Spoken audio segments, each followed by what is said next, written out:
Neo-colonialism. The last stage of imperialism. Kwame Nkrumah. This book is dedicated to the freedom fighters of Africa living and dead.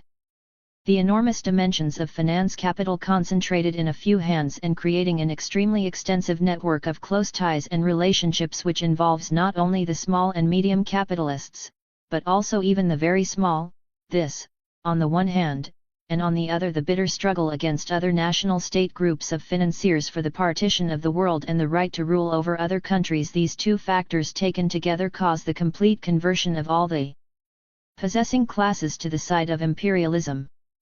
The signs of the times are a general enthusiasm regarding its prospects, a passionate defense of imperialism, and every possible camouflage of its real nature. Lenin, Imperialism. Introduction. The neo-colonialism of today represents imperialism in its final and perhaps its most dangerous stage. In the past it was possible to convert a country upon which a neo-colonial regime had been imposed. Egypt in the 19th century is an example into a colonial territory. Today this process is no longer feasible. Old-fashioned colonialism is by no means entirely abolished. It still constitutes an African problem, but it is everywhere on the retreat. Once a territory has become nominally independent, it is no longer possible, as it was in the last century, to reverse the process. Existing colonies may linger on, but no new colonies will be created. In place of colonialism as the main instrument of imperialism, we have today neo-colonialism. The essence of neo-colonialism is that the state which is subject to it is, in theory, independent and has all the outward trappings of international sovereignty. In reality, its economic system and thus its political policy is directed from outside. The methods and form of this direction can take various shapes. For example, in an extreme case, the troops of the imperial power may garrison the territory of the neo-colonial state and control the government of it. More often, however, neo-colonialist control is exercised through economic or monetary means. The neo-colonial state may be obliged to take the manufactured products of the imperialist power to the exclusion of competing products from elsewhere. Control over government policy in the neo-colonial state may be secured by payments towards the cost of running the state, by the provision of civil servants in positions where they can dictate policy, and by monetary control over foreign exchange through the imposition of a banking system controlled by the imperial power. Where neo-colonialism exists, the power exercising control is often the state which formerly ruled the territory in question, but this is not necessarily so. For example, in the case of South Vietnam, the former imperial power was France, but neo-colonial control of the state has now gone to the United States. It is possible that neo-colonial control may be exercised by a consortium of financial interests which are not specifically identifiable with any particular state. The control of the Congo by great international financial concerns is a case in point. The result of neo-colonialism is that foreign capital is used for the exploitation rather than for the development of the less developed parts of the world.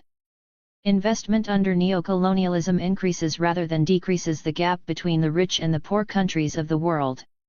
The struggle against neo-colonialism is not aimed at excluding the capital of the developed world from operating in less developed countries. It is aimed at preventing the financial power of the developed countries being used in such a way as to impoverish the less developed. Non-alignment, as practiced by Ghana and many other countries, is based on cooperation with all states, whether they be capitalist, socialist or have a mixed economy. Such a policy, therefore, involves foreign investment from capitalist countries, but it must be invested in accordance with a national plan drawn up by the government of the non-aligned state with its own interests in mind. The issue is not what return the foreign investor receives on his investments.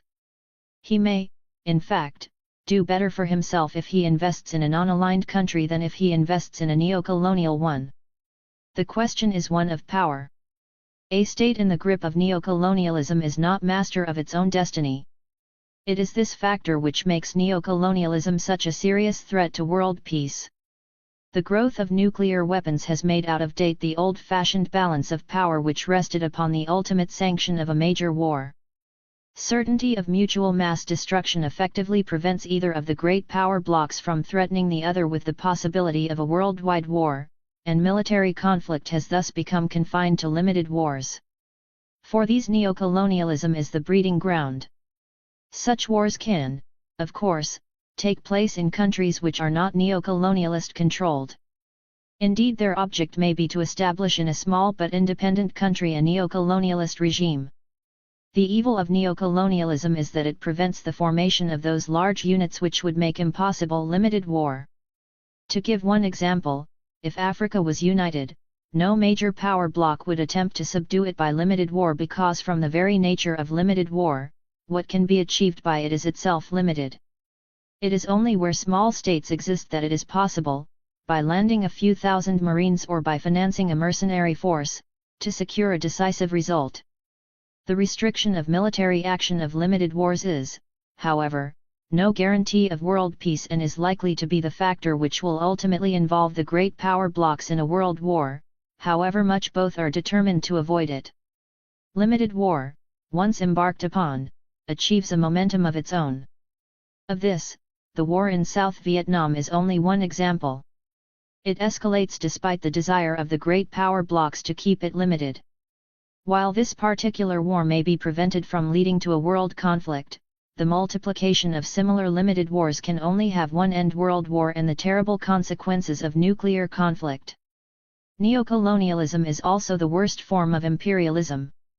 For those who practice it, it means power without responsibility, and for those who suffer from it, it means exploitation without redress. In the days of old-fashioned colonialism, the imperial power had at least to explain and justify at home the actions it was taking abroad. In the colony, those who served the ruling imperial power could at least look to its protection against any violent move by their opponents. With neo-colonialism neither is the case. Above all, neo-colonialism, like colonialism before it, postpones the facing of the social issues which will have to be faced by the fully developed sector of the world before the danger of world war can be eliminated or the problem of world poverty resolved. Neo-colonialism, like colonialism, is an attempt to export the social conflicts of the capitalist countries. The temporary success of this policy can be seen in the ever-widening gap between the richer and the poorer nations of the world. But the internal contradictions and conflicts of neo-colonialism make it certain that it cannot endure as a permanent world policy. How it should be brought to an end is a problem that should be studied, above all, by the developed nations of the world, because it is they who will feel the full impact of the ultimate failure. The longer it continues, the more certain it is that its inevitable collapse will destroy the social system of which they have made it a foundation. The reason for its development in the post-war period can be briefly summarized. The problem which faced the wealthy nations of the world at the end of the Second World War was the impossibility of returning to the pre-war situation in which there was a great gulf between the few rich and the many poor. Irrespective of what particular political party was in power, the internal pressures in the rich countries of the world were such that no post-war capitalist country could survive unless it became a welfare state. There might be differences in degree in the extent of the social benefits given to the industrial and agricultural workers, but what was everywhere impossible was a return to the mass unemployment and to the low level of living of the pre-war years. From the end of the 19th century onwards, colonies had been regarded as a source of wealth which could be used to mitigate the class conflicts in the capitalist states, and, as will be explained later, this policy had some success. But it failed in its ultimate object because the pre-war capitalist states were so organized internally that the bulk of the profit made from colonial possessions found its way into the pockets of the capitalist class and not into those of the workers. Far from achieving the object intended, the working class parties at times tended to identify their interests with those of the colonial peoples, and the imperialist powers found themselves engaged upon a conflict on two fronts: at home with their own workers and abroad against the growing forces of colonial liberation. The post-war period inaugurated a very different colonial policy. A deliberate attempt was made to divert colonial earnings from the wealthy class and use them instead generally to finance the welfare state. As will be seen from the examples given later, this was the method consciously adopted even by those working class leaders who had before the war regarded the colonial peoples as their natural allies against their capitalist enemies at home. At first it was presumed that this object could be achieved by maintaining the pre-war colonial system. Experience soon proved that attempts to do so would be disastrous and would only provoke colonial wars, thus dissipating the anticipated gains from the continuance of the colonial regime. Britain, in particular, realized this at an early stage, and the correctness of the British judgment at the time has subsequently been demonstrated by the defeat of French colonialism in the Far East and Algeria and the failure of the Dutch to retain any of their former colonial empire. The system of neo-colonialism was therefore instituted, and in the short run it has served the developed powers admirably. It is in the long run that its consequences are likely to be catastrophic for them. Neo-colonialism is based upon the principle of breaking up former large united colonial territories into a number of small non-viable states which are incapable of independent development and must rely upon the former imperial power for defense and even internal security. Their economic and financial systems are linked, as in colonial days, with those of the former colonial ruler. At first sight the scheme would appear to have many advantages for the developed countries of the world. All the profits of neo-colonialism can be secured if, in any given area, a reasonable proportion of the states have a neo-colonialist system. It is not necessary that they all should have one. Unless small states can combine, they must be compelled to sell their primary products at prices dictated by the developed nations and buy their manufactured goods at the prices fixed by them. So long as neo-colonialism can prevent political and economic conditions for optimum development, the developing countries, whether they are under neo-colonialist control or not, will be unable to create a large enough market to support industrialization. In the same way, they will lack the financial strength to force the developed countries to accept their primary products at a fair price. In the neo-colonialist territories, since the former colonial power has in theory relinquished political control, if the social conditions occasioned by neo-colonialism cause a revolt, the local neo-colonialist government can be sacrificed and another equally subservient one substituted in its place. On the other hand, in any continent where neo-colonialism exists on a wide scale, the same social pressures which can produce revolts in neo-colonial territories will also affect those states which have refused to accept the system, and therefore neo-colonialist nations have a ready-made weapon with which they can threaten their opponents if they appear successfully to be challenging the system. These advantages, which seem at first sight so obvious, are, however, on examination, illusory because they fail to take into consideration the facts of the world today. The introduction of neo-colonialism increases the rivalry between the great powers which was provoked by the old-style colonialism.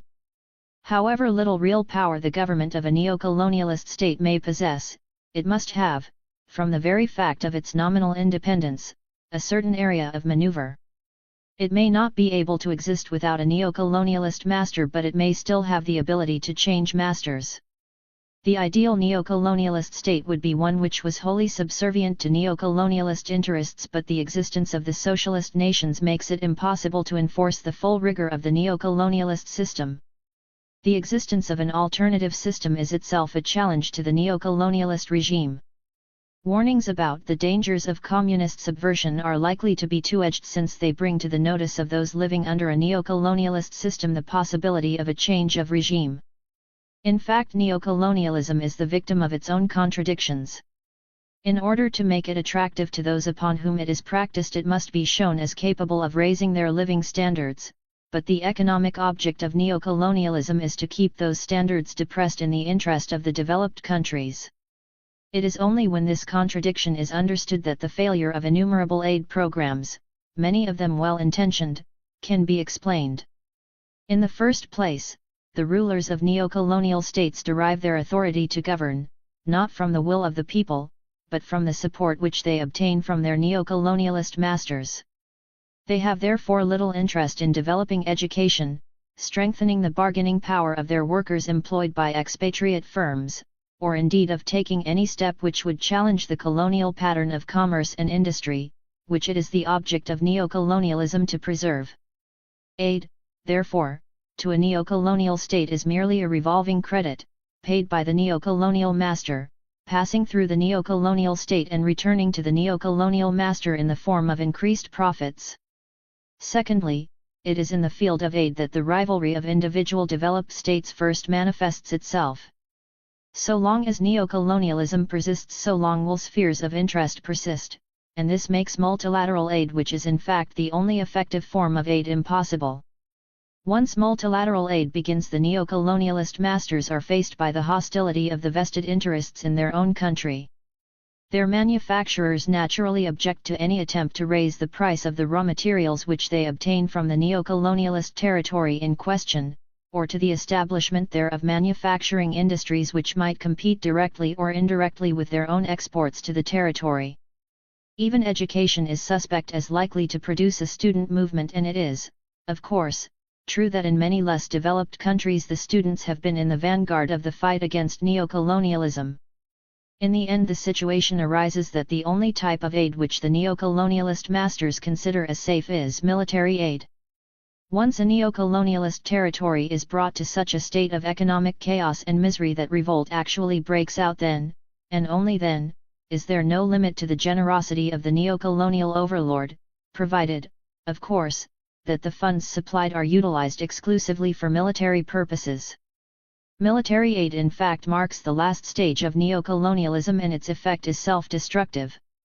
Sooner or later the weapons supplied pass into the hands of the opponents of the neo-colonialist regime, and the war itself increases the social misery which originally provoked it. Neo-colonialism is a millstone around the necks of the developed countries which practice it. Unless they can rid themselves of it, it will drown them. Previously, the developed powers could escape from the contradictions of neo-colonialism by substituting for it direct colonialism. Such a solution is no longer possible, and the reasons for it have been well explained by Mr. Owen Lattimore, the United States Far Eastern expert and advisor to Chiang Kai-shek in the immediate post-war period. He wrote, "Asia, which was so easily and swiftly subjugated by conquerors in the 18th and 19th centuries, displayed an amazing ability stubbornly to resist modern armies equipped with airplanes, tanks, motor vehicles, and mobile artillery. Formerly big territories were conquered in Asia with small forces. Income, first of all from plunder, then from direct taxes, and lastly from trade, capital investments, and long-term exploitation, covered with incredible speed the expenditure for military operations. This arithmetic represented a great temptation to strong countries. Now they have run up against another arithmetic, and it discourages them. The same arithmetic is likely to apply throughout the less developed world." This book is therefore an attempt to examine neo-colonialism not only in its African context and its relation to African unity, but in world perspective. Neo-colonialism is by no means exclusively an African question. Long before it was practiced on any large scale in Africa, it was an established system in other parts of the world. Nowhere has it proved successful, either in raising living standards or in ultimately benefiting the countries which have indulged in it. Marx predicted that the growing gap between the wealth of the possessing classes and the workers it employs would ultimately produce a conflict fatal to capitalism in each individual capitalist state. This conflict between the rich and the poor has now been transferred onto the international scene, but for proof of what is acknowledged to be happening it is no longer necessary to consult the classical Marxist writers. The situation is set out with the utmost clarity in the leading organs of capitalist opinion. Take for example the following extracts from the Wall Street Journal, the newspaper which perhaps best reflects United States capitalist thinking. In its issue of May 12, 1965, under the headline of "Poor Nation's Plight," the paper first analyzes which countries are considered industrial and which backward. There is, it explains, no rigid method of classification. Nevertheless, it points out, a generally used breakdown, however, has recently been maintained by the International Monetary Fund because, in the words of an IMF official, the economic demarcation in the world is getting increasingly apparent. The breakdown, the official says, is based on simple common sense. In the IMF's view, the industrial countries are the United States, the United Kingdom, most West European nations, Canada, and Japan. A special category called Other Developed Areas includes such other European lands as Finland, Greece, and Ireland, plus Australia, New Zealand and South Africa. The IMF's less developed category embraces all of Latin America and nearly all of the Middle East, non-communist Asia, and Africa. In other words, the backward countries are those situated in the neo-colonial areas. After quoting figures to support its argument, the Wall Street Journal comments on this situation. The industrial nations have added nearly $2 billion to their reserves, which now approximate $52 billion. At the same time, the reserves of the less developed group not only have stopped rising, but have declined some $200 million. To analysts such as Britain's Miss Ward, the significance of such statistics is clear. The economic gap is rapidly widening between a white, complacent, highly bourgeois, very wealthy, very small North Atlantic elite and everybody else, and this is not a very comfortable heritage to leave to one's children. Everybody else includes approximately 2/3 of the population of the Earth, spread through about 100 nations. This is no new problem. In the opening paragraph of his book, The War on World Poverty, written in 1953, the present British Labour leader, Mr. Harold Wilson, summarised the major problem of the world as he then saw it. For the vast majority of mankind, the most urgent problem is not war, or communism, or the cost of living, or taxation. It is hunger. Over 1,500,000,000 people, something like 2/3 of the world's population, are living in conditions of acute hunger, defined in terms of identifiable nutritional disease. This hunger is at the same time the effect and the cause of the poverty, squalor, and misery in which they live. Its consequences are likewise understood. The correspondent of the Wall Street Journal, previously quoted, underlines them. Many diplomats and economists view the implications as overwhelmingly and dangerously political. Unless the present decline can be reversed, these analysts fear, the United States and other wealthy industrial powers of the West face the distinct possibility, in the words of British economist Barbara Ward, of a sort of international class war. What is lacking are any positive proposals for dealing with the situation. All that the Wall Street Journal's correspondent can do is to point out that the traditional methods recommended for curing the evils are only likely to make the situation worse. It has been argued that the developed nations should effectively assist the poorer parts of the world, and that the whole world should be turned into a welfare state. However, there seems little prospect that anything of this sort could be achieved. The so-called aid programs to help backward economies represent, according to a rough UN estimate, only 0.5% of the total income of industrial countries. But when it comes to the prospect of increasing such aid, the mood is one of pessimism. A large school of thought holds that expanded share the wealth schemes are idealistic and impractical. This school contends climate, undeveloped human skills, lack of natural resources and other factors, not just lack of money, retard economic progress in many of these lands, and that the countries lack personnel with the training or will to use vastly expanded aid effectively. Share the wealth schemes, according to this view, would be like pouring money down a bottomless well, weakening the donor nations without effectively curing the ills of the recipients. The absurdity of this argument is demonstrated by the fact that every one of the reasons quoted to prove why the less developed parts of the world cannot be developed applied equally strongly to the present developed countries in the period prior to their development. The argument is only true in this sense. The less developed world will not become developed through the goodwill or generosity of the developed powers. It can only become developed through a struggle against the external forces which have a vested interest in keeping it undeveloped. Of these forces, neo-colonialism is, at this stage of history, the principal. I propose to analyze neo-colonialism, first, by examining the state of the African continent and showing how neo-colonialism at the moment keeps it artificially poor. Next, I propose to show how in practice African unity, which in itself can only be established by the defeat of neo-colonialism, could immensely raise African living standards. From this beginning, I propose to examine neo-colonialism generally, first historically, and then by a consideration of the great international monopolies whose continued stranglehold on the neo-colonial sectors of the world ensures the continuation of the system. 1. Africa's resources. Africa is a paradox which illustrates and highlights neo-colonialism. Her earth is rich, yet the products that come from above and below her soil continue to enrich, not Africans predominantly, but groups and individuals who operate to Africa's impoverishment. With a roughly estimated population of 280 million, about 8% of the world's population, Africa accounts for only 2% of the world's total production. Yet even the present very inadequate surveys of Africa's natural resources show the continent to have immense, untapped wealth. We know that iron reserves are put at twice the size of America's, and two-thirds those of the Soviet Union's, on the basis of an estimated 2 billion metric tons. Africa's calculated coal reserves are considered to be enough to last for 300 years. New petroleum fields are being discovered and brought into production all over the continent. Yet production of primary ores and minerals, considerable as it appears, has touched only the fringes. Africa has more than 40% of the world's potential water power, a greater share than any other continent. Yet less than 5% of this volume has been utilized.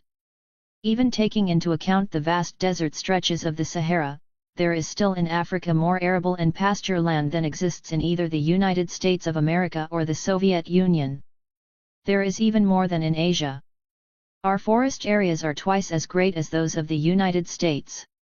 If Africa's multiple resources were used in her own development, they could place her among the modernized continents of the world. But her resources have been, and still are being used for the greater development of overseas interests. Africa provided to Britain in 1957 the following proportions of basic materials used in her industries. Tin ore and concentrates 19%. Iron ore 29%. Manganese 80%. Copper 46%. Bauxite 47%. Chrome ore 50%. Asbestos 66%. Cobalt 82%. Antimony 91%. French imports from Africa include cotton 32%. Iron ore 36%. Zinc ore 51%. Lead 85%. Phosphates 100%. To Germany, Africa provided copper imports 8%. Iron ore 10%. Lead ore 12%. Manganese ore 20%. Chrome ore 22%. Phosphorates 71%. Yet in none of the new African countries is there a single integrated industry based upon any one of these resources. Although possessing 53 of the world's most important basic industrial minerals and metals, the African continent tails far behind all others in industrial development. Gauged on the production of primary products output in the total economic activity, by comparison with the country of most advanced production, the United States of America, the facts can be seen at a glance. It will be noted that in America agriculture, forestry, and fishing provide a mere 4% of the total national activity, and mining a trifling 1%. On the other hand, industry, manufacture and commerce provide 47%.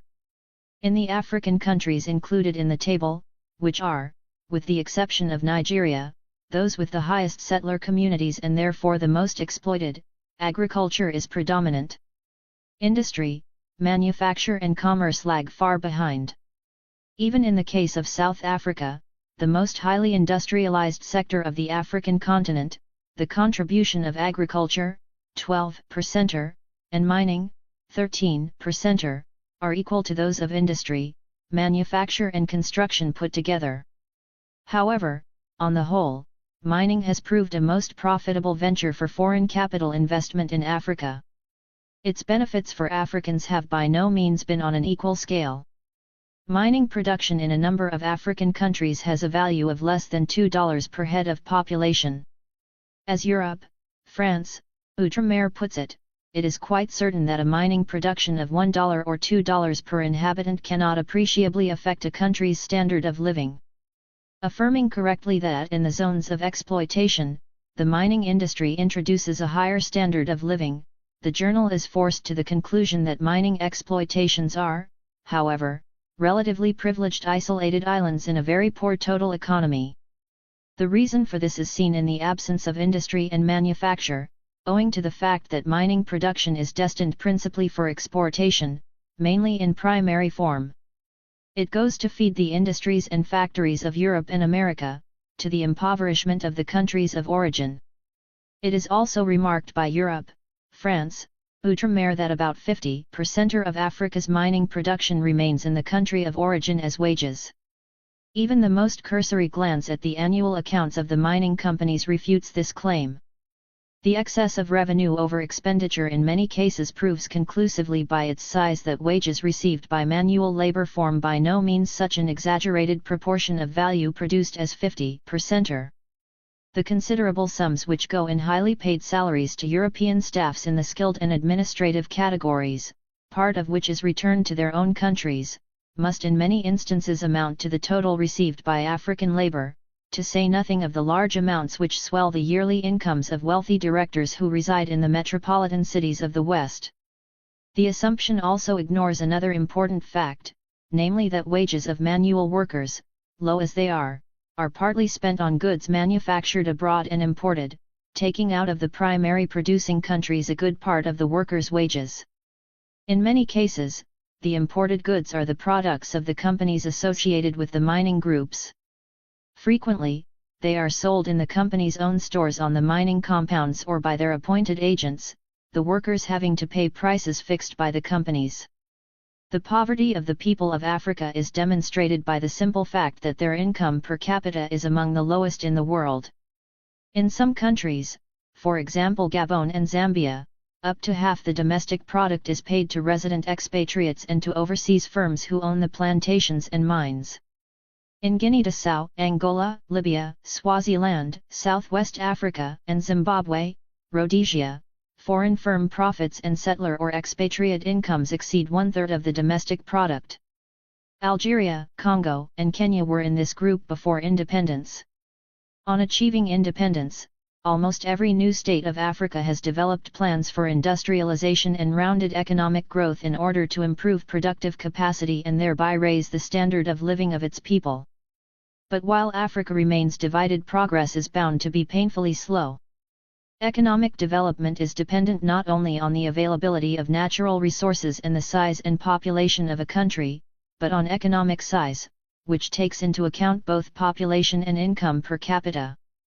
In many African states the population and per capita products are extremely small, giving an economic unit no larger than a medium-sized firm in a Western capitalist country, or a single state enterprise in a European socialist economy.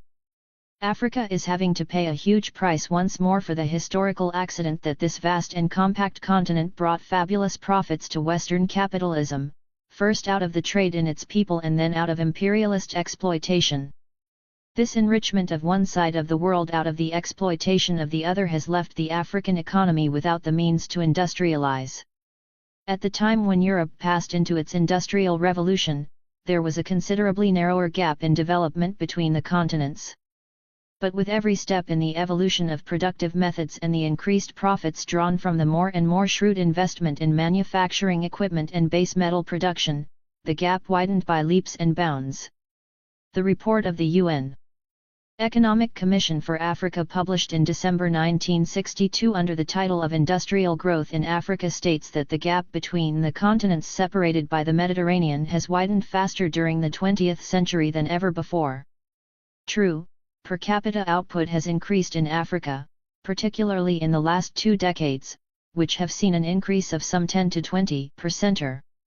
Already far ahead, the industrial countries have marked a per capita advance in the same period of 60%, and their per capita industrial production may be estimated as high as 25 times that in Africa as for whole. The difference for the greater part of Africa, however, is even more marked, since industry on this continent tends to be concentrated in small areas in the north and south. A real transformation of the African economy would mean not only doubling agricultural output but increasing industrial output some 25 times. The report makes it plain that industry rather than agriculture is the means by which rapid improvement in Africa's living standards is possible.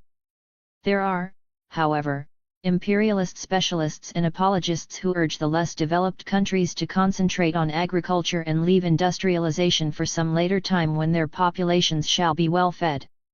The world's economic development, however, shows that it is only with advanced industrialization that it has been possible to raise the nutritional level of the people by raising their levels of income. Agriculture is important for many reasons, and the governments of African states concerned with bringing higher standards to their people are devoting greater investment to agriculture.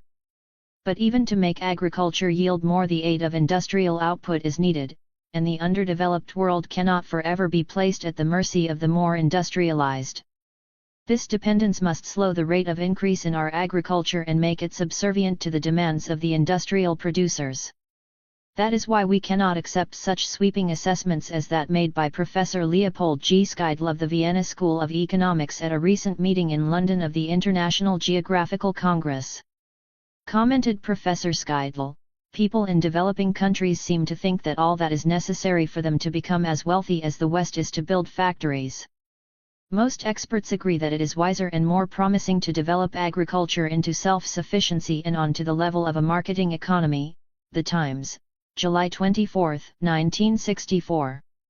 This train of thought links up directly with that of the chairman of Booker Brothers, Sir Jock Campbell, whose combine of companies is busy monopolizing sugar and byproduct industries in British Guiana, shipping and trading in the Caribbean and East Africa, and is now penetrating into the west of the African continent.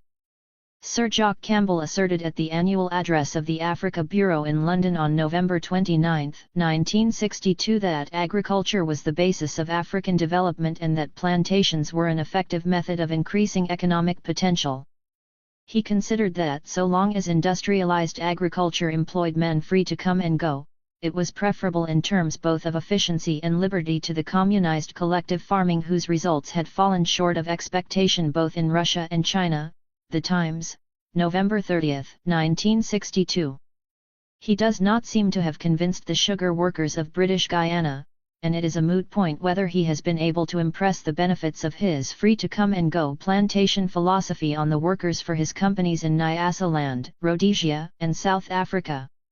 Even the scientific supporters of the imperialist pattern are aware of the flaws in their injunctions, but they cunningly attribute the emphasis placed by the developing states upon industrialization to political ambitions rather than to economic and social necessity. A European representative of the University of Malaya, Mr. D. W. Fryer, speaking at the meeting of the International Geographical Conference to which reference is made above, said that an increase in the efficiency of traditional export industries in the underdeveloped countries was an obvious move, but it was politically unattractive. It suggested continued acceptance of the old colonial economy. Industrialism was an integral part of the nationalist movement. Its mainspring was not economic but political, and political expediency was often more important than economic efficiency in the location of new industry. The more efficient management of primary production and improvement on a marketing level is imperialism's gain and our loss.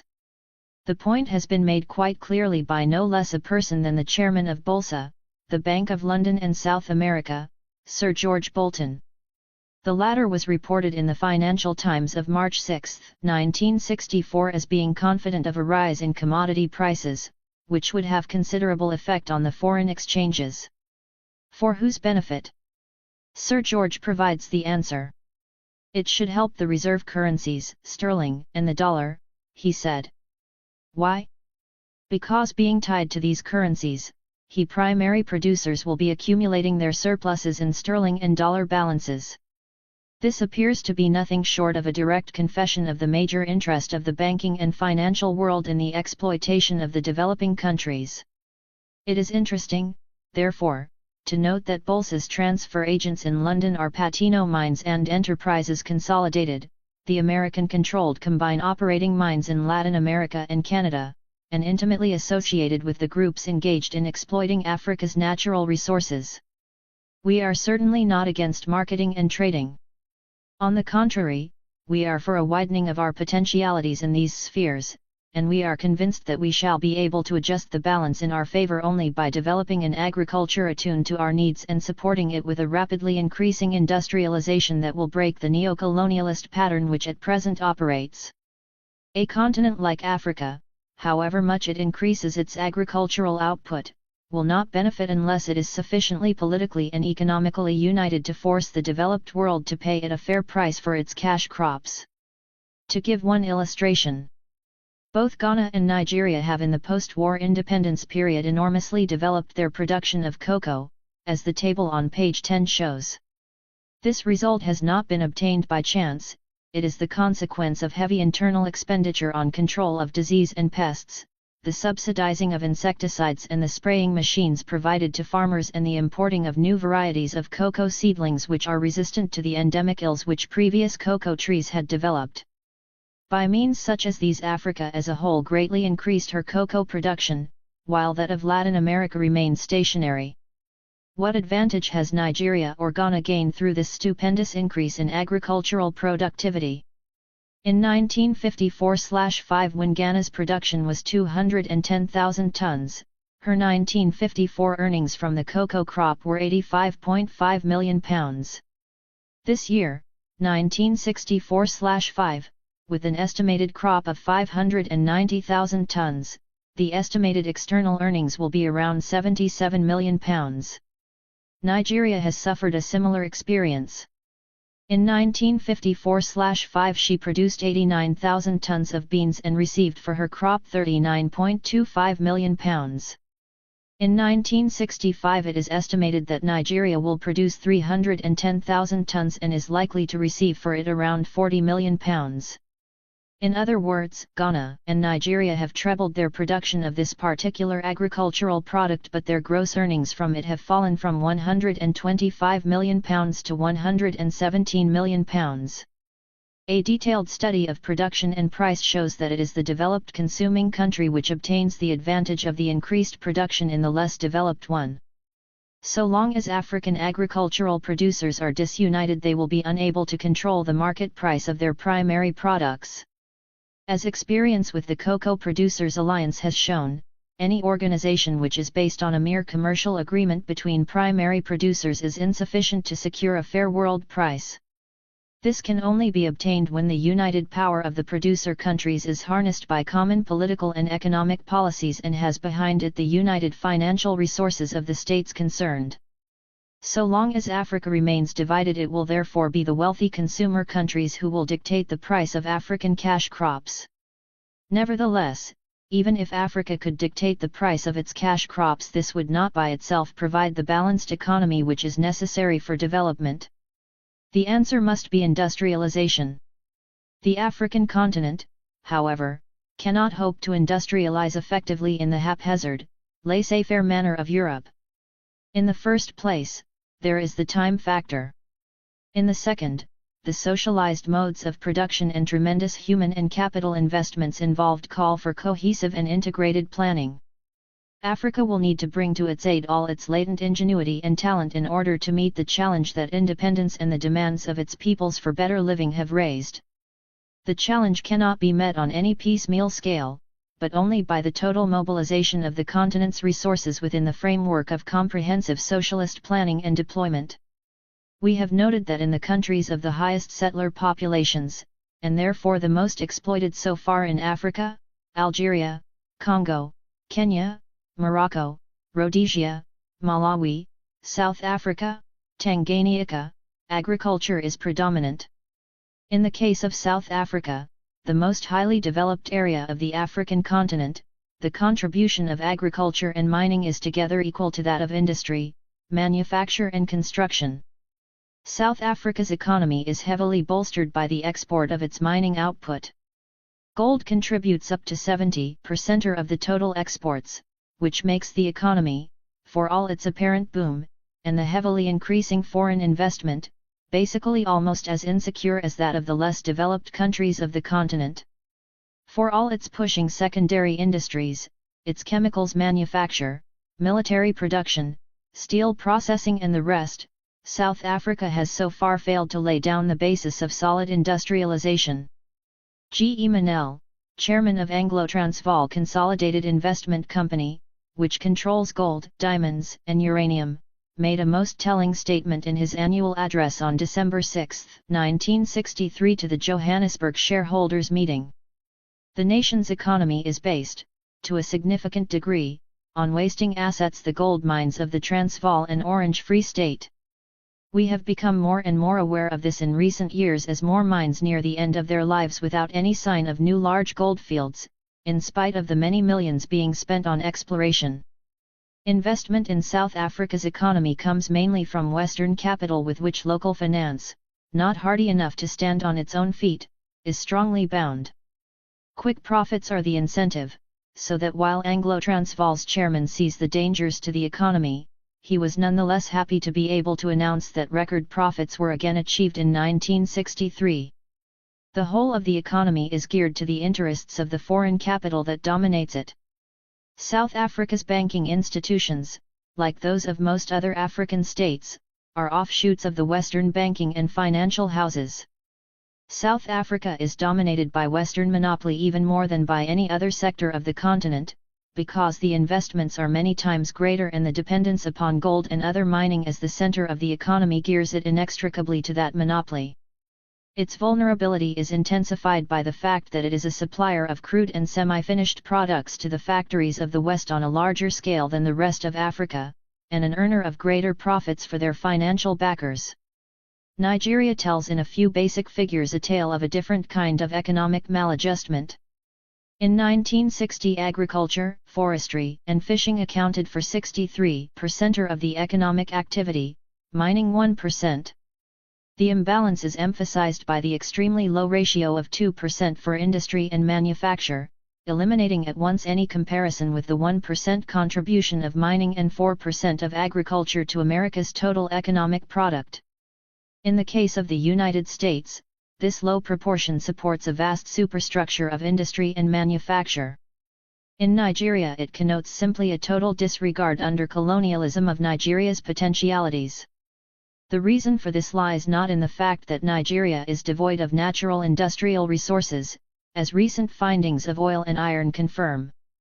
It was that Nigeria's agriculture provided greater profitability for European investment than the risks that were involved in the larger capital provisions called for by mining exploration and exploitation. In 1962, petroleum and petroleum products contributed 9.9% to Nigeria's exports, but it is Shell BP that hopes to reap most of the benefits.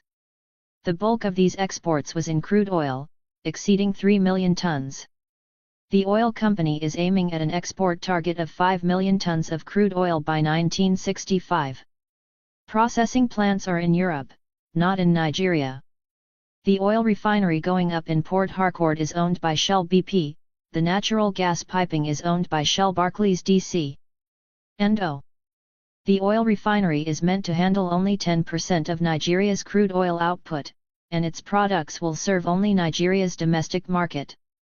Such an arrangement makes it possible not to disturb operations outside Nigeria while making super profits on Nigerian operations. Generally speaking, in spite of the exploration costs, which are written off for tax purposes anyway and many times covered by eventual profits, mining has proved a very profitable venture for foreign capital investment in Africa. Its benefits for the Africans, on the other hand, despite all the frothy talk to the contrary, have been negligible. This is explained by the absence of industry and manufacture based upon the use of domestic natural resources, and of the trade that is their concomitant. For mining production is destined principally for exportation in its primary form. Certain exceptions to this generalization are to be found in South Africa, Zambia, and the Congo. Some small conversion has been taking place also in countries like Morocco, Algeria, Mozambique. South Africa's copper is exported in the form of metal and a small part of its iron is sent overseas as ingots, its gold is refined. But for these exceptions, most exported minerals are shipped from Africa in their primary state. They go to feed the industries and plants of Europe, America, and Japan. The ore that is to be produced in Swaziland by the Swaziland Iron Ore Development Company, owned jointly by Anglo-American Corporation and the powerful British Steel Group, Guest Keen and Nettlefolds, will go at the rate of 1,200,000 tons annually for 10 years from 1964 to a Japanese steel combine. When the countries of their origin are obliged to buy back their minerals and other raw products in the form of finished goods, they do so at grossly inflated prices. A General Electric advertisement carried in the March/April 1962 issue of Modern Government informs us that from the heart of Africa to the hearths of the world's steel mills comes ore for stronger steel, better steel, steel for buildings, machinery, and more steel rails. With this steel from Africa, General Electric supplies transportation for bringing out another valuable mineral for its own use and that of other great imperialist exploiters. In lush verbiage, the same advertisement describes how deep in the tropical jungle of Central Africa lies one of the world's richest deposits of manganese ore. But is it for Africa's needs? Not at all. The site, which is being developed by the French concern, Compagnie Minière de l'Aguau, is located on the upper reach of the Aguau River in the Gabon Republic. After the ore is mined, it will first be carried 50 miles by cableway. Then it will be transferred to ore cars and hauled 300 miles by diesel-electric locomotives to the port of Pointe-Noire for shipment to the world's steel mills. For the world, read the United States first and France second. That exploitation of this nature can take place is due to the balkanization of the African continent. Balkanization is the major instrument of neo-colonialism and will be found wherever neo-colonialism is practiced. 2 obstacles to economic progress. Speaking of West Africa in 1962, the United Nations Economic Commission for Africa pointed out, few other regions of the world show such a multitude of fairly small states both as far as production and population go. The only similar region of some importance is Central America. West Africa is in fact divided into 19 separate independent states and includes 2 colonial enclaves possessed by Spain and Portugal. The population of the area is about a third of the total population of Africa, yet the average population of the independent countries, if Nigeria is excluded, is about 2:3 million. It is, however, illusory to regard even Nigeria as an exception to the balkanization policy practiced by the departing colonial rulers. The constitution imposed on Nigeria at independence divided the country into 3 regions, which have since grown to 4. Loosely joined on a federal basis but with sufficient powers left to the regions to cripple overall economic planning. If the other states of West Africa are examples of political balkanization, Nigeria is an example of economic balkanization. Ghana, with a population of over 7 million, only escaped a similar fate by the resistance put up by the Convention People's Party government to a British plan which would have created no less than 5 regions, some with a population of less than 1 million. Yet each possessing sufficient powers to defeat central planning. Kenya, which was also forced to accept at independence a similar type of constitution, has only recently been able to establish a unified regime. When France was faced with the possibility of being forced to accept some form of independence, or at least self-government, for the territories of the old colonial federations of French West and Equatorial Africa, a series of balkanization measures were adopted by the French government. The Loi-Cadre of 1956 established the frontiers of the present French-speaking states. The dismantling process begun by the Loi-Cadre was completed by the referendum of 1958 on the Constitution of the French Fifth Republic. Each of the territories established by the Loi-Cadre was called upon to decide separately whether it wished to remain an overseas territory of France, an autonomous republic within the French community, or to be independent. Teresa Hayter, a research assistant of the British Overseas Development Institute, in the April 1965 issue of the Journal of the British Royal Institute of International Affairs has described the process. The territories were to make separate decisions, it was therefore they and not the federations of West and Equatorial Africa which were legally to inherit France's powers. No provision was made for strengthening the federal institutions, and in fact they were dismantled after the referendum and came formally to an end in April 1959. The original purpose of the federations had been to enable the colonies to pay for themselves, through a reallocation of their revenues. Senghor in particular has bitterly accused France of balkanizing Africa in the Loi-Cadre. With the choice so loaded, only Guinea voted against the constitution. All the others became autonomous republics, members of the Franco-African community. Fearing that the example of Guinea might be followed by other states which had decided to join the community, the French government removed everything of value from the territory. Administrators and teachers were withdrawn. Documents and even electric light bulbs were removed from government buildings. Financial assistance, trade support, and the payment of pensions to Guinean war veterans were discontinued. Despite the pressure placed on Guinea in this way, the remaining French states were forced by internal pressure to seek political independence. This destroyed the conception usually associated with General de Gaulle, the originator of the French community, of a non-sovereign group of African states each separately linked to France. One after another the autonomous republics obtained international sovereignty, but under such adverse conditions that they had in fact to maintain all the military, financial, commercial, and economic links of the previous colonial period. In order to exist at all as independent states, these former French territories were forced to accept French aid even to meet their recurrent expenses. French aid to developing countries is, in proportion to the French national income, the highest in the world and is, in absolute terms, the second highest. Nearly all of this aid is absorbed by commitments in Africa, and nearly half of it goes to the 14 states which were previously autonomous republics and whose combined population is only slightly larger than that of Nigeria. Aid of this type can dictate African relations with the developed world and, as experience has shown, can be extremely dangerous to the recipients. French African aid originally arose from the advantage which French firms and individuals derived from the African franc zone, and this has determined the framework in which the aid is still provided. So long as the relationship which the aid provided was profitable to France, it naturally continued. It was in effect a levy on French taxpayers for the benefit of French individuals and firms.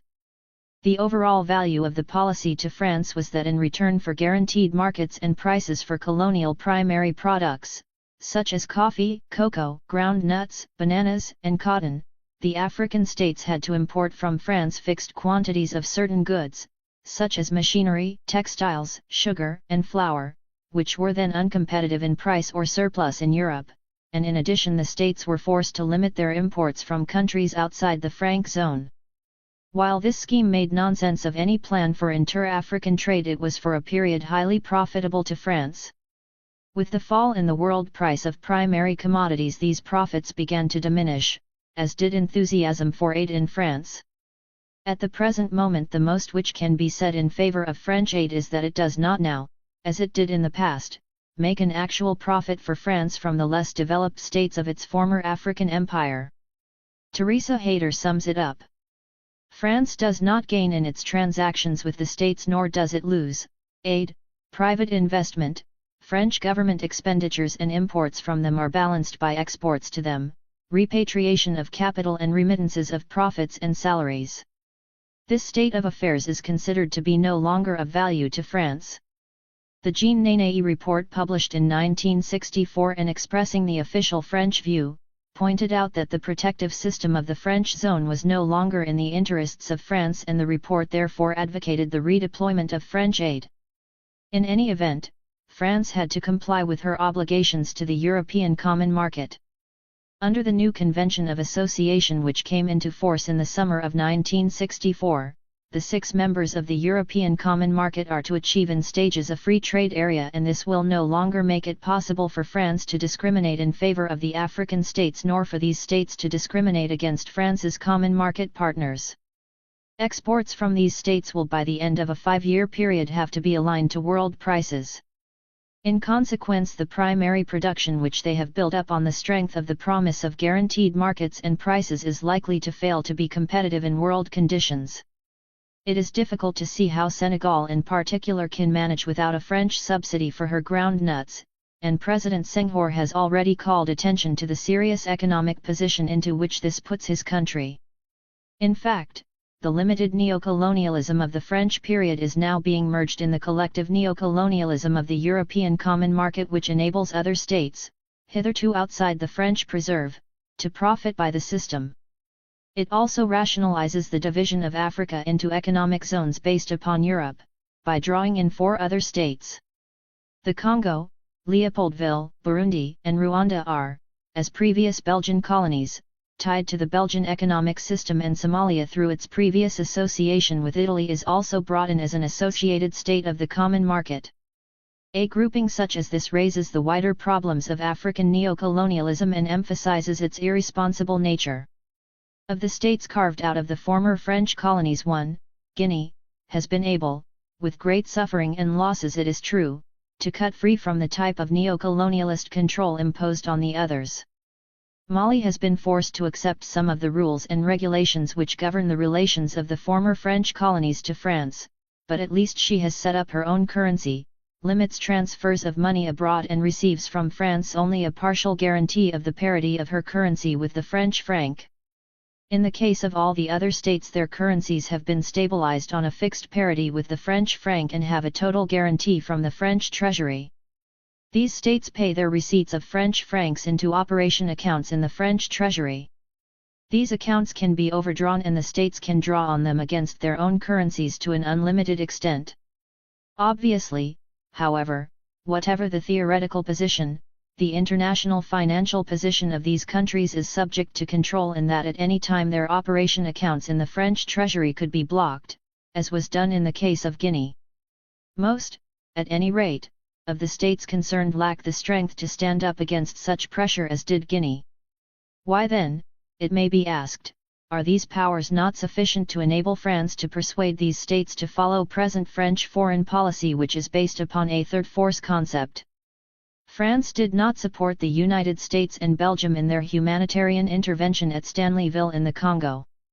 Unlike Britain and the other common market countries, France has openly opposed the United States policy in Santo Domingo, has recognized the People's Republic of China and has recommended the neutralization of Vietnam.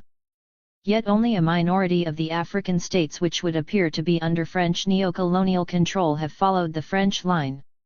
The majority of them refuse to recognize China or in any way criticize United States policy. Indeed, they behave in a fashion suggestive of being under United States rather than French influence. The answer to this apparent paradox will, I believe, be found in the following chapters of this book, in which I attempt to explain the power and ramifications of international financial control. Here one has a super-state which can at times even override the policy wishes of the nominal neocolonial master. The control of the funds of the French neocolonial African states is exercised by the Administrative Council of their central banks, which are composed partly of Frenchmen without whose agreement no decision in monetary policy can be taken. This French banking complex, with its absolute control of the currencies and external payments of the French neocolonial states, could, in theory, dictate that these states follow a French policy. However, the complex is itself subject, in the manner later described, to external pressures which support United States rather than French policies where a difference of opinion arises. Part of the value of commencing a study of neocolonialism in its African context is that it provides examples of every type of the system. It is impossible to define the African situation in terms of independent states, divided into the non-aligned and the neocolonialist camp, colonies, and racialist states such as South Africa. In Africa, all former colonies which have now become independent, including particularly South Africa, are subject in some degree to neocolonialist pressures which, however much they wish to resist, they cannot entirely escape, struggle as they may. The difference in reality is between those states that accept neocolonialism as a policy and those which resist it. Similarly, the colonial problem of Africa is in many ways really neocolonial. The Portuguese African territories appear at first sight only to raise the issue of freedom from colonial rule, but in fact they exist as colonies only because Portugal is itself a neocolonial state. For the last 50 years the great powers have regarded the Portuguese colonies as counters which they can exchange between themselves in order to readjust the balance of power. In 1913 the British and Germans had annealed an agreement for their division, and this was only prevented by the outbreak of the First World War. In the appeasement period prior to the Second World War, when it was thought that Hitler could be bought off by an offer of colonial territory, the Portuguese colonies were again regarded as the suitable bribe.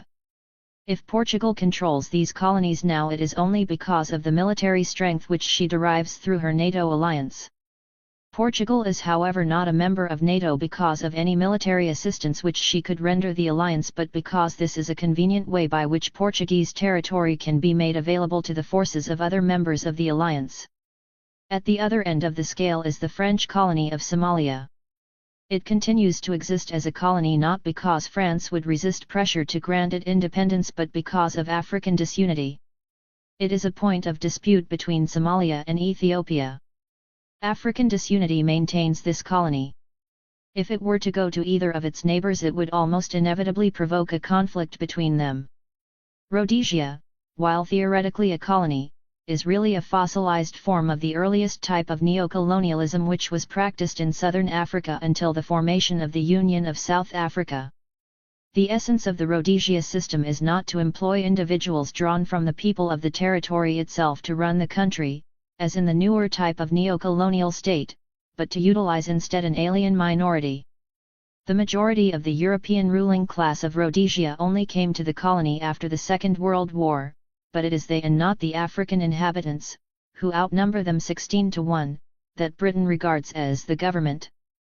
This racialist state is protected from outside pressure because under international law it is a British colony, while Britain herself excuses her failure to exercise her legal rights to prevent the oppression and exploitation of the African inhabitants, of which of course she officially disapproves, because of a supposed British parliamentary convention.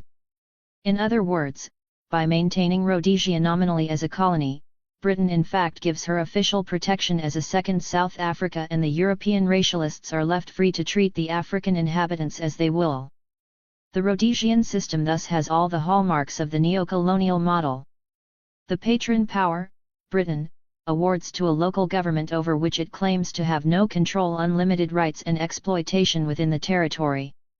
Yet Britain still retains powers to exclude other countries from intervening, either to liberate its African population or to bring its economy into some other zone of influence. The maneuvering over Rhodesia's independence is an excellent example of the workings of neo-colonialism and of the practical difficulties to which the system gives rise. A European minority of less than 250,000 could not maintain, in the conditions of Africa today, rule over 4 million Africans without external support from somewhere. When the settlers talk of independence, they are not thinking of standing on their own feet but merely of seeking a new neo-colonialist master who would, in their view, be more reliable than Britain. As will be seen from the chapters which follow, modern neo-colonialism is based upon the control of nominally independent states by giant financial interests. These interests often act through or on behalf of a particular capitalist state, but they are quite capable of acting on their own and forcing those imperial countries in which they have a dominant interest to follow their lead. There is, however, an older type of neo-colonialism which is based primarily on military considerations. A world power, having decided on principles of global strategy that it is necessary to have a military base in this or that nominally independent country, must ensure that the country where the base is situated is friendly. Here is another reason for balkanization. If the base can be situated in a country which is so constituted economically that it cannot survive without substantial aid from the military power which owns the base, then, so it is argued, the security of the base can be assured. Like so many of the other assumptions on which neo-colonialism is based, this one is false. The presence of foreign bases arouses popular hostility to the neo-colonial arrangements which permit them more quickly and more surely than does anything else, and throughout Africa these bases are disappearing. Libya may be quoted as an example of how this policy has failed. Libya has had a long colonial history. From the 16th century onwards it was a Turkish colony, but in 1900, in the heyday of colonialism, France and Italy agreed that if Italy would not oppose France occupying Morocco, France would not oppose Italy occupying Libya. So when in 1911 and 1912 France was occupying Morocco, Italy went to war with Turkey and, defeating her, annexed Libya. Despite promises during the Second World War to the people of Libya that they would never again be subjected to Italian rule, France tried at the peace settlement to have Italy reinstalled in order to support her own position in Tunisia. This solution proving impossible, Libya became nominally independent but actually under British neo-colonial control. According to the figures collated by the British Overseas Development Institute, during the period 1945 to 1963 Libya received no less than 17% of the total bilateral aid which Britain gave to all foreign countries outside the Commonwealth in that period. The Overseas Development Institute notes that although these payments to Libya are counted as aid, there is no doubt that they are in essence straightforward payments to the Libyan government in return for the use of bases. Nevertheless, popular pressure in Libya has now made it necessary for the Libyan government to terminate the military agreement for British bases. These limitations on the real independence of many countries in Africa should not be allowed to obscure the very great achievements already gained in the struggle for African independence and unity. In 1945, Africa largely comprised the colonial territories of European powers, and the idea that the greater part of the continent would be independent within 20 years would have seemed impossible to any political observer in the immediate post-war period. Yet, not only has independence been achieved, but considerable progress has been made towards the establishment of African unity.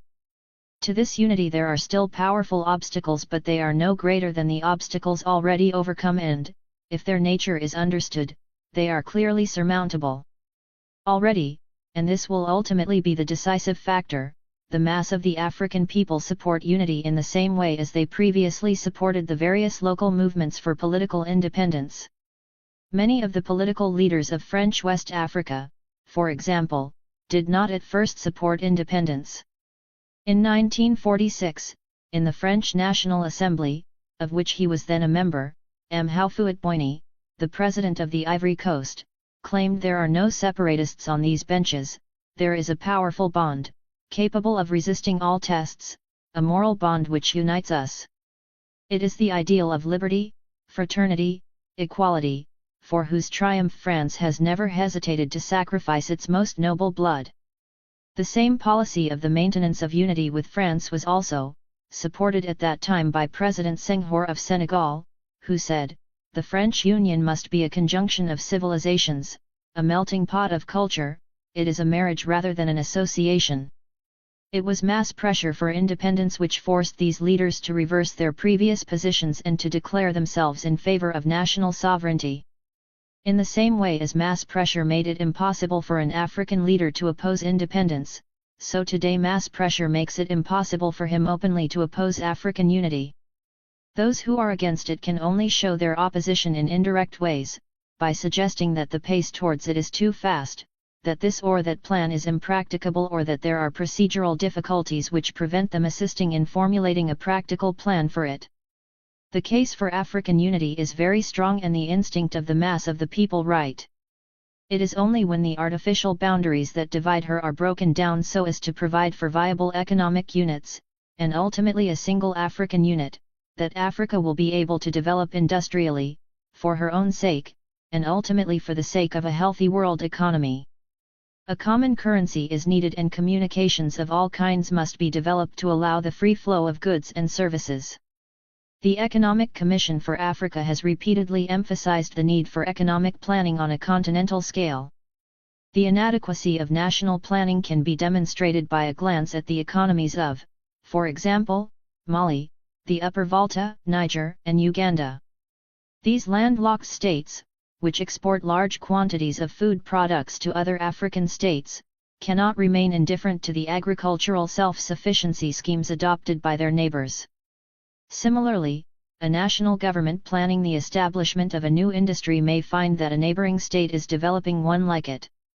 Such duplication would probably result in wasted resources if each was depending on exporting its surplus to its neighbor. Few would argue against the need for economic planning on a national scale. How much stronger is the argument for continental planning? The modern trend is towards larger economic and political units as interdependence of nations and peoples grows. No country can be completely self-sufficient or afford to ignore political events outside its borders. Africa is clearly fragmented into too many small, uneconomic, and non-viable states, many of whom are having a very hard struggle to survive. As already noted, others have had to cling to old ties with former colonial rulers and have become easy prey to neo-colonialist forces. Some of them have found themselves, whether they liked it or not, drawn into the Cold War and into the rivalries between foreign powers. The Congo is a notable example. Naturally, each national government is concerned primarily with the welfare of its own citizens. It could only be expected to agree to a policy of unification if the immediate and long-term benefits became so apparent that it would be positively damaging to its citizens not to cooperate. We are faced here with the problem of uneven economic growth. Some African countries are richer in natural resources than others. The less fortunate will need reassuring that their interests will not suffer at the hands of the more developed states. Past economic union experience has not been encouraging. The linking of the Rhodesias and Nyasaland benefited chiefly southern Rhodesia. Kenya has gained principally from the East African Common Market, Uganda and Tanganyika being at best only marginal gainers.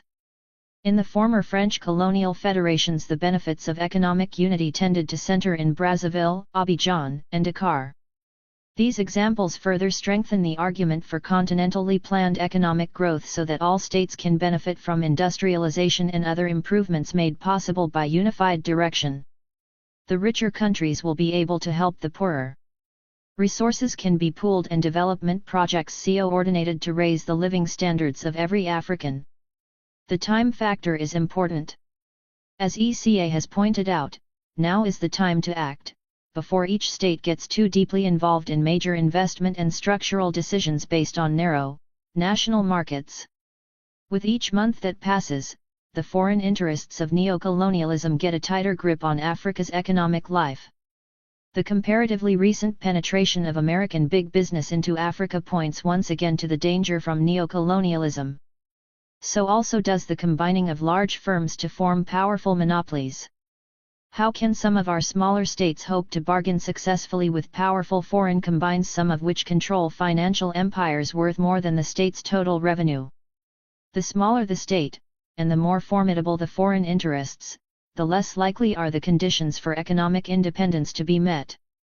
For example, Ghana, because of its economic size and alternative industries, has been in a stronger position for bargaining with the aluminium companies than much smaller, and economically more limited Togo can hope to be in dealing with French phosphate interests. The domination of Africa's economy by foreign firms must be ended if we are to achieve rounded economic growth, and this can only be done through unified action. Something in the nature of an economic revolution is required. Our development has been held back for too long by the colonial-type economy. We need to reorganize entirely so that each country can specialize in producing the goods and crops for which it is best suited. With economic unity, those countries in Africa which are beginning to establish modern industries would benefit from wider markets. We would all be in a better bargaining position to obtain higher prices for our goods and to establish adequate taxation of foreign factor earnings. In fact, a whole new pattern of economic development would be made possible. Agriculture could be modernized more quickly with more capital at its disposal. Industries on a larger and more economic scale could be planned. These could afford to make use of new techniques involving heavy capital outlay. Smaller plants planned to meet only national needs are likely to have higher costs, and are eventually less able to reduce costs than optimum-sized units. National planning bodies would still have a very important part to play in a unified Africa. They would, for example, supply essential information about local conditions, but their work would be made easier with the experienced advice and help of a single planning body keeping an eye on Africa's interests as a whole. The research and training in development projects already being carried out by the ECA Development Institute in Dakar would be strengthened to serve both the continental and national bodies. Expensive failures due to lack of coordination would be avoided. A case in point is the Inga Dam project, which is to provide power for a sugar refinery, a plastics and hardboard, from sugar cane waste, complex in Bangui, which in turn will ship bulk plastics to a plastic products industry in Brazzaville. Obviously there should be a planning body able to phase and harmonize construction timing for the Brazzaville and Bangui plants, the power lines from Inga to Bangui and Brazzaville, and the transportation services between Bangui and Brazzaville and the dam itself. In the process of obtaining economic unity there is bound to be much hard bargaining between the various states. Integration of different aspects of economic policy will proceed at different rates, and there may be disappointing delays and compromises to be worked out. But given the will to succeed, difficulties can be resolved. In general, the broader the front on which economic unity is launched, the quicker the goals and policies of a fully developed Africa can be achieved. An all-African planning body could take immediate steps towards the development of large-scale industry and power, for the removal of barriers to inter-African trade, and for the creation of a central bank and the formation of a unified policy on all aspects of export control, tariff, and quota arrangements. The ECA has carried out several surveys designed to provide information to help in the making of decisions on these points. Among immediate needs are the manufacture in Africa of agricultural machinery of all kinds to speed up the modernization of agriculture. We need supplies of electrical equipment for use in the growing electric power production essential for industrial growth. Mining and industrial machinery must be produced in Africa to lower the costs of developing our mineral resources. Construction machinery and supplies, chemicals, fertilizers, plastics, are all urgently required, and Africa must produce them for her own requirements.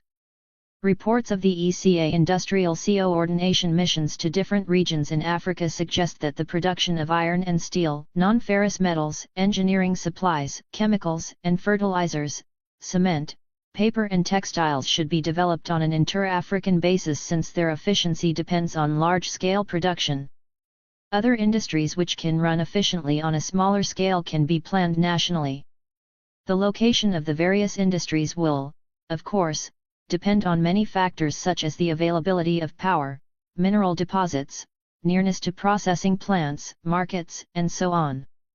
Production of aluminium and copper, for example, will have to be developed in those countries where the essential resources, ore, and cheap power, are available. The manufacturing of aluminium and copper products, however, need not take place in the countries producing the metals. Similarly, the production of cotton is limited to certain climatic regions, while cotton textile industries can be developed further afield. Every African state has some contribution to make to the economic whole. There are, for instance, no known deposits of potash in West Africa, but requirements can be met from North Africa, Ethiopia, and possibly also from the Congo, Brazzaville, and Gabon. Plans for nitrogenous fertilizer production in Zambia have already been worked out. The plant could be supplied with coal from Rhodesia, Zimbabwe, and low-cost power from the Victoria Falls. Kenya, with its large forest reserves, could become the center of a wood distillation complex able to supply the countries of East and Central Africa with gas, acetone, methanol, and tar. There are many other examples too numerous to describe. The urgent need to plan industrial development on a continental scale must not, however, blind us to the equally important need to do the same for agriculture, fishing, and forestry. In the role of industry in development, some fallacies, Dudley Sears has pointed out the interdependence of agriculture and industry. Materials are needed for growing industries, more important, the swelling town labor force needs to be fed, and this implies that a rising surplus of food has to be produced in the countryside. To overemphasize industry, as some countries have found to their cost, leads paradoxically in the end to a slower rate of industrialization. African states are importing larger amounts of food than ever before from abroad. This trend must be stopped by a carefully planned expansion of our own agriculture. As an industry, there can be specialization so that each region or state concentrates on producing the agricultural products for which it is best suited. For instance, it is wasteful for each West African state to try to be self-sufficient in rice when Senegal's Casamance district would be well able to supply the need. Equally, Mali and the Upper Volta are obvious exporters of fresh, tinned and processed meat, while coastal states would supply fresh, tinned and smoked fish. A further argument for a unified agricultural policy is implied in the need to step up efforts to combat many of the obstacles to economic growth. Locusts, the tsetse fly and plant diseases are no respecters of political frontiers. Research into their control would benefit from a pooling of brain power and technical know-how. So also would medicine and social services. How much greater the chance of wiping out major epidemic diseases like river blindness and sleeping sickness if action against them is coordinated and unified. The advantage of unified military and diplomatic policies, both for our own security and to achieve freedom for every part of Africa, are so obvious as to need no comment. Transport and communications are also sectors where unified planning is needed. Roads, railways, waterways, airlines must be made to serve Africa's needs, not the requirements of foreign interests. Communications between African states are quite inadequate. In many cases it is still easier to travel from an airport in Africa to Europe or America than to go from one African state to another. Economic unity to be effective must be accompanied by political unity. The two are inseparable, each necessary for the future greatness of our continent, and the full development of our resources. There are several examples of major unions of states in the world today. In Africa must unite. I described some of the more important ones, and warned against the danger of regional federations in Africa. Africa today is the main stamping ground of the neo-colonialist forces that seek the domination of the world for the imperialism they serve. Spreading from South Africa, the Congo, the Rhodesias, Angola, Mozambique, they form a maze-like connection with the mightiest international financial monopolies in the world. These monopolies are extending their banking and industrial organizations throughout the African continent. Their spokesmen push their interests in the parliaments and governments of the world and sit on the international bodies that are supposed to exist for the promotion of world peace and the welfare of the less developed countries. Against such a formidable phalanx of forces, how can we move? Certainly not singly, but in a combination that will give strength to our bargaining power and eliminate so many of the duplications that give greater force and greater advantage to the imperialists and their strategy of neo-colonialism. Decolonization is a word much and unctuously used by imperialist spokesmen to describe the transfer of political control from colonialist to African sovereignty. The motive spring of colonialism, however, still controls the sovereignty. The young countries are still the providers of raw materials, the old of manufactured goods. The change in the economic relationship between the new sovereign states and the erstwhile masters is only one of form. Colonialism has achieved a new guise. It has become neo-colonialism, the last stage of imperialism, its final bid for existence, as monopoly capitalism or imperialism is the last stage of capitalism. And neo-colonialism is fast entrenching itself within the body of Africa today through the consortia and monopoly combinations that are the carpetbaggers of the African revolt against colonialism and the urge for continental unity. These interests are centered on the mining companies of South and Central Africa.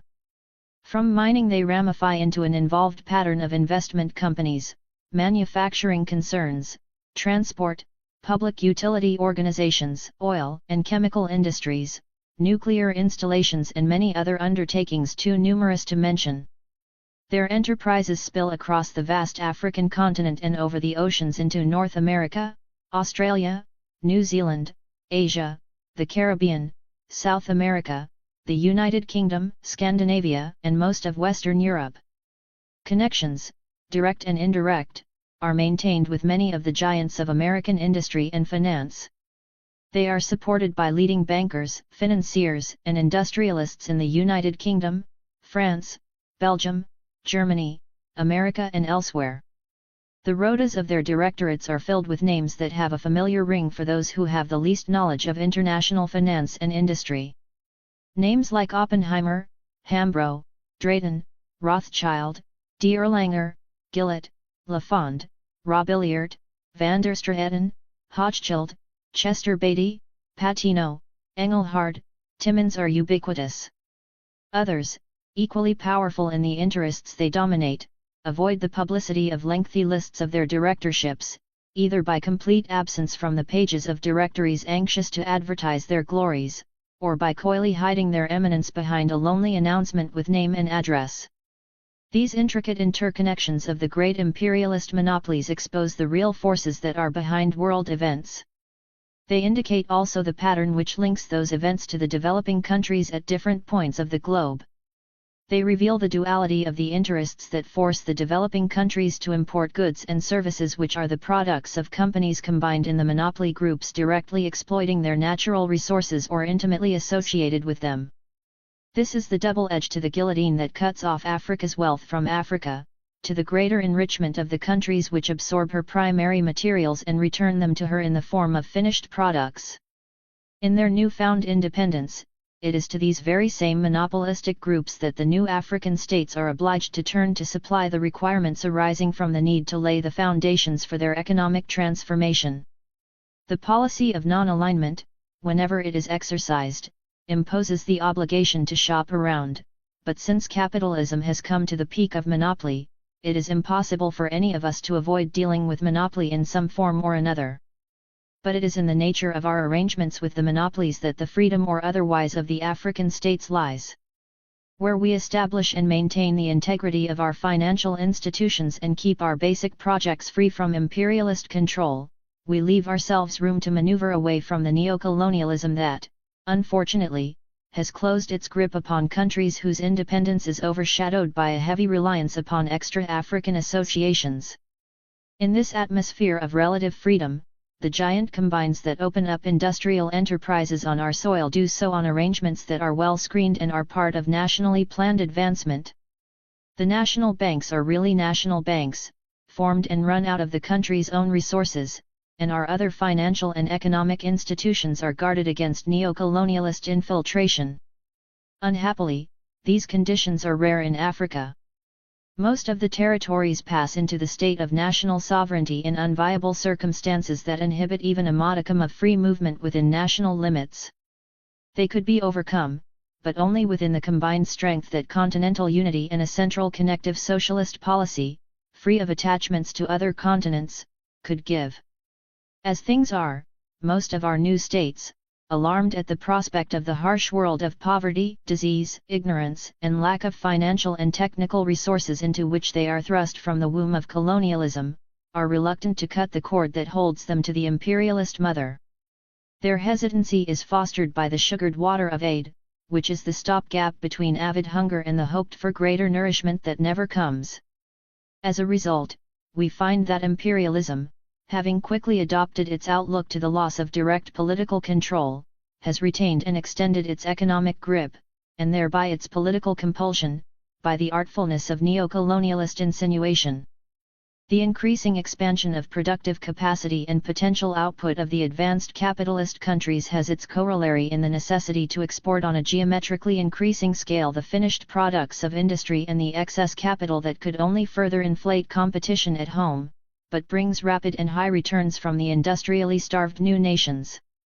Hence the fevered jostling for position in these areas as well as in that of raw materials monopoly, which is using Africa as the playground, not only of the Cold War, an aspect of the fight of capitalism for existence against socialism, but of the competitive struggle of international monopoly.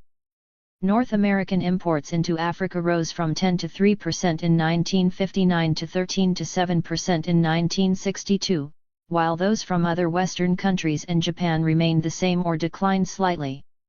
This corresponds to the increasing American investments in the continent's extractive industries and the growth of United States participation in financial establishments on this continent. American banking houses are making inroads into territories formerly catered for solely by European and British banks. The French banks still dominate in the former French countries and the Belgians in the Congo, but this is frequently a front for American participation. European financial advisors constantly counsel the African countries on the advantages that they can receive from remaining in association with the erstwhile mother country, while depreciating the possibilities of inter-African association. Much subtlety is employed by Lombard, the commentator of the Financial Times. In an article which appeared in the issue of February 6, 1964 of this influential London newspaper, a product of an industrial holding company which also produces The Economist, Lombard asserted that there is not much that African countries can do directly to help one another financially at this stage of their economic evolution. He is therefore glad to see that the independent African countries are now coming to recognize that it is very much in their own interests to preserve the monetary ties with leading European countries they inherited from their colonial days.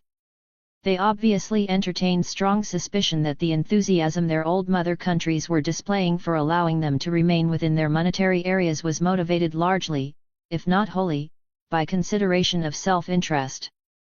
and they are inclined to assume that this implied that their own purpose would be served best by following up political independence with its financial equivalent at the earliest possible opportunity. Lombard assured his readers that the Africans showed wisdom when the Secretariat of ECA, assisting the Organization of African Unity to implement its resolution on the possibility of establishing an African clearinghouse and payments union, had the good sense to seek the advice of the distinguished American monetary authority, Professor Triffin of Yale University. Need we be surprised that in his report the distinguished American professor pointed out that it would be most unwise lightly to condemn or break up financial arrangements with major trading companies and financial centers? This, of course, we might consider neo-colonialist penetration, but to Lombard it is only one side of the picture. For there are two worlds, and the African countries should now strive to get the best of both worlds, by maintaining and even further developing the relations they have with the major international monetary areas and at the same time building their own financial self-help mechanisms. How it is possible to resolve two contradictions Lombard does not volunteer to explain, but what he does confess is that this unresolvable two-way procedure would meet with nothing but the fullest approval from their African, present monetary area associates. This says plenty, and we have no difficulty in believing what it says, for the simple fact is that those who control the major international monetary areas are placing their time bombs within the self-help mechanisms of the African countries. For these mechanisms are controlled by the financial monopolists of imperialism, the bankers and financiers who have been very busy in the past few years setting up establishments throughout Africa, infiltrating into the economic heart of many countries and linking with the most important enterprises that are being established to exploit the continent's natural resources on a larger scale than ever before for their own private gain. Though the aim of the neo-colonialists is economic domination, they do not confine their operations to the economic sphere. They use the old colonialist methods of religious, educational, and cultural infiltration. For example, in the independent states, many expatriate teachers and cultural ambassadors influence the minds of the young against their own country and people. They do this by undermining confidence in the national government and social system through exalting their own notions of how a state should be run, and forget that there is no monopoly of political wisdom. But all this indirect subversion is as nothing compared with the brazen onslaught of international capitalists. Here is empire, the empire of finance capital, in fact if not in name, vast sprawling network of intercontinental activity on a highly diversified scale that controls the lives of millions of people in the most widely separated parts of the world, manipulating whole industries and exploiting the labor and riches of nations for the greedy satisfaction of a few. Here resides the mainspring of power, the direction of policies that stand against the advancing tide of freedom of the exploited people of Africa and the world. Here is the adamantine enemy of African independence and unity, braced in an international chain of common interest that regards the likely coming together of the new nations as a major blow at its continued domination of the resources and economies of others. Here, indeed, are the real workings of neo-colonialism. Here indeed are the economic ramifications of the monopolies and combines. Their financial and economic empires are pan-African and they can only be challenged on a pan-African basis. Only a united Africa through an all-African Union government can defeat them. 3. Imperialist finance. These are the hard facts of the African situation today, a process that has continued and grown since the invasion of Africa by the European and foreign powers.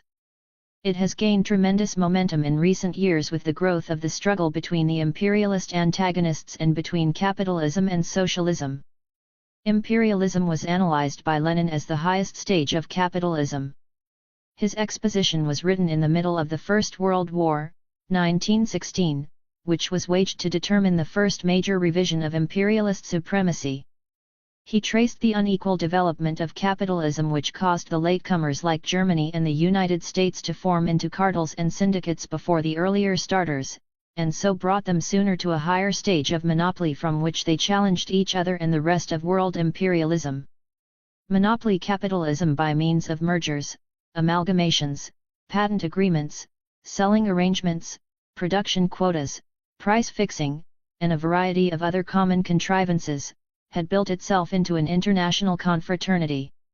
However, because of its competitive character, rooted in the principle of production for private gain and the unequal development of capitalism, the struggle of the monopolies went on within the international combinations. The conflicts between the European and American financial and industrial trusts and combines for a redivision of the world's resources of raw materials and markets for investment capital and manufactured goods, exploded into war when they became too intense to contain within the limits of diplomacy. The 1914–18 war brought a redivision of the globe's colonial sectors. At the same time it created the opportunity for a socialist break in the chain of imperialism that encircled the world. A heavy blow was dealt to international monopoly capitalism with the triumph of the Russian October Revolution. From then on it was faced not only with the struggle for hegemony within its own ranks but, which was much worse, it was forced to engage in a defensive struggle against an opposing ideology. That ideology had achieved a signal success in withdrawing a sixth of the Earth's surface from monopoly capitalism's field of operations, a fact which it has never and will never forgive, and was threatening to undermine imperialism's power at other strategic spots which had softened under the blows of war. With the failure of interventionist war to subdue the new socialist state, a cordon sanitaire was raised around the Soviet Union to prevent the spread of socialist contamination to other parts of Europe. Fascism was encouraged to prop capitalism at points where it had been seriously damaged and was faced with popular discontent, as in Germany and Italy, and to bolster it in those outposts which were and remain semi-colonial appendages to Western imperialism, Spain and Portugal. These devices, however, were unable to cope with the recurrent crises that were tearing at the very heart of capitalism and sharpening the bitter contentions between rival imperialisms which erupted into a second global war in 1939. From this Holocaust, socialism emerged as a much more threatening challenge to imperialism than ever before. At the same time we, the peoples of imperialism's far-flung empires, had come to realize that we could have control over our own destiny and began to make our bid for independent nationhood. Thus imperialism came to be challenged on another front, the colonialist front, at a time when science had heightened the capabilities of the productive machinery of capitalism, thereby increasing its need for raw materials and markets for new chemically produced primary materials, manufactured goods, and overseas employment of growing capital surpluses. Challenged thus by anti-colonialism and socialism, imperialism is now engaged in a to-the-death trial for survival against the forces that are antagonistic to it and that are building up across the globe even while the internecine struggle within itself is becoming more and more brutal. In this multi-sided struggle, imperialism has been forced into the use of many artifices to maintain itself in being by continuing the colonialist process without the benefit of colonial control. The great colonial powers were able to monopolize external trade and agricultural and industrial primary materials production in their respective subject territories. The colonies of such a lesser industrialized nation as Portugal, however, which has for centuries been a pawn of Britain and became a semi-colony of British finance, were dominated by British capital together with the international banking groups with which it is associated.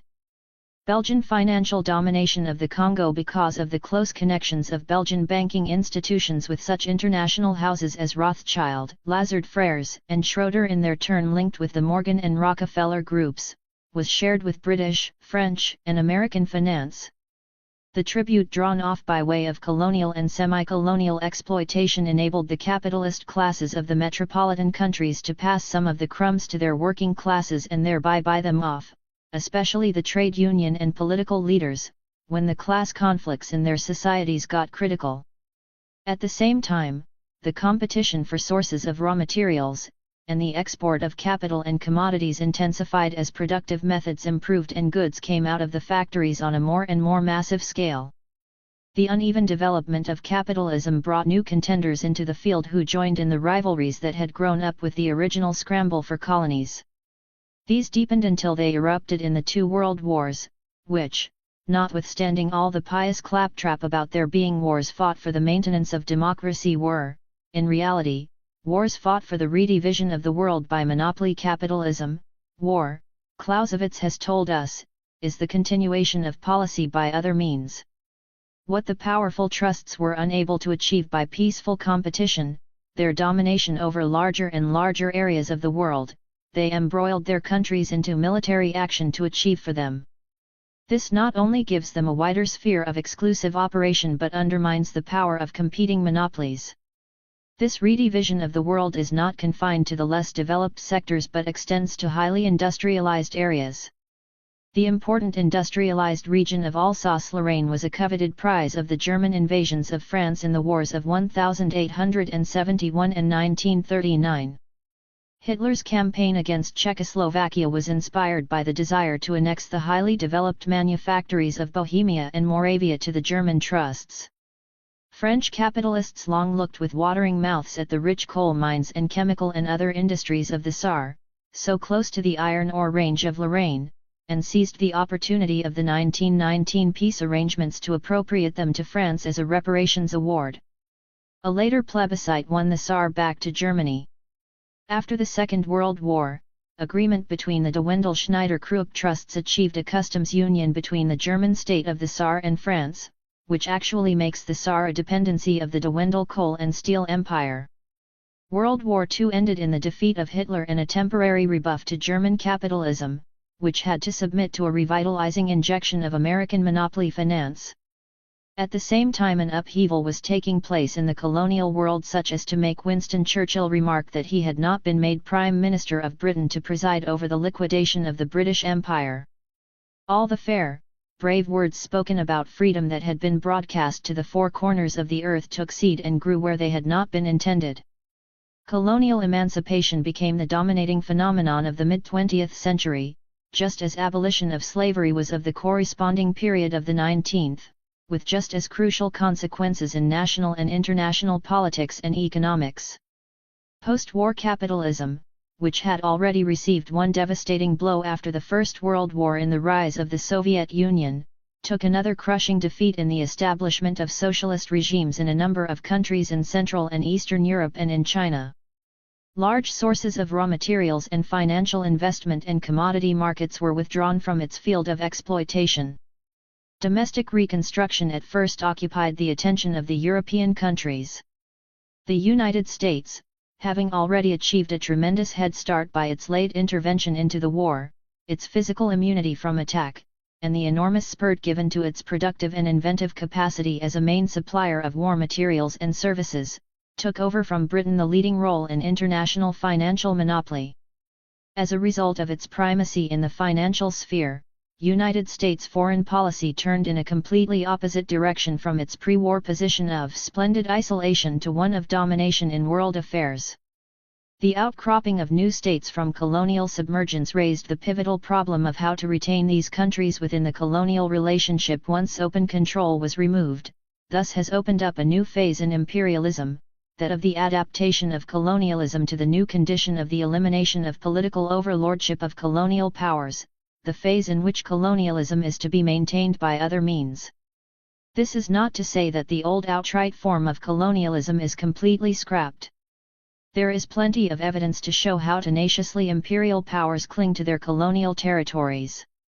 Vietnam, Korea, Suez, Algeria, are all examples of how far imperialist nations will go to hold on physically to colonies, an attitude reinforced by the interference of America as a leading protagonist in the struggle for the world monopolist control of finance capital.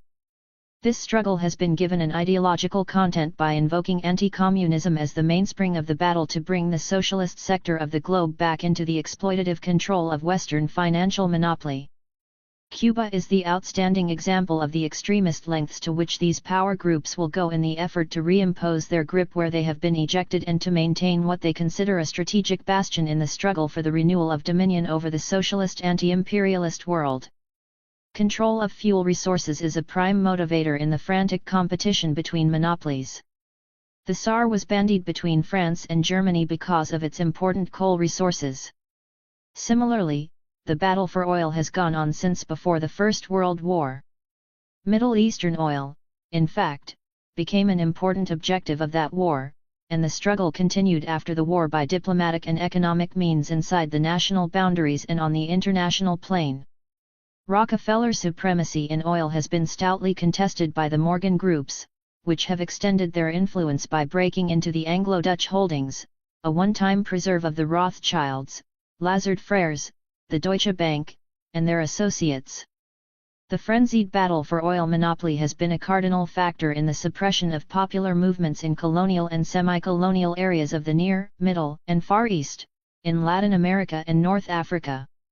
The series of events in Iran, Iraq, Kuwait, Aden, Saudi Arabia, Cuba, Venezuela, Brazil, Brunei, and Algeria, that have erupted in violence, revolution, and war have been largely stimulated by the struggle for control of oil.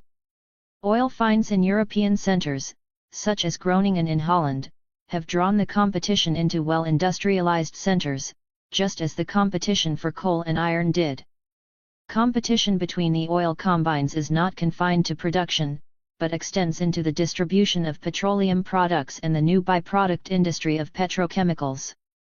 A fierce struggle is going on all over the world as a result of the sharp increase in the quantity of oil consumed and the territorial expansion of consumption. The oil industry has from its outset been dominated by the most powerful banking interests, the Rockefellers, Morgans, Rothschilds, because of the spiraling profits it provides. Today, even with the larger royalties the oil combines have been obliged to pay to the oil trust reserves run into billions. Much has been used in investments abroad, America far and away exceeding all others. To financial reserves from oil must be added those amassed from metal and other raw materials monopolies, from monopoly of food supplies and vast industrial and agricultural empires, from the monopoly network of distribution and distributive agencies, from military preparations and the several wars that have been fought with colonial peoples since the end of the Second World War, from the development of nuclear instruments of destruction and the frenzied race for leadership in the realm of space research. Capitalism contains many paradoxes, all of them based in the concept of commodity production, the few rich and the many poor, poverty and hunger amid superabundance, freedom from hunger campaigns and subsidies for restriction of crop output. But perhaps the most ludicrous is the constant traffic in the same kinds of goods, products, and commodities between countries. Everyone is busy, as it were, taking in the other's washing. This is not done out of need, but out of the compulsion of profit-making and monopoly extension. The European common market has become the apotheosis of this process, as well as the dumping ground of international investment, dominated by the giant American banking concerns and their British satellites. The European Community, of which the European common market is only one aspect, is by no means a new concept.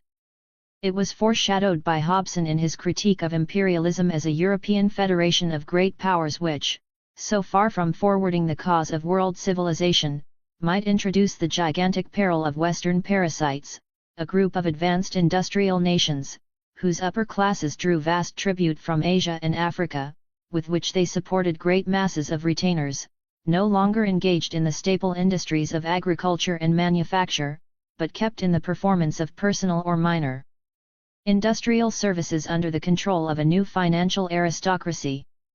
It is collective imperialism. This is precisely what has happened. Competition between the monopolies has produced the phenomenon of vast advertising and public relations organizations which busy themselves selling not only goods and services but personalities as well. These organizations and the media through which they operate, the press, radio, cinema, television, and the businesses dealing with the packaging of goods, employ huge armies of people in what are nothing more than parasitic jobs which would have no place in a sane society producing for consumption instead of profit.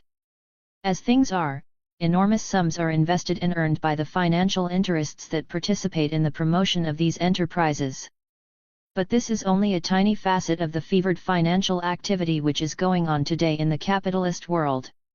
Every week, every day, with almost monotonous regularity, we see the same names repeating themselves as bidders for large companies, as underwriters and issuers of new shares or holders of debentures, as combiners in new financial institutions for more universal methods of investment, as participants in new factories and ventures that will extend monopoly in fresh directions and more territories.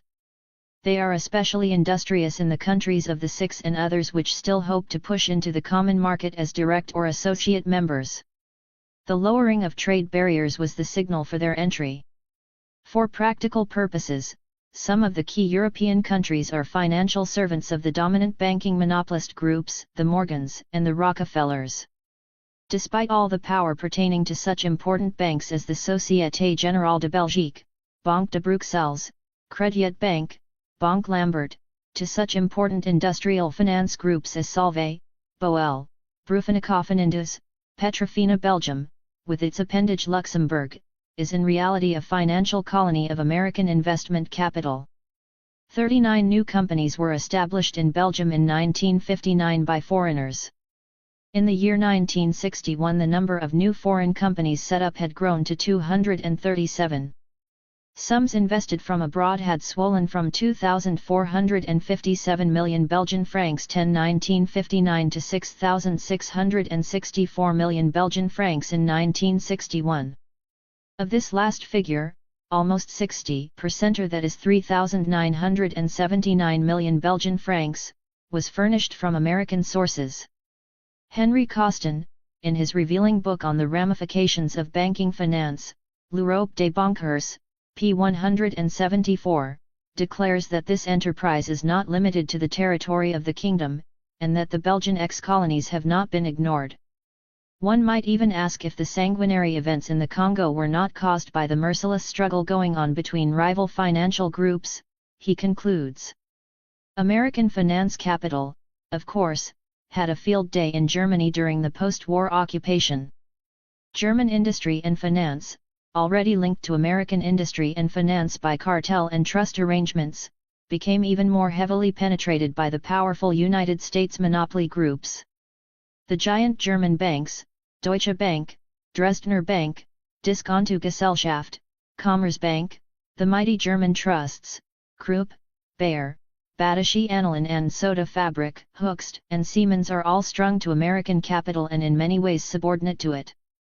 Italian banks and industry are in much the same position. The Banco Commerciale Italiano, Banco di Roma, Mediobanca, Credito Italiano, all are in several ways tied up with American finance capital either directly or indirectly. Examples can be stretched across the world, to Japan, Canada, Australia, and New Zealand. This financial dependence upon America has been put by Lord Bearsted, chairman of M. Samuel & Co. at the 1963 annual meeting, when he reported the 16.66% acquisition of the company's shares by the Morgan Group. We will not be the first merchant bank to have part of its capital owned by American interests. This piteous statement is a public confession of Europe's subservience to American financial monopoly, a monopoly expressed in the strategic and political alliances that bind European capitalism to American capitalism. European statesmen are deeply conscious of their inferior standing but, in the main, feel there is little they can do to adjust the position. Resentment, however, there is, and in France it has expressed itself in General de Gaulle's stand on an individual French nuclear striking force, in his overtures to Adenauer, former German Chancellor, in his attempts to exclude Great Britain from the common market as the long arm of the United States, and more recently in the overtures to China and his tour in Latin America. All these are efforts to arrest America's dominance of Europe and to exert French independent action on the international front. Such attempts, however, have little chance of success, nor can they make but a passing impression upon the world scene. They are in reality expressions of the deep competitive conflicts within capitalist imperialism, which exist below the surface federations and alliances, conflicts rooted in the unequal development of the contestants, in the unequal development of capitalism. Britain, as the forerunner of the Industrial Revolution, became the workshop of the world, the carrier of the world's goods, the foremost thruster for imperialist control from the City of London. Her decline set in with the upsurge of the younger, more vigorous capitalist states of Germany and America. The two world wars were a test of their strength against the older established capitalist countries and against each other. The United States came out triumphant both times. Still, the City of London is only slowly giving way to Wall Street as the symbol of world money power. It hopes to resuscitate itself by spreading into the European common market, even though it must do so in alliance with, and subordination to, American financial monopoly. Surplus capital in France was more heavily invested in the less advanced countries of Europe, Russia, Poland, Hungary, Romania than that of either Britain or Germany, although they, too, had large investments in the same European heavy industries, armaments, mines, and oil fields.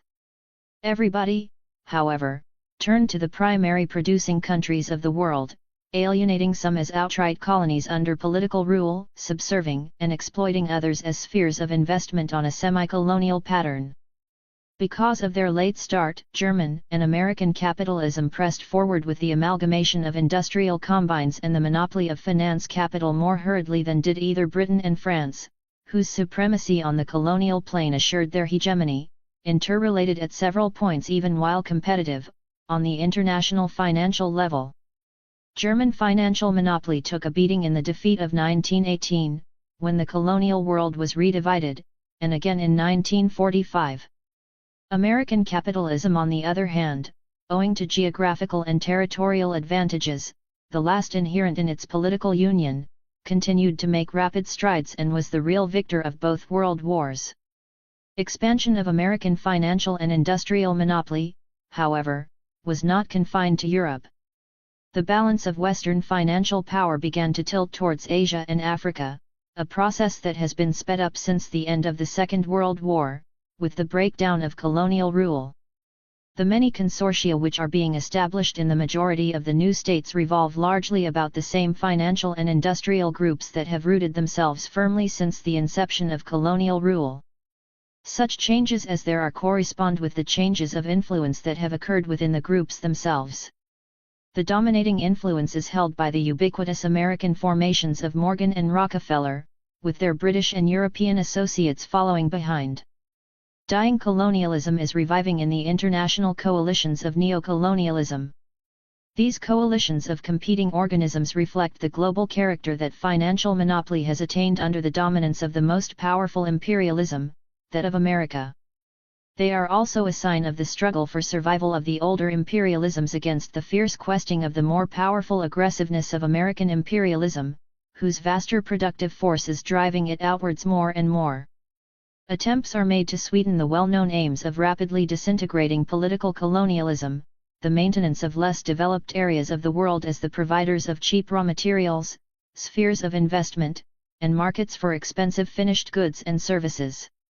The finished goods and services, now that the populations of the new nations are asserting demands for a rising standard of life, are taking on a different character and overspilling into categories formerly neglected. Land clearing equipment, hydroelectrical projects, road reconstruction, housing, schools, hospitals, harbors, airports, and all the ancillary and supplementary services they call for, are providing new fields of capital investment and profit for financial monopoly, both at home and abroad. They are also keeping in handsomely paid employment a large army of so-called experts, technical and professional people, not always of the highest caliber. New sources of extractive and agricultural commodities are also attracting large capital investment sums. Former dependence upon domestic sources of many minerals in the metropolitan countries is giving place to their importation from abroad. Miners in the copper and iron ore producing regions of the United States, for example, are being thrown out of work not only because of automation, but also because bigger profits are being obtained from the greatly stepped-up mining of base materials in Africa and Asia. In some places, their semi-processing also offers greater margins than can be got in the areas of more expensive labor. Puerto Rico and other Latin American countries that offer cheap labor are fast becoming centers of manufactured consumer goods, frequently processed from imported raw materials and sent to the United States to compete with American-produced commodities at only slightly reduced, or the same, prices. This gives greater profits still to finance capital. The intricate process of balancing returns from domestic investment against the outflow of capital into more profitable foreign investment is creating serious rifts in the internal economic position of every Western capitalist country. This is felt particularly in the balance of payments position. Even the United States, whose reserves of gold and foreign exchange were so vast that they have carried her through a growing outward current over a long period, has now reached the stage when, like her less fortunate European counterparts, she is herself entering upon an adverse balance of payments crisis. Despite the rise in national production and increased productivity, the problems of agriculture even in such rapidly rising economies as Western Germany, Italy, and France bedevil the economic situation. In America, the farming smallholder still lives close to and even below the poverty line, while the extensive mechanized farms of banker-financed companies are spoon-fed by a banker's government. Guaranteed prices for produce that goes into government-paid and government-built storages make large-scale farming in the United States highly profitable to finance capital, which passes on to the government the burdensome problem of what to do with unsold surpluses resulting from high prices. The need of further outlets for the products of agriculture as well as of the industrial and commercial complexes that are coming under increasing electronic control, and hence acquiring a greatly increased potential, is forcing Western capitalism, particularly American capitalism, into greater and more intensive involvement in highly industrialized foreign countries. The recent chicken farce played out against the background of de Gaulle's anti-American policy, which led Franco-German opposition to a continuation of cheaper American poultry importation into Europe, is just one of the lighter examples of the fierce competition going on to unload the output of bank-financed vigorously mechanized mass production. It highlighted for a moment the intrinsically paradoxical nature of the European market as a monopolistic organism putting up a strong resistance to a dominant competitive monopoly. The competitive tug-of-war is exemplified in the retaliative higher tariffs that have now been put upon French and German small cars imported into the United States, which have lost their main advantage over the home-produced article in the consequent higher price. Facts and figures prove that trade and investment between the highly industrialized countries are outpacing those with the less developed regions. They effectively support the case that imperialism is not confined to the primary producing A sectors of the world. However, the salient fact is that the profit rate from the exploitation of the less developed areas is greater than that received from the more industrialized countries.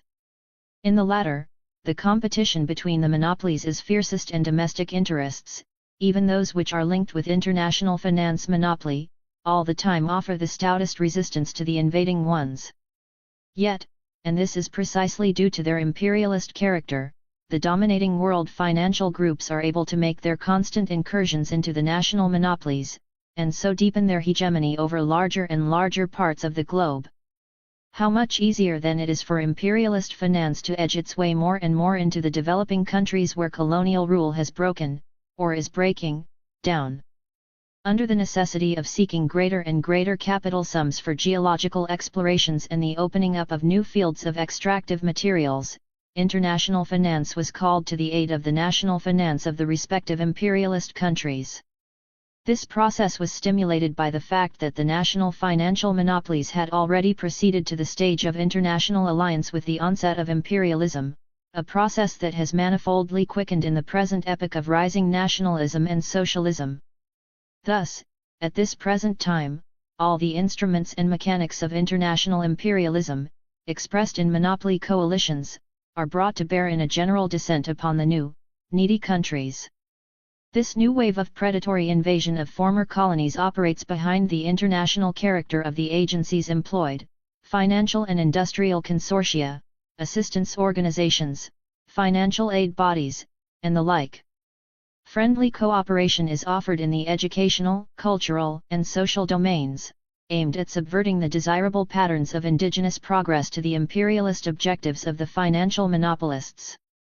These are the latest methods of holding back the real development of the new countries.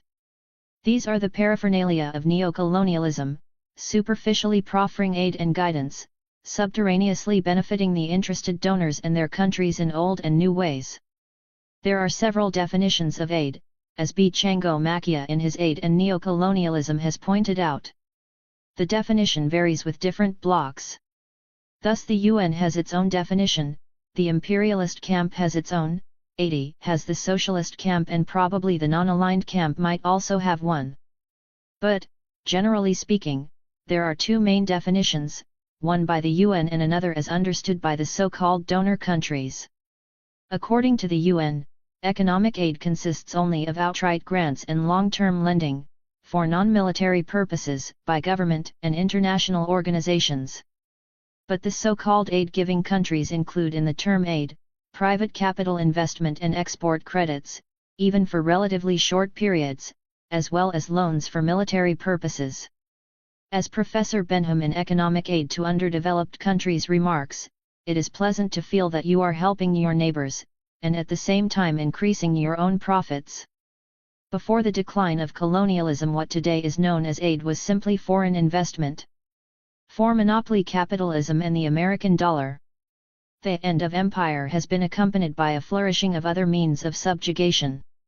The British Empire has become the Commonwealth, but the proceeds from the exploitation of British imperialism are increasing.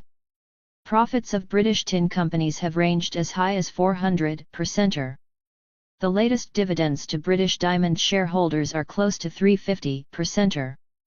On one occasion Mr. Nehru declared that British profits from independent India had more than doubled and British capital investment in his country rose from Rs 2,065 m in 1948 to Rs 4,460 m in 1960. Total British investments in Africa have soared to $6,500 m, the French to about $7,000 million and American to $1,100 million. A recent survey made plain the plunder of British monopolies. It listed 9 out of 20 of Britain's biggest monopolies as direct colonial exploiting companies: Shell, British Petroleum, British American Tobacco, Imperial Tobacco, Burma Oil, Njanga Copper, Rokana Corporation, Rhodesian Mines, and British South Africa, 5 of which are directly engaged in chiseling away Africa's natural resources. The others are busily increasing their trading. Their total of £221 million net profits was over half the combined net profits of the top 20 monopolies. Incredibly, the list leaves out 2 of the world's greatest combines, those states within a state, Unilever and Imperial Chemical Industries, whose operations are based heavily in their overseas exploitations. The United Africa Company leads for Unilever in Africa. About a third of ICI and its subsidiaries operate overseas. Sir Alec Douglas-Home, former Prime Minister of Britain's Tory government, in a speech made on March 20, 1964, professed himself ignorant of the meaning of neo-colonialism.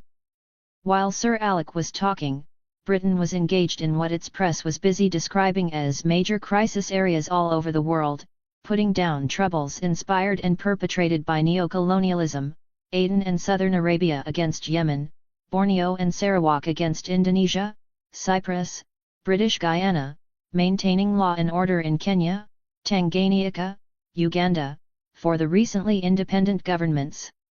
Is this the end of imperialism? Not according to The Economist, mouthpiece of Britain's business interests, which felt compelled to comment. Military bases, routes to the east, frontier skirmishing, putting down mutinies, all this has a 19th century ring, quite naturally disturbing to those who had hoped that the end of colonialism meant the end of military involvement east of Suez. The noble truth of the matter turns out to be that for the moment Britain has as many military commitments in that area as it ever had before colonies were replaced by Commonwealth. Economist, May 23, 1964. The intention is to hold back the progress of the developing countries. Where circumstances favor the establishment of ventures of a more than token industrial character, the aim is to see that they are made haltingly. The overriding objective is to induce a merely fractional increase in the industrial scope of the new nations in order that they may continue to provide the sinews of imperialism's greater concentration of forces for the final tussle of strength within itself and against socialism. What is remarkable is that the major part of the less developed world, and here we must include the USSR, chose and is choosing the socialist road to national progress. There are, in addition, countries like India where the political system, though patterned on the bourgeois democracies of capitalism, nevertheless proclaims socialism as the socio-economic objective. The nations that have reached their present peaks by passing through the various stages of capitalism cling desperately to the system that has brought them to the heights of imperialism. Each, perched perilously on a narrow summit, must put up a constant battle to guard its own pinnacle. Greater intensity is infused into the struggle by the resurgence of rivals, of whom Germany and Japan are the most virile.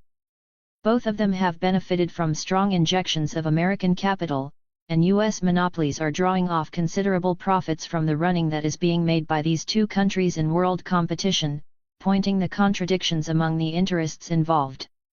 Competing against American imperialism, German and Japanese monopolists are frequently in alliance with their USA opposites, who often put them forward in imperialism's general offensive against Africa, where open United States private investment might be regarded with more suspicion than others. Germany, moreover, is now second to the USA in the scale of so-called assistance to the developing countries. Since capitalism is the embodiment of the philosophy of self-interest, the ostensible allies of America's monopolists must use the position of strength into which they are being thrust to promote their own growth.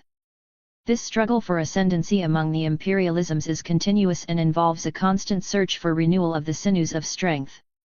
Alongside the battle for imperialist supremacy, there wages the fight against the ideological camp of socialism, into which the warring imperialists make an all-out effort to trail the developing countries as their appendages.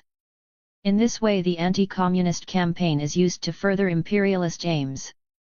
Leaders of monopoly capitalism everywhere build up in the public mind an image of the system in socio-cultural terms by which they transform it into an idealized harmonious civilization that must be cherished at all costs. They harp upon a way of life that may be altered only to its detriment, and stress its continuity as a major principle in the fight against communism. When Harold Macmillan as Prime Minister of Britain told the South African Parliament that what is now on trial is much more than our military strength or our diplomatic and administrative skill, it is our way of life, he epitomized the metaphysical transmutation of economic impulses into a social philosophy. This, in spite of his reference to winds of change blowing across Africa. He echoed the several statesmen of the West, any of whom could have made the statement and, indeed, have at different times and in almost identical words, the great issue in this second half of the 20th century is whether the uncommitted peoples of Asia and Africa will swing to the east or to the west. All the powerful imperialist nations are decided that the new states shall develop along the capitalist path, the provisioners of imperialism's vital needs, the source of its super profits.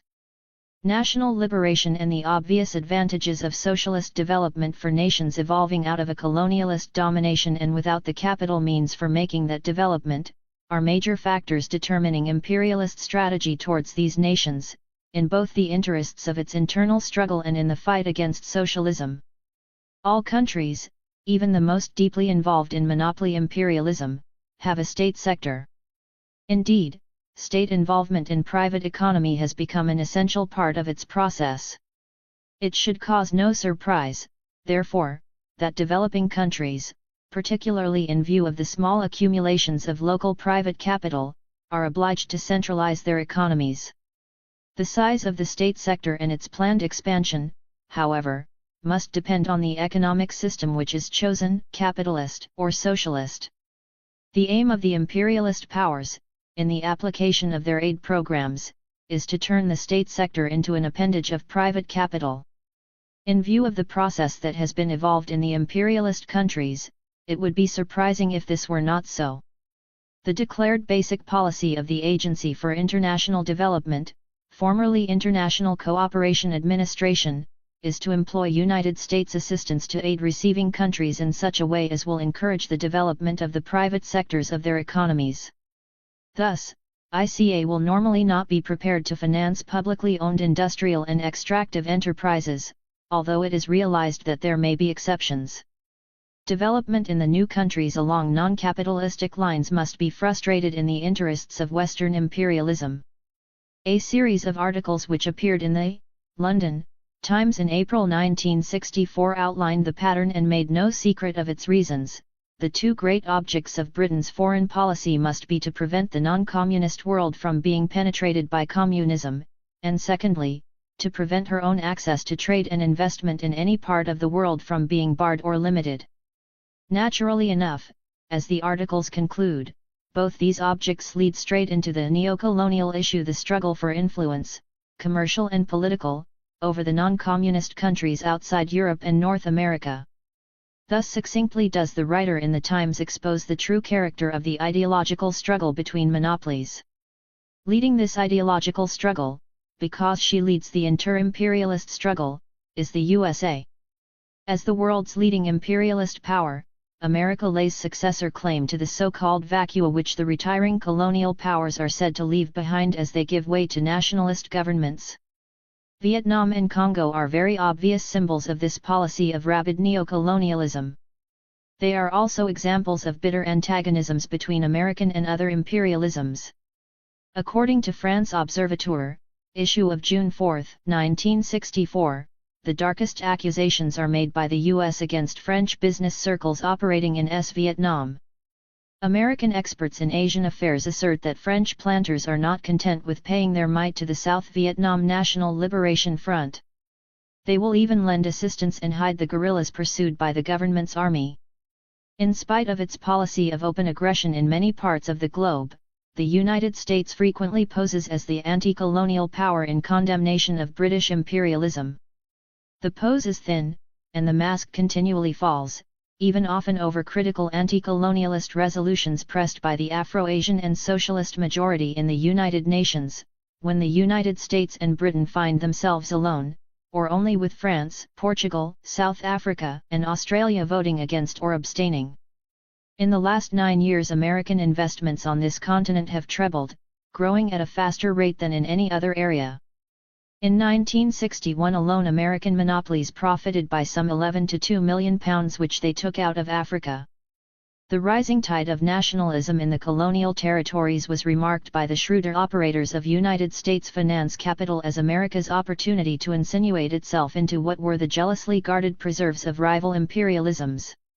Anti-imperialist stirrings had begun to show themselves in Asia and Africa before the outbreak of the last World War. As hostilities progressed, America came out more and more openly for the ending of colonial rule. Press and other public propaganda harked back to America's own fight against colonialism. The remembrance was linked in people's minds with the budding nationalist movements that were bringing overt pressure for independence around the globe. War-torn Europe would provide part of the answer to America's need to export investment capital and goods, but territories newly released from the political power of rival imperialisms would offer practically virgin fields. A fabulous growth in American monopoly capitalism occurred during the first 40 years of the present century. United States foreign investments vied with those of Europe, overtook and surpassed them. In 1900, American private foreign investments were small by comparison with Europe's $500 million to Britain's $12,000 million and France's $600 million. By 1930 the growth rate of America's foreign investments had already overleaped those of Britain, standing at $17,000 million against the latter's $19,000, and way ahead of France's $7,000 million. America's foreign investment position was supreme by 1949, $19,000 million against Britain's $12,000, the level at which it had opened the century. France's level had sunk to $2,000 million. The First World War eliminated Germany's foreign investments and reduced those of France. The Second World War eliminated Germany, Italy, and Japan. The American government, moreover, had added $14,000 million to its monopolists' $19,000 million of private foreign investments. The government loans are political loans rather than direct profit-making investments. But they enhance the position of United States finance capital, by providing markets for surplus goods and by increasing profits of private American investors in the borrowing countries. The Second World War gave explosive momentum to American capitalism and helped it to increase its overseas investments and exports of manufactured goods to the colonial preserves of European and Japanese imperialism. In the decade 1938 to 48, America's share of the imports into these territories rose from 11% to 25%. Her African trade in the period went from $150 million to $1,200 at which figure it represented almost 15% of all Africa's foreign trade. American monopoly's appetite was whetted by the income of $18,000 million by which it had profited from its foreign investments in the period 1920 to 48.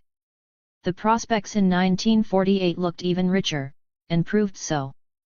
Between 1950 and 1959, private American firms invested $4,500 million in the developing countries and made 3 times as much. Net profits came to $8,300 m, to which can be added millions of dollars in trading profits, interest on loans, freight charges, and other ancillary operations. All of this was helped along by Marshall Aid, the Economic Cooperation Administration, born out of the marriage between the American state and monopoly. The dollar was brandished as the universal cure-me-quick for Europe, bringing fat super profits to its American owners. In the confusion and devastation left by war, they were to slip unobtrusively into the cozy corners from which the European imperialists would be edged out both from Europe and its territories overseas. American financial and industrial capital used the opportunity which Europe's post-war weakness offered to draw upon its resources. It fed on war-ruined Europe, though not to the same degree as Western imperialism exploited the colonial and semi-colonial world. The powerful German metallurgical and chemical trusts, Vereinigte Stahlwerke and IG Farben, were broken down. The West German state established in 1949 came under a military occupation that controlled its foreign trade, its foreign policy and defense. Of the factories which had escaped wartime destruction, some were dismantled. Many of Germany's best scientists and technicians were lured to America and Britain.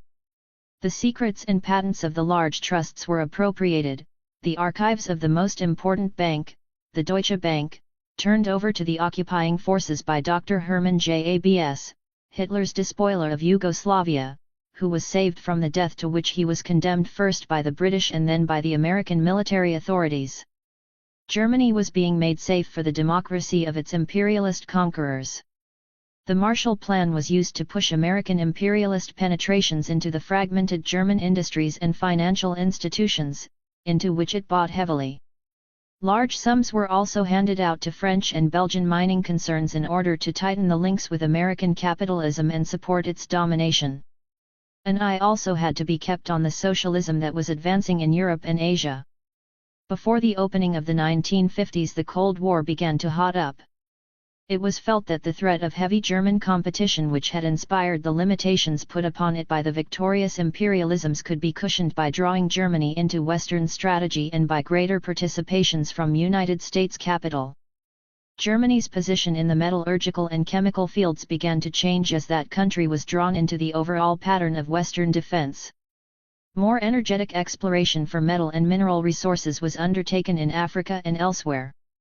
Africa's raw materials are an important consideration in the military build-up of the NATO countries, in which are included those of the European Common Market.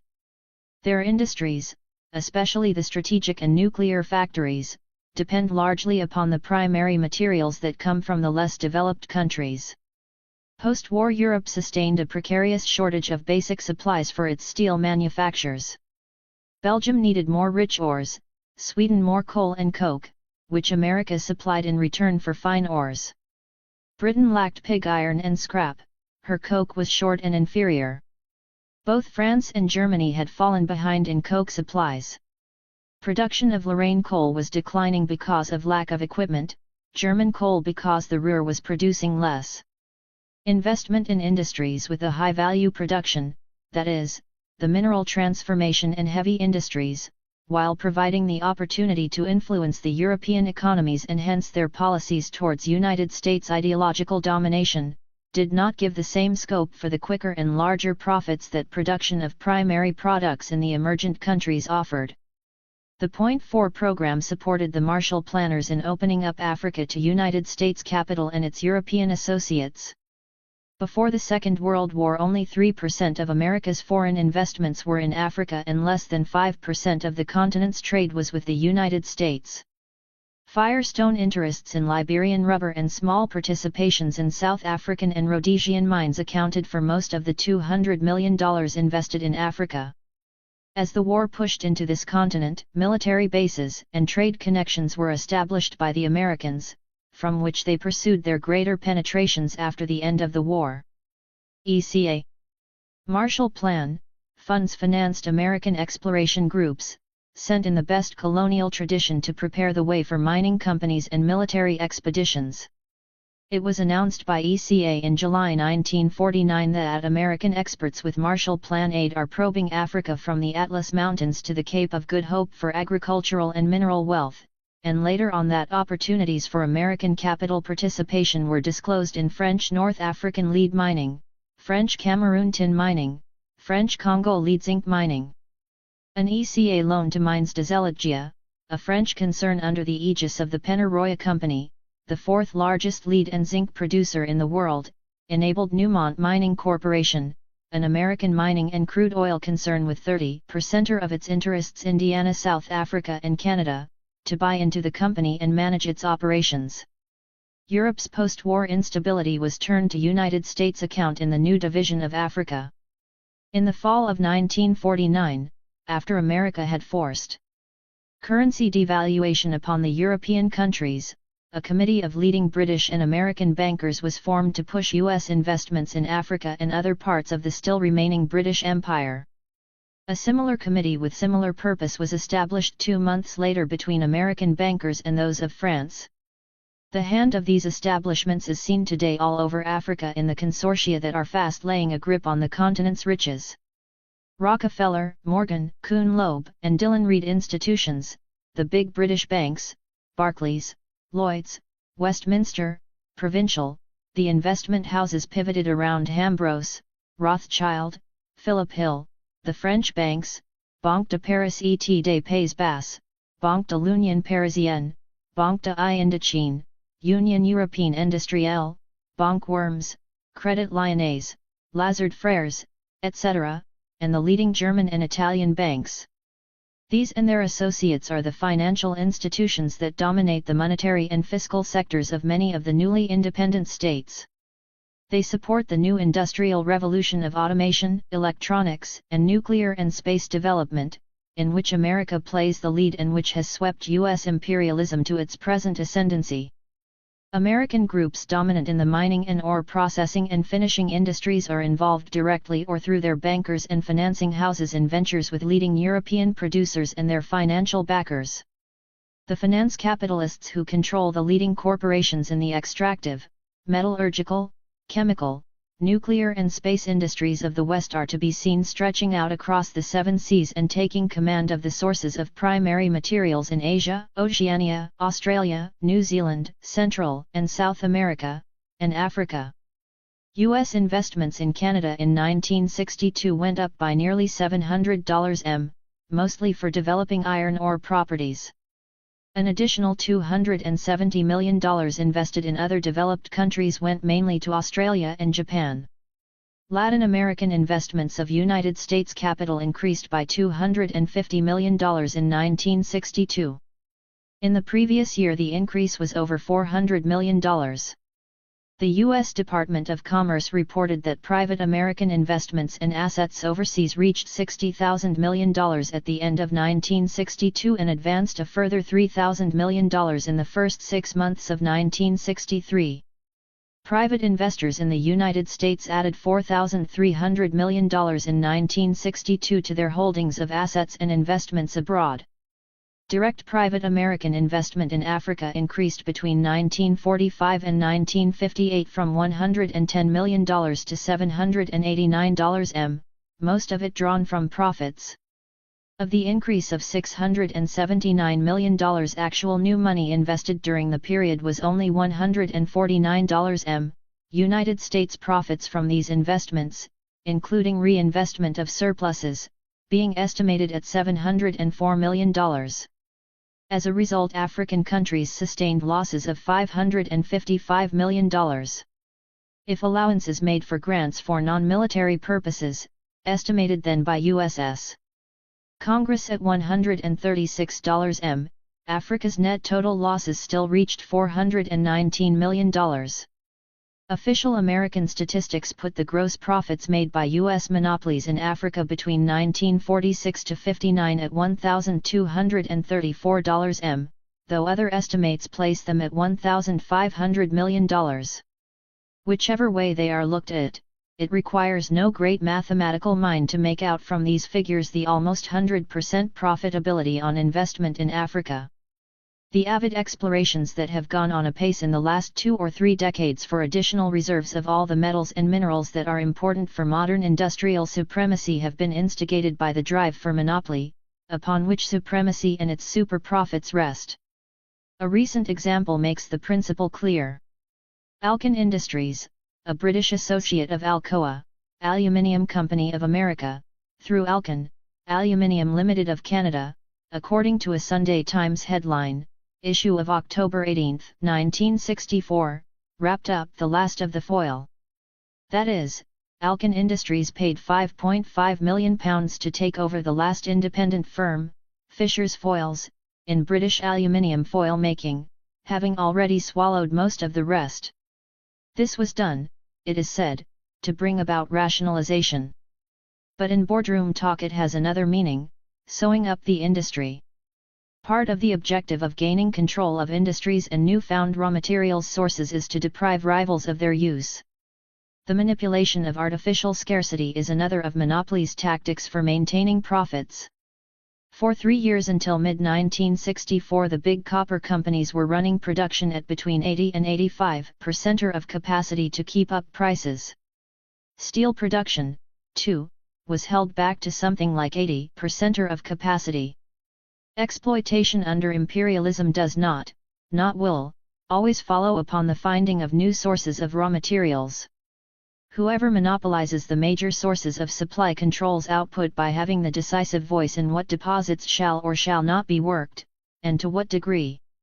Monopoly allows the monopolists to manipulate the economies of other countries in their interests.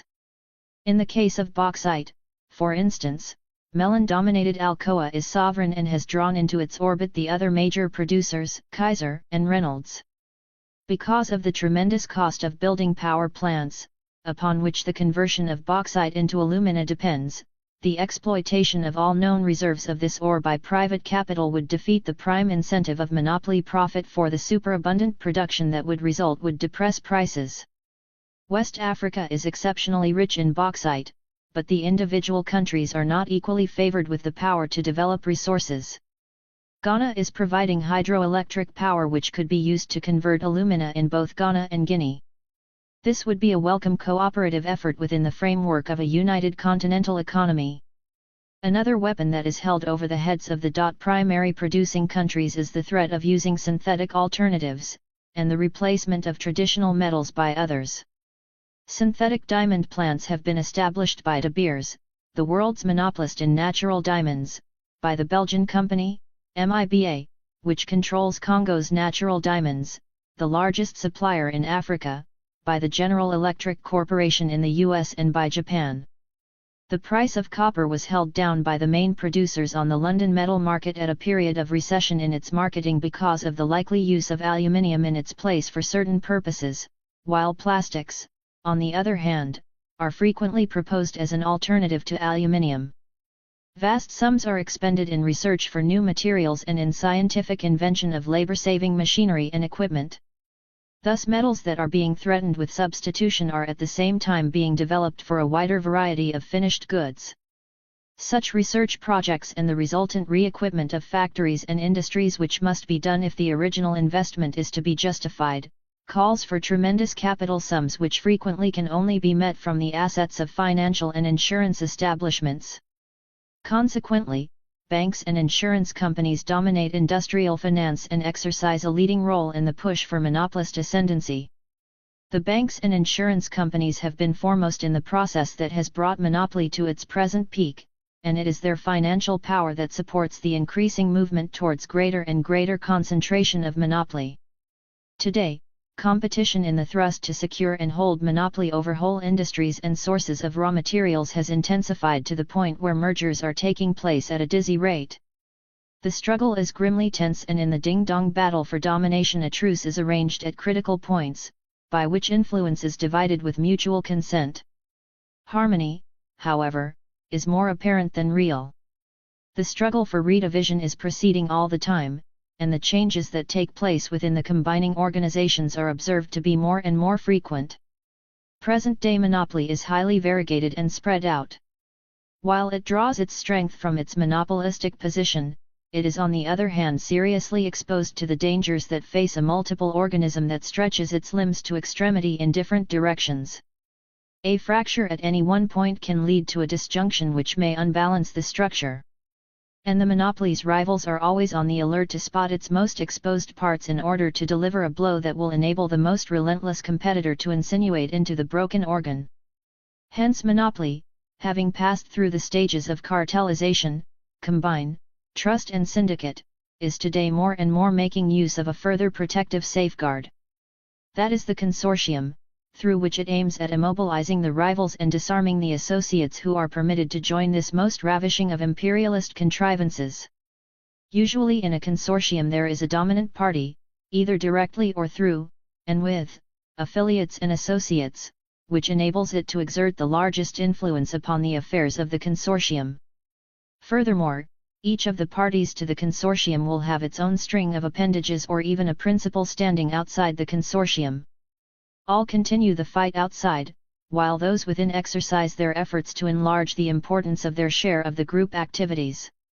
For example, as a monopoly it will be in control of a complex of companies connected at many levels with the production of primary materials, their processing from the original state right through all the stages of transformation into a variety of semi-finished and finished goods, from the most ordinary article to the most complicated and delicate equipment and heavy plant and machinery. The monopoly does not restrict itself to a single raw material, though it will be preeminent in one or two. Nor does it restrict itself to any particular department of manufacture or enterprise that may be ancillary to its basic activities, though here again it may specialize in certain lines. Many monopolies branch into real estate and land development projects, as construction and contracting work bring quick and high returns and high rents. This form of capital investment is growing rapidly in the present era of enlarging industrialization and the growth of new towns, and extends to large-scale agriculture. In Africa the consortium is making the most sinister penetrations. It extends from the monopolistic amalgamations of American and European finance capital, particularly those combined within the European Common Market, where financial consortia have been set up as the most effective means of profiting from the competitive struggle that is spiraling within this so-called unifying organization. The prime objective is to monopolize Africa's sources of raw materials, not, as it is claimed, to assist the African countries to develop their economies. For the materials are carried off largely in their raw state or as concentrates to enhance the productive output of the imperialist countries and to be returned to them in the form of heavy equipment for extractive industry and the infrastructure for carrying the resources away. It is out of the revenue from the trade in these materials that the African countries look to amass part of the capital that will make it possible for them to utilize these same commodities in the service of their own development.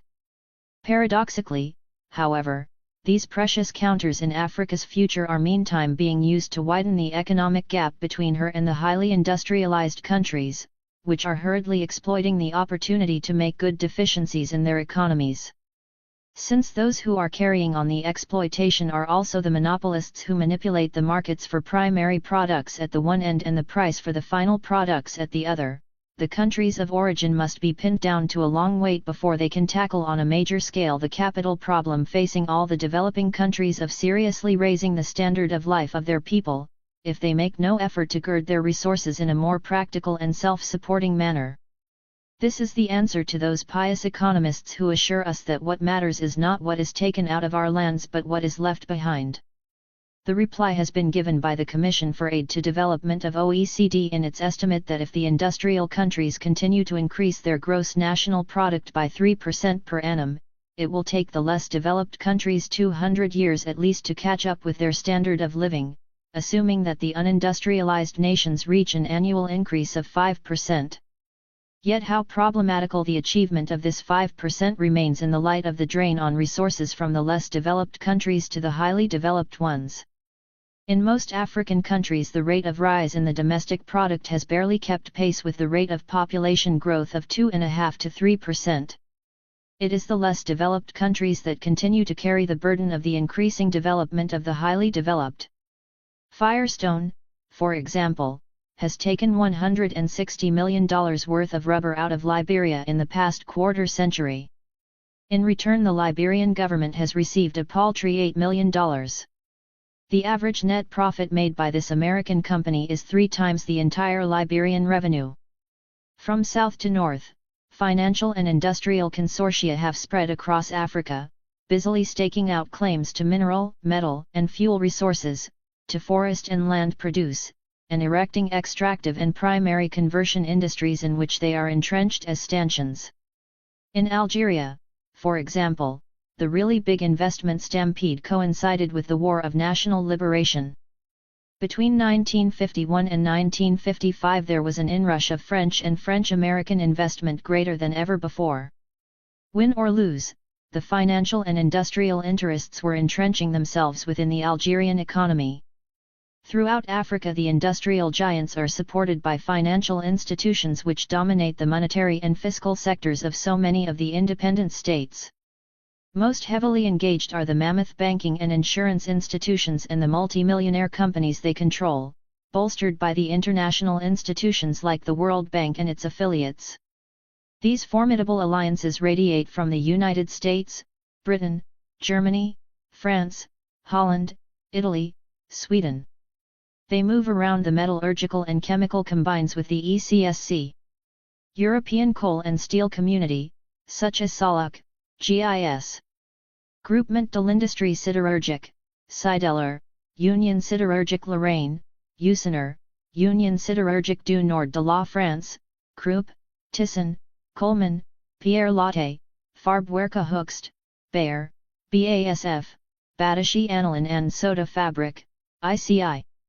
They are in the assemblages of bankers such as Cons Afrique, Consortium Européen pour le développement des ressources naturelles de Afrique, situated at the same address as the International Bank in Luxembourg, Eurofin, Compagnie Bancaire, Finsider, Cofamer, Union Européenne Industrielle et Financière, and others. Powerful American corporations like Bethlehem Steel, United States Steel, Republic Steel, Armco Steel, Newmont Mining, Johns Manville, Union Carbide, Olin Matheson, Alcoa, Kaiser, crop up among all the post-war primary materials producing projects on this continent. Their alliances are spread among the leading metallurgical and financial companies of Europe in combinations that mask the underlying competition. This competitiveness erupts to the surface when circumstances cause a breakdown in the facade of peaceful coexistence between rival imperialists operating in the sovereign states of others, to which they make assumptions of power and use as pawns in the struggle for monopolistic supremacy. Gabon is vocal testimony to these assertions. Mass discontent with the existing regime which led to the disorders of February 1964 was the occasion utilized by France to warn the United States that she would brook no encroachment on the claims she lays to the manganese, uranium, and oil riches of this, her former colony. Neglected under the colonial regime, these resources have assumed inestimable value to France in the struggle against the advance of American imperialism in Europe in the new epoch of atomic rivalry. France sent in paratroopers to force the issue of whose pawn Gabon would remain. United States Steel may have the dominant participation in Comalog, CIE de Elaguao, which is working on the bed of the vastly rich Franceville manganese deposits, but France, through the CIE des Mines d'Uranium de Franceville, controls the uranium field at Mountaina, and is urgently occupied in the attempt to foil the aspirations of the American oil barons to undisputed access to Gabon's offshore petroleum reaches. 5. The truth behind the headlines. Really, to understand what goes on in the world today, it is necessary to understand the economic influences and pressures that stand behind the political events. The financial columns of the world's press give, in fact, the news behind the news. Every few days we come upon such newspaper announcements as, Morgan Grenfell participates in new French bank, or African banking group, or consortium gains voting power in Hewlett, South African sugar monopoly, or new factoring company set up in Germany. These are newspaper headlines actually taken at random. However, when examined even briefly, the facts reveal an attenuated line of connection between powerful financial groups that exert the most decisive pressure upon the happenings of our time. The facts relate to the men and interests directly involved or indirectly connected with the rearrangements the articles cover. Not that the full facts are ever revealed. On the contrary, they are more often concealed, and it takes knowledge of the careers of the personalities and groups which the articles link to see behind them the inevitable direction of the reported arrangements and their intrinsic meaning in terms of economic and political power. Let us take the item of the Morgan Grenfell participation in the new French bank. Financial Times, London, December 18, 1962. Morgan Grenfell & Co. acts effectively as the London end of the important American banking house of J.P. Morgan & Co., which, in 1956, already owned one-third of the British company. It should not, therefore, surprise us to learn that the new continental bank in which Morgan Grenfell is participating is called Morgan ETCIE, more especially, since 70% of the capital of 10 million new francs is held by the Morgan Guarantee International Finance Corporation, and 15% by Morgan Grenfell. What about the remaining 15%? This is divided between two Dutch banks, Hope & Co. of Amsterdam and Armies and Zoanen of Rotterdam, with both of which the Morgan Group has had close association over many years. This association has been drawn even closer by the acquisition in March 1963 of a 14% in both of them by the Morgan Guarantee International Banking Corporation, a subsidiary of Morgan Guarantee Trust. How was this done? Through the purchase of stock in Bankier Company, a company that consolidated the activities of the two Dutch banks, which, nevertheless, continue to do business under their own names. This form of 1 and 2 is the accepted formula by which the great combinations attempt to delude the world about their compact formations. Chairman of Morgan ETCIE is Mr. Pierre Mainiol, Vice President of Morgan Guarantee Trust in Paris, whose brother, Mr. Raymond Mainiol, is a director of the Banque Worms. Vice President of Morgan ETCIE is the RT. Hon. Viscount Harcourt, KCMG, OBE, a managing director of Morgan Grenfell and chairman of 4 important British insurance companies: British Commonwealth, Gresham Fire and Accident, Gresham Life Assurance, and Legal & General. French African banking move captions an item of rather less than 8 lines in the Financial Times of July 26, 1963, which informs us shortly that the network of the Banque Commerciale Africaine in Senegal, Ivory Coast, Cameroon, and Congo Republic has been taken over by Société Générale, France's second-largest bank. It is in the single comment the newspaper allows itself that we find the grist. The arrangement will result in a substantial increase in the volume of deposits held by Société Générale. Société Générale was founded under Napoleon III in 1864. One of its chief participants was Adolphe Schneider, a member of the Schneider Iron and Steel Empire, who was at the same period also one of the regents of Banque de France. Both Banque de France and Société Générale have now been nationalized. This means in effect that the French government has a direct interest in the network of the Banque Commerciale Africaine that Société Générale has taken over.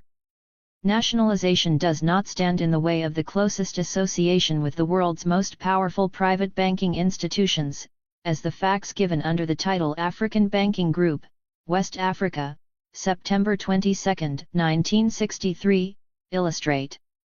The title, however, is misleading. There is little that is African about the group, the body mainly concerned being the Bankers International Corporation, a subsidiary of Bankers Trust Company, which shares with Morgan Guarantee Trust the commercial business of J.P. Morgan & Co. The others are Société Générale and other unnamed European financial institutions. This combination of Western banks, topped by the long-armed Morgan interests, is to extend the formation of banks in just those territories where Société Générale has acquired the interests of Banque Commerciale Africaine, namely, Ivory Coast, Senegal, Cameroon and Congo, Brazzaville. The American Federal Reserve Board has given its approval to the Morgan extension, as have the governments of the African countries concerned. Comment is unnecessary, since we can readily accept the view of the senior vice president and head of the International Banking Department of the Bankers Trust, Mr. G. T. Davies, who happily announced that participation in these 4 nations will substantially increase the scope of Bankers Trust Company's activities in Africa, a continent in which we are vitally interested. The news item concludes with the information that Bankers International Corporation has equity interests in the Liberian Trading and Development Bank, Tradevco, and in the United Bank of Africa, Nigeria. The fact that another sugar consortium, Financial Times, November 8, 1962, has managed to obtain over 50% of the ordinary shares and thereby the majority voting power in the South African sugar monopoly of Sir J. Hewlett and Sons appears, on the surface, to be entirely unrelated to the other newspaper items we have already scrutinized. But let us go on with our examination. Behind the combination of sugar companies that has gained ascendancy in the Hewlett monopoly are visible the hands of two important South African share issuing and underwriting houses, Philip Hill Higginson and Co. Africa, and Union Acceptances Ltd. Harold Charles Drayton is the dominating personality in the Philip Hill chain of financial and investment companies, based in London. Harry F. Oppenheimer of South Africa is chairman of Union Acceptances. Among Mr. Drayton's company appointments are those of Chairman of European and General Corporation, Second Consolidated Trust, and Director of Midland Bank and Midland Bank Executor and Trustee Co., Eagle Star Insurance Co., Standard Bank, Consolidated Goldfields of South Africa and Ashanti Goldfields Corporation. Mr. Oppenheimer, among his more than 70 company appointments, includes those of Chairman of African Explosives and Chemical Industries, Anglo-American Corporation of South Africa, De Beers Consolidated Mines, and First Union Investment Trust. He is a director of African and European Investment Co., Barclays Bank DCO, British South African Co. and Central Mining and Investment Corporation. Deputy Chairman of Anglo-American Corporation is Sir K. Akut, who is also a director of British South Africa Co. and Standard Bank. CO Director with the Deputy Chairman of Anglo-American Corporation on British South Africa Co. is Mr. Robert Annan, who sits beside Mr. Drayton on the board of Consolidated Goldfields. Mr. Annan also has the distinction of being an extraordinary director of Scottish Amicable Life Assurance Society. A colleague of Mr. Drayton's on both the Midland Bank and the bank's executor and trust co. is the RT. Hon. Lord Baillieu, KBE, CMG, who happens to be at the same time Deputy Chairman of the Central Mining and Investment Corporation, on which Harry F. Oppenheimer is to be found. Lord Baillieu sits also on English, Scottish and Australian Bank. Another director of Standard Bank is Mr. William Anthony Acton, whose close ties with the banking world are seen in his deputy chairmanship of the National Bank and directorships on the Bank of London and Montreal, Standard Bank Finance and Development Corporation, Bank of London and South America and Bank of West Africa. It is certainly not sheer coincidence that Lord Luke of Pavenham has a seat with FHC. Drayton on the board of Ashanti Goldfields and occupies a directorship on the Bank of London and South America, on which Mr. Acton is seated. Nor can it be by mere chance that Mr. Esmond Charles Baring, former director and London agent of Anglo-American Corporation and associated with a number of other companies in the Oppenheimer Group, is a member of the family that operates the merchant house of Baring Brothers and maintains the closest links with the investment world. Other important personages who graced the board of British South Africa Co. in 1963 were the late Sir Charles J. Hambro, PPV Emrys Evans, and Viscount Malvern, PC, CH, KCMH. Sir Charles Hambro was the senior director of the Bank of England. He chaired the biggest of the City of London's merchant banks, the £176 million Hambros Bank, and presided over Union Corporation, the South African mining finance group which embraces numerous of the Anglo-American interests associated with the Harry F. Oppenheimer concerns. The Standard Bank of South Africa crops up once more among the directorships of Lord Malvern, which includes Scottish Rhodesia Finance and Merchant Bank of Central Africa. The last named bank is a creation of the Rothschild banking group, in which one finds Banque Lambert, one of the important Belgian banks, some 17% of whose interests are concentrated in Africa, notably in the Congo. The bank also has an interest in another Rothschild creation, the Five Arrows Securities Co., an investment house operating in Canada, and under Rockefeller influence. Mr. Paul V. Emrys Evans, British South Africa Co.'s Vice President, is now President of Oppenheimer's expansive Anglo-American Corporation, and also upon that of Barclays Bank DCO. A seat on Rio Tinto Zinc Corporation brings Mr. Emrys Evans into the company of Lord Baillieu, its deputy chairman, and his associations with H.C. Drayton. Several of the leading British banks and insurance companies and some of their European associates participate in the Standard Bank. Its chairman, Sir Frank Cyril Hawker, used to represent the Bank of England, and its vice-chairman, Sir F. W. Leith Ross, represents the National Provincial Bank. W.A. Acton's banking associations have already been outlined above. H.C. Drayton brings in the interests of his own financial groups, as well as those of the Midland Bank and Eagle Star Insurance. Sir E. L. Hallpatch, a director of the Standard Bank of South Africa who resigned at the July 1963 annual general meeting, is a director of Commercial Union Assurance Co. Sir G. S. Harvey Watt is an associate of H.C. Drayton on Eagle Star Insurance and the Midland Bank. He is chairman of Consolidated Goldfields and a director of American Zinc Lead and Smelting Co. of the USA. John Francis Prideaux brings the interests of the Commonwealth Development Corporation into the bank, as well as those of Westminster Bank, the Bank of New South Wales and sundry other financial and investment concerns.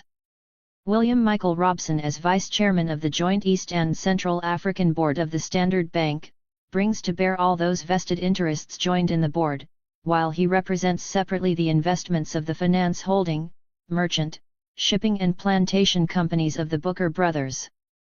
McConnell Group, which has a monopoly grip upon the economy of British Guiana. Charles Hyde Villers holds a brief for Banque Belgique Limited and Sun Life Assurance Society.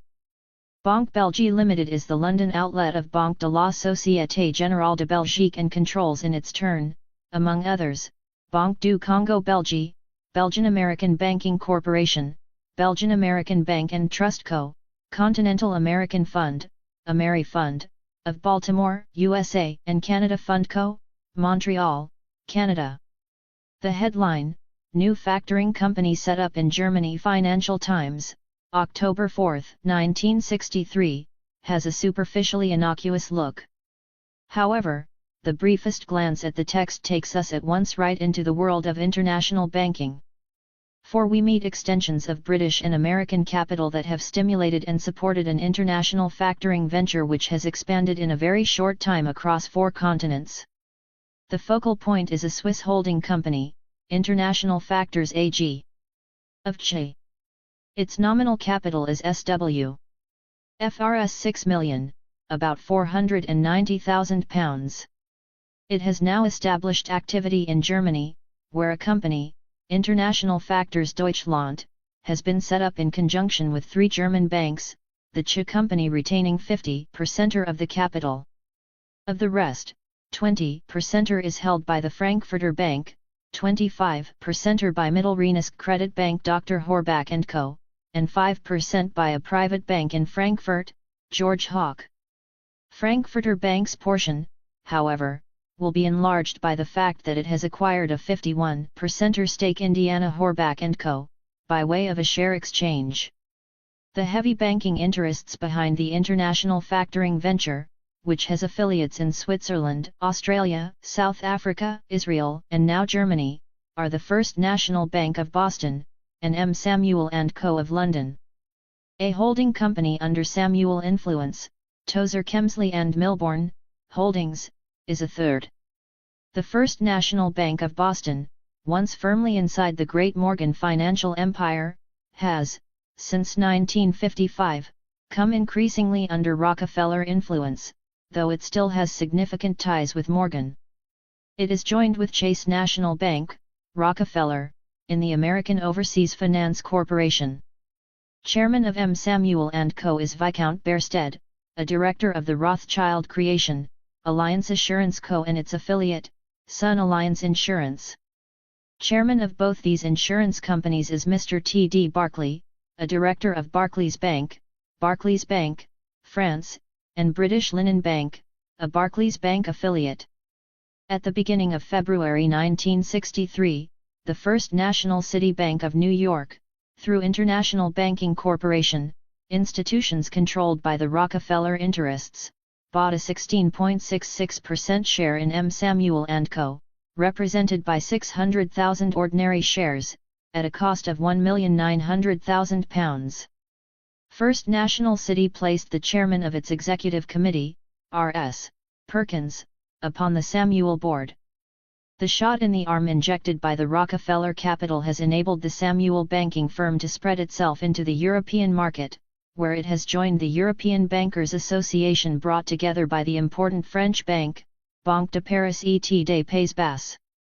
This is Groupement d'études pour l'analyse des valeurs européennes, whose purpose is to canalize what is called institutional investment. The House of M. Samuel has also been placed in charge of managing another common market organization, domiciled in London, New European and General Investment Trust, in which it is associated with Banque Lambert, Banque de Paris et des Pays Bas, the prominent German banking house of Sal. Oppenheim and CIE, the Dutch bankers, Lippmann, Rosenthal & Co., the Credito Italiano of Italy, Banco Urquio of Spain and Union de Banques Suisses of Switzerland. We may appear to have gone at some length into the intricacies of the financial and economic interests behind some innocent-looking headlines. Yet these are in fact the merest directional indications of today's trend of ever-tightening links between a short list of incredibly powerful groups that dominate our lives on a global scale. The task of taking their detailed significance farther is the main purpose of this book. Nevertheless, even this brief breakdown provides illuminating evidence of the serpentine interlocking of financial monopoly today. What we observe, above all, is the constant penetration of a few banking and financial institutions into large industrial and commercial undertakings, creating a chain of links that bring them into a connective relationship making for domination in both national and international economy. The influence exercised by this domination is carried into politics and international affairs, so that the interests of the overriding monopoly groups govern national policies. Their representatives are placed in key positions in government, army, navy, and air force, in the diplomatic service, in policy-making bodies and in international organizations and institutions through which the chosen policies are filtered onto the world scene. This process had already reached a high enough pitch before the outbreak of the First World War to call forth a number of important studies of its growth and potentialities. Two of these studies, Imperialism, by the English liberal, J. A. Hobson, published in 1902, and Finance Capital, by the Austrian Marxist, Rudolf Hilferding, published in 1910, were used by Lenin as the main basis of his study of imperialism, which he described as the highest stage of capitalism. It came at the stage at which competition transformed into monopoly, the so-called combination of production, that is to say, the grouping in a single enterprise of different branches of industry, and monopoly itself became dominated by banking and finance capital. Lenin's study was written in 1916. Since then the domination of financial monopoly has sped up tremendously. How is it possible that capitalism, rooted in free enterprise and competition, has arrived at a stage where competition is being eroded to the point where pyramidal monopolies exercise dictatorial rights? The possibility lay in the very fact of free enterprise itself. The spur of competition led to invention on several planes. New machinery was devised to increase output and profit, factories grew larger. Small units became unprofitable and were either driven out or swallowed up by bigger ones. Rail communication improved distribution and better ocean transport stimulated overseas trade and the bringing in of foreign raw materials. The joint stock company that encouraged the growth of rail and ocean transport served as a forcing instrument for banking and insurance growth. New company laws assisted its extension to industrial and commercial enterprises in which the individual investor's risk was lessened by the limitation upon his liability. Competition moved on to another level. Companies that possessed large capital or were able to call upon it on their own security were able to wield an unequal influence against weaker ones. Profits became hinged to the elimination of competition. The enormous expansion of industry at the end of last century and the beginning of the present was accompanied by a rapid concentration into ever larger enterprises. Combination of production was established as a cardinal feature of capitalism. Firms that had begun by concentrating upon one function of an industry spread into a group enterprise that represented the consecutive stages of raw materials processing, or were ancillary to one another. Trading houses extended their activities into distribution and then into actual production of finished goods from primary materials produced from plantations and mines they acquired in overseas territories. Hilf Erding, in his classic work on the subject, Finance Capital, explains the reasons behind this process. Combination levels out the fluctuations of trade and therefore assures to the combined enterprises a more stable rate of profit. Secondly, combination has the effect of eliminating trade. Thirdly, it has the effect of rendering possible technical improvements, and consequently, the acquisition of super profits over and above those obtained by the pure, i.e. non-combined, enterprises.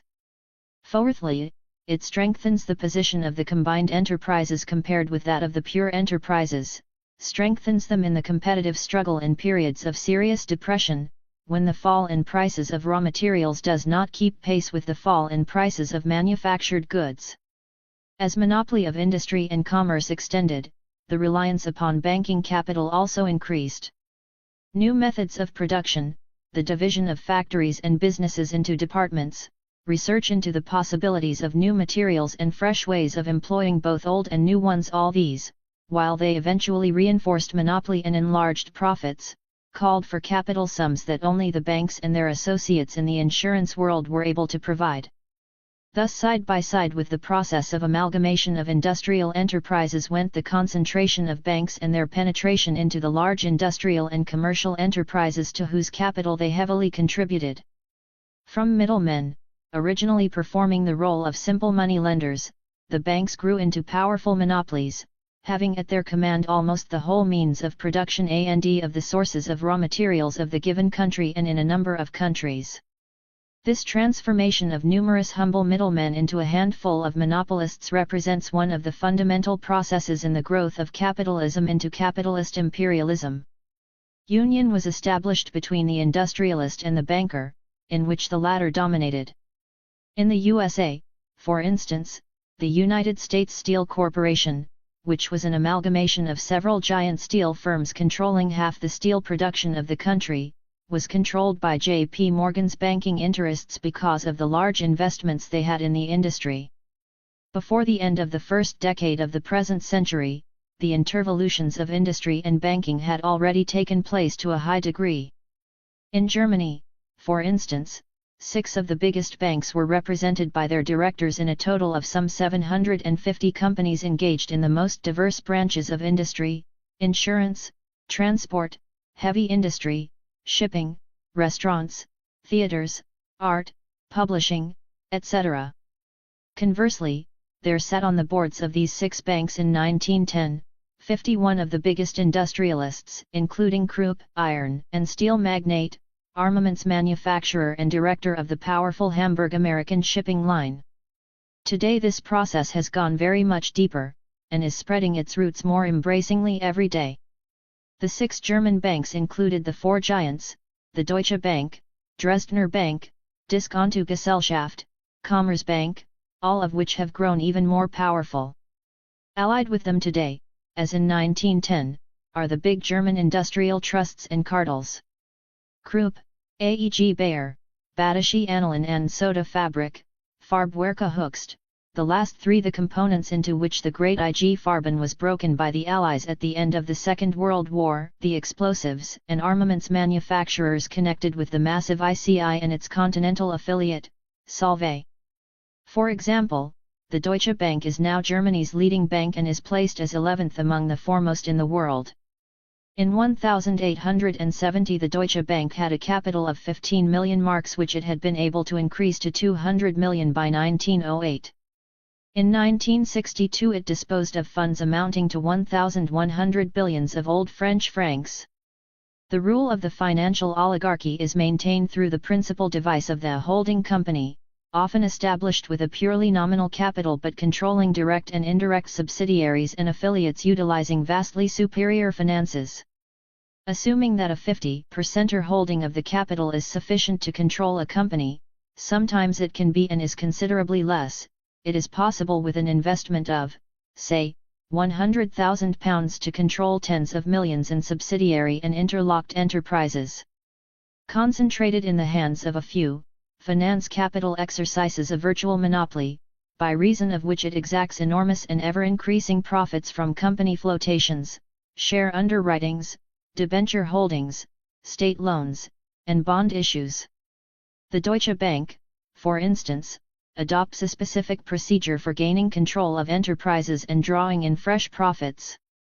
When participating in the launching of new ventures or extensions of already existing ones, it finds the whole of the required capital from its own and associated resources. When the formation is complete, the shares are unloaded at a premium, the bank holding just sufficient to give it a commanding voice in the direction of affairs. At the same time, it takes a profit on the original capital. Flotation of foreign loans provides one of the highest yielding fields of monopolist profits. Usually a borrowing country is lucky if it gets more than 9/10 of the loan sum. Frequently it is less, particularly if it is a developing country. Liberia's loans are a revealing and classic example of how monopoly finance operates in conjunction with governments to increase its profits. In Liberia, in 1904, President Arthur Barclay reported that the English 7% loan of £1,871, originally £100,000, of which only £27,000 actually reached the Liberian treasury because of certain official defalcations, was the largest item of the country's indebtedness and would require 3 years' revenue to cover it. A desperate Liberian government succeeded in arranging an international loan of $1,700,000. This was subscribed by British, French, Dutch, and German banking houses associated with the United States financial institutions of J.P. Morgan, the National City Bank, First National Bank of New York and Kuhn Loeb & Co. In this instance, the most arbitrary means were used in applying and securing repayment of the loan.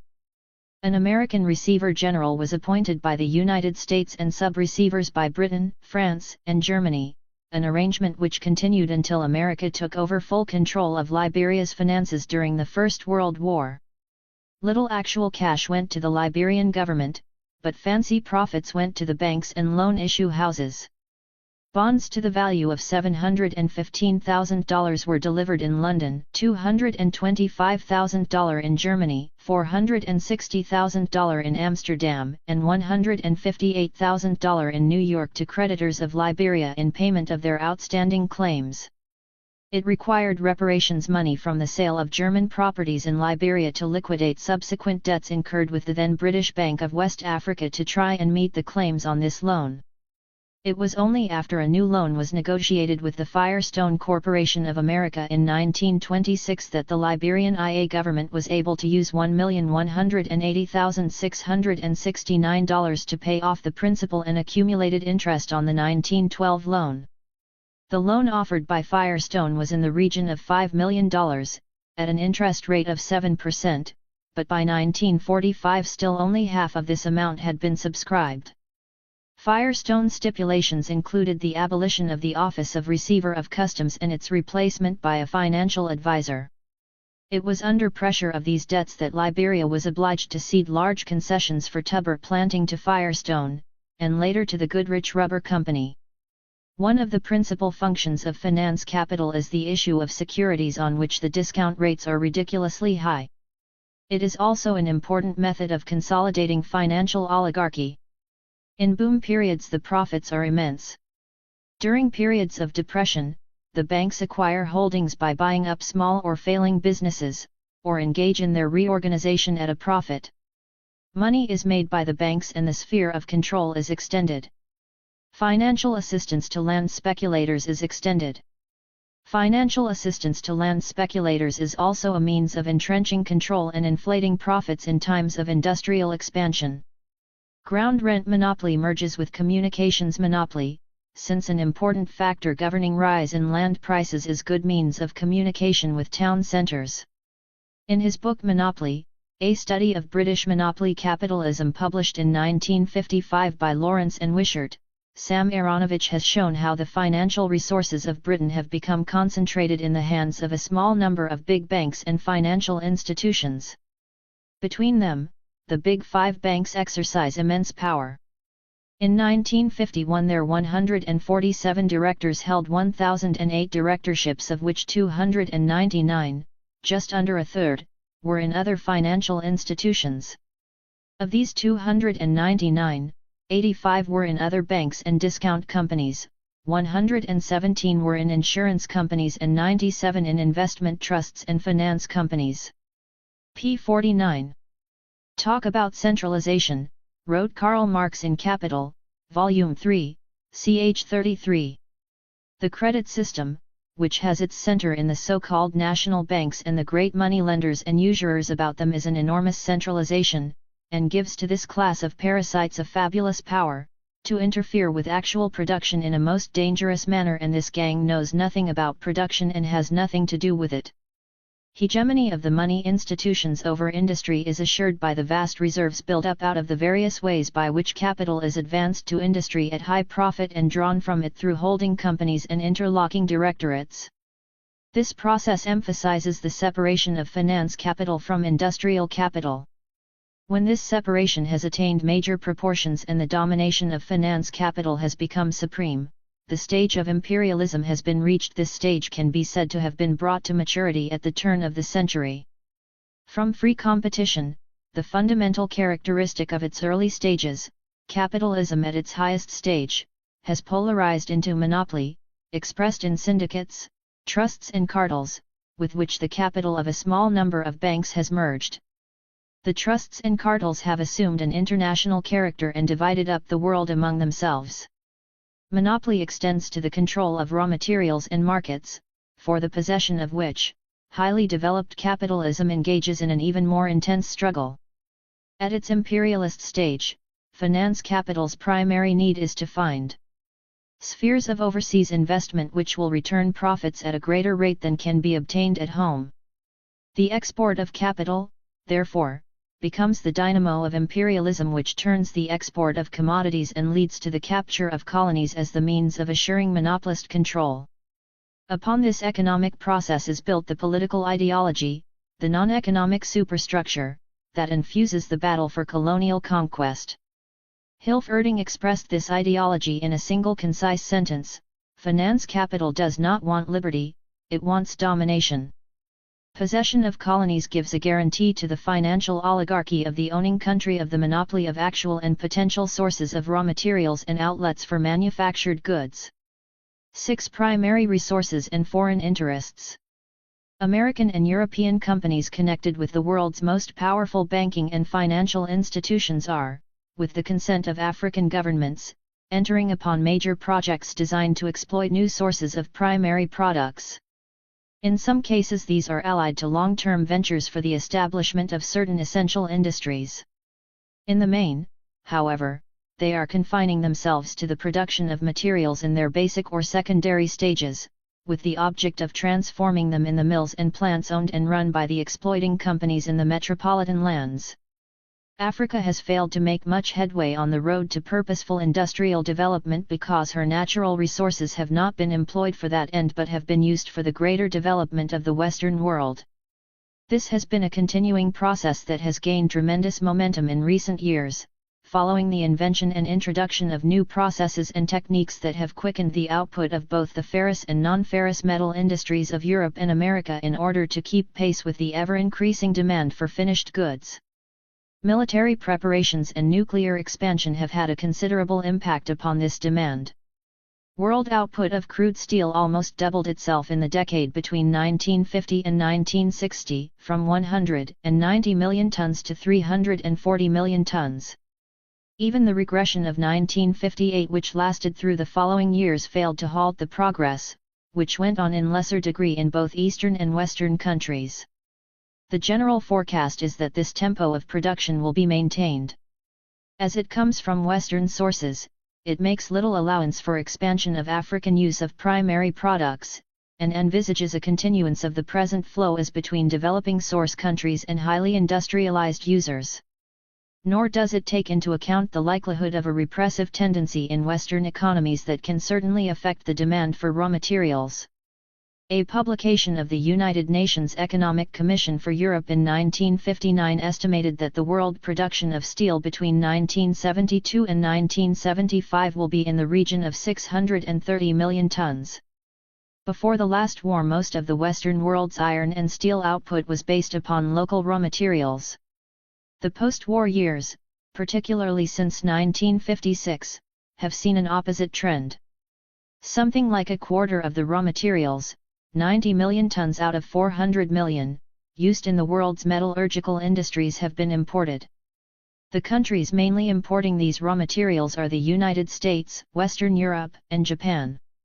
The Soviet Union and the developing countries have at their disposal sufficient quantities of domestic raw materials. At the present time, three large areas of primary resources are being exploited for the benefit of the great producer countries. These are Africa, Canada, and South America, in particular Chile and Peru, and lately Venezuela. Canada has become a province of American capital investment, which draws off high profits and exploits vast resources of raw products for conversion in American plants. South America and Africa, besides offering these advantages, provide cheap labor and local governmental assistance by way of duty exemption for imported machinery and equipment, as well as tax remission. Surveys now being carried out in Africa are discovering more and more deposits of valuable raw materials. Western investigators regard them essentially as sources of exploitation for the commerce and industry of their world, ignoring completely the development of the countries in which they lie. Robert Sownell, in an article in Europe, France, Outre-mer of November 1961, surveys the possibilities of Africa as a provider of ferrous raw materials for the industries of the great metallurgica countries. He reminds his readers that there are sources of these primary materials in Europe, such as Sweden and Spain, and that for Japan there are the countries of Asia and Oceania. He concludes that European participation is a favorable factor in starting off the exploitation of Africa's mineral resources, but that the new productive capacities in course of development should counsel prudence and a detailed examination of the selling possibilities. These mines are bound to start off in a situation of lively competition, which must have its effect upon price levels. They need, therefore, to be subjected to close preliminary examination before being embarked upon, and must depend upon agreement between the exploiting companies and the host states, which will give the former a just return and the latter a stable fiscal regime for the functioning of the harmonized exploitation. In short, the governments of the new states are seen in the role of policemen for the banking and industrial consortia bent upon continuing the old imperialist pattern in Western African relationships. The stable fiscal regime they will guarantee out of such exploitation will, according to Robert Sownell, be based on conditions of depressed prices arising from acute competition. There has been a considerable increase in the production of primary materials in Africa since 1945, under the stimulus of post-war rebuilding needs throughout the world, and the exigencies of Cold War stockpiling and armaments requirements. Another driving factor has been the revolution in productive methods and management. The surge of colonial peoples towards independence must also be acknowledged as a force contributing to the extension of raw materials production. In some cases, the production of primary materials since 1945 has multiplied several times, and in most cases has doubled. The scene in Guinea shows much change, following the discovery of deposits of iron and bauxite. Diamond mining has also made noticeable progress. The Ivory Coast in 1960 was producing diamonds at an annual level of about 200,000 carats, and operations have started in the manganese fields in the neighborhood of Grand Loja. Calcium phosphate is being exploited in Senegal, and aluminium and oxidized sand provide some mining activity. The mining of iron ore is underway in Mauritania, where an Anglo-French consortium is planning to produce 4 million tons as a first stage, to be increased later to 6 million tons annually. Deposits are estimated at around 115 million tons of 63% iron grade. Finds of very rich phosphate deposits in Senegal have brought a French-Belgian financial and mining combination into the country to carry out their exploitation. An estimated 40 million tons of raw phosphates are expected to allow a production of 13 million tons of rich phosphates through the extraction of 600,000 tons of concentrates annually for 20 years.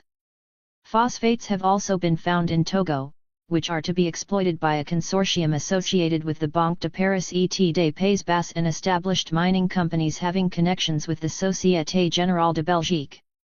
Manganese, uranium, oil, and iron ore finds in Gabon have brought in similar consortia for their exploitation. Cameroon produces little from mining beyond some small amounts of gold, tin, and rutile. Though there has been no effective change in Madagascar's position, there have been discoveries of uranium, monazite, zircon, chromium, and other minerals, whose exploitation is being investigated. Iron ore finds in Algeria are estimated at 100 million tons, and we have been hearing a good deal lately about the oil and gas resources of the Sahara Desert. Algeria's fields are now producing at the rate of 450,000 barrels a day, about a third of those of Iran, and Libya has reached 150,000 barrels daily, with the anticipation of achieving 600,000 barrels a day within the next 5 years. In Algeria's sector of the Sahara, finds of minerals at Tindouf are expected to produce 90% iron. The highest rate of increase is in South Africa, where a production of 624,108 kilograms of gold makes the republic the producer of half the world's supplies. An output of 2,838,000 carats of diamonds in 1959, about 40% of which were gemstones, puts it third after the Congo and Ghana, whose output is almost entirely of industrial diamonds, though the value received, because of its control of the industry and the number of gem diamonds, is relatively greater than that of Ghana's. She also leads in the production of chromium ore and is second in the output of lead from SW. Africa. Even South Africa's uranium production of 7,000 tons, obtained largely from gold and copper slimes, is way ahead of the Congo's 1,761 tons.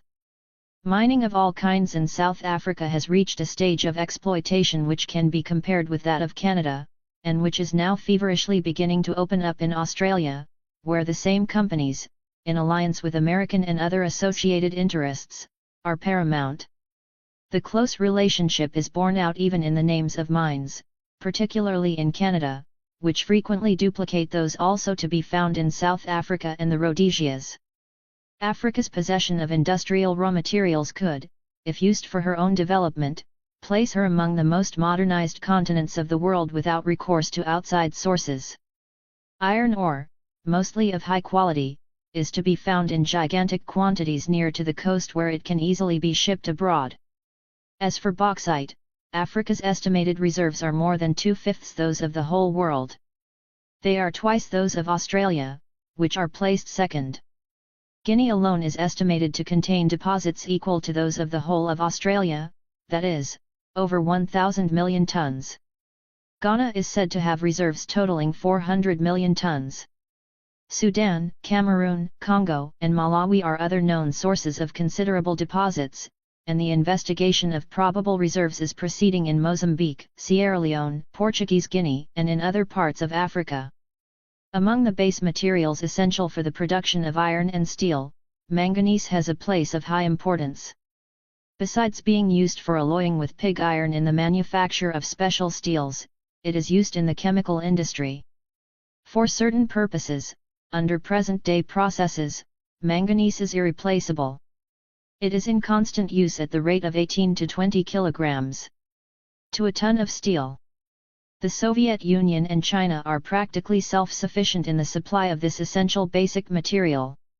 The other great world steel producers, the United States, Western Europe, and Japan, do not have appreciable quantities in their own territories. Their principal sources of supply are Africa, India, and Brazil.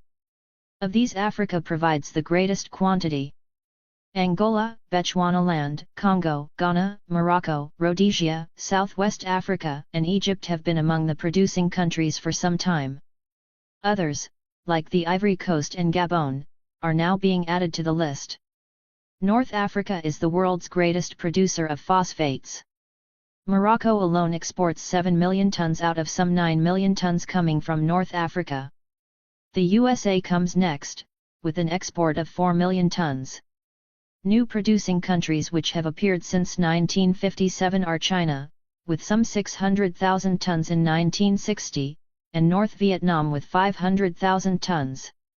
Senegal is a producer of aluminium phosphate, her output being about 90,000 tons a year, and Togo is now appearing on the phosphate market. Iron ore, like oil, has become one of the more recent mineral discoveries in Africa, North and West Africa being the main centers. Among high-grade ore producers in 1960 were Liberia, 68% iron content, Angola, 65%, South Africa, 62%, Sierra Leone, 60%, Morocco, 60%, and Rhodesia, 55% the minimum iron content for high-grade ore. There have been discoveries of higher quantities and quality since 1960. It is considered that most countries in West Africa, from Mauritania to Congo, Brazzaville, have iron ore deposits. Enlargement of the production in Liberia, Guinea, and Sierra Leone is being planned. Deposits are either being placed under production or are planned for exploitation in Nigeria, Niger, Mauritania, Ghana, Gabon, Cameroon, Senegal and Congo, Brazzaville. Ghana's reserves, estimated at about 1 million tons, are in the Cheyenne area of the northern region, and not easily accessible, and have an average iron content of 46 to 51%. It is proposed to exploit the deposits for domestic use when the Volta Lake is opened up for inland transport. The Niger Republic deposits are estimated at more than 100 million tons of 45 to 60% quality. They are at say, about 35 miles from Niamey, at the moment distant from roads, railways, and ports. These disadvantages affect also the exploitation of the known deposits in the Kandi region of Dahomey, of 68% quality. Algeria has been an iron ore producer for some time. Exploitation was undertaken there in 1913 by a French enterprise known as La Société de l'Aouanza, operating at Jebel Aouanza in the south of Constantine, close to the Tunisian border, formerly incorporated as a department of France. The company has built its own railway lines connecting its two producing centers to Oued Kabaret, to join with the Bonte-Vessa line. Its plants enable Société de l'Aouanza to export iron principally to Great Britain, Germany, Italy, Belgium, and the Low Countries, and the USA. Between the outset of this exploitation and the end of 1960, a total of 46 million tons of mineral has been extracted. Aouanza's personnel then included 600 European and 1,500 Algerians. The existence of iron ore in the Sahara was first indicated in the Garage-Abilat region, some 110 miles southeast of Tindouf, in 1952. Difficulties of situation and water supply are obstacles in the way of exploitation. Nevertheless, a committee composed of representatives of the iron and steel industries of France, Belgium, Germany, Italy, Luxembourg, and the Netherlands is busily investigating the possibilities, in conjunction with the French Bureau d'Investissements en Afrique. Liberia's iron ore resources are reputed to stand at 1,000 million tons in the Nimba Range and 600 million tons in the deposits near the Sierra Leone border.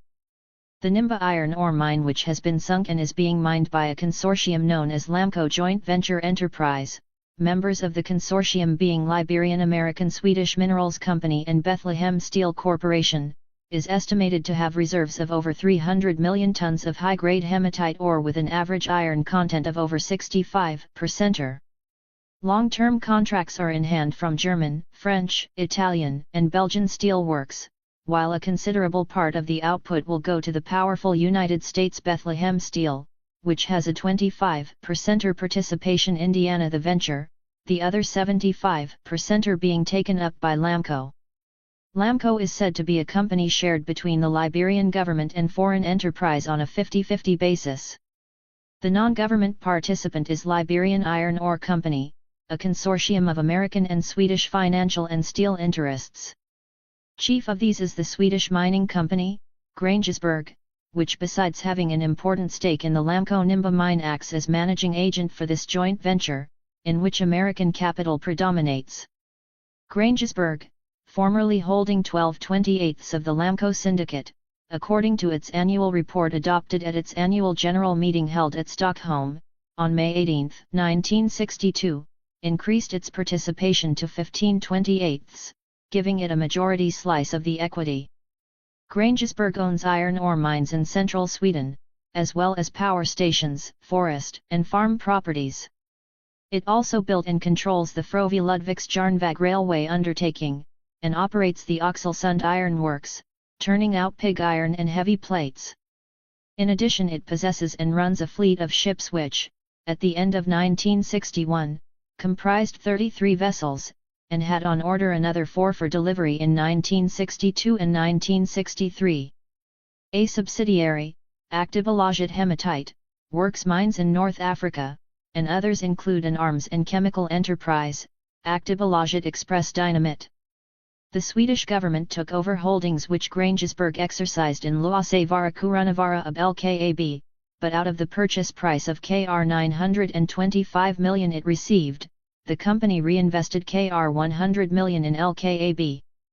The value given to these government-purchased holdings was almost twice as much as Grängesberg's fully paid-up capital of Kr 495,800,000, and even without them its assets at the end of 1961 stood at Kr 403,719,000 in addition to shares in subsidiary and other companies totaling Kr 154,380,000. The company's net profit for the year was Kr 38,787,251 and dividends absorbed very nearly the same amount at Kr 35,700,000. Its iron sales increased from 1,620,000 tons in 1959 to 2,560,000 tons in 1961. Bethlehem Steel is a heavy investment sphere for Rockefeller's profits from Standard Oil, which has been pushing to displace British-Dutch oil interests in the Far East. John D. Rockefeller III has made himself a specialist on the Far East, with a preference for Japan, where he was a member of John Foster Dulles Peace Treaty Mission in 1951. He established the Japan Society Incorporated for cultural interchange. Persistent visits and pressure have boosted Standard Oil Company facilities in Japan, Indonesia, New Guinea, and India in oil production, refining and sales. The Rockefeller interest in Japan is reflected in the link with the Sumitomo Metallurgical Group, which has been cemented in the Bethlehem Copper Corporation Limited, a 1955 British Columbia, Canada, registration. Property claims in the Highland Valley of British Columbia hold ore reserves of 3,304,000 tons grade 1 to 20% copper and 12,723,000 tons of 0,82% grade. Additional claims are held in the provinces as well as a full subsidiary, Highland Valley Smelting and Refining Co. Total output is to go to Sumitomo Metal Mining Co. Limited Group, which is responsible for bringing the property into production. It has bought 400,000 shares in Bethlehem and has options on further lots in connection with loan promises of $5 million and an agreement to contribute 1/2 of the funds required for expansion. Sumitomo provides Bethlehem's vice president and 2 other directors, one of whom is from the prominent Tanaka family. The first deliveries from the Nimba mine were made during May 1963 and production of 7,500,000 tons is planned for 1965. The Nimba iron ore streaks of Liberia stretch into Guinea where prospecting is taking place in the Nimba-Simanda region, about 1,000 kilometers from Conakry, close to the Liberia-Ivory Coast borders. A West European banking group representing itself as the Consortium Européen pour le Développement des Ressources Naturelles de l'Afrique Cons Afrique is undertaking investigations by contract with the Guinea government. The group comprises Banque de Indochine, Paris, Deutsche Bank AG, Frankfurt/Main, Hambros Bank, London, Nederlandse Handelsmaatschappij NV, Amsterdam, Société de Bruxelles pour la Finance et Industrie Brufana Brussels, SA, Auxiliaire de Finance et de Commerce Oxify Brussels, Compagnie Franco-Américaine des Métaux et des Minerais Coffremit Paris. The Banque de l'Indochine is closely associated with the Banque de Paris et des Pays Bas, and has links with the Société Générale de Belgique. Its original sphere of operations has been largely closed by its exclusion from North Vietnam because of the socialist regime established there, while in South Vietnam it has now become subordinate to American finance. The Banque de l'Indochine, which already had a foothold in Algeria, is turning more and more to Africa, where it is grouped in several consortia, usually round the interests connected with the Société Générale de Belgique, the Banque de Paris et des Pays Bas and the Deutsche Bank, all leagued with Morgan international interests. The Banque de l'Indochine is represented on the board of LE Nickel, which exploits a variety of minerals in Asia and Oceania and has a substantial interest in Compagnie Française des Minerais de l'Uranium. The late H. Robiliard was another director on LE Nickel's board, as well as J. Puere from Penneroya and Les Mines de Warren, whose former president was the late H. Lafond of the Banque de Paris et des Pays Bas. These and other allied French and American interests, grouped around the Société des Minerais et Métaux, Patino, and American Metal Climax form the combination known as Coframet, several of whom received Marshall Plan credits in the post-war years. The Deutsche Bank, which has always concerned itself with exploitation investment in the less developed areas, also has close associations with the Banque de Paris. Even during the war, the Deutsche Bank did not relinquish its role of colonialist exploiter, but followed the German army into the conquered territories of Europe. Today it is busy pushing West German interests in Africa, Panama, Chile, Pakistan, Colombia, and Puerto Rico. It has floated loans for Argentina, the city of Oslo and Norway. It has a holding in the Pakistan Industrial Credit and Investment Corporation Ltd. It has acted as fiduciary house for such considerable international corporations as General Motors, Philips, Royal Dutch Petroleum and Snea Viscosa. The connection with Royal Dutch Petroleum continues Deutsche Bank's association with the pre-First World War Mosul oil concession in the part of Turkey that became Iraq, while its activities on behalf of General Motors and Philips emphasize the subservient role the Deutsche Bank plays to the Morgan interests which conduct the international expansion of these vast ramified organizations. On the board of this bank sit directors of the Mannesmann steel interests of the Ruhr, also represented on another German bank, the Dresdner, which is also engaged in a number of investment ventures in Africa. The Mannesmann Steel Company, one of the most important in the German Ruhr, was established in 1885.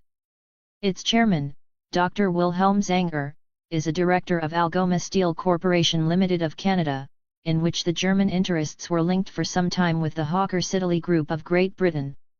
Mannesmann is associated in several projects in India and elsewhere with Krups and its Duisburg affiliate Demag. AG Demag works in close collaboration with the American firm of Blau Knox & Co. This firm, which makes equipment for steel mills and for chemical, petroleum, and other industries, falls within the Mellon sphere of interests. Hence it has links with Bethlehem Steel, which associates with the West German steel industry, into which the Mellon interests have increasingly pushed. Both the Deutsche Bank and Dresdner Bank, with which Mannesmann is so closely tied, in alliance with the Morgan Guarantee Trust, have considerable interests in the Oppenheimer companies of southern Africa. Hambros Bank, the late Sir Charles Hambro, was the link with the Bank of England, Cable and Wireless, Holding, and Oppenheimer Holding companies have valuable interests in the diamond, gold and other mining undertakings in Central and Southern Africa. A merchant bank, Hambros has long been associated with the Scandinavian investment market, and has in the past years spread its activities in Europe in anticipation of Britain's entry into the common market. It added a subsidiary in Zurich in 1962, Hambros Investment Company. Like many other financial institutions, it has entered a growing field for finance investment, that of leasing equipment to industry. For this purpose Hambros established Equipment Leasing Company, ELCO, in 1962. It also engages directly in the business of importation and distribution of motor cars and commercial vehicles from the British Motor Corporation into the United States, through British Motor Corporation Hambros Incorporated, a joint 50-50 venture. The British Motor Corporation covers Austin, MG, Morris, Riley, Wolseley Motors, and subsidiary companies of the Neufeld and other groups. Through its acquisition of the banking firm of Laidlaw & Co., New York, Hambros is strengthening its associations with important American banking interests. Among Hambros Bank's many other interests is its connection with the bullion firm of Makata & Goldsmid, which increased its holdings of bullion in 1961 from £3,750,000 to £6,500,000. Another financial industrial group, headed by the British company, BISC, or Limited, and including French, German, and American financial participants, is already working iron ore deposits in Guinea at Colombe, in immediate proximity to the port of Conakry. These deposits of 50 to 55% grade ore were discovered in 1904, when construction of the railway line from Conakry to Niger was begun. Prospecting was carried out between 1919 and 1922 by the Mining Company of French Guinea. In 1948 a new company was formed to confirm previous findings. This was the company Miniere de Conakry, whose plant at Colombe is geared to an annual production of 1,200,000 tons, which can be doubled without any appreciable modifications of the setup. Alongside its iron production, this company is multiplying its income from the establishment of a complex of industries which includes the manufacture of explosives by the l'Union Chimique de West Africaine UCOA. Participation in the company Miniere de Conakry, which is capitalized at 1,500 million Guinea francs, is as follows. BISC, or Ltd. 30 to 50%. Bureau de Recherches Géologiques et Minières 24 to 70%. Caisse Centrale de Coopération Économique 8.70%. Compagnie Française des Mines de Bourg 7.90%. Hushwerka 5.00%. Rothschild Group 9.56%. Compagnie Franco-Américaine des Métaux et des Minerais Coffremit 2.05%. Various 11.59%. Hushwerka is a leading West German iron and steel firm, associated with the larger combines like Mannesmann and Phoenix Rhein-Ruhr, the last of which has lately effected a fusion with the Thyssen Group. Before the last war Thyssen was associated with Krupp. The West German iron and steel industry is looking increasingly for raw materials supplies for use in German plants. In other parts of the world where less developed countries are making an attempt to industrialize, they are setting up transformation foundries and rolling mills to bring to secondary and intermediate stages ores brought in from mines to which they have been granted concessions. Thus the Mannesmann affiliate in Brazil, Companhia Siderúrgica Mannesmann, is to achieve a crude steel capacity of 300,000 tons from iron ores from its mines less than 5 miles from a new blast furnace it is erecting at Belo Horizonte. American capital has large holdings in the German iron and steel industry, in some cases a controlling one, achieved during the post-war American occupation of Western Germany. The Morgan banks led this incursion into the West German and other European heavy industry fields, using their European agents and associates in Great Britain, France, Germany, Italy, Belgium, and Switzerland for the purpose. Among these associates is the multiple Rothschild Group, already flanking the Morgans in their southern African ventures. The British section, headed by N.M. Rothschild, has, in the words of one commentator, the Hon. Peter Montefiore Samuel, a member of the London merchant banking house of M. Samuel and Co. Limited, re-established their ancient connections with the Rothschild Frères, which go back to the pre-Napoleonic days. The firm of M. Samuel is itself linked with the Banque Lambert of Belgium and the Banque de Paris et des Pays Bas of France, all within the investment sphere of the Société Générale de Belgique, in an investment consortium established to exploit the European common market. Edmund L. de Rothschild and the Honourable P. M. Samuel sit together on the board of Anglo-Israel Securities Ltd. De Rothschild, a director of 2 insurance companies, the Alliance and Sun Alliance created by the Rothschilds, sits also on the board of the British Newfoundland Corporation, incorporated in Canada, which secured 7,000 square miles of concessionary mineral lands and an additional like extent of oil and gas concessions from the Newfoundland government, in 1953. The corporation also holds concessions on 35,000 square miles in Labrador. The same de Rothschild further adorns the board of 5 Arrows Securities Co. Limited, of Toronto, in which Barclays Bank and Morgan Associates are interested. The Honourable P. M. Samuel is a director of the Shell Oil Holding Company, Shell Transport and Trading Co. Limited, as well as of other investment companies, including several operating in Central Africa, such as Haywood Investments Central Africa, Private, Limited, on which he is joined by another member of the family, the Hon. Anthony Gerald Rothschild, who also sits on the boards of other such concerns, as well as of publishing and publicity firms. BISC. Or, Limited is also included in a consortium, Société Anonyme des Mines de Fer de Mauritanie Firma exploiting iron ore at Fort Gourod, Mauritania. It is estimated that there is a minimum of 100 million tons of high-grade ore of 64 to 65% iron contained in this property on the western edge of the Sahara Desert, and it is being prepared to produce an annual output of 6 million tons. The British group as well as German and Italian groups have substantial holdings, but the major interest is held by a French group headed by the Bureau Minière de France d'Outre-mer. The following are the participants in this venture. And to prove that though the names may change the components remain the same, the management of the mine will be in charge of Penaroya. Finsider is the financing organization related with the industrial group comprising Ferroman, and the Deutsche Bank was concerned with certain share introductions made by it during 1961-2. The company du Chemin de Fer du Nord comes within the influence of the Banque de Paris et des Pays Bas, as does Union Sidérurgique du Nord de la France. Gabon, whose timber has hitherto been its main export, has shown signs of possessing iron ore deposits since 1895. Investigations were carried out from 1938 by what was then the French Overseas Mining Bureau, transferred later to the Bureau de Recherches Géologiques et Minières, and joined by the Bethlehem Steel Company.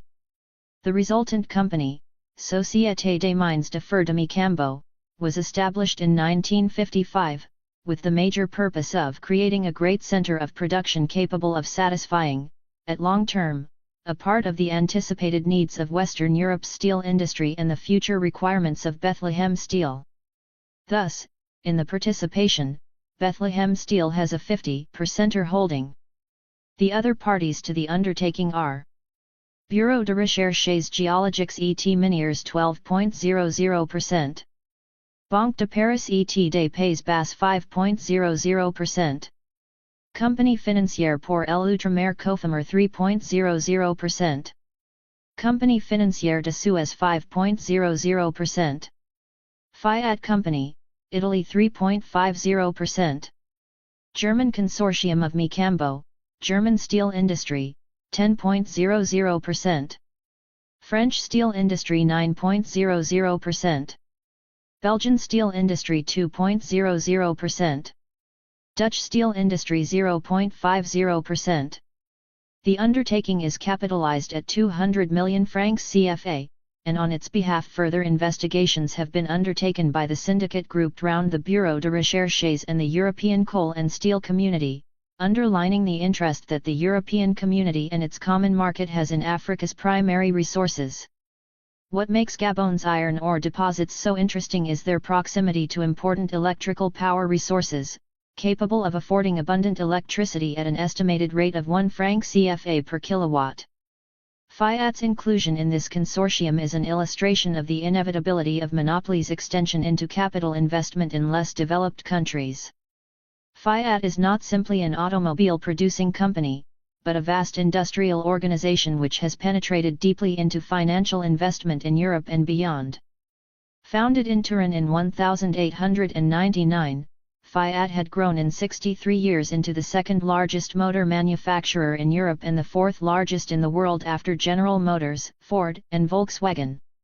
If Simca, which is linked with Fiat, is added to Fiat's production, it is larger than that of Volkswagen. But Fiat's growth came, not through automobile manufacturing, but through industrial production connected with armaments during the First World War, its expansion continuing in the Second World War. It made profit out of the devastation that came to Italy and continued to build itself up in the post-war period under its founder, an ex-cavalry officer of a well-to-do Turin family, Giovanni Agnelli, in whom business genius was combined with the ruthlessness of an American railroad or oil tycoon of the old days.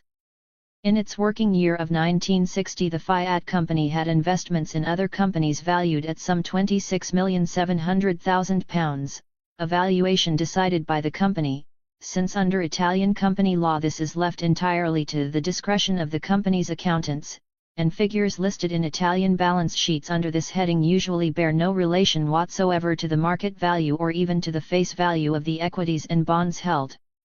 Cement, camera, and film manufacture are among the company's ventures. A subsidiary, Union Cementi Marcino, produces 16 million tons of cement yearly. The Cinzano vermouth, which is so widely enjoyed throughout the world, is among Fiat's undertakings. Its subsidiary, Impricit, is busy wherever hydroelectrical dams are being constructed. It built the Kariba Dam in Rhodesia and is working on Ghana's Volta Dam. Fiat owns property all over the world. Practically the whole of the Rue Blanche in Paris's notorious nightlife world is owned by Fiat, as well as land, hotels, and pleasure facilities in Sestriere, a leading Italian winter sports resort. Like so many of the monopoly organizations that spread their interests over the globe and into manifold undertakings, Fiat has branched into oil, having a 22% holding Indiana Aquila, the Italian subsidiary of the company Française des Pétroles. Aquila is now operating in Austria as well as Italy. Shipping also comes within Fiat's operational sweep through ownership of a couple of shipping companies. All of these ramifications, which cover more than 100 companies inside and outside Italy, are almost all vested in the holding company, Istituto Finanziario Industriale, founded in 1927, and known briefly as JFI. In the latter part of 1962, Fiat joined the international group comprising S.A.B.C.A. Avions Ferry, Belgium, Breguet, France, Focke-Wulf, Germany, Fokker, Holland, Hawkers Italy Aviation, UK, and Republic Aviation, USA, which submitted designs to NATO for a vertical takeoff strike aircraft. Fiat had already maintained cooperation with Bristol Siddeley in the manufacture of Bristol Siddeley Orpheus turbojet engines for the 91 Guaranis, then the standard NATO strike aircraft. And to help mold public opinion in the right direction, Fiat publishes Italy's second largest daily paper, La Stampa. Compagnie Financière de Suez was in considerable difficulty after the affairs of the Suez Canal were taken over by the Egyptian government, following the unsuccessful attempt by Anglo-French imperialism to dominate Egypt once more, and has been under pressure from its shareholders. However, the board held off the shareholders and righted its position by looking for investments which will give quick high returns. It has made certain equity purchases in Australia, but is really seeking quick profitability in Saharan oil and African primary materials. Its investment in Coparex is expected to give early good results, since this company had in 1961 large reserves of oil from which it was deriving a substantial income. Bauxite in Western and Equatorial Africa is even more plentiful than iron ore, but its exploitation is waiting upon the availability of electrical power. We have already referred to FREA, the enterprise that has been set up in the Republic of Guinea by the consortium with the Rockefeller firm of Olin Matheson at its head. The second largest holding in this group is held by Pechiney-Eugen. These same groups, together with Reynolds, Kaiser, and Mellons Alcan, formed another enterprise, Les Bauxites du Midi, which originally exploited other deposits at Cassa and Boque. Notice, however, was given to the company by the Guinea government that if, within 3 months from November 24, 1961, Bauxites du Midi had not made arrangements to set up an aluminium factory at Boque by July 1964, as originally agreed, its installations, works and machinery would be expropriated, as well as its assets, for which reparation would be made. The Guinea government declared that it waited for the company to renounce its colonial methods based on the simple extraction of minerals whose transformation would be subsequently effected outside the country of production. Pechiney-Eugen is also concerned with the company Camarões de Aluminium Pechiney-Eugen Alucom, in which a 10% participation is held by Kabyle, a Société Générale de Belgique affiliate. Pechiney-Eugen's share of Alucom's total production in 1962 of 52,246 tons was 46,443 tons, obviously the most important. Gabon's natural resources are proving immensely rich. Atomic energy commissions are busy prospecting and investigating uranium sources at Mountaina in the Ottawa region, one of the most isolated in the country. The only means of access is the river Aguao, cut by rapids over more than 600 kilometers of its length. At the beginning of 1959, however, a 100 km road, constructed by the company Miniere de El Aguao Comalog, put the terminus of the railway, which opened in 1962 about 120 kilometers from Mountaina, thus making it more accessible. The ore is to be mined and uranated by the Compagnie des Mines d'Uranium de Franceville, capitalized at 1,000 million francs CFA. A participant in Comalog, the Compagnie de Mocta, is responsible for the management of the mine. Comalog is exploiting Gabon's manganese deposits at Franceville, which were first investigated by the French Overseas Mining Bureau in collaboration with U.S. Steel, the mammoth American steel firm, controlled by Morgan interests.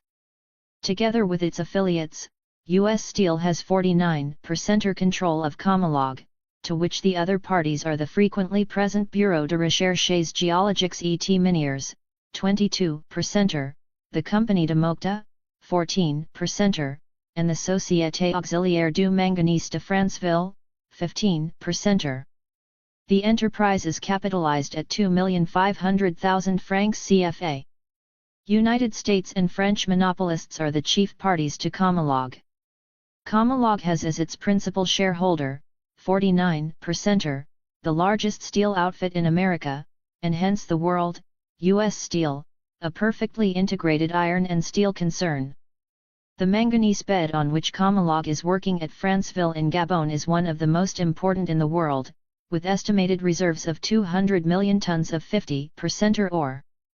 The French CIE de Mocta has a 19% interest and, besides being concerned in operating directly the Grand Lahou manganese mine on the Ivory Coast, controls important production of iron, manganese, and uranium ores through holdings in Algeria, Spain, Tunisia, Morocco and Gabon.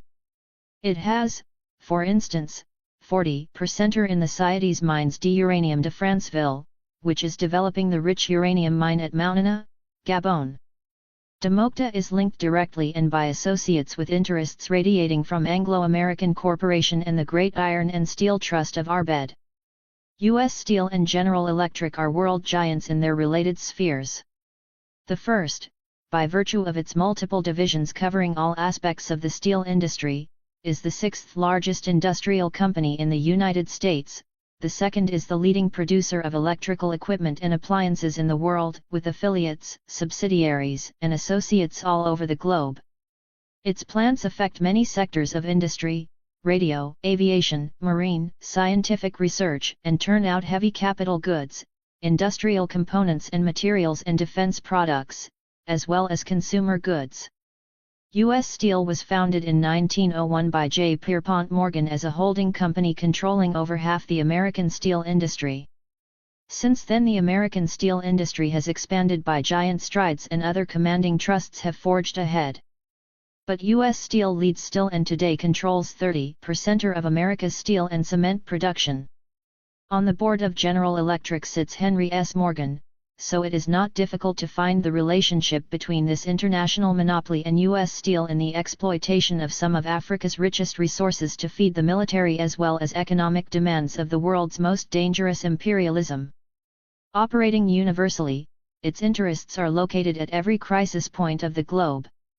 It is said that as a result of the most complicated transaction, Tanganyika concessions ceded to an American financial group closely associated with the leading United States banking houses 1,600,000 of its shares, as a result of which the American group probably has a majority in this British company which owns 21% of the shares of Union Miniere, whose empire is the Congo. America's interest in the Congo is motivated by very substantial investments, frequently hidden behind British, French, Belgian, and West German cover, and engaging leading personalities in United States political affairs. Mr. Adlai Stevenson, for instance, representing his government at UNO, presided over the firm of Tempelsman and Son, specialists in exploiting Congo diamonds, and Mr. Arthur H. Dean, who leads America's delegations to disarmament conferences, was vice-president and still is a director of American Metal Climax, a huge consumer of uranium, since it provides 10% of United States production. American Metal, according to an information blurb, forms with its subsidiaries a powerful international mining group, which includes, notably, Rhodesian Ion Trust Limited. The NATO powers are interested in Gabon because of her riches. At present, American Offshore International has been offered a drilling contract for Société de Pétrole Afrique Équatoriale, SPAF, with headquarters in Port-Gentil. This company employs over 1,200 Africans who are all subordinate to the over 400 white people. There is no oil refinery at present in Gabon, but Gabon, Chad, Congo, Brazzaville, Central African Republic and Cameroon have agreed to establish a refinery to be financed by their respective governments and France. The first meeting of the representatives of these governments was on July 22, 1964 in Port-Gentil.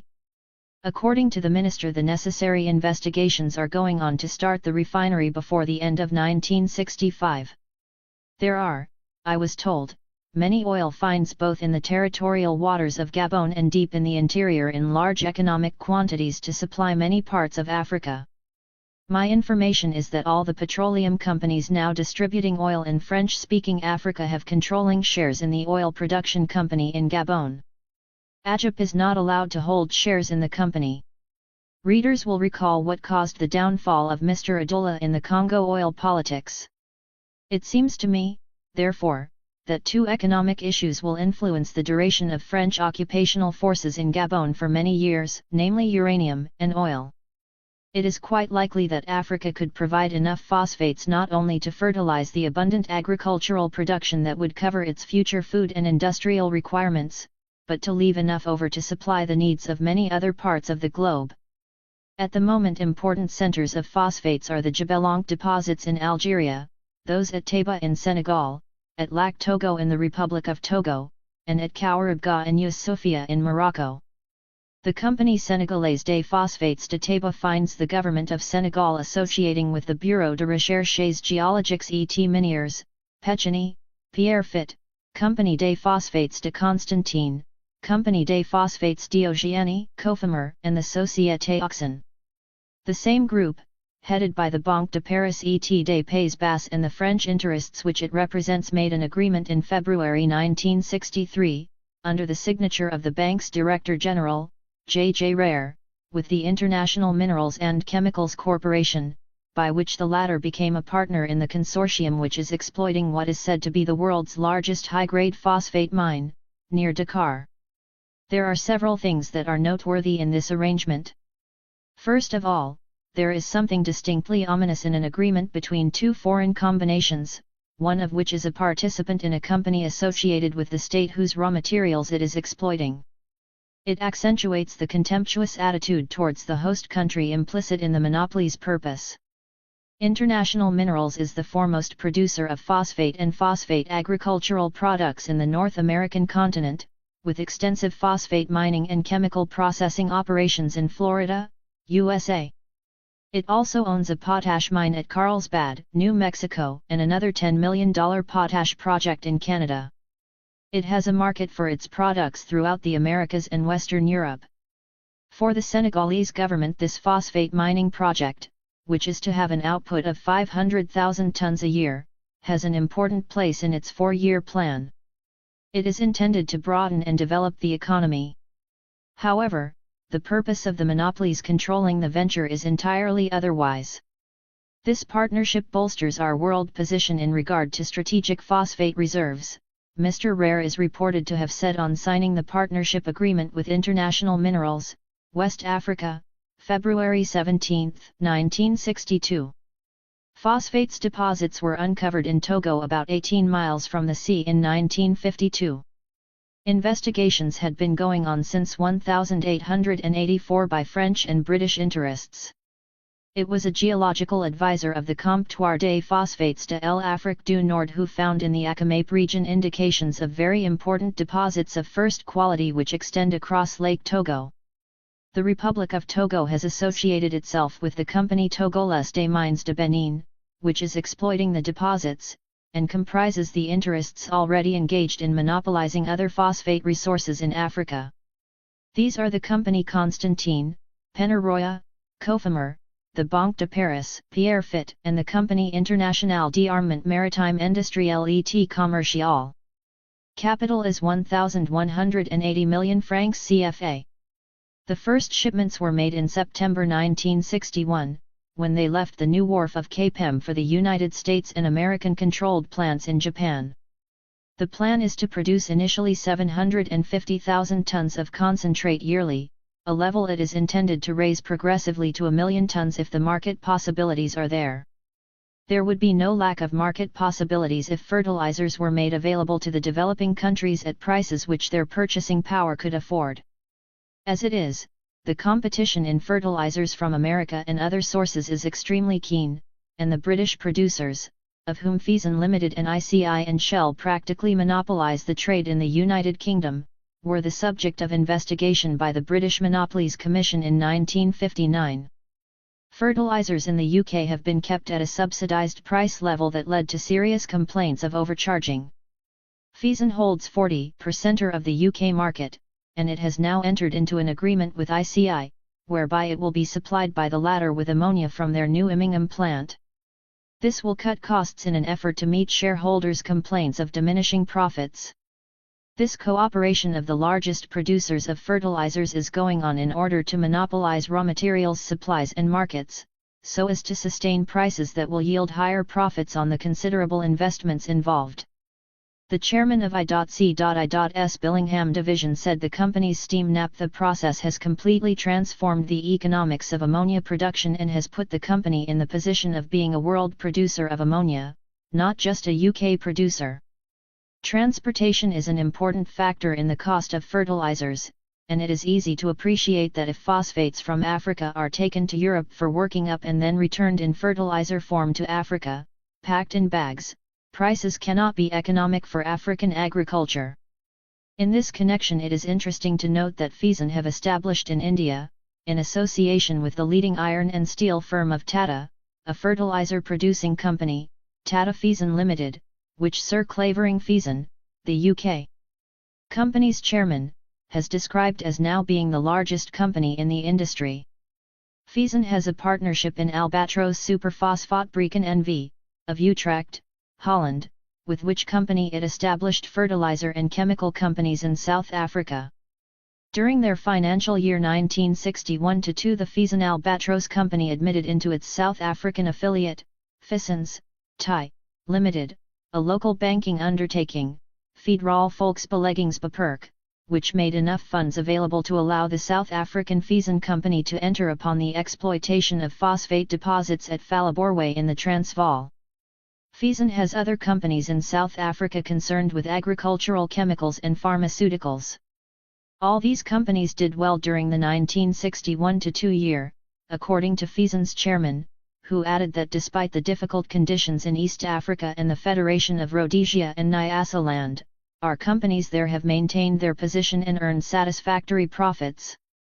Its subsidiary in Sudan, Fison's Pest Control, Sudan, Limited, sprayed a record cotton acreage of over 1 million acres and achieved profits found satisfactory by the chairman. Canada, New Zealand, Australia, Malaya, and Nigeria are all countries in which Fison have established companies for the expansion of their fertilizer and agricultural chemical markets, and they have recently begun to extend into South America and Pakistan. Plants for the manufacture of fertilizers have been erected at Zandvoorde, in Belgium, jointly with Union Chimique Belgique SA. Besides fertilizers and related chemicals manufacture, horticulture, and scientific apparatus production, Fison are in the food processing and canning firm of John Brown Ltd. For the purpose of selling chemical know-how and plants to the U.S.S.R. Oil and gas, which are becoming more and more important finds in Africa, particularly in the Sahara, are drawing the feverish competition of the predominant financial and industrial interests that are bringing monopoly into a tighter and tighter ring. Even smaller ones are pushing into this field, which, while it calls for extremely heavy initial capital for prospecting and sounding, offers the fabulous profits that have built up the fortunes of Standard Oil and Mobil Saucony for the Rockefellers, Gulf Oil for the Mellons, Continental Oil and Dutch Shell for the Morgans, Texaco for the Chicago Group, Hanover Bank, and others. Tennessee Corporation, the Guggenheimer multiple enterprise operating nitrate and copper concessions in South America and holdings in the Congo and other parts of Africa, has extended its interests beyond uranium, fertilizers, and chemicals into oil. Its Delaware subsidiary, Tennessee Overseas Co., has started upon oil exploration in Sierra Leone. C.W. Michel, Tennessee's vice president, is already connected with oil through Dome Petroleum, a subsidiary of the Americo-Canadian Dome Mines Limited, interlocked with Tennessee by shareholding and Michel's chairmanship. Africa is still paramountly an uncharted continent economically, and the withdrawal of the colonial rulers from political control is interpreted as a signal for the descent of the international monopolies upon the continent's natural resources. This is the new scramble for Africa, under the guise of aid, and with the consent and even the welcome of young, inexperienced states. It can be even more deadly for Africa than the first carve-up, as it is supported by more concentrated interests, wielding vastly greater power and influence over governments and international organizations. France Observateur, July 9, 1964. 7. The Oppenheimer Empire.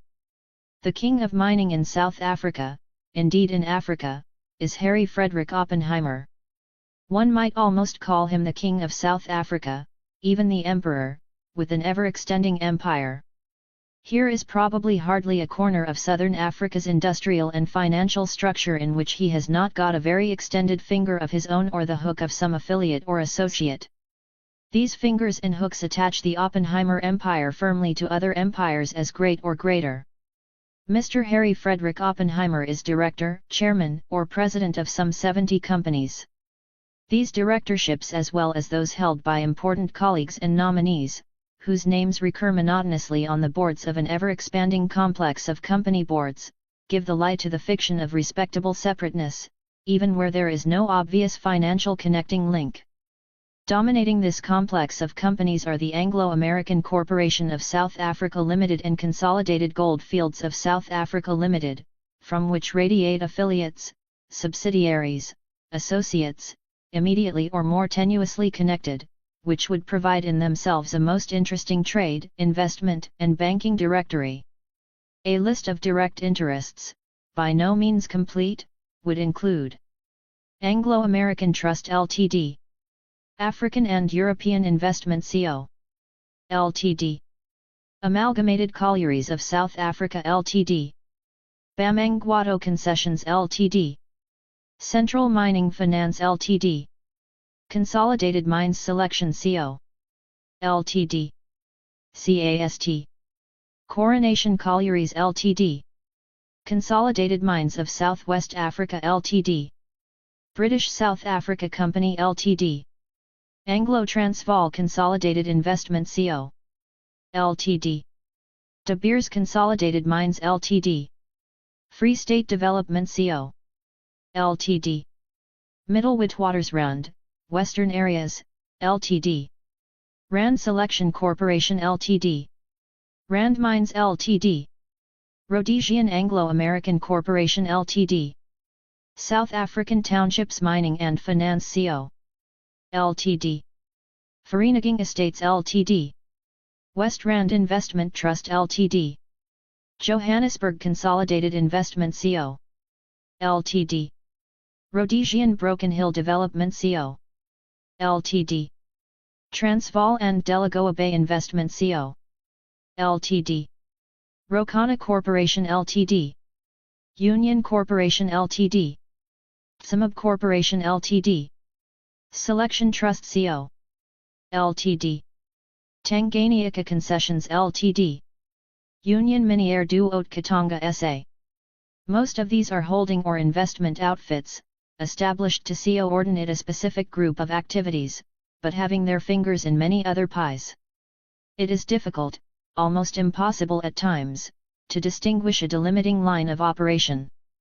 Trying to unravel the participations of the Anglo-American Corporation and Consolidated Gold Fields of South Africa, for instance, leads often to the same involvements. Yet there must be a demarcation line, not only to preserve the semblance of autonomy, but to avoid a duplication of tasks and responsibilities in the interests of industrial and financial economy and profits. As a matter of fact, there is a constant rearrangement of organizational structure, either as a result of the acquisition of new interests and projects, the abandonment of exhausted mines, the expansion of existing companies and alliances, but above all in order to forestall or meet competition, to streamline the structure and to correct the tax position. For instance, in 1961, Consolidated African Gold Fields of South Africa Corporation underwent a thoroughgoing reorganization with the intention of concentrating its administration in its various spheres of operation. Reporting to the annual meeting of the corporation's activities for the year ending June 30, 1961, the chairman, Sir George Harvey Watt, fixed the assets, at stock exchange value, at a total of approximately £58 million. 66% of this total was represented by interests in South Africa, 10% in North America and 6% in Australia.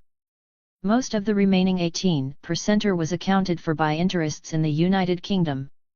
To supervise these interests and the planned absorption of others, a number of changes were made in the controlling companies, so that the group structure of Consolidated Gold Fields of South Africa Limited now has the appearance shown in Chart 1.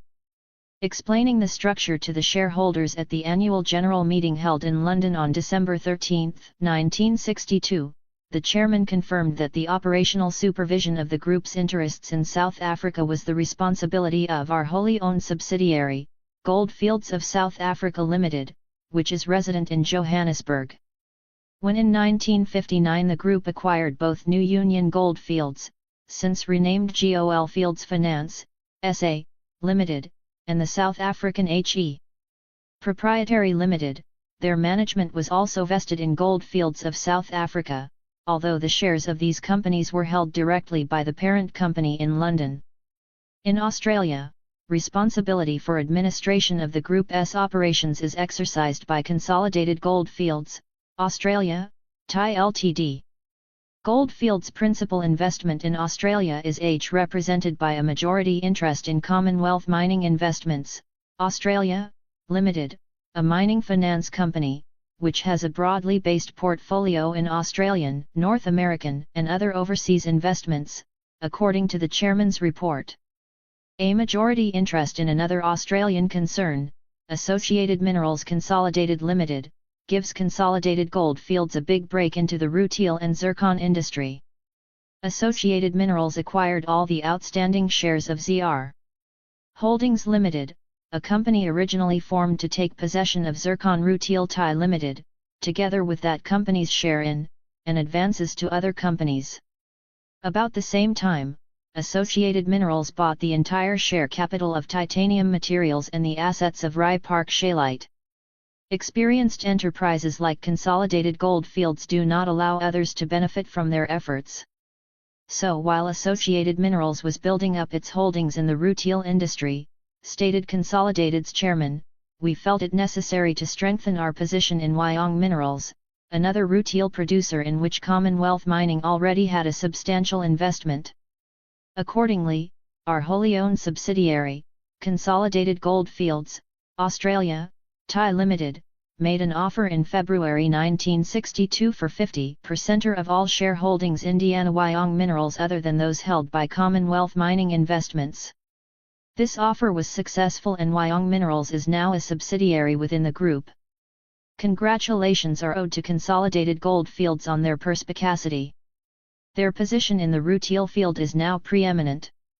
In the words of their chairman, the total rutile productive capacity of our subsidiaries now represents close on one-half of the total free world capacity. The expansion program which Associated Minerals now has in hand should maintain this position. May we be forgiven if the qualification free in this context looks a trifle dulled to us?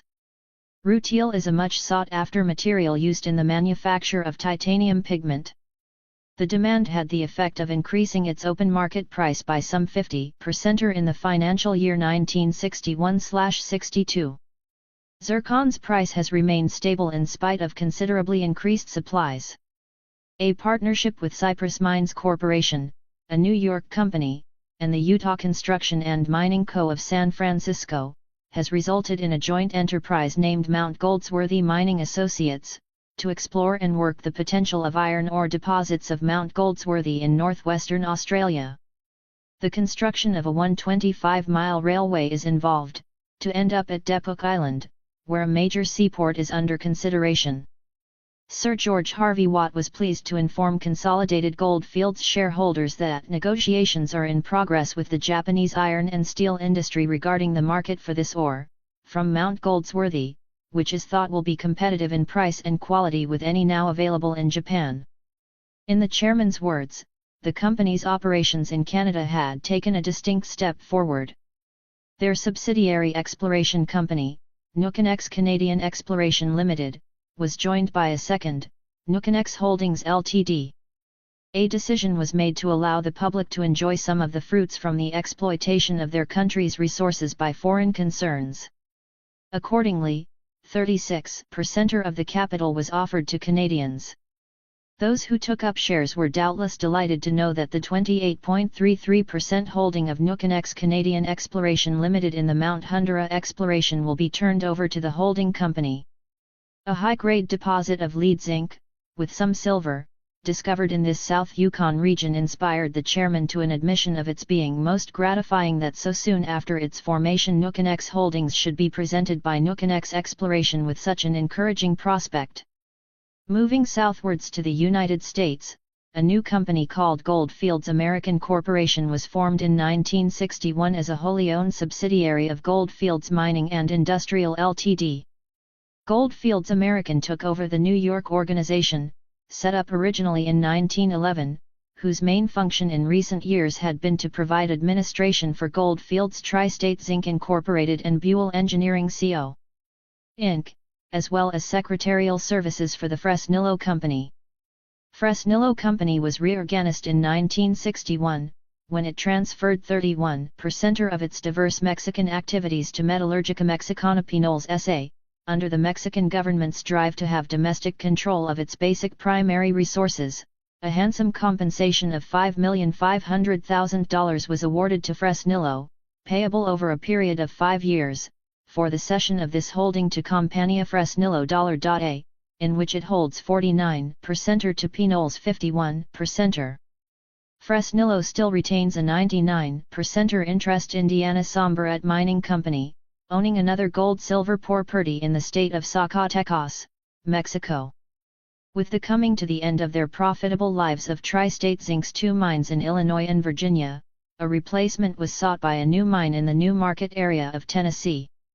This mine Tri-State are bringing into production in accordance with a joint venture agreement with American Zinc, Lead and Smelting Co. Under this agreement, Tri-State will mine and mill at least 20 million tons of zinc-bearing ores owned by American Zinc near Tri-State's New Market property.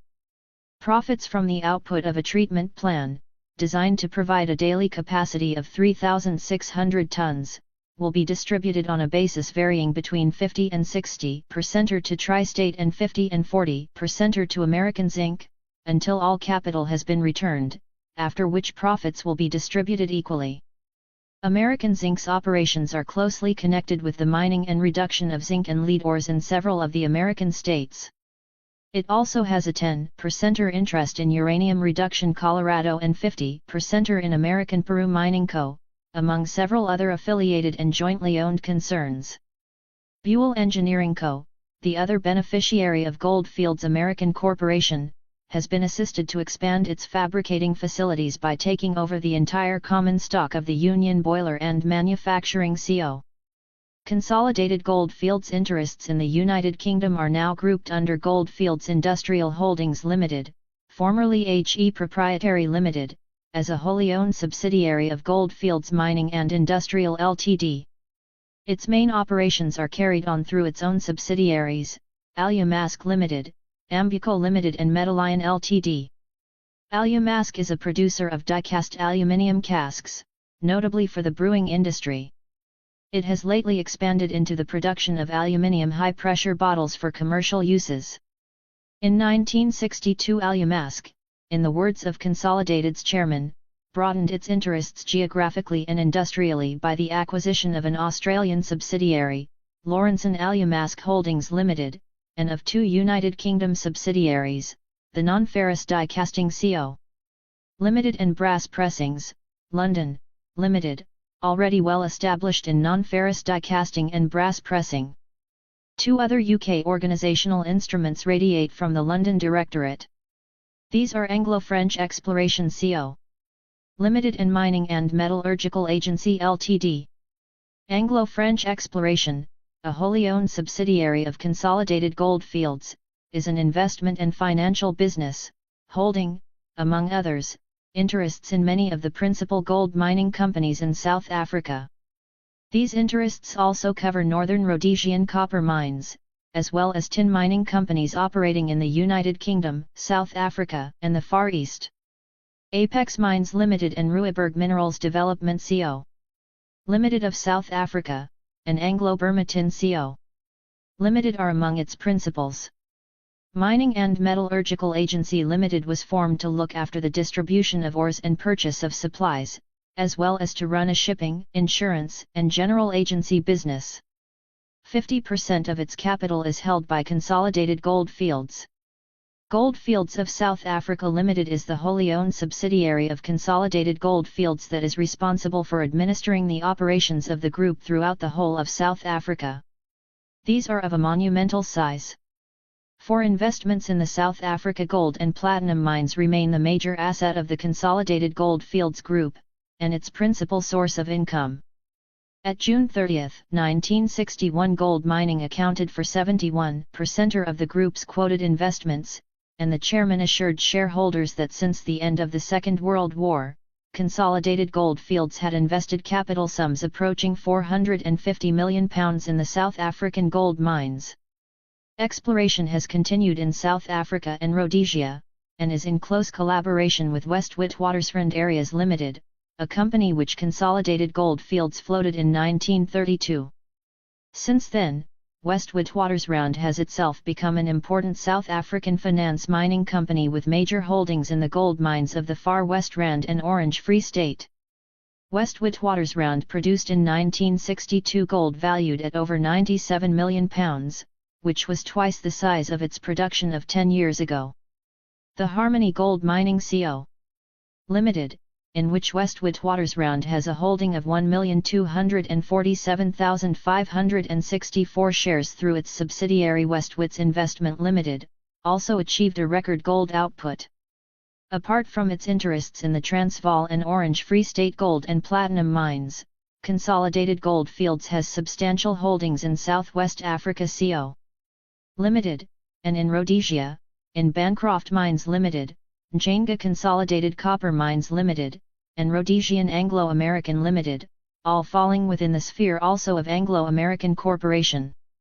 In Ghana, Consolidated is interested in Konongo Gold Mines Limited, which has a concession of approximately 20 square miles in the Ashanti-Akim district. On an authorized capital of £675,000, not fully paid up, 7,004,175 shares of LS each issued out of 13,500,000, a working profit of £110,587 was achieved in 1960, increased to £130,378 in 1961, despite an advance in working costs from 80 SIXS 60 per ton to 88s 2D per ton. In 1962, Konongo Gold Mines Limited informed the Ghana government that the operation of the Konongo gold mine would become uneconomic after April 1965. The company were therefore contemplating ceasing operations just before that time. In view of the loss of employment that this would mean, the government decided to purchase the mine in order to provide continued employment for the Ghanaian employees.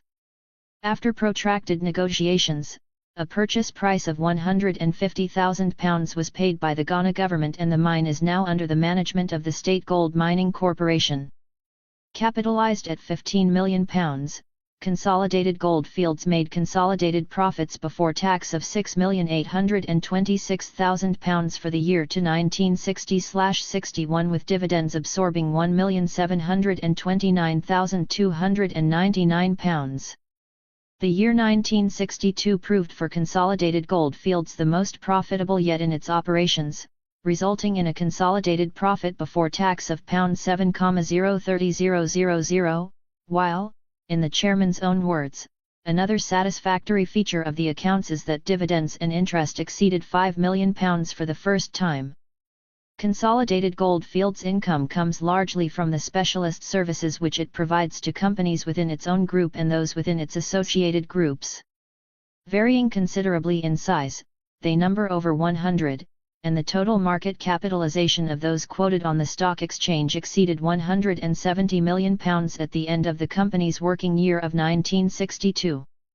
It is by these means of investment and management that much larger incomes are built up than from the actual production of the mining and processing of raw materials. That is why so many of the more important mining companies, not alone in Africa but throughout the world, have coalesced into holding and investment concerns behind whom and among whom stand the most important figures in the banking and financial world. Here we have touched only on the bare bones of the Consolidated Goldfields' skeletal structure. The flesh and brawn which clothe it are set in layers of rich fat that have created a huge corporation bulge, smugly admired by the owner, but ominous to the lean, starved African observer. 8. Foreign investment in South African mining. It has been estimated that over 50% of the foreign capital invested in Africa has been poured into South Africa. British investments probably total nearly $2,800 million, and American investments closer to $840 million. A 1957 U.S. government survey of American overseas investments shows the single most profitable area was in the mining and smelting business of South Africa, whose profits are higher than from any comparable investment in the United States. The high profits can be explained largely by the cheapness of African labor. According to the 1962 Statistical Abstract of the United States, U.S. miners earn an average of $2.70 an hour, which is 27 times the amount earned by South African miners. Dominant in South Africa's economy is the Anglo-American De Beers Group, part of the empire of Harry Oppenheimer, which extends into southwest Africa and Zambia, and is linked with mining companies in many other African states. The value of the empire has been enhanced by the discovery that uranium can be produced from the residues and slimes which surround old gold mines. Extraction of uranium from gold ores and slimes has brought South Africa into the world's leading place as a producer of uranium. The working of slimes accumulated over the past 60 years, together with those from current gold production, is helping to prolong the life of many exhausted gold mines. In 1956, 8 million pounds of uranium oxide were produced in South Africa, providing exports valued at £39 million. This leaves out of account the quantities that go to the Atomic Energy Board of South Africa, with whom several of the mines have contracts. The profit made from the production of uranium oxide is running ahead of that derived from gold extraction. In fact, the working profits derived from uranium extraction exceeded those derived from gold extraction on the 17 producing mines taken together, and on 5 of them they actually offset working losses incurred in the production of the gold. Harmony Gold Mining Co. Limited is one of the more important gold and uranium producing companies within the Anglo-American Consolidated Goldfields maze of interests. Its authorized capital of £5 million has been paid up to the amount of £4,500,000. Secretarial services and offices to the company are provided by Rand Mines Limited, a company that gives executive, administrative and technical services to the South African companies of the Central Mining Rand Mines Group. Chairman of Harmony is P.H. Anderson, a deputy chairman of Rand Mines. Other directors in common are Messrs. R.E.M. Blakeway and N.W.S. Lewin. Chairman of Rand Mines is C.W. Engelhard, who is also chairman of Rand American Investments, TI, Limited, and patently has a watching brief for the United States investors who more and more are infiltrating into primary materials extraction in Africa. All of Rand American's 2,371,049 issued shares of £1 each are held by De Beers Investment Trust Ltd. Now Ransol, a wholly owned subsidiary of Rand Selection Corporation since the recent rejuggling of the Rand Group. Rand American owns nearly all the preference shares and a substantial interest in the issued ordinary shares of Central Mining and Investment Corporation Limited, as well as a substantial interest in the issued ordinary capital of Rand Mines Ltd. The American link confirms the tie-up forming the Central Mining Rand Mines Group.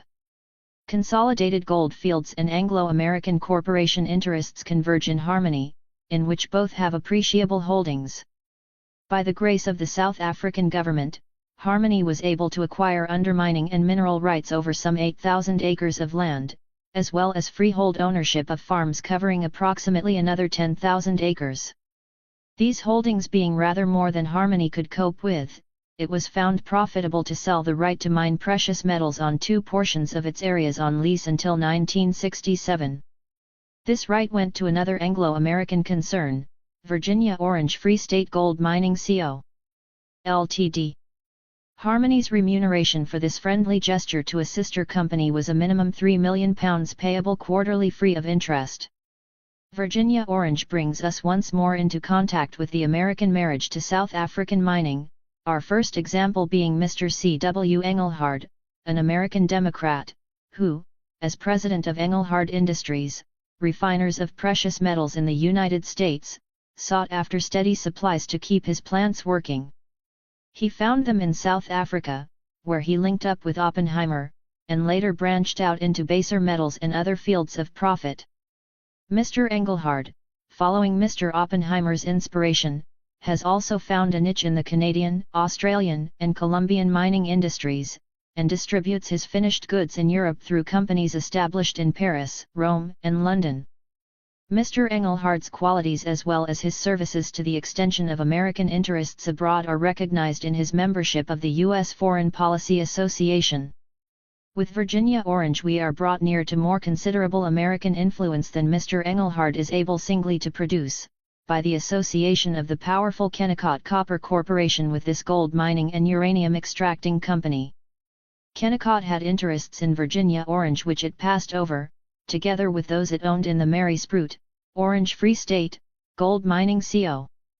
Limited, to the reorganized concern formed in 1961 to acquire those interests. The new company bears the combination title, Virginia Mary Sprout Investments, TI, Limited, and the rearrangement will enable it to fulfill an outstanding uranium contract with the Atomic Energy Board of South Africa. Mr. Engelhard is a member of the Virginia Mary Sprout Board by virtue of the holding directly bought into it by his Engelhard Industries of Southern Africa Limited, and his connections with Rand Mines Limited and Anglo-American Corporation which together with another two associates, Centramic, South Africa, Limited and Anglo-Transvaal Consolidated Investment Co. Limited form the parties to the new company. Financiers and dealers in mining and other properties in the Transvaal, Anglo-Transvaal has a subsidiary, Anglo-Vaal Rhodesian Exploration Co. TI, Limited, which operates in northern and southern Rhodesia, its mineral prospects including coal, copper, chrome, and nickel.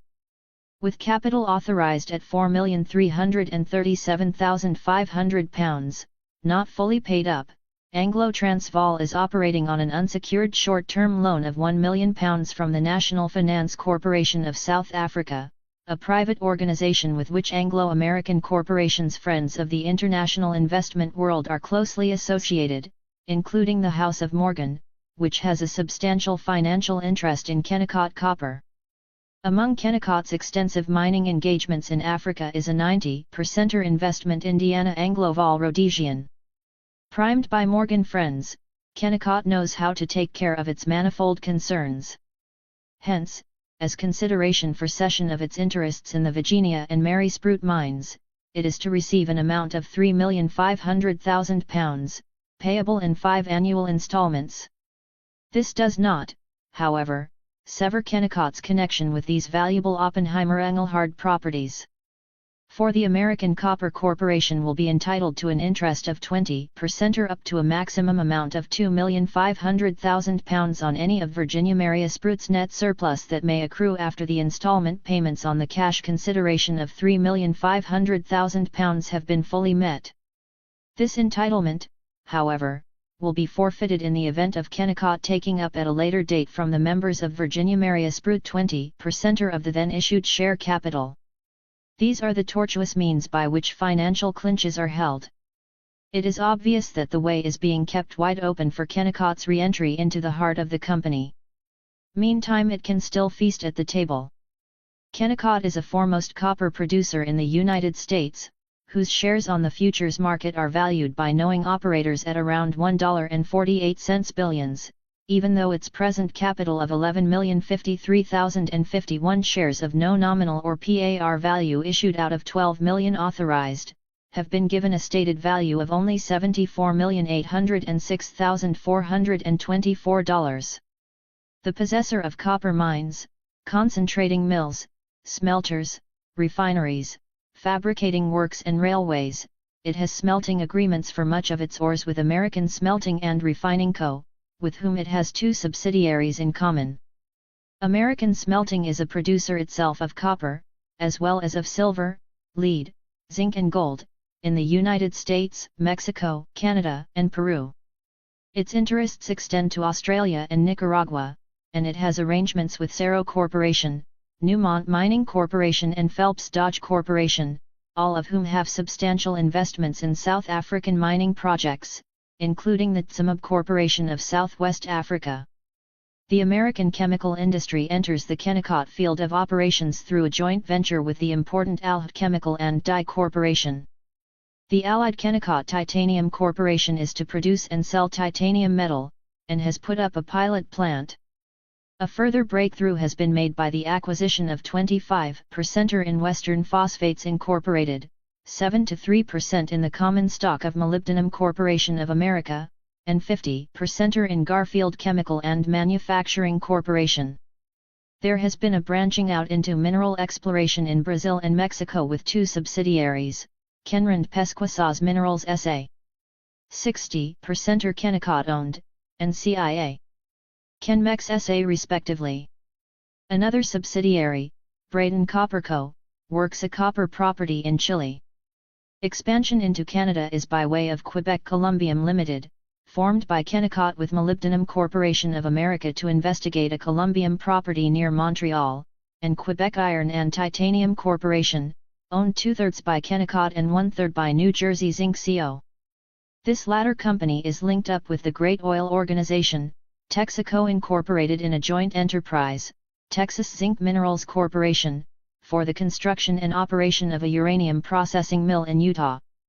A uranium mine in Utah was bought in 1956 and the mill began operations Indiana 1957, also treating ores from other mines. The uranium concentrate produced is being sold to the U.S. Atomic Energy Commission under contract. The New Jersey Kennecott venture in Quebec Iron and Titanium is going to prove extremely valuable, as titanium is a metal that does not melt at supersonic speeds, and is accordingly in high demand for use in jet aircraft. Greece also figures in Kennecott's sphere of interests, where its 95% owned Kenbastis Mining Colorado Limited works asbestos properties. In West Africa, it has a 76% holding Indiana Tin and Associated Metals Limited, operating a columbium and tin property in northern Nigeria. Columbium from this mine provides most of the world's present production.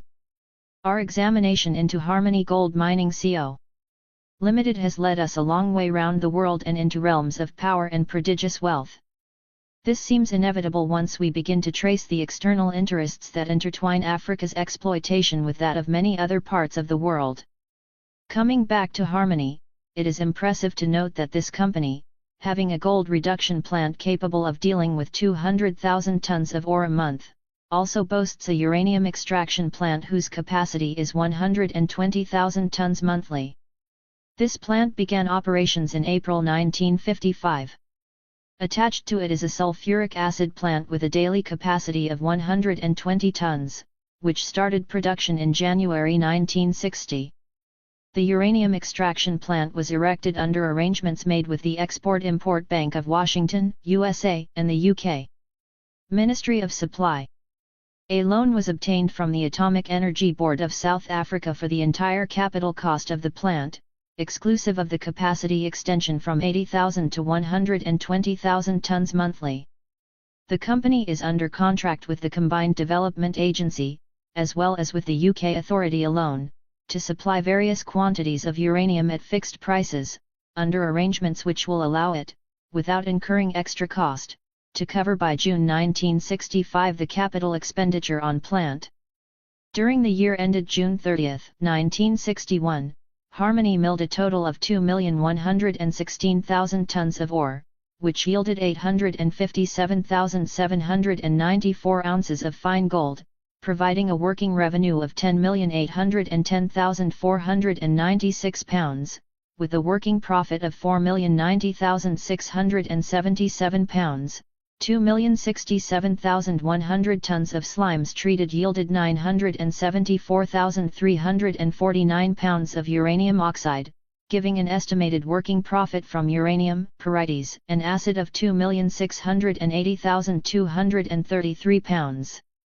Accounts for the following 6 months to the end of 1961 showed that 2,285,000 tons of ore milled resulted in a working revenue from gold of 4,458,177 pounds. Treatment of 2,138,300 tons of slimes produced 953,100 pounds of uranium oxide, giving a working profit from uranium, pyrites, and acid of 2,284,647 pounds. For the working year 1961-62 the dividend paid was 55.5%. Net profit for the year 1960-61 was £6,674,739, and dividends paid accounted for £2,497,500. All this can be regarded as most satisfactory for shareholders on a fully paid-up capital of £4,500,000. Messrs. Engelhard and Oppenheimer must bear a special regard for their friends in the Export-Import Bank for their ready aid in this venture, in a country that makes a mockery of human rights for its non-white inhabitants. Such ease of assistance, if extended to the less developed new nations of the continent by an international banking organization, would help lessen the gap that the developed countries are forever deprecating but which, by these stealthy means, they serve to widen between the have and have-not countries. South Africa, Monica Cole, pages 313-15, Methuen, 1961. The quotation relates to the year 1955. 9 Anglo-American Corporation Limited. Biggest octopus in the Oppenheimer Sea of Operations is probably the Anglo-American Corporation Ltd.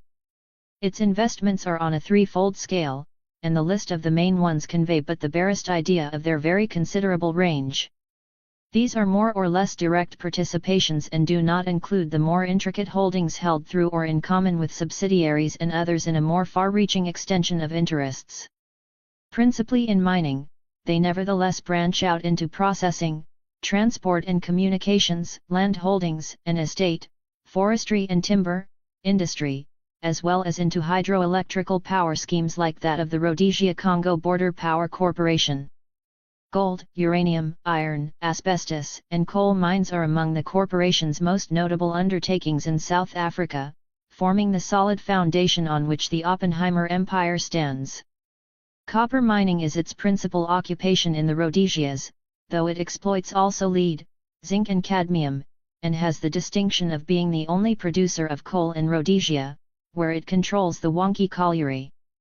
Through associated companies, its interests spread out into Tanganyika, Uganda, the Congo, Angola, Mozambique, West Africa, and even into the Sahara and North Africa, as can be seen by this list of direct investments.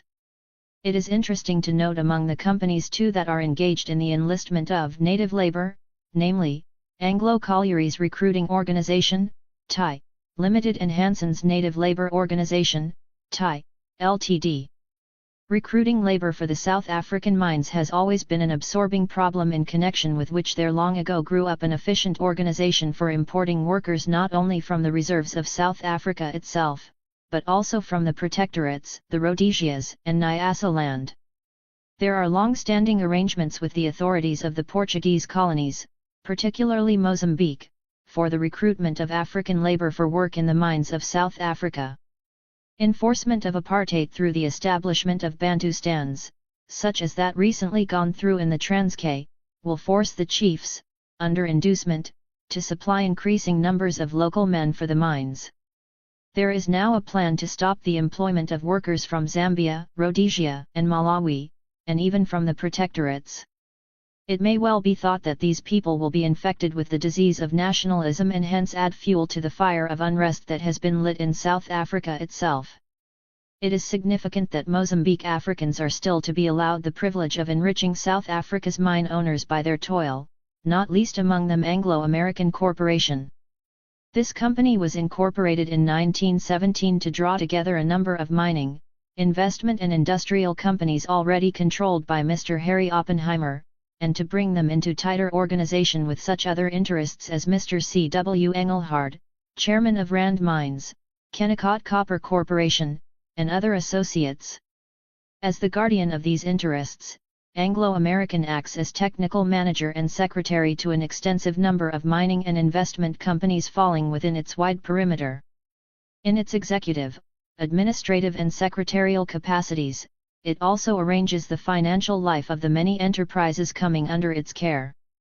The list given indicates only the barest bones of Anglo-Americans' multifarious interests, and if we were to examine them in detail we should find ourselves reaching into a most tangled complex of arteries and sinews. Many of the undertakings are not only important in themselves but have involvements which weave together the mining, industrial and financial world of Africa with that of the rest of the world. Such organizations as the Rand Selection Corporation, Union Corporation, Rokana Corporation Limited, and certain others, participate in a self-perpetuating and exclusive ensemble. Interaction and interpenetration of interests is a predominant feature emphasizing the monopolistic nature of the African mining industry, whose leaders are the powerful arbiters of the continent's industrial growth, especially south of the Sahara. It is not difficult to understand how, from this position, they and their European and American associates and financial backers wield a preponderant influence upon the policies of their governments in relation to the African scene. A look, for instance, at Rand Selection Corporation Limited brings us at once upon one of the principal arms of Anglo-American Corporation in the working of its vast empire. Rand immediately brings to mind the vision of fevered diamond and gold rushes that followed in the wake of the young Cecil Rhodes and his brother adventurers in the late 1870s. Rhodes' quarrel with the Boers was over the fight to penetrate the interior to get at the gold of the Witwatersrand. His political leadership was assumed to make himself king of the mining wealth that had been discovered. It was, according to a committee set up in the Cape to examine Rhodes' part in the famous Jameson raid, in his capacity as controller of the three great joint stock companies, the British South Africa Company, the De Beers Consolidated Mines, and the Gold Fields of South Africa, he directed and controlled the combination which rendered such a proceeding as the Jameson raid possible. The Jameson raid finished Rhodes politically in South Africa. It was then he turned to what is now Rhodesia, where he made the British South Africa Company the power in the land that it has been ever since. Nor has the control of political affairs by all the great mining combines abated in any way since then. Rather has it intensified until they are the powers which control and direct affairs, not in Africa alone, but by their integration with other formidable combinations in Europe and America, they exercise great influence in these continents also and hence internationally. De Beers and Gold Fields remain.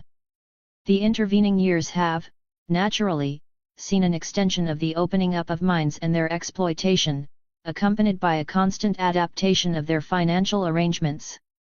Gold Fields heads a vast organization of its own. De Beers has come within the periphery of Rand Selection Corporation but still controls within its own group of companies the output and distribution of most of the world's diamonds. In its own right, Rand Selection owns around 14,890 acres of freehold property in some of the richest mining areas of South Africa. A number of townships have been laid out by the company, in which it has leasehold rights of a high value. Certain of its rights are secured by a 92% interest in Indiana South African Townships, Mining and Finance Corporation Limited and its wholly owned subsidiaries, African Gold and Base Metals Holdings Limited, Cecilia Park, Thai, Limited and Degworst Farms Ltd. Rand Selection is, however, a subsidiary of Anglo-American, under whose direction its scope was enlarged at the close of 1960 to enable it to participate in any new business undertaken by Anglo-American up to October 1, 1970 on an increased percentage basis.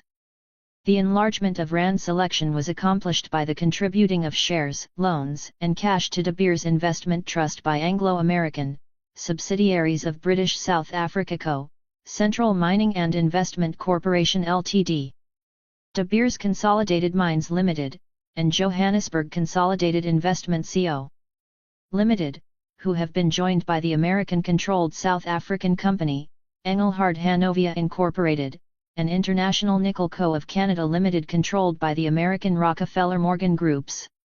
Rand Selection then acquired all the issued capital of De Beers Investment Trust in return for the issue of shares of its own to the investment trust's shareholders.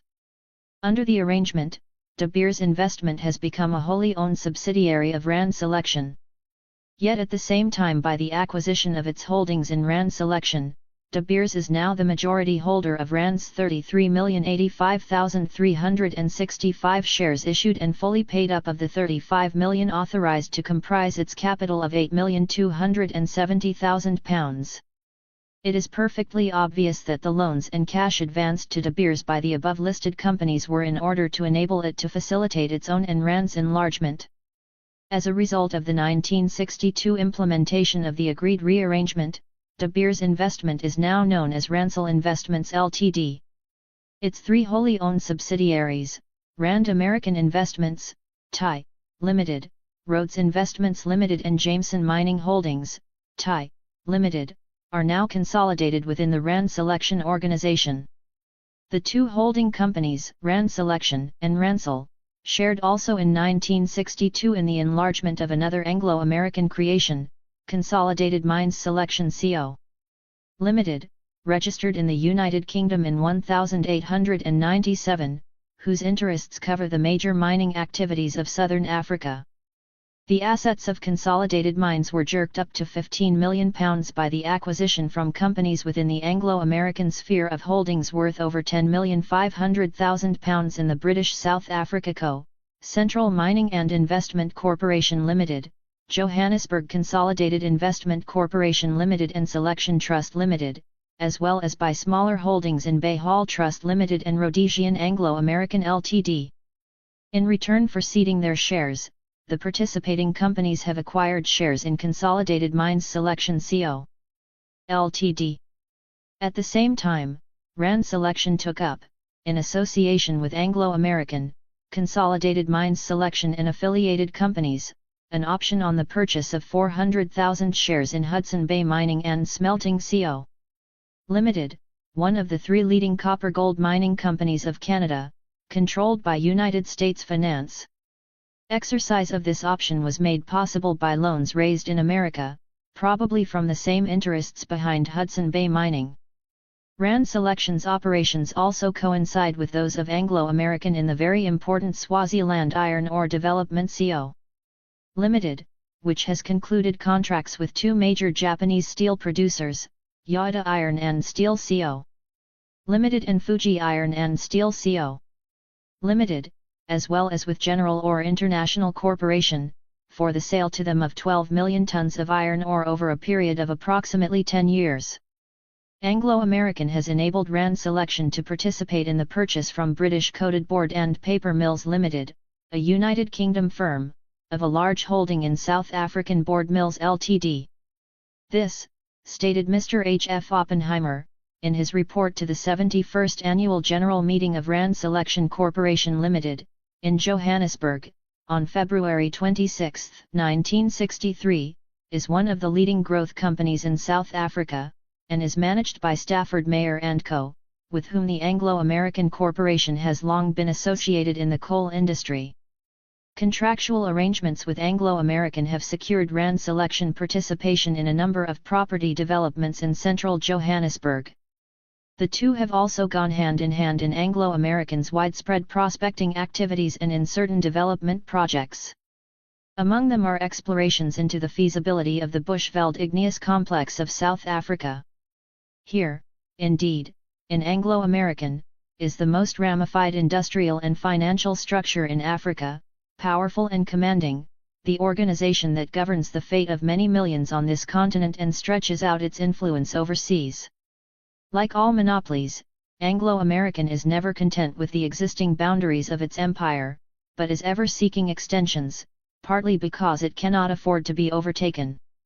Hence it is continually conducting a comprehensive prospecting program in many parts of Africa and elsewhere, in order to find untapped sources of mineral wealth that can be profitably exploited. 10. The Diamond Groups. The diamond industry of South Africa brought in a revenue of £93 million in 1962. Two-thirds of this was from gem diamonds, whose carat price was recently raised by the industry's controllers. Of such importance is the diamond industry to South Africa that there is no duty on the export of rough diamonds.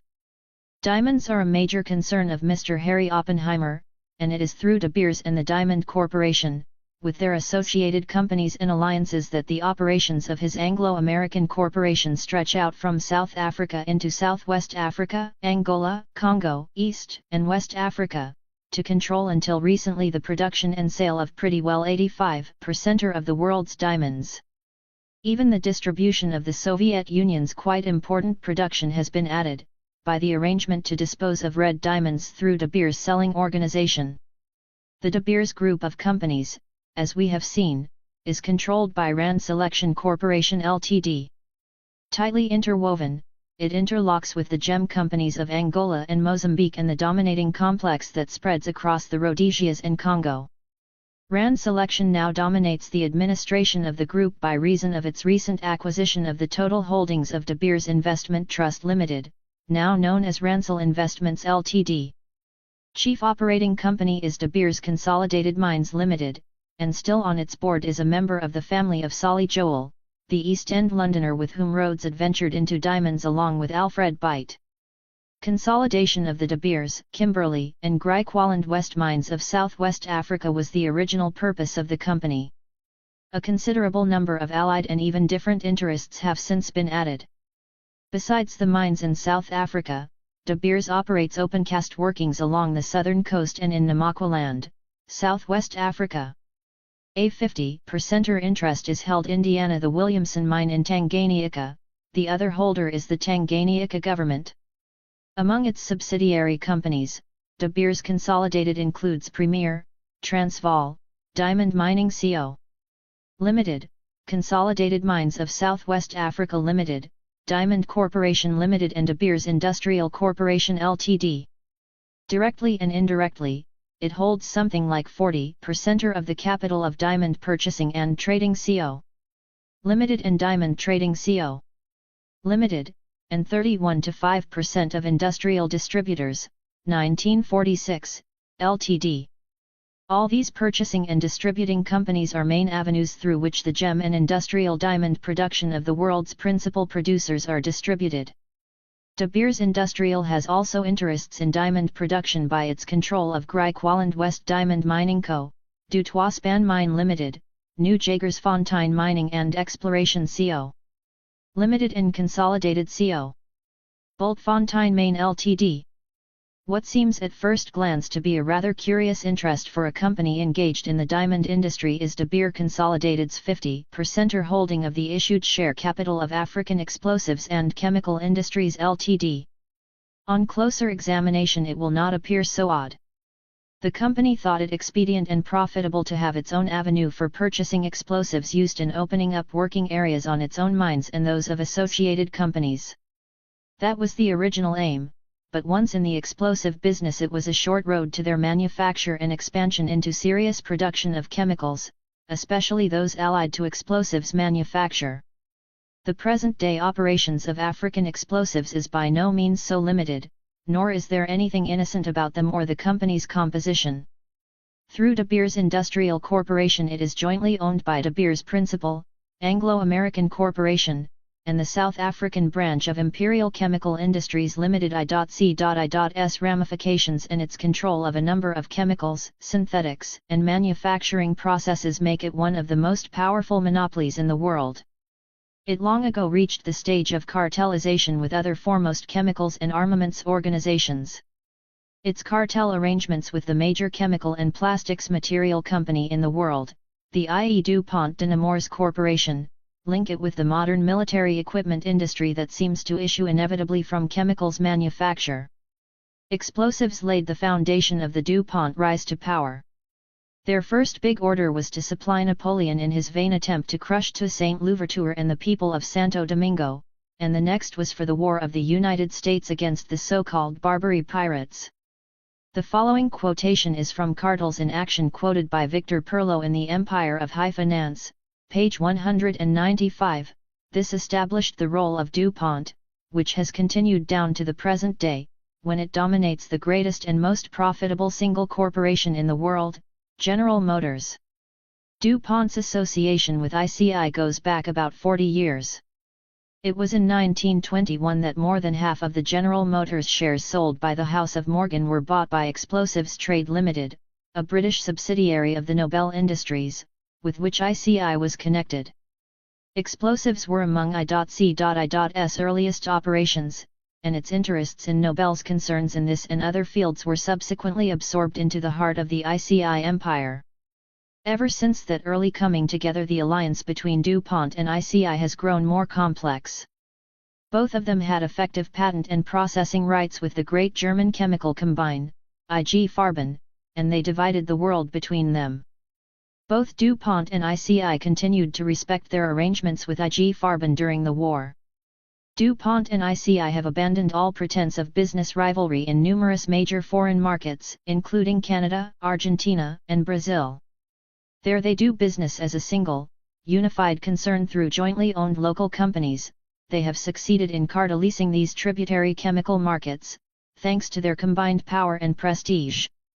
If we see ICI in association with Oppenheimer companies in South Africa, this should not astonish us.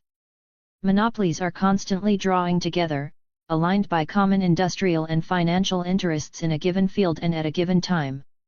The I.C.I. Oppenheimer combination is not restricted to African explosives but repeats itself in association with other Oppenheimer offshoots and groups. British blessing is given to the enterprise through the secondment on contract to the company of an expert from the British nuclear arms establishment. Moreover, the military equipment produced at its factories is based on the specifications of the British Army, Navy, and Air Forces.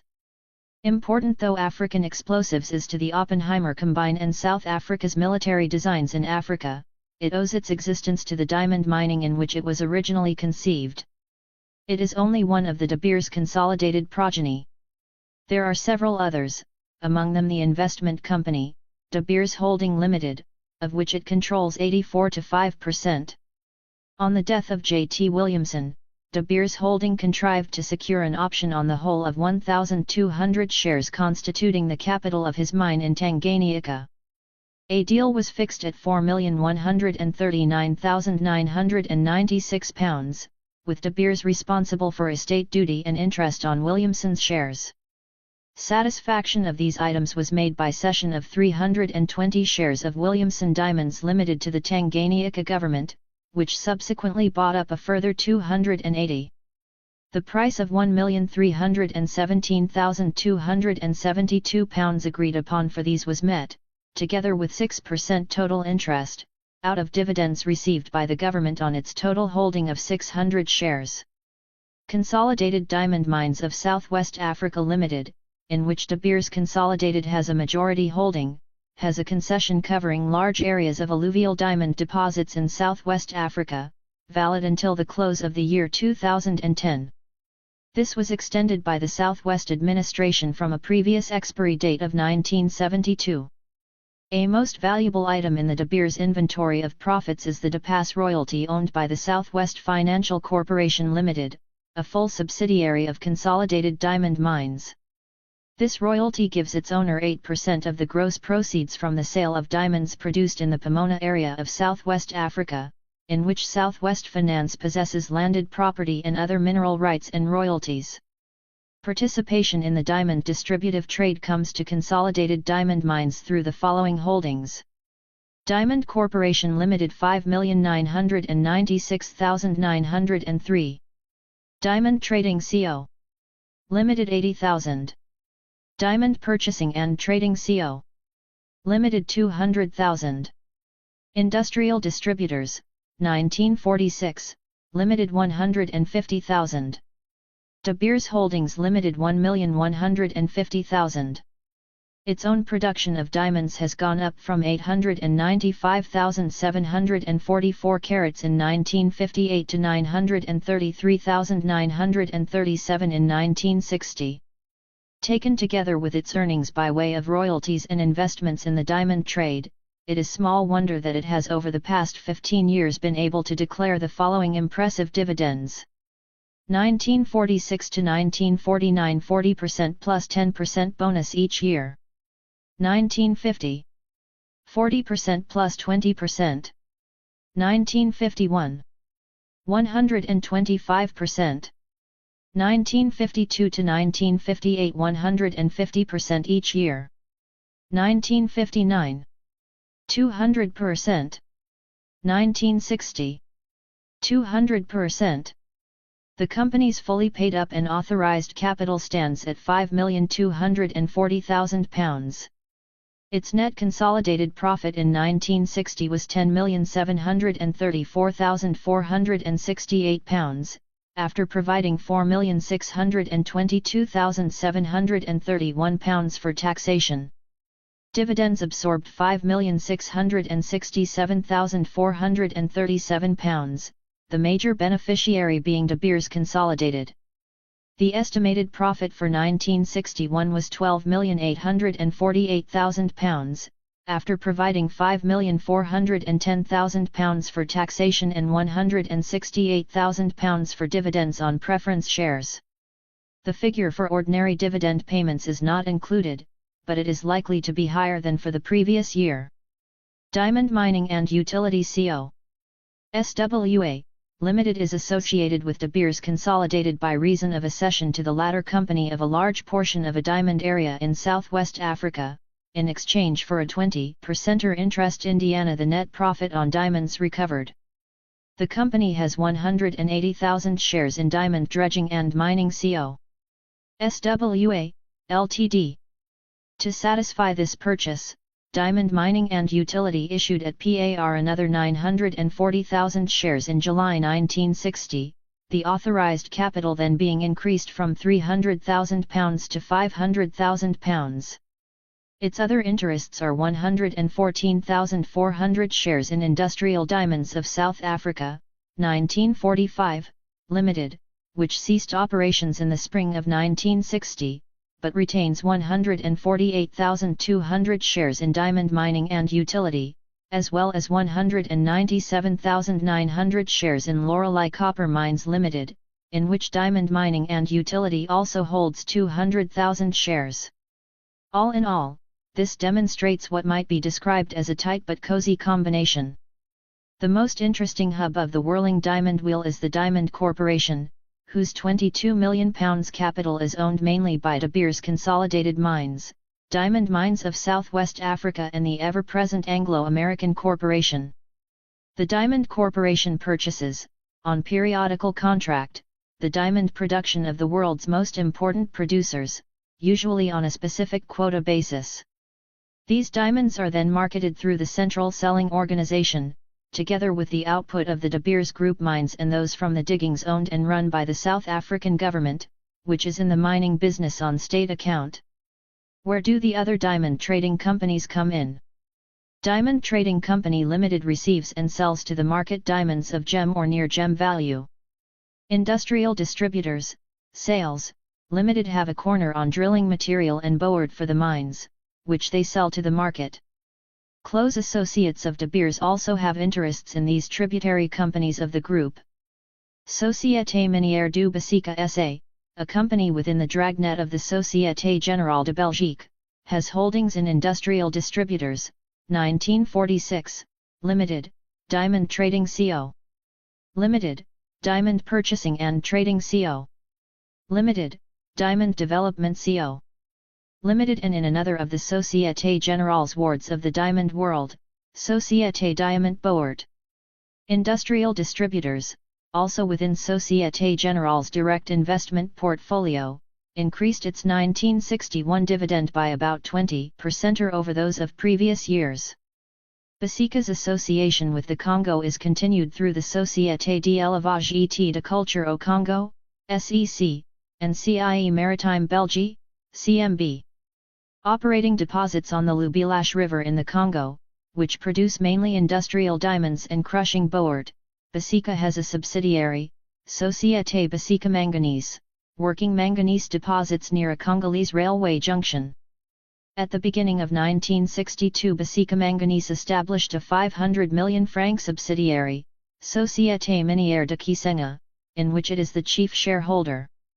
Kisenga has received certain concessionary and exploitation rights from Basica Manganese, which also participated in October 1962 in the creation of the Société Européenne des Derives du Manganese SIDMA.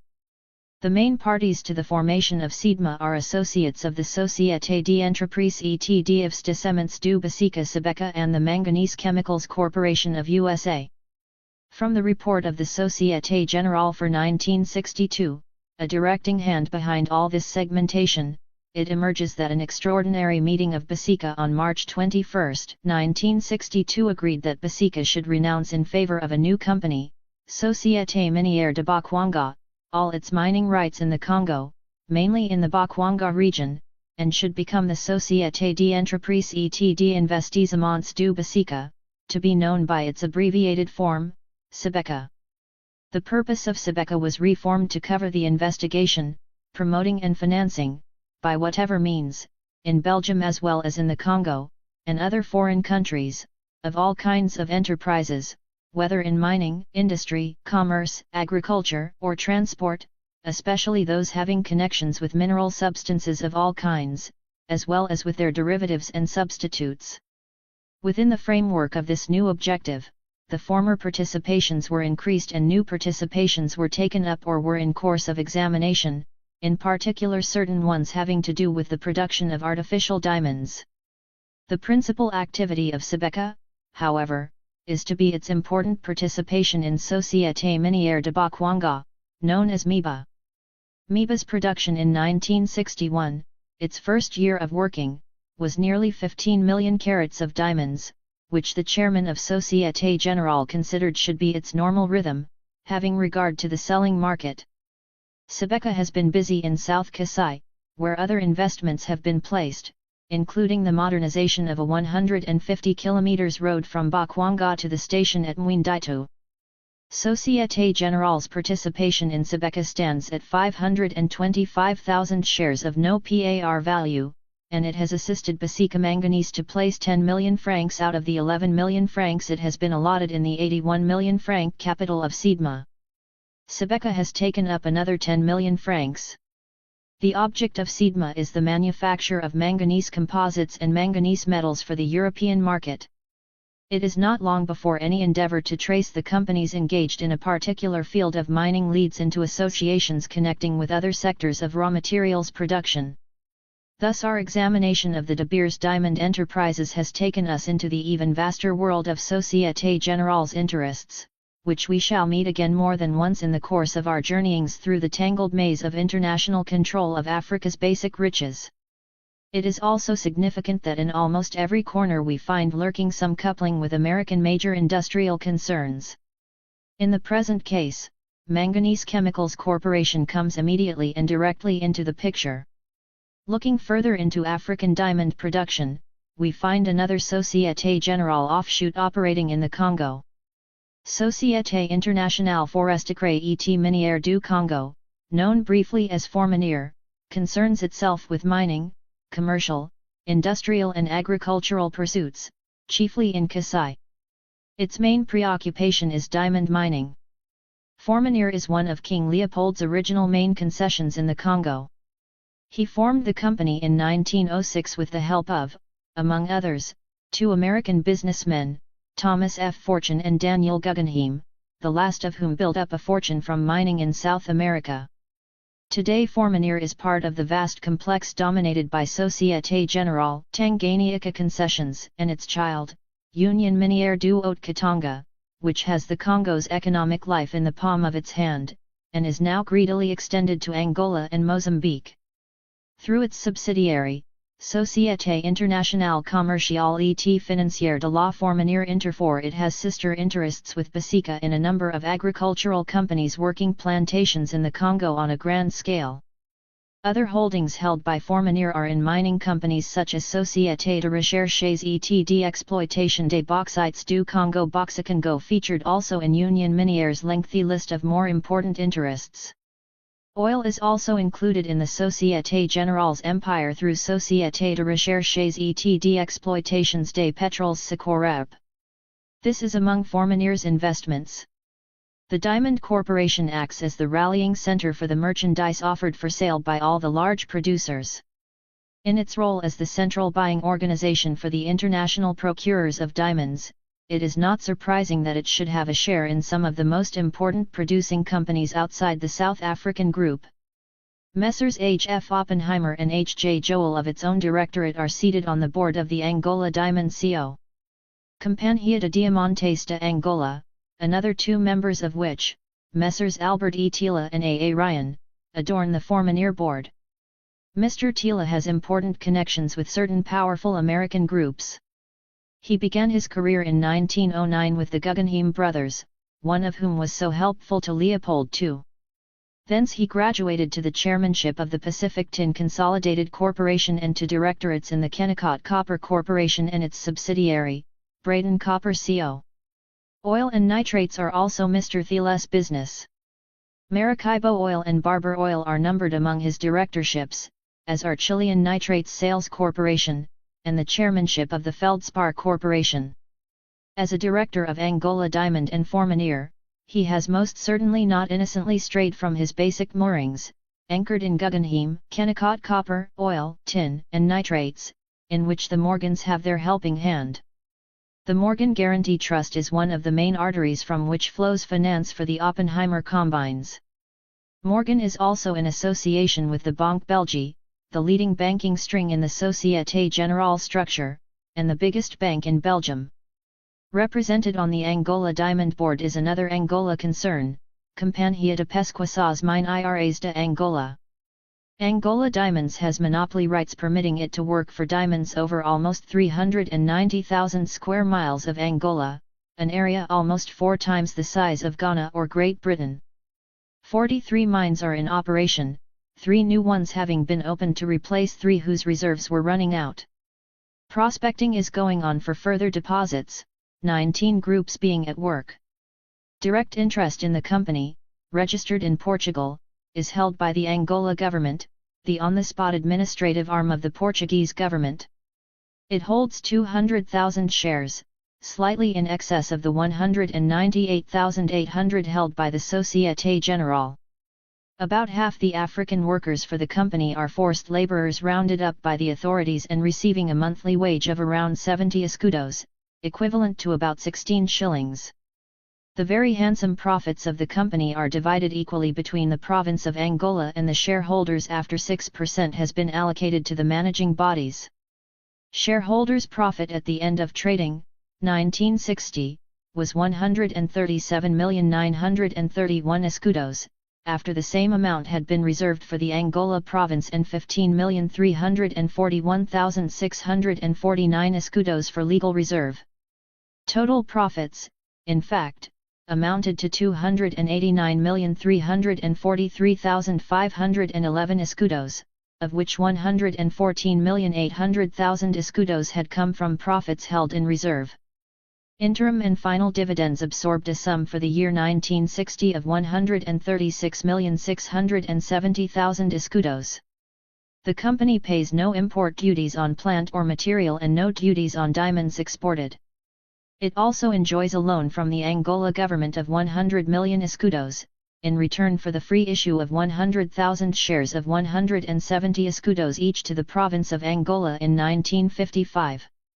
The unheard of uneconomic rate of interest on this loan is 1%, repayments to be completed in 1971. Angola Diamond Co. holds 16 to 266% of the issued capital of Sociedade Portuguesa de Lapideco de Diamantes. Diamond Corporation has contractual arrangements for the purchase of Angola Diamonds output, which has recently been running at over 1 million carats and is estimated to give even higher yields, since mechanical excavators and washing plant have been installed, following the proof of extensive alluvial deposits. Gem diamonds represent 65% of the output. Diamond Corporation has broken into the Ivory Coast, with the formation of a local subsidiary to purchase diamonds on the open market of that country. How open the market will be is anybody's guess. Some of the other newly independent African countries are striving to break away from Diamond Corporation domination. Ghana has set up its own diamond market in Accra, and all sellers, including Consolidated African Selection Trust Ltd. CAST, working a 68 square mile concession in the Akim-Abuakwe district, must sell through it. Sierra Leone Selection Trust Limited is CAST's subsidiary operating in Sierra Leone. Incredible as it may sound, Sierra Leone Selection once held exclusive diamond mining rights over practically the whole of the country. In 1955, following protestations from the people, especially in the rich diamond region of Koner, the extent of its concession area was reduced to some 209 square miles, then the extent of the company's existing working. The curtailment of rights, however, was more apparent than real. The concessionary rights are for 30 years, but restricted rights were granted over a further 250 square miles, of which 100 have since been taken up. The company is also allowed to prospect for deep deposits of diamonds anywhere in Sierra Leone, for a period of not less than 10 years, and to mine them.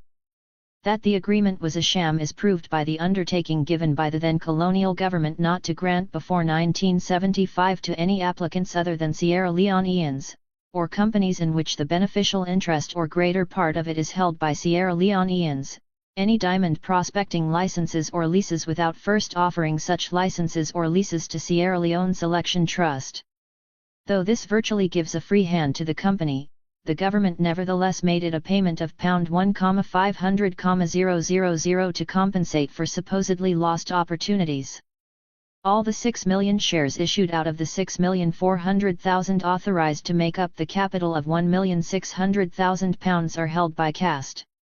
What profits the company makes are not publicly known, since accounts are issued only to shareholders. The chairman of both CAST and Sierra Leone Selection is Mr. A. Chester Beatty, who has as colleagues on both boards Messrs. E. C. Wharton Tigar, T. H. Bradford and P. J. Oppenheimer. Mr. P. J. Oppenheimer also sits on the board of the Diamond Corporation, alongside Mr. W. A. Chappell, who is another colleague on the CAST board.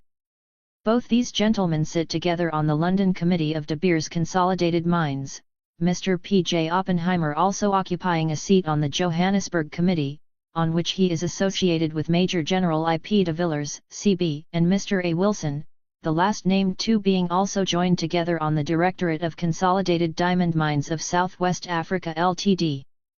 Mr. Thomas Hara Bradford represents Selection Trust Limited, of which he is Managing Director, on its main associated companies in America, the Rhodesias, Canada, and Venezuela. Mr. Beatty keeps company with Mr. Bradford on several of these boards. Mr. Chappell's connection with the diamond world is on a decidedly high level, if we may judge from his directorship of the Banque Diamantaire Anversoise S.A. Antwerp, which is still the world's major diamond cutting centre, employing over 13,000 people in this industry. The Antwerp Diamond Bank occupies an important strategic position.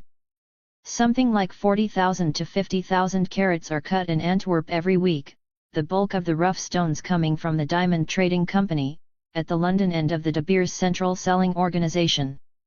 But Antwerp searches other sources for its diamond supplies and in 1961 got as much as 30% of its total weight Indiana carats elsewhere.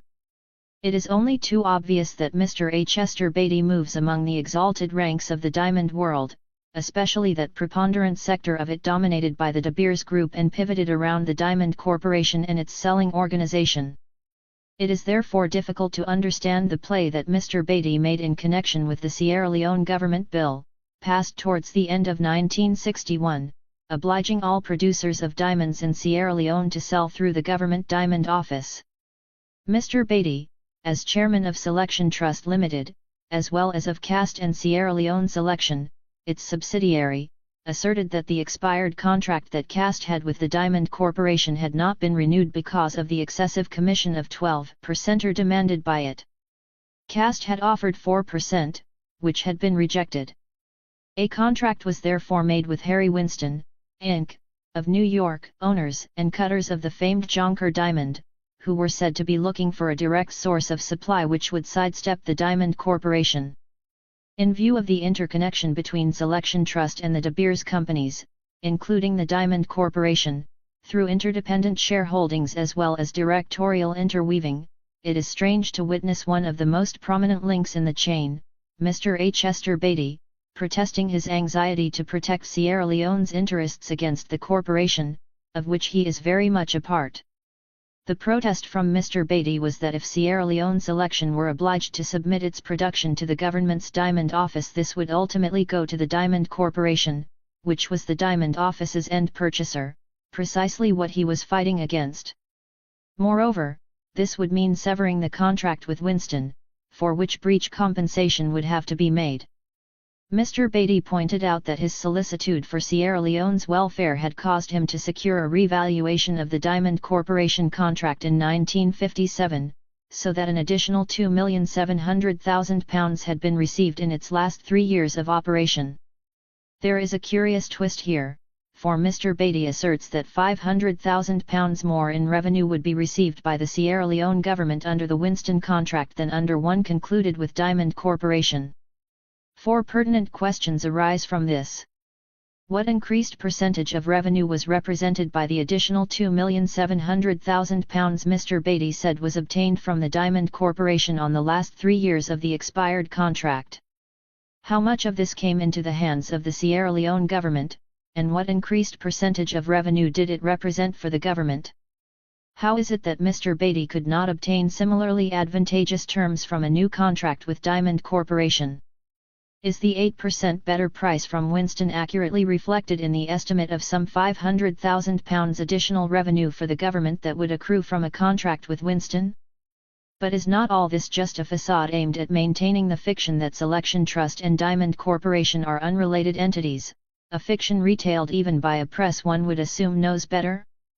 For we have the Freetown correspondent of West Africa declaring in that journal's issue of January 27, 1962 that the 2 European giants in the diamond industry, Diamond Corporation and Selection Trust, were clearly at loggerheads. The heart of the matter really lies in Mr. Beatty's complaint that the Sierra Leone government's regulation interferes with his company's freedom, expressly laid down by the former colonial government in their concession agreement, to sell as they think fit. Mr. Beatty, like the monopolistic interests he represents so efficiently on many boards, does not wish to recognize the winds of change that have come with African independence, giving the new nations the opportunity to order their economies in the way they consider more beneficial for their own good. Intrusion into the diamond field has been made lately by a Texan who has more usually appeared wherever oil was bubbling. Mr. Sam Collins has put his hands to gathering diamonds from the seabed of the Chamice Reef on the southwest African coast, reported to contain a minimum reserve of 14 million carats. Mr. Collins scouted round for additional capital for his Sea Diamonds Company, holding the operating company, Marine Diamonds. It was reported that Mr. Oppenheimer, after watching his activities with some concern, decided to collaborate with Mr. Collins. It would appear that General Mining and Finance Corporation and Anglo-Transvaal Consolidated, which we have already met as part of the Anglo-American complex, had engaged themselves in the venture. They were to make available additional funds up to £500,000 to equalise with a like amount to be put up by Mr. Collins and the companies controlled by him. General Mining has an exchange of shares with Anglo-American, and De Beers Consolidated Mines is among its portfolio of investments, as is also National Finance Corporation of South Africa, which is so helpful to a number of Oppenheimer companies in the matter of loans. De Beers apparently had an option on 25% of C Diamond's equity and a first refusal on Mr. Collins's holding, said to be about 80%. C Diamonds in turn holds some 44% of the share capital of Marine Diamonds, General Mining holding 25% of the balance, Anglo Transvaal 16% and another Oppenheimer company, Middelwitwatersrand, Western Areas, Limited, administered by Anglo Transvaal, 7.5%. The remainder is held by the original concession holders. Middelwitwatersrand has a right of 10% participation in any prospecting ventures undertaken by Anglo-Val Rhodesian Exploration Limited, of whose equity 50% is held by Kennecott Copper. Everything seems to move round in circular motion within a ring that has no end. Mr. Sam Collins may have acted quickly and shrewdly in staking his claim to an offshore diamond reef, and he will in all probability make a killing. But the greatest winners will certainly prove, in the long run, to be Mr. Oppenheimer and his cohorts. The backstage goings-on to obtain control of what promises to be a most highly profitable venture prompted The Economist's Johannesburg correspondent to observe that the full story of the recent negotiations, if it ever emerged, might tell of a fierce struggle for control between South Africa's mining magnates in the best tradition of the rough, tough early days of Kimberley and the Rand, March 16, 1963. It is unlikely that De Beers will be able to make its way into the Japanese company now setting up plant in Japan for the manufacture of synthetic diamonds, which will initially turn out 300,000 carats a year to reach 600,000 annually. De Beers, in association with Société Minière de Basica, have their own plant in South Africa for the manufacture of synthetic diamond grit operated by ultra-high pressure units. General Electric of America also has a process for turning out manufactured diamonds. The Japanese say theirs is not the same. And we have referred earlier on to Sebeka's interest in the possibility of producing artificial diamonds. There have been several attempts to create diamonds by a factory process, but they have, until now, proved somewhat uneconomic. With the strong likelihood that synthetic stones which can compete in price and performance with the natural product will soon be produced, another blow may be struck at the developing producer countries of Africa. The Empire of High Finance, Victor Perlot, p. 190. 11 Mining interests in Central Africa.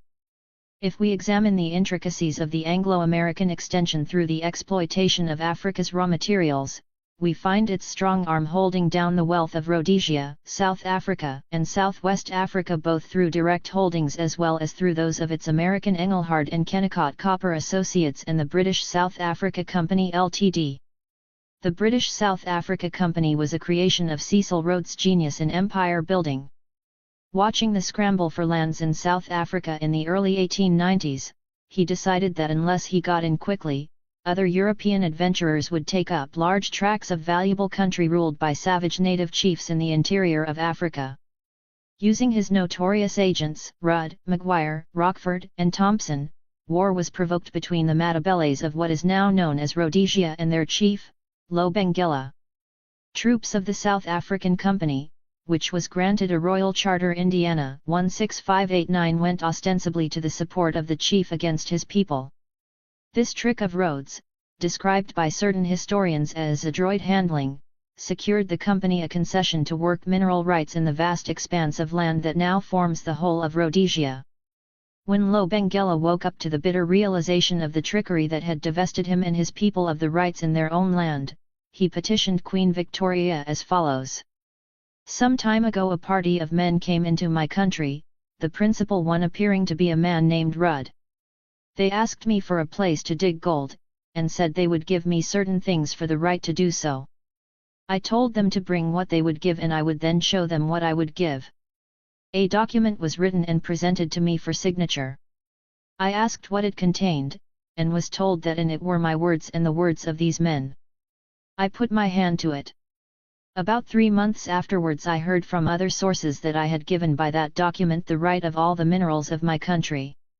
I called a meeting of my indunas and also of the white men, and demanded a copy of the document. It was proved to me that I had signed away the mineral rights of my whole country to one Rudd and his friends. I have since had a meeting of my indunas and they will not recognize the paper, as it contains neither my words nor the words of those who got it. After the meeting I demanded that the original document be returned to me. It has not come yet, although it is 2 months since, and they promised to bring it back soon. The men of the party who were in my country at the time were told to remain until the document was brought back. One of them, Maguire, has now left without my knowledge and against my orders. I write to you that you may know the truth about this, and may not be deceived. With renewed and cordial greetings. Lo Benguela, who in those days gave back land filched by whatever means from savage native chiefs, and who today will give them back to the people from whom they were taken unless that people insist on their return by their determined and united will expressed by a union government. At the close of the 19th century, Rhodes, dreaming of a Cape to Cairo empire, pushed from Matabeleland into Mashonaland across the Zambesi, into the country now called Zambia. Thus he drove a wedge between the Portuguese colonies of Mozambique and Angola. All this was done with the buccaneers of his South Africa Company, which had received 3 supplementary charters since the initial one was granted in 1889. Originally the company had administrative rights over territory in southern Africa lying to the north of Bechuanaland, to the north and west of the Transvaal and west of Portuguese East Africa. It also had rights to extend the Cape Railway and telegraph systems northward and to make concessions of mining, forest, or other rights, and much more besides. Its administrative and monopoly rights in northern and southern Rhodesia were ceded to the British government only as late as 1923-4. Mineral rights in the Rhodesias, however, were still retained, as well as a half-interest for 40 years in the next proceeds of the disposal of land in northwestern Rhodesia. In return, the British South Africa Company received a cash payment from the British government of £3,750,000. The commutation of its half-interest in the proceeds of land disposal was made in 1956 for an annual payment of £50,000 for the remaining 8 years to run from March 31, 1957. A cash purchase of the mineral rights was made by the Southern Rhodesia government in 1933 for £2 million, this time from African taxpayers' money. This still left the company with its mineral rights in northern Rhodesia which, by arrangement, it is to enjoy until October 1, 1986. However, since October 1, 1949, it was paying to the government of Northern Rhodesia 20% of the net revenue from these mineral rights, which sum was regarded as an expense for the purpose of Northern Rhodesian income tax.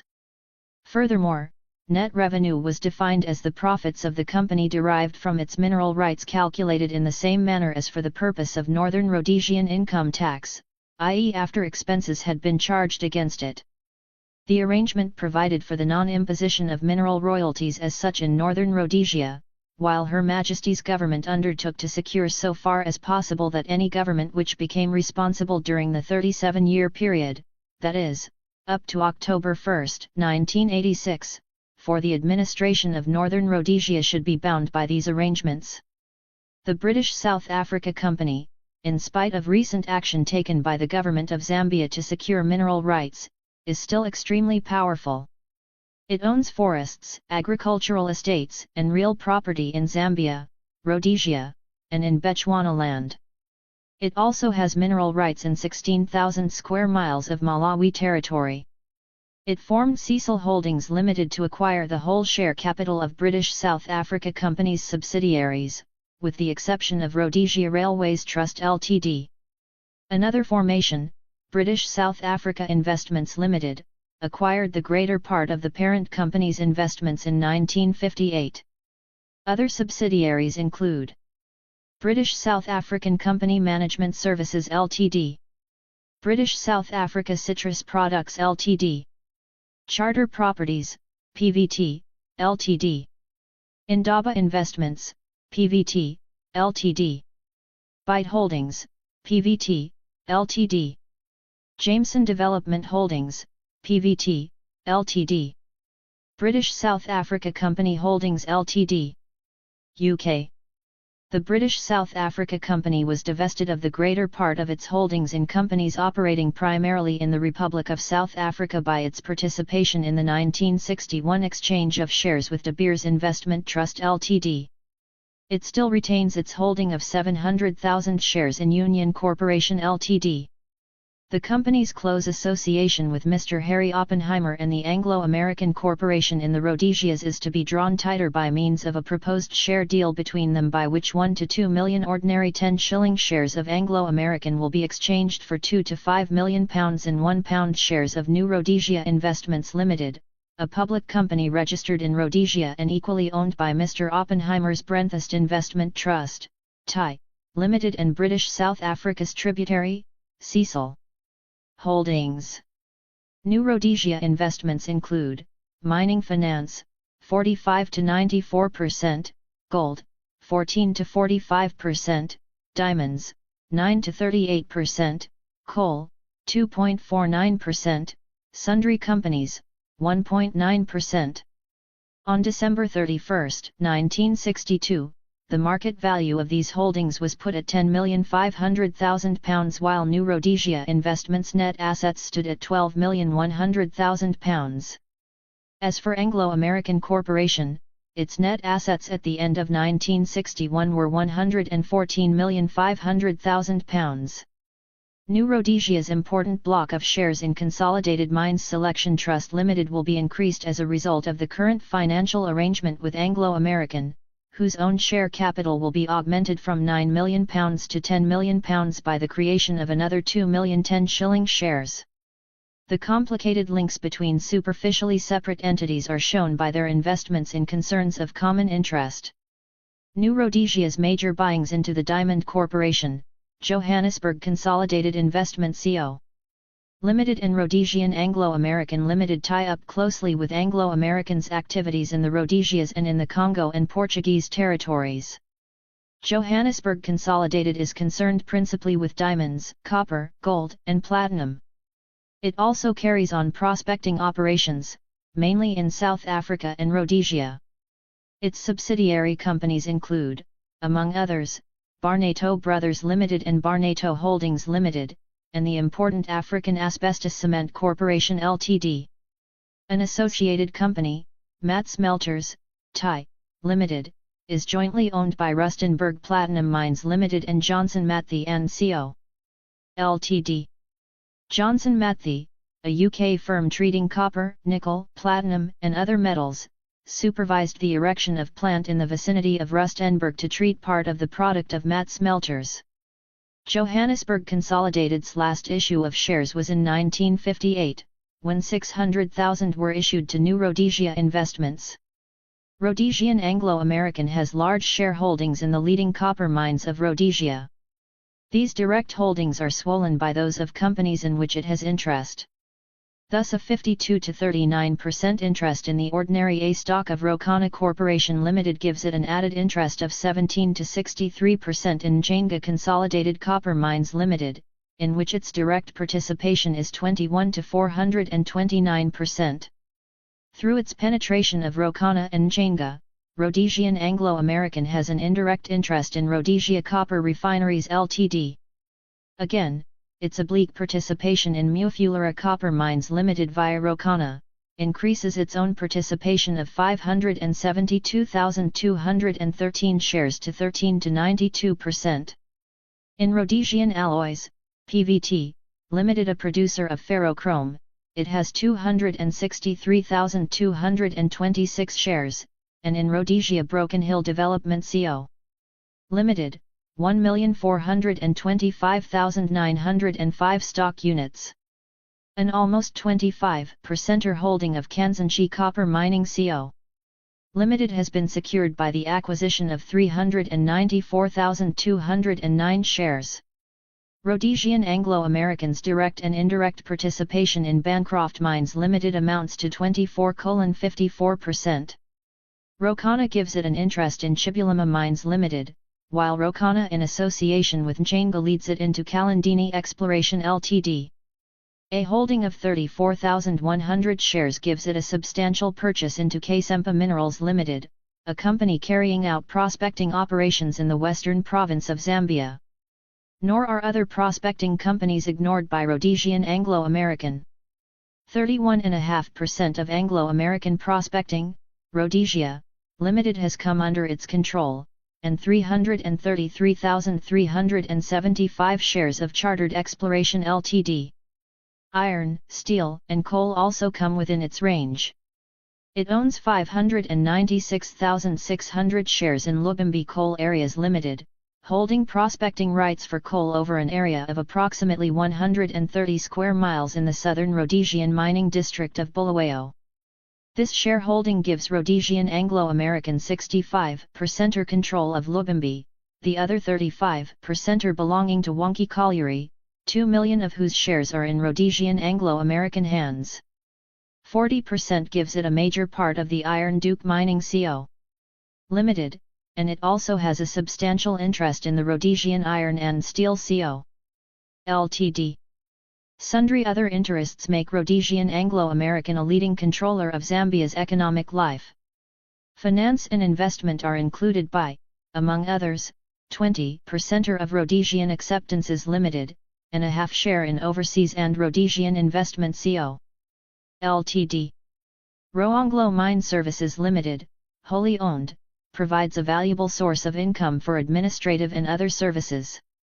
Cement and clay bring it into the building and allied trades through 148,961 shares in Premier Portland Cement Co. Rhodesia, Limited and 25% of Clay Products, PVT, Ltd. Bancroft Mines seems to provide the richest pickings for the cast iron digestion of the Anglo-American Hydra. This company was formed only in 1953, to take up from the owners of the mineral rights, the British South Africa Co. special grants of mining rights and prospecting rights acquired from Rokana. Capital is authorised at £13,750,000. The British South Africa Co. took up 3 million shares, Rokana 9,500,000 and Rhodesian Anglo-American 74,700. There was an interchange of shares with Rokana as well as with Rhodesian Anglo-American. In 1955 an additional 2 million shares were subscribed for by Anglo-American and British South Africa Co., who have provided loans of £2 million and £3 million respectively. Anglo-American, Rhodesian Anglo-American, Nchenga, and Rokana were given an option on 3 million of Bancroft's ordinary shares up to March 31, 1963. In December 1961, the right was exercised on 1 million of the shares, of which Rhodesian Anglo-American acquired 400,000. Rhodesian Anglo-American's own capital is £7 million and its consolidated net profit for the year ended June 30, 1961 was £20,590,783 after providing £11,541,475 for taxation. Dividends absorbed £5,403,535. These tightly braided interests are of special concern to the people of Zambia and Rhodesia, whose existence and fate they dominate. Not for nothing is Mr. Harry Oppenheimer enlarging his own personal stake through the proposals concerning the share exchange between Anglo-American and British South Africa Co. in New Rhodesia Investments, a tributary of British South Africa's tributary, Cecil Holding. By the arrangements, British South Africa will have wider share in Anglo-Americans' activities through the establishment of a local Rhodesian board for the chartered company, under the chairmanship of Sir Frederick Crawford. Sir Frederick Crawford is at present the company's resident director in Rhodesia. As a former governor of Uganda, he brought with him his proconsular experience in the ruling of natives. Uganda also provides as local director in Zambia, C.P.S. Allen, until recently permanent Under-Secretary of State to its Prime Minister. Thus are imperialist agents rewarded for their services to their real masters.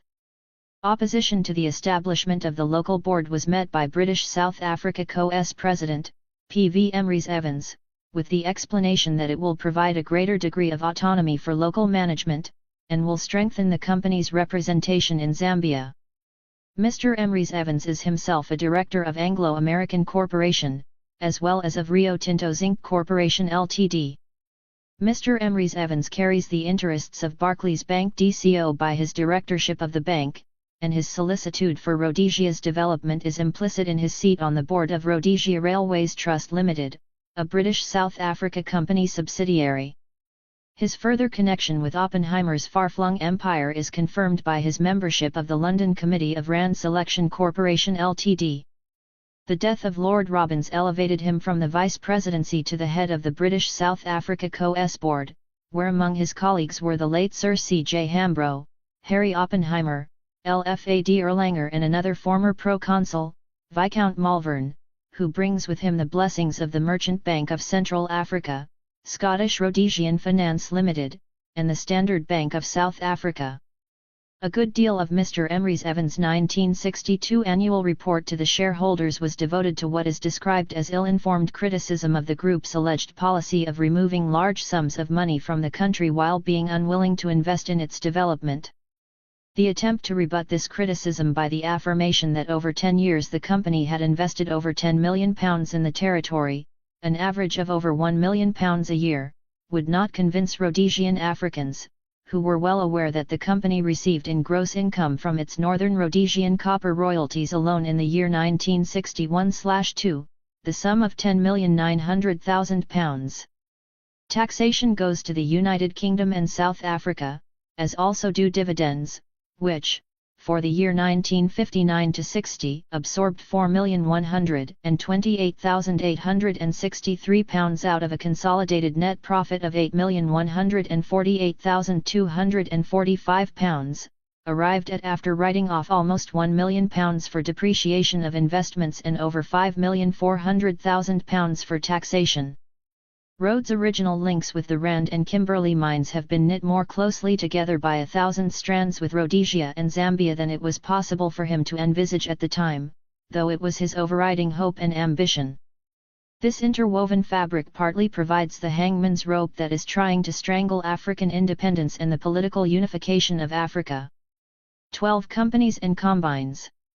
To give anything like a complete account of the complicated network of foreign companies which at present governs so much of Africa's economic life, would be impossible within the space of a single book. Yet some reference to the most important of them is necessary, and in many cases their connecting interests can be shown in diagram form. Behind the facade of separateness, strong connecting links bind these powerful firms together.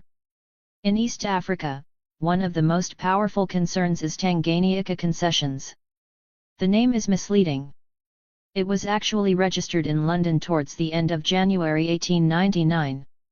Today control of the company is wielded from Salisbury, Rhodesia, whence it was removed in the latter part of 1950. Operations in Tanganyika have not yet been fully developed, though they cover 2 important gold mines and a mineral company, and include some prospecting. The company's writ has greater significance in Zambia, where it acquired from British South Africa Co. a concession over a large area, together with certain prospecting rights. From Zambia its activities spawn into the Congo, where it controls a mineral concession of 60,000 square miles secured from the Katanga, Belgian, Special Committee. For giving Tanganyika concession rights over this expanse of Congolese land, the Katanga Committee enjoyed the benefit of a 60% share Indiana, the royalty paid by Union Miniere. We must not for one moment, however, allow ourselves to be led into the error of thinking that Tanganyika concessions thus permitted themselves to be bested by the Special Committee. The company became a member of the committee. In the way of financiers who, cautiously and shrewdly, do not place all their eggs in a single basket, a new organization was created to take care of a concession covering a surface about 3/5 the size of Ghana. This is the celebrated Union Miniere du Haut-Katanga, whose reputation over the years has become notorious for the merciless exploitation of the Congo. Another strategic interest of Tanganyika concessions is the railway running from Lobito Bay in Angola up to the Angola-Congo border, operated by the Benguela Railway Company, Companhia do Caminho de Ferro de Benguela. The railway company is a creation of Tanganyika Concessions, which holds £2,700,000 or 90% of its £2 shares, as well as the whole of the debenture capital. The Benguela Railway, during 1961, built a branch line from the town of Robert Williams into the mining region of Goma, which was opened in August 1962. Commonwealth Timber Industries Limited, a vast forestry and lumber concern, is also 60% owned by Tanganyika Concessions. Novoboard, UK, Limited, the English affiliate of Commonwealth Timber, was able, with the assistance of the African companies with which Société Générale is associated, to construct a sawmill and factory for the manufacture of Fibri wood panels at Thetford in Norfolk. The factory's capacity will make possible the production of about 25 million square feet of panels yearly, the capital invested being around £2 million. When Tanganyika Concessions was about to change its headquarters from London to Salisbury, it gave an undertaking to H.M. Treasury, which no doubt had some bearing on the British government's vacillating policy in the breakdown of the Central African Federation. It must also colour its behaviour in regard to the Congo and to Portuguese rule in Africa. The undertaking provided that for a minimum period of 10 years, Tanganyika Concessions would not, without consent of the British Treasury, dispose of or charge or pledge its interests or any part thereof in Union Miniere du Haut-Katanga or the Benguela Railway except, in the case of the latter, to the Portuguese government under the terms of the concessions agreement. The limitation did not end with the expiration of the 10-year period, as a conjunctive clause provided that subsequently no sale or other disposal of such interests or any part thereof, except as aforesaid, shall be made without the securities proposed to be sold or otherwise disposed of first being offered to H.M. Treasury at the same price and on the same terms as have been offered to a third party. These provisions have given the British government a direct concern in the operations of Tanganyika Concessions, Union Miniere, and the Benguela Railway, which is bound to influence their behaviour in relation to the independence struggle in southern and central Africa. More particularly, in view of the special relations which Great Britain has had with its oldest ally, Portugal. From the point of view of the companies themselves, they must feel encouraged by this special interest of the British government in maintaining their strategic position across the great central belt of Africa. Tanganyika Concessions, both directly and through Tanganyika Holdings, has an important participation in Rhodesia Katanga Co. Limited, with which, in conjunction with Zambezia Exploring, interests were acquired in the Kakamega Goldfield, Kenya, which were transferred to Kenton Gold Areas, in which Rhodesia Katanga has a substantial holding. Rhodesia Katanga is indebted to the British South Africa Co. by reason of the perpetual mining rights the latter has granted it over any minerals, including coal but excluding diamonds and precious stones, which may be found in about 2,500 square miles of Zambia. Additionally, it has perpetual coal mining rights in 20 areas of 300 acres, each subject to 15% interest of the British South Africa Co. To complete Tanganyika Concessions' roster of subsidiaries, there is the wholly owned Tanganyika Properties, Rhodesia, Limited, registered in Salisbury, Rhodesia. It provides office and staff accommodation together with allied services, as well as holding certain investments. Consolidated profit made by Tanganyika Concessions for the year ended July 31, 1961 was £3,296,325 out of a total revenue of £4,462,667.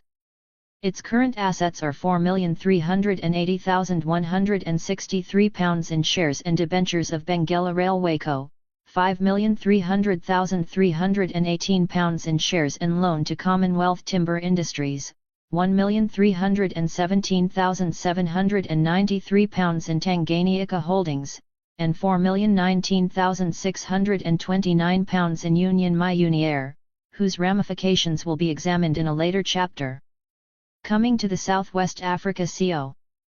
Limited, we find Anglo-American Corporation and Consolidated Goldfields merging to exploit a vast section of the wealth of southern Africa. The Southwest Africa Co. Limited was registered in London on August 18, 1892, and has a special grant of exclusive prospecting and mining rights over some 3,000 square miles of the Damaraland concession area of Southwest Africa.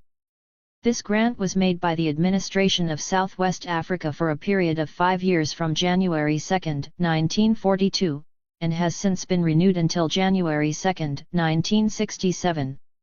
The company also holds mining areas in various other districts of Southwest Africa. It produces tin wolfram and zinc lead concentrates as well as vanadates. Large areas of land such as those held by the Southwest Africa Co demand extremely heavy capital investment to exploit and encourage the formation of alliances between groups desirous of controlling output, distribution, and hence the prices of raw materials. Not only that, it facilitates the channeling of their processing through the allied organizations. To pursue this policy of coordination, the Southwest Africa Co signed an agreement with a joint Anglo-American Consolidated Gold Fields venture by which it subleased certain of its rights to explore and exploit its concessions. See Chart 3.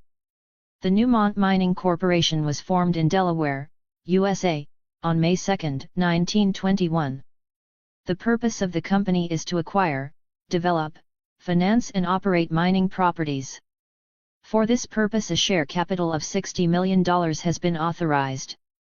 At December 31, 1961, 2,824,518 of the authorized $6 million $10 shares had been issued, and paid up.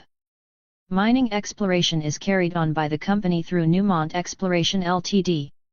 Delaware, Newmont Mining Corporation of Canada Limited and Newmont of South Africa, TI, Ltd. Chart 4 gives some idea of the extent of their interests. We have already met certain of the Rio Tinto companies in Zambia and Rhodesia, and have touched upon others in connection with the Société Générale de Belgique's associations with the North American financial and industrial scene. The Rio Tinto complex is one that would be hard to miss in any attempt to examine the ramifications of the international mining world. It stretches from the United Kingdom across Spain into Africa and over the Atlantic into Canada and the USA, with forays into Germany, Belgium, Austria, Australia, and elsewhere. The hands of Anglo-American Corporation, Consolidated Zinc Corporation and world-embracing aluminium groups are firmly clasped within it, and representatives of the Congo combination of companies adorn the directorates which bear such aristocratic names as Rothschild and Cavendish Bentinck. Though its original interests were mining pyrite in Spain, the Rio Tinto Co. Limited was registered in London in 1873. Keeping up with the times and the general trend towards combination and monopoly, the company underwent certain changes. Its directors were among the most fervent supporters of General Franco at the time of the Spanish Civil War. This devotion to the caudillo's cause undoubtedly prospered them so that, together with their associates in the wider financial sphere, they have been able to spread their tentacles through the zinc and aluminium industry into the precious metals and general metals fields.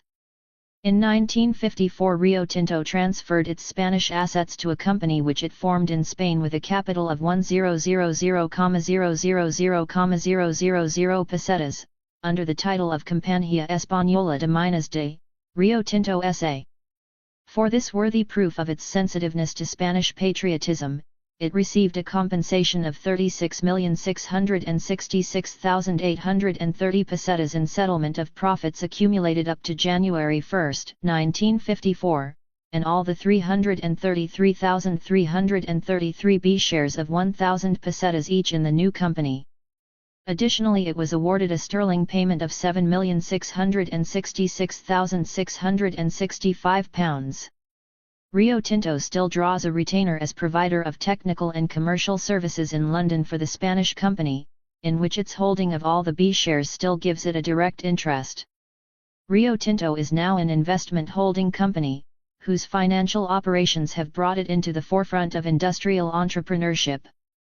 Africa is well up among its spheres of activity, its most important holdings on the continent being in Rokana Corporation and Njanga copper mines, where, as we have seen, it is associated with the British South Africa Co., Anglo-American Corporation, Union Corporation, Tanganyika Concessions, Union Minière, and Rand Selection Trust in their holdings in the important Rhodesian and South Africa mining and industrial ventures. So tortuous and incredibly expansive are the links that tie the groups exploiting Africa's resources with those enriching themselves in other corners of the earth that we should find nothing remarkable in being led back from Rio Tinto in Africa, via some of the most powerful American and British financial forces, into Rio Tinto in Canada.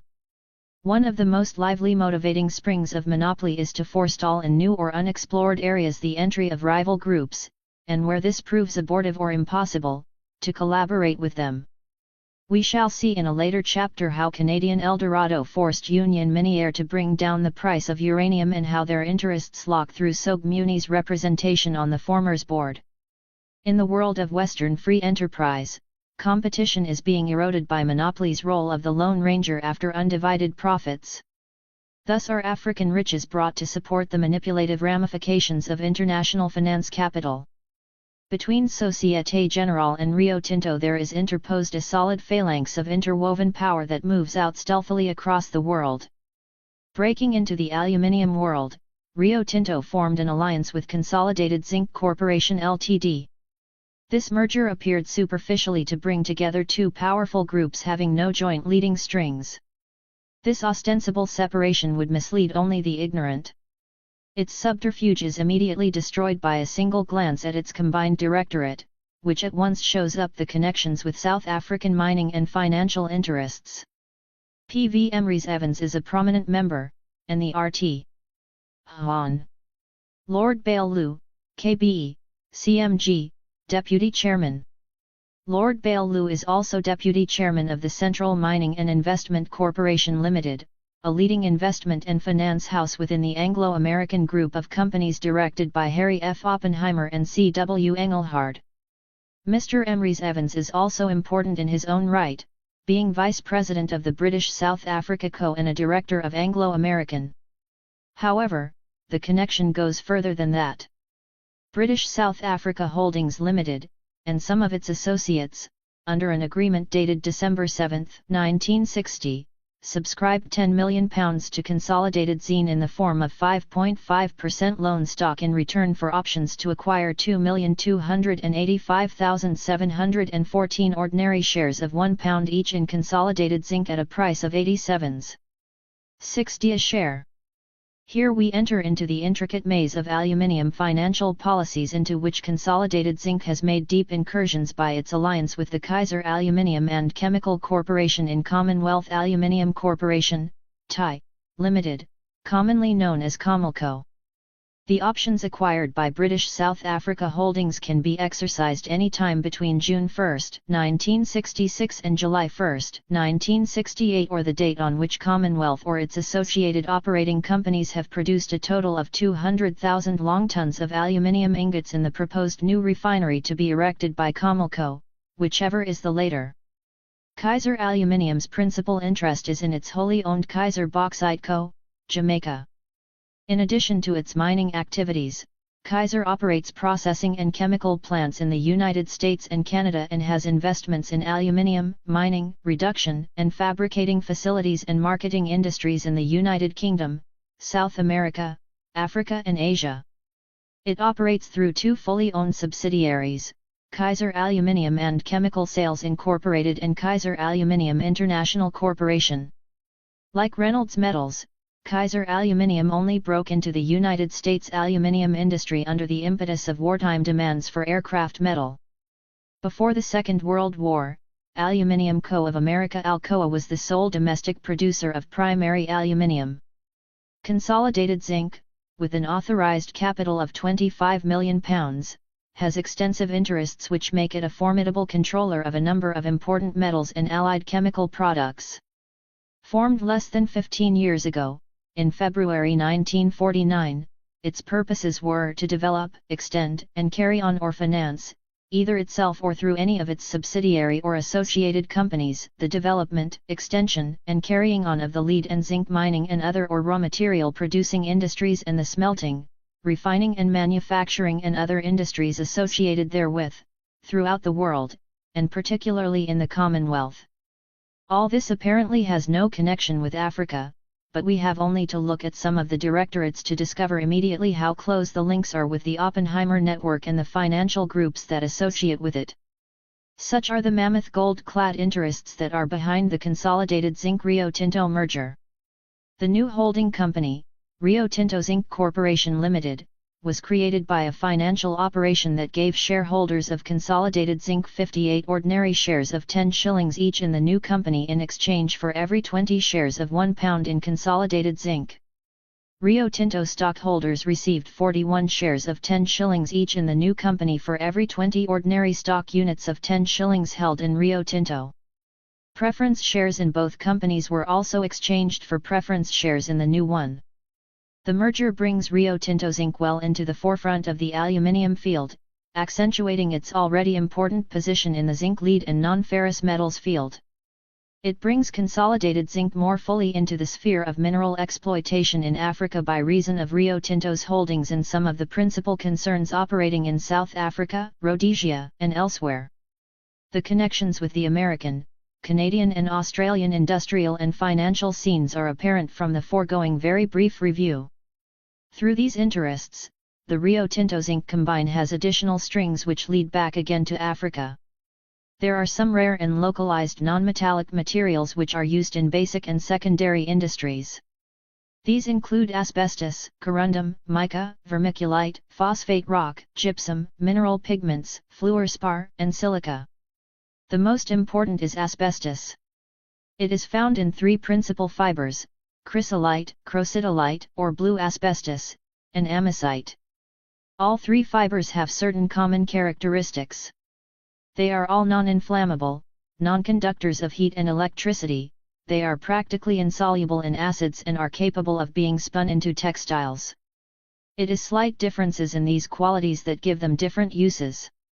Chrysolite is the most resistant to fire, and its strong, fine flexible texture makes it highly suitable for asbestos textiles and for use in brake linings, clutch facings, and insulation fittings.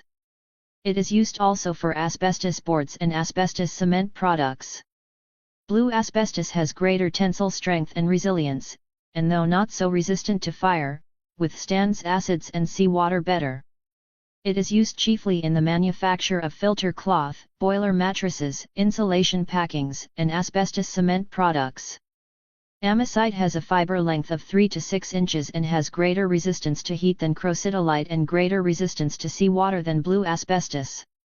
These qualities make it particularly suitable for use in spun materials and aircraft. South Africa is at present almost the only place in which both blue asbestos and amosite are found.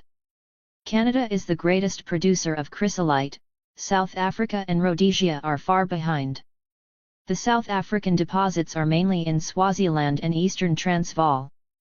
They are in the virtual control of a British firm, Turner and Newell Limited, registered in 1920, which has in its hands 90% of the British asbestos trade. This fact enabled it to secure an agreement in 1930 with the Soviet Union regulating deliveries to the continental market. An important producer of high-grade chrysolite, the Soviet Union ceased export after the last war. Superficially unimposing, Turner and Newell's board has as its chairman Ronald G. Scott Hill, who is associated with the insurance world as director of Liverpool and Globe Insurance Co. Limited and Royal Insurance Co. Limited, and with finance as director of the District Bank. Its capital, however, is impressive, being authorised at £60 million with almost £50 million paid up. Originally £3 million, the increase in the size of the company's capital gives an indication of the growth of its dominance of asbestos mining and allied industries.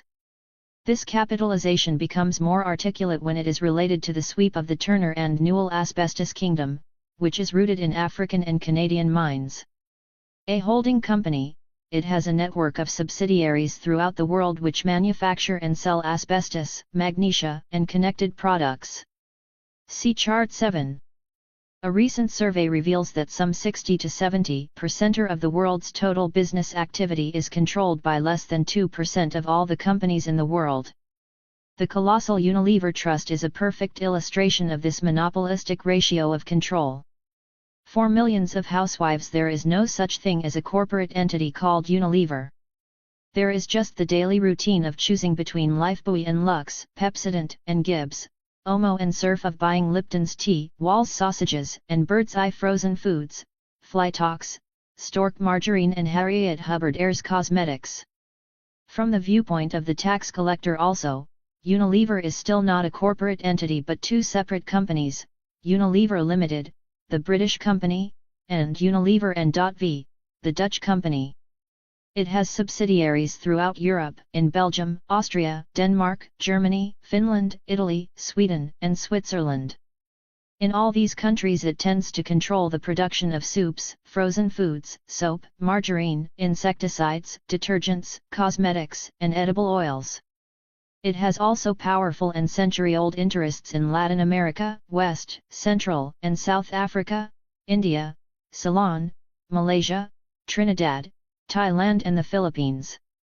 Unilever's most robust offshoot overseas is the United Africa Company, through which the trust became known as the Uncrowned King of West Africa.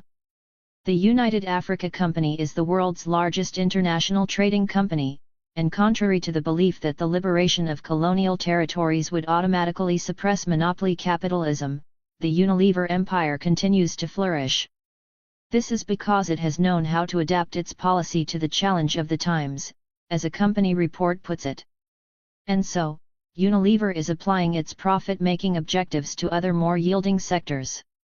It has accelerated its withdrawal from the West African merchandise and produce trade to concentrate on development in cars, engineering, and the pharmaceutical sides of the business. The neo-colonialist aim is not only to export capital but also to control the overseas market. Thus attempts are subtly made to prevent developing countries from taking any decisive steps towards industrialization, since the exploitation of the indigenous expanding market is now the prime objective. If the attempts to prevent industrialization fail, then at all costs the trust must secure a participation in a development it cannot prevent. And by its very nature this participation thwarts any further progress since it ensures a regular flow of payments into the coffers of monopoly capital in the form of royalties, patents, licensing agreements, technical assistance, equipment, and other services.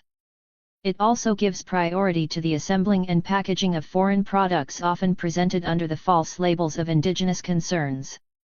Unilever's present emphasis on the packaging industries is no coincidence. The up-to-date trust relies less on the amount of the dividends than on certain clauses in the company agreements which make indigenous capital dependent on monopoly capital for the renewal of contracts and for the allocation of funds. It is significant that in a recent issue of the New Commonwealth, the United Africa Company has been referred to as the gentle giant. Monopoly methods have become more subtle, but Lever's famous statement still seems to hold true, after all we are working for the permanent interests of Britain. 13. The tin, aluminium, and nickel giants. The tin empire of Patino of Canada Limited and its associates spreads from South America to the United Kingdom and North America and across Africa into the Pacific and Asia. Capitalized at $10 million, Patino of Canada has issued and paid up 1,971,839 shares of $2. Of these, 47.2% are held by a Panamanian financing house within the Patino Group, Compañía de Bonos Acciones y Negocios Industriales Cobanesa. Patino's purchase into General Tin Investments Limited in 1962 brought this tycoon into a large share of the United Kingdom spread in the tin mining and dealing world.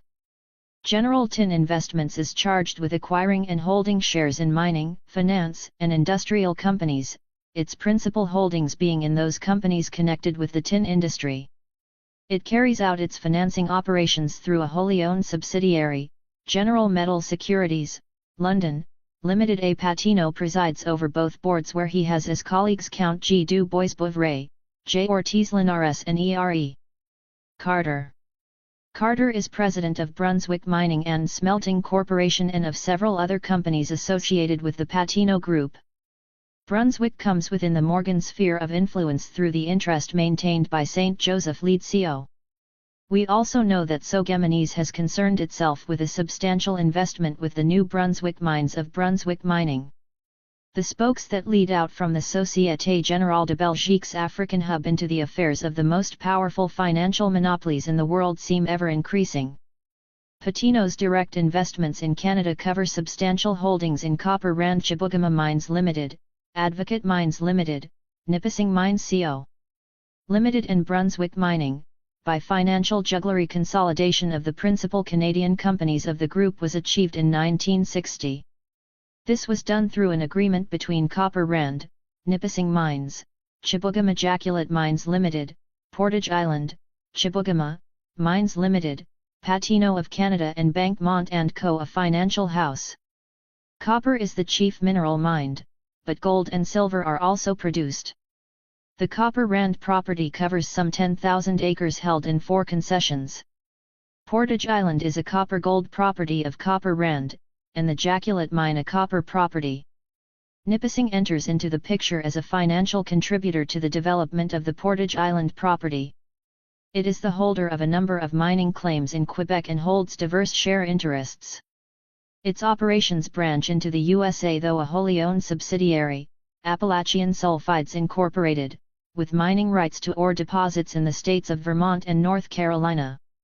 Nipissing bought into Brunswick Mining by acquiring from a Pattino subsidiary, Pattino Mines and Enterprises Consolidated, Inc., 137,143 shares and $537,429 worth of 5% bonds of Brunswick, giving to Pattino 1,061,149 shares of Nipissing. Pattino's holdings in the Chibougamau Group in association with Maritimes Mining Corporation and the Irving Oil Co.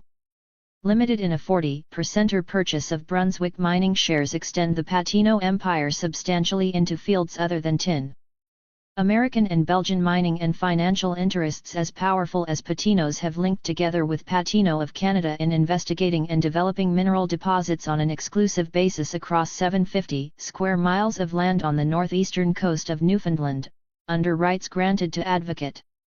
At the end of 1960, proven ore reserves totaled 35 million tons of commercial grade. Advocate is developing asbestos under a project undertaken by Pattino of Canada in conjunction with Canadian Johns Manville Co. Limited, Amit Corporation Incorporated and Financière Belgique L. Asbestos Ciment S.A. The participants have agreed to place the property on an operating basis by furnishing to Advocate a total sum of $17,900,000. Canadian Johns Manville will contribute 49 to 62%, Pattino 17 to 3%, Amit and Financière Belgique 16 to 54% each. Advocate has been capitalized at $23 million and the parties to the agreement share in the capital ratio to the amount of their contributions, based on denominations of $100. Canadian Johns Manville, which is tied up with the Imperial Commerce Bank, the largest in Canada, upon which sits a director of Johns Manville, is a fully owned subsidiary of the Johns Manville Corporation of the United States. Its main interests are in asbestos, which it processes into fiber and manufactures into building and industrial materials. It is in control of Advocate's management, and has also a majority interest in and management control of Coalinga Asbestos Co. of California, USA, a joint venture with Kern County Land Co. The parent Johns Manville, of America, manufactures products from asbestos, magnesia, and perlite, having manufacturing plants in America, Canada, and elsewhere. Advocate has advanced certain monies to Maritime Mining, which has close relations with Pattino by reason of its associations with the purchase of the St. Joseph lead holdings in Brunswick Mining. Maritime's share of this purchase was 46% at a cost of $4,840,000. Maritime works copper on claims in New Brunswick, Canada, and properties in Newfoundland owned directly and also indirectly via a fully owned subsidiary, Gull Lake Mines Limited, through which it also owns all the shares of Gullbridge Mines Ltd. It has an arrangement with Falconbridge Nickel Mines giving the latter the right to a maximum 1/3 participation in any future financing which Maritime might undertake. Maritime and Pattino of Canada O'Hara Director in W.F. James, who is also on the Falconbridge Quebec Metallurgical, is another holding company having wide interests inside and outside Canada. These include a platinum property in South Africa's Transvaal, a small gold mine in Brazil, and nickel and cobalt interests in New Caledonia, where, through links with Pattino, it is associated with LE Nickel. Unfortunately for Pattino, certain assets in Bolivia have had to be relinquished under a nationalization program. Bolivia was for many more years than its people cared about drained by foreign interests of its mineral resources, in which tin predominates, but which also include silver, lead, zinc, antimony and copper. Its oil deposits were large enough to entice Rockefeller's Standard Oil Co., who entrenched themselves by working a large concession, while the Guggenheim Brothers of America, as well as British, French and others, gathered in tin and copper over a long period, paying the Indian workers around 6 pence a day for their labor. The properties of the Delaware Incorporated Patino Mines and Enterprises Consolidated were nationalized by the Bolivian government on October 31, 1952 and vested in a state-owned property, the Corporación Minera de Bolivia Comibol. These Patino properties consisted of mining and placer claims, water rights, mill sites, reduction, concentrating and hydroelectric plants, as well as a railway connecting the mines with a point on the main line of the Antofagasta Bolivian Railroad Co. Ltd. Patino Mines formed another Delaware subsidiary in 1959, Patino Enterprises Inc. As one of the largest entrepreneurs in the tin industry, A. Patino has a seat on the main consolidated organizations looking after the interests of those engaged in this field, usually in the company of the Count of Boisbovray and J. Ortiz Linares. All three of them are to be found on the board of British Tin Investment Corporation Limited, a United Kingdom company formed in 1932 to take over British American Tin Corporation Ltd. Together with its wholly owned subsidiaries, Tin Industrial Finance and Underwriting Limited and BTIC. Overseas, Limited, British Tin holds large blocks of shares in the Malayan tin mining industry, as well as investments in companies producing other metals and minerals. General Tin Investments has a 55% interest in Eastern Smelting Colorado Limited, owning smelting works at Penang, Malaya. A wholly owned subsidiary of Consolidated Tin, Williams Harvey & Co. Limited, holds 75% of the issued share capital of Makeri Smelting Co. Limited incorporated in Nigeria in 1961.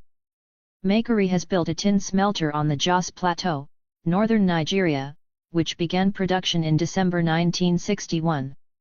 Vivian, Younger and Bond Limited, the sole selling agents of Consolidated Tin, are well established in Nigeria. London Tin Corporation Limited board does not include any of the Patino directors, but the relationship with the Patino interests are obviously established when we note on its board C. Waite, Chairman and Managing Director of Consolidated Tin Smelters and its subsidiary Williams Harvey & Co., and a Director of British Tin Investment Corporation and General Tin Investments. Mr. Waite also sits on the board of Consolidated Tin subsidiaries, the Penpole Tin Smelting Co. Limited, Eastern Smelting Co., W.M. Symington & Sons Ltd. Rubber Merchants, and that of the distributing agents, Vivian, Younger and Bond.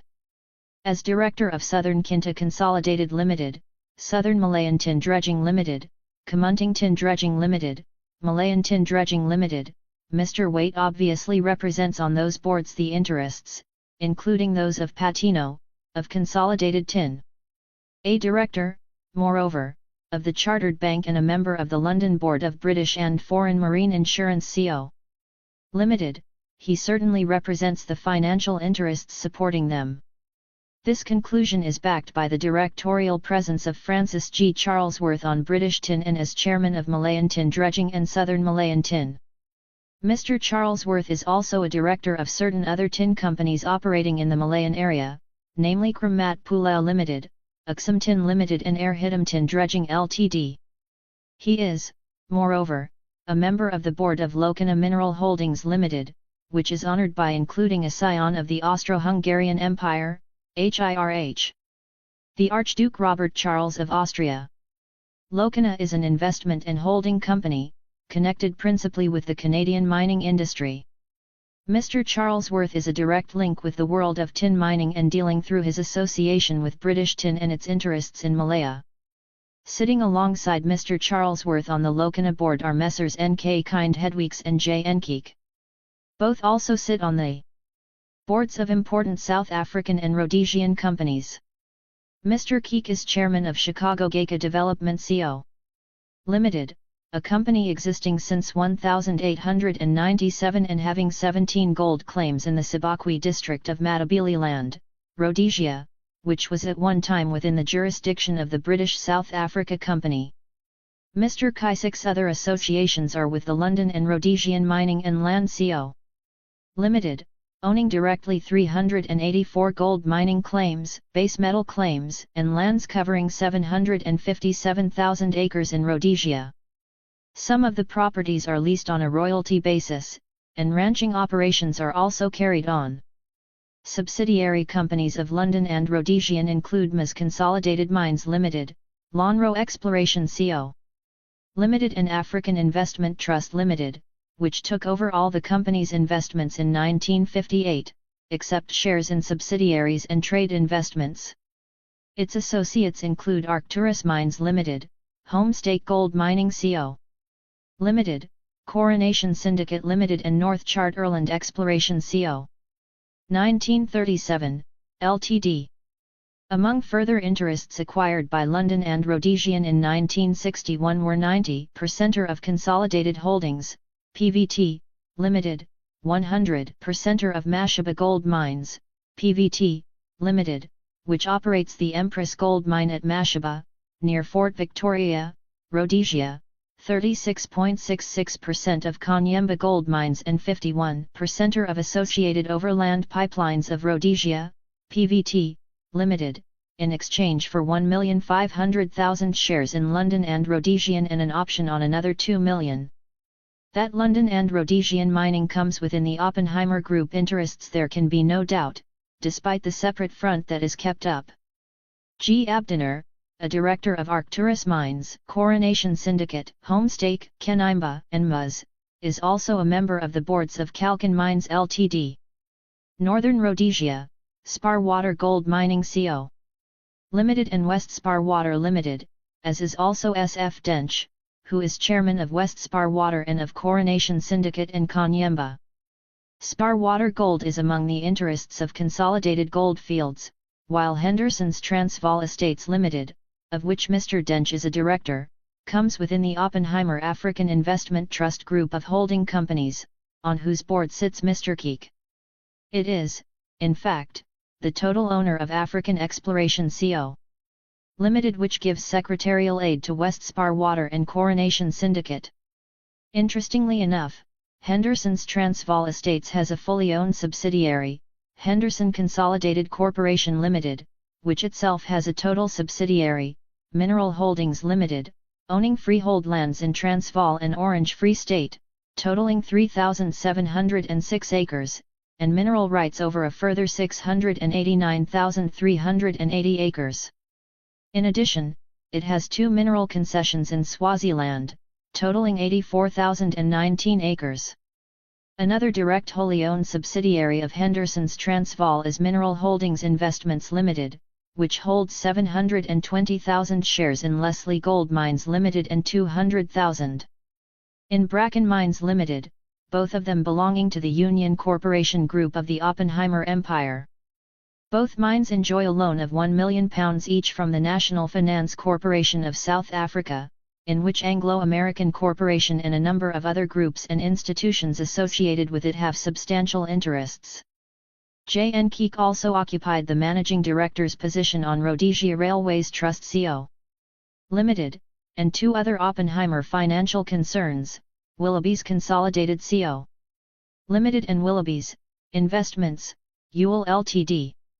Mr. Keek's associate director, N.K. Kindhead Weeks, is a director of such important Oppenheimer enterprises as Wonky Colliery, linked with Tanganyika Concessions and Union Munier, Chibulama Mines, Chisangwe Mines, and Chamishi Mines, and also Charterland Exploration Limited, all of them in Rhodesia.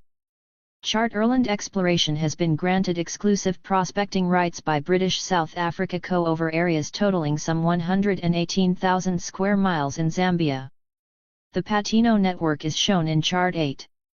Of the organizations dominating the aluminium industry, we note first the Aluminium Co. of America, Alcoa, and the Aluminium Empire of Mellon. This company mines bauxite in Arkansas and has subsidiaries digging and bringing out ore from far-flung places to feed the smelting and processing works in the United States. These are sited mainly in the southern states, though there are works at Messina, New York. Casting and fabricating plants are operating in 12 of the American states, while wholly owned subsidiaries are exploring for raw materials in Europe, Central and South America, the Caribbean, Australia and Africa. Suriname Aluminium Co. is the principal ore-producing subsidiary. It mines bauxite in the Dutch-held territory of Suriname, part of Guyana, which stretches over the northeastern corner of the South American continent lying north of the Amazon and south of the Orinoco. Under an agreement with the Suriname government, Suriname Aluminium has a 75-year bauxite mining concession. It is building power facilities and will construct a 60,000-ton aluminium smelter. The eventual construction of a bauxite refinery utilizing local ores is envisaged, according to the company's publicity material. Another full subsidiary is mining bauxite in the Dominican Republic and, in May 1960, mining rights were acquired over 30,000 acres of Jamaica. Chart 9 shows the extent of Alcoa's foreign interests. Because of the antitrust laws, there is legally no direct connection between Alcoa and Aluminium Limited, but they are both owned by the same Mellon Davis-dominated group of United States shareholders. Two brothers, Arthur V. Davis of Alcoa and Edward K. Davis of Aluminium Limited, were for many years president of the respective companies. When the latter died in 1947, he was succeeded by his son, Nathaniel V. Davis. The size of the Davis block of shares in the Mellon Aluminium Companies is about a third of that of the Mellons. In 1957, Fortune, the American journal read by all who would be well informed on matters of big business, listed Arthur V. Davis as one of 7 persons with fortunes between $400 million and $700 million. Of the other 6, 4 were Mellons. Aluminium Ltd's Davis is a director of the Mellon Bank. United Kingdom provides as a subsidiary Alcan Industries Limited, and France contributes a further wholly owned subsidiary in SA des Bauxites et Alumines de Provence, in which Aluminium Limited has invested some $100 million. Its mines produced 300,000 tons in 1960, from which alumina is processed. Making itself independent in the sphere of transport, Alcan created Sakane Shipping Limited, fully financed by itself, to own and charter a fleet of ships for carrying the group's bauxite, alumina, and ingot. Though Kaiser and Reynolds set up aluminium companies as an attempt at independence from the Mellon Empire, in the case of Kaiser, financial alliance was formed early. Reynolds also has not found it possible to keep entirely aloof from the Mellon tentacles. Formed in mid-1928, Reynolds Metals Co. created in 1940 its subsidiary, Reynolds Mining Corporation, to work 6,100 acres of bauxite land which it had obtained in Arkansas and to mine fluorspar in Mexico, which is shipped for processing at the company's works in America. Abroad, Reynolds owns bauxite mines and exploration tracts in northeast British Guyana, as well as in Haiti and Jamaica. The dried ores are shipped to plants in Massachusetts, Delaware, Arkansas, and Texas, USA, more than 3 million tons having been mined and shipped during 1961. Other subsidiaries and affiliates operate in Bermuda, Venezuela, Philippines, Mexico, Canada, Australia, Africa, Colombia, and other parts of the world.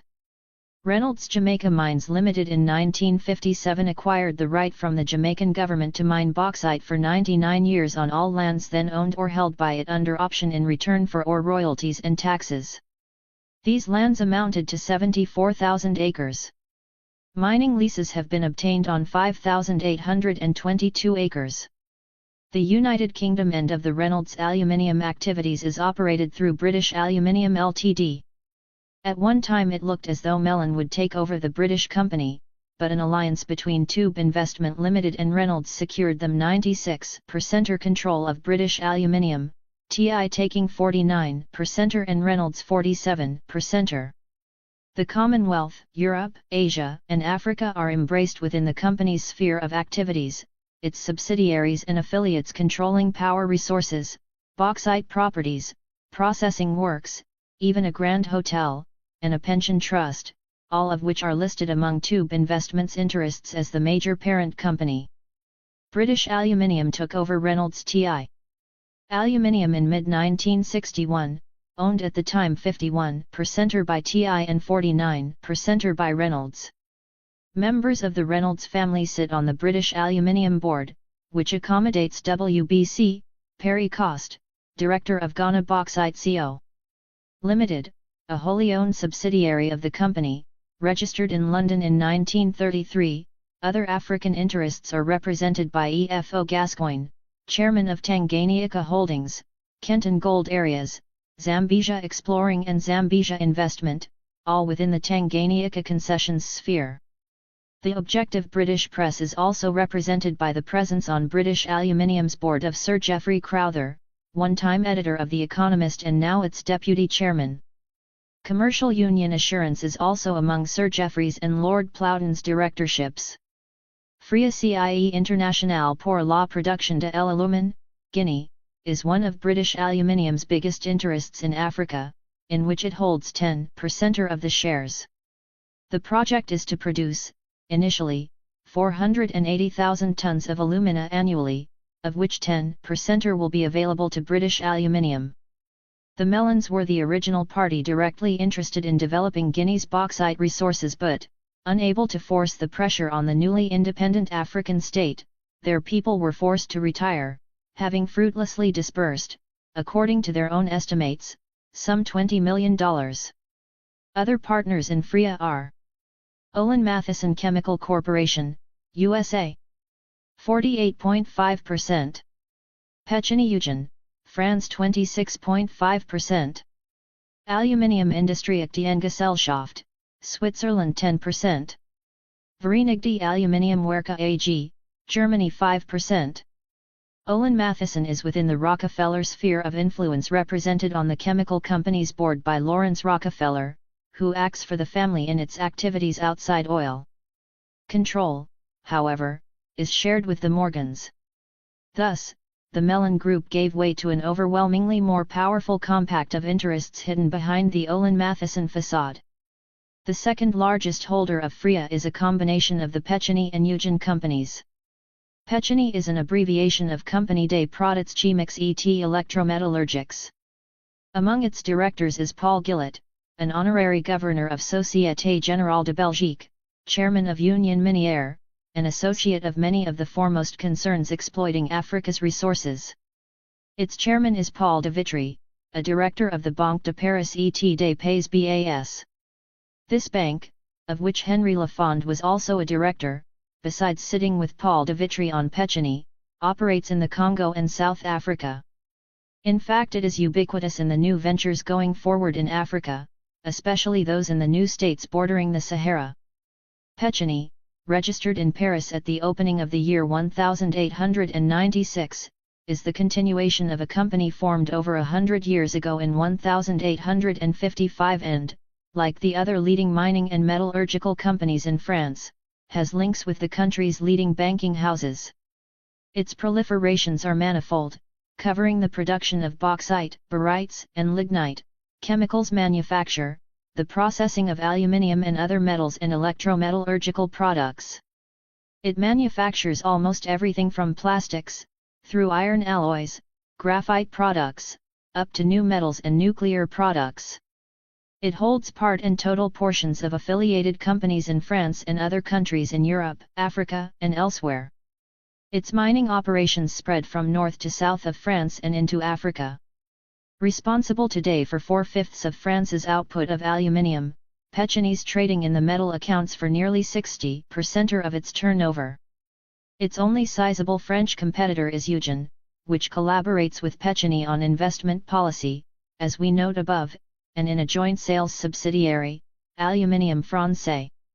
Both firms are expanding rapidly, and Pecini has as widespread operations as the British and American aluminium companies, though the latter have greater output. It is expected that Pecini Eugen capacity may reach 300,000 tons by 1963.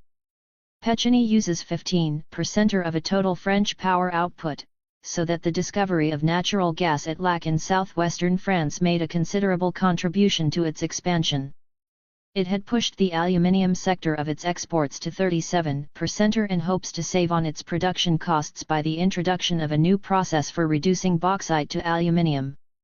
A pilot plant has been put into operation and its success will enable Pecini to expand into new aluminium industries.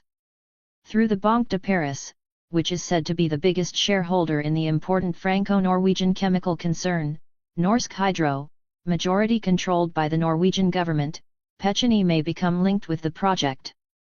The Norwegians are anxious to increase their output from its present level of 200,000 tons to 600,000 tons by 1970.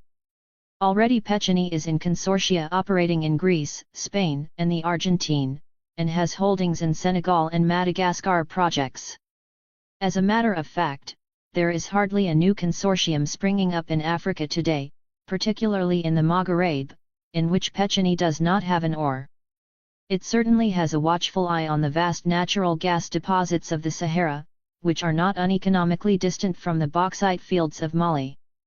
The international nickel field binds a select coterie of extractive, processing and financing concerns whose control keeps it within fairly exclusive numerical limits.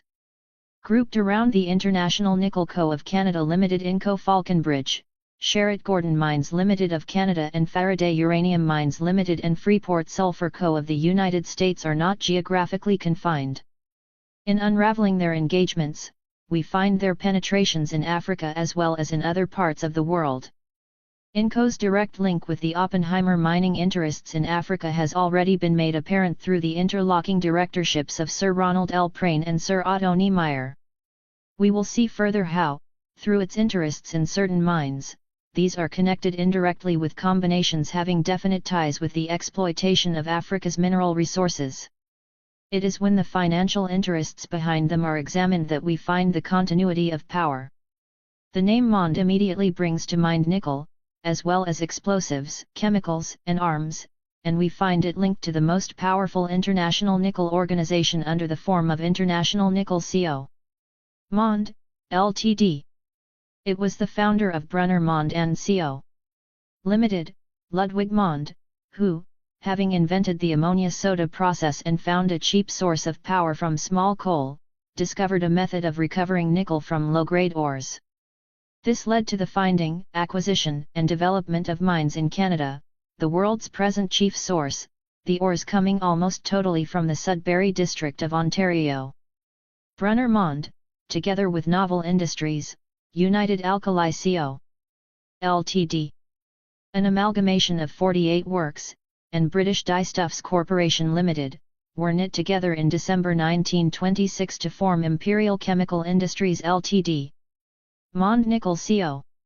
Limited was established in 1914 to exploit the mine that adjoined Inco's properties on the Sudbury Range. The interests of both companies were fused in 1928.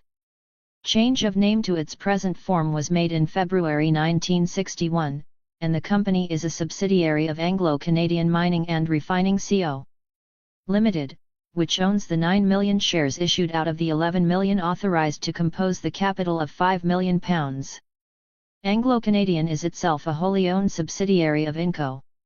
Among the extensive properties and plants owned by International Nickel Mond in the United Kingdom are a refining works in South Wales and a precious metals refinery in a London industrial area, a number of rolling mills in various parts of Britain, as well as the entire share capital of Henry Wigan and Co.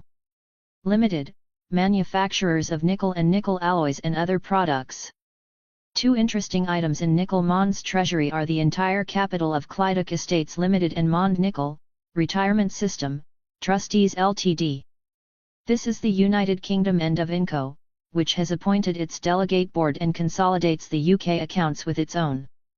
In order to keep its plants working to fullest capacity, Inco has arrangements with associates for the treatment of their products. Hence certain nickel concentrates in excess of its own treatment facilities are worked for Sherritt Gordon Mines, and there is an agreement with Texas Gulf Sulphur Co., covering the operation of a pilot plant to investigate processes for the recovery of elemental sulfur. These agreements issue out of certain common holdings that give identity of interest to apparently competitive concerns, tied up with oil and its allied financial groups. The controlling interests in Inco are not apparent as there is no obvious United States parent, although American capital from most of the leading financial groups predominates, and Inco owns the entire capital stock of the International Nickel Co. Inc., which owns the operating assets located in the United States, and of Whitehead Metal Products Co. Inc., American distributors of non-ferrous metals. Lawrence Rockefeller is on the United States Inco board. The Canadian company's chairman is H.S. Wingate, a director of the American banking house of J.P. Morgan & Co. and of the Canadian Pacific Railway. William C. Bollnews, an Inco director, also sits on directorates of various Bell telephone companies, as well as on that of the Guarantee Trust Co. of New York, Morgan-controlled. Another Inco director, R.S. McLaughlin, is a director of General Motors and on the board of the Toronto-Dominion Bank, which links with DuPont interests. DuPont itself is under heavy Morgan influence. Donald Hamilton McLaughlin is president of the American Trust Co., which has 3 interlocking directorates with Morgan banks and insurance companies. He also presides over the board of Homestake Mining Co., linked through its holdings in Idorado Mining Co., with Newmont Mining Co. within the Morgan sphere of influence. Cerro de Pasco, another of D.H. McLaughlin's directorships, owns a number of companies operating mining and oil properties in Peru. Newmont Mining has a substantial interest in Cerro de Pasco. Theodore Giles Montague, another American on Inco's board, is chairman of the Borden Co., a trustee of the Bank of New York and a director of American Sugar Refining Co. All 3 of these companies is within the family control of the Rockefellers. John Fairfield Thompson also reflects U.S. interests on the Inco board. Another trustee of the Bank of New York, he represents the same interests on Inco's American distributing organization, Whitehead Metal Products Co., and points the link with Texas Gulf Sulphur under Morgan and Standard Oil, Rockefeller, domination. J. F. Thompson reveals the African interests of these groups by his directorships on American Metal Climax, and its British associates, Amalgamated Metal Corporation and Henry Gardner & Co. Limited, who are also connected with French tin and nickel interests. These are some of the giant combinations involving tin, aluminium, and nickel, which are draining away the mineral resources of Africa. 14 Union Minière du Haut-Katanga. There is perhaps hardly an industrial organization in the world that has been so widely publicized over the past 5 years as Union Minière, because of the ducks and drakes it has played with the establishment of Congo independence and unification. This great mining company has been since Congo's independence the bone of contention between the Congolese government and the secessionist Katanga province. Principally owned by small shareholders, its control rested with Belgian and British financiers. The largest block of stock in the company, 18.14% of the 1,242,000 shares, which formerly belonged to the Belgian colonial administration, passed at independence to the Congolese government and was held in trust by the Belgian government for a time, pending the settlement of political problems. In November 1964, Moise Tshombe, who had by then returned from exile to become Congolese Prime Minister, published a decree which had the effect of transferring control of Union Minière from Belgian banking and other interests to the Congolese government without compensation. The decree gave the Congolese government the entire portfolio of 315,675 shares in Union Minière held by the Kwame Special du Katanga, a concession-granting concern, 2/3 of which is owned by the Congolese government and 1/3 by Belgian interests. The Belgian government considered that 123,725 of these shares belonged to the Compagnie du Katanga, which is an offshoot of the Société Générale de Belgique.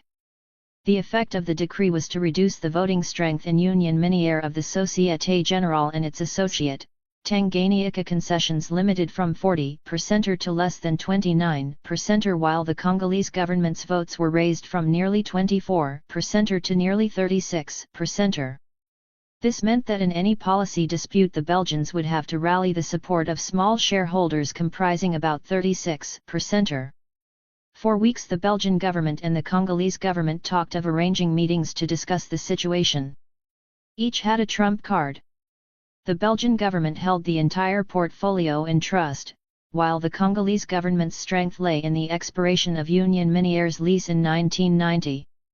On January 28, 1965, Kwame arrived in Brussels for talks with the Belgian Foreign Minister, M. Spock.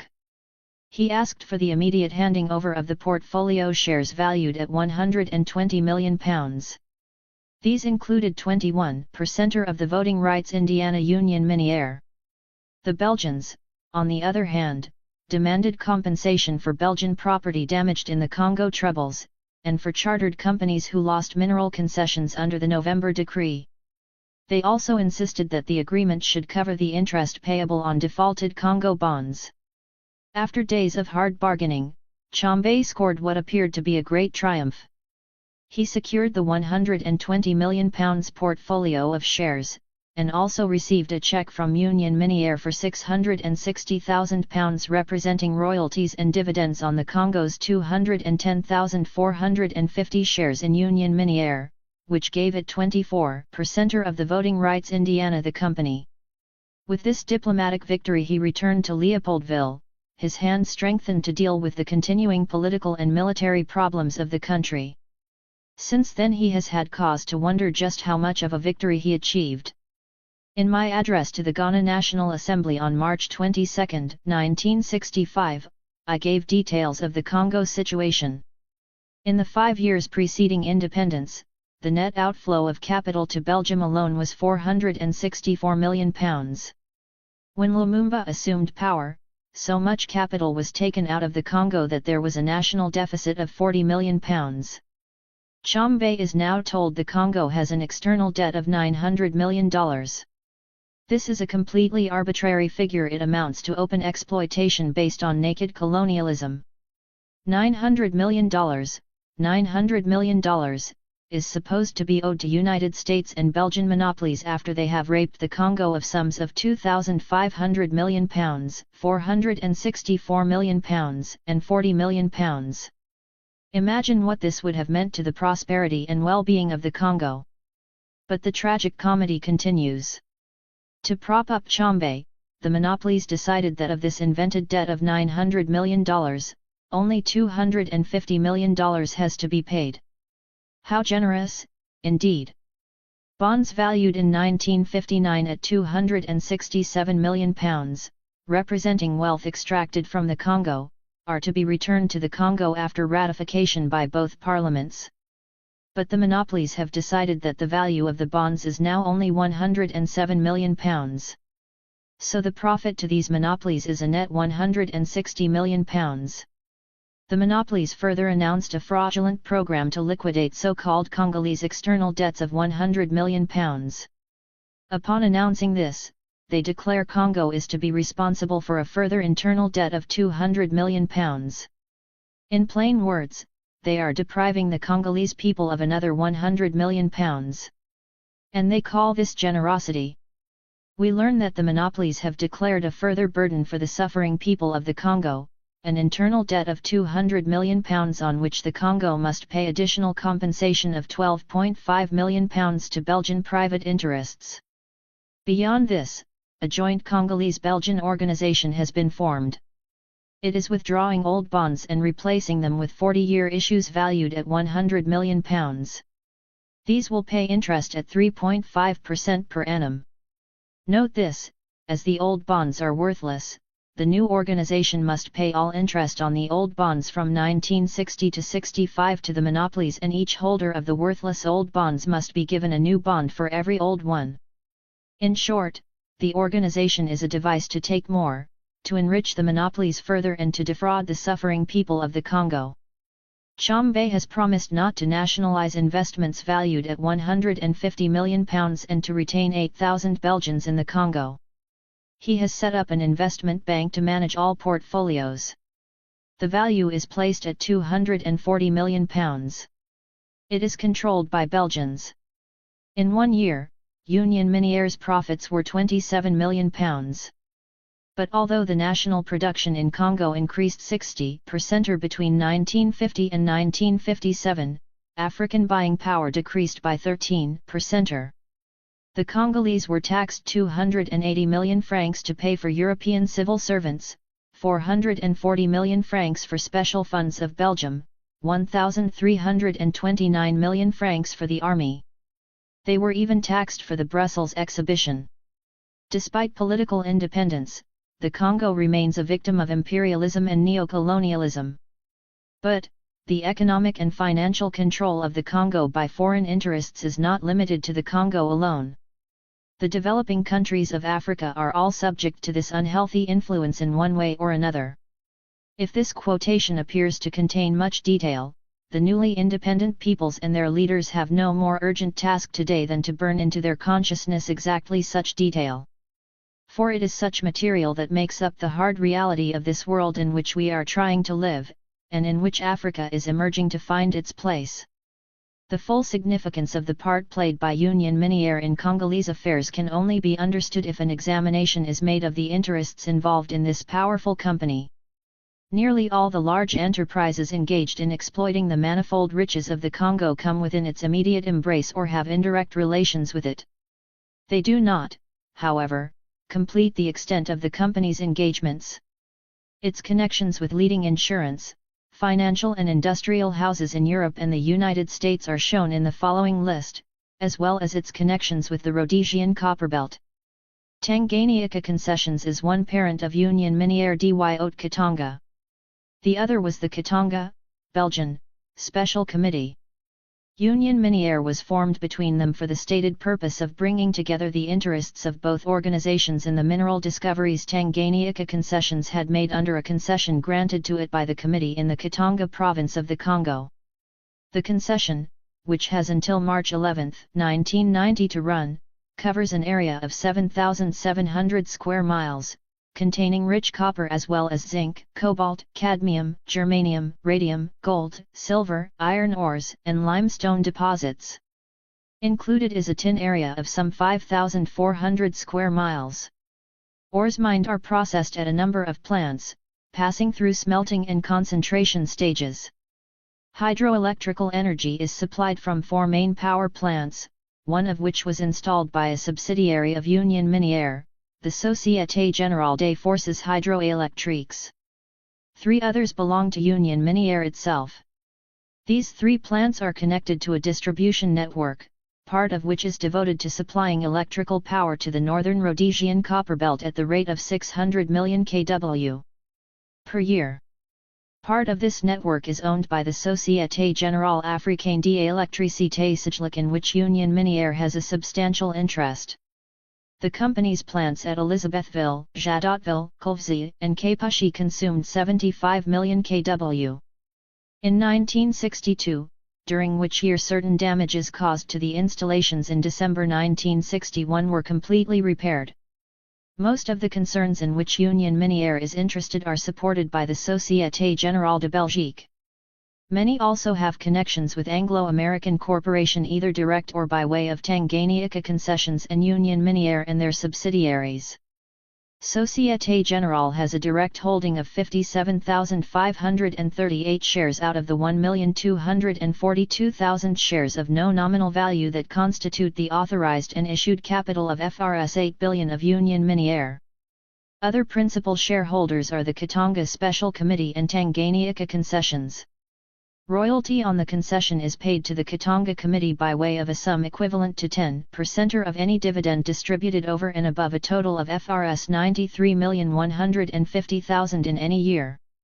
Tanganyika Concessions, by agreement with the committee, shares in this special benefit to the extent of 40%. Originally incorporated in the Congo, the company took its seat of administration and all its funds to Belgium during 1960, when the Congo was achieving independence and needed the support of those who, over the years, had drawn such heavy tribute from it. Société Générale's patronage hangs closely over Union Minière. Attached to the Katanga Special Committee is the Compagnie du Katanga.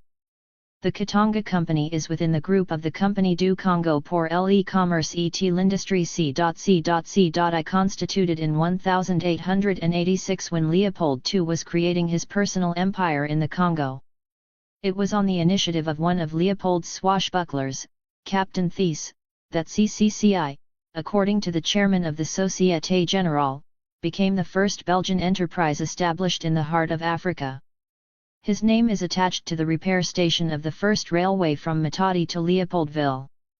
Thiesville is now an important link in the railway system, and CCCI, in the words of Société Générale's chairman, has since its inception been connected directly or through its affiliates, with all sectors of economic activity in the Congo by the creation of transport enterprises, agricultural industries, cement works, construction and building concerns, property companies, food industries, as well as commercial firms. The company has, affirmed the chairman, contributed to endow the Congo with an equipage which places the country in the first ranks of the black African states. Several of these interlinked enterprises are included in the list of Union Minière's interests, which frequently join those of Société Générale. Thus Société Générale Métallurgique de Hoboken, a company in which Société Générale owns 50,000 shares of no par value, processes certain semi-finished products from the Union Minière mines for the market in finished metals of high purity and individual specification.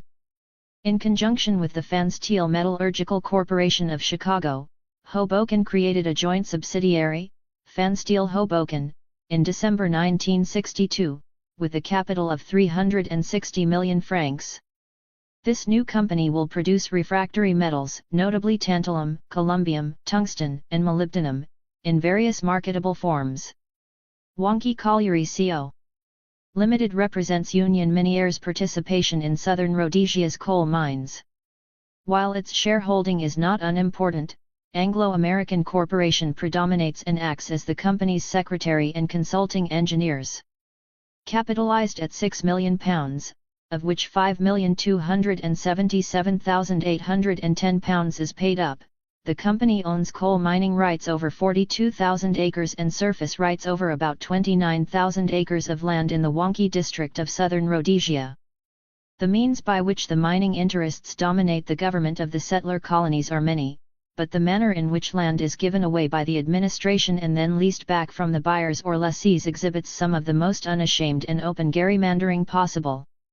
Thus Wonky Colliery obtained on a long-term lease by agreement with the Rhodesian government surface rights to 26,000 acres of land additional to the above-mentioned stretches, in return for which Wonky has graciously leased some 4,000 acres of surface rights in its original land holdings to the government. A directorial link, M. van Weyenberg, associated Wonky Colliery with Société Métallurgique du Katanga Medicat, a subsidiary of Union Minière, founded in Belgium in 1948 in conjunction with SA des Mines de Fonderies de Zinc de la Vieille Montagne, to construct at Colvzy a plant capable of producing 50,000 tons of electrolytic zinc annually from concentrates provided by Union Minière's Prince Leopold mine. The Medicat plant produces zinc, cadmium, and refined copper.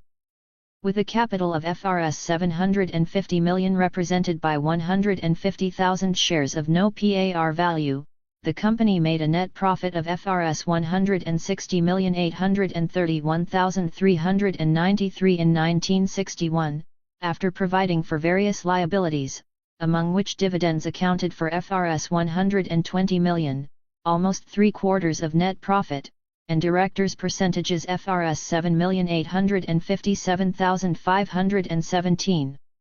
Union Minière's partner in Medicat, Vieille Montagne, is one of the big European mining concerns producing zinc, lead and silver.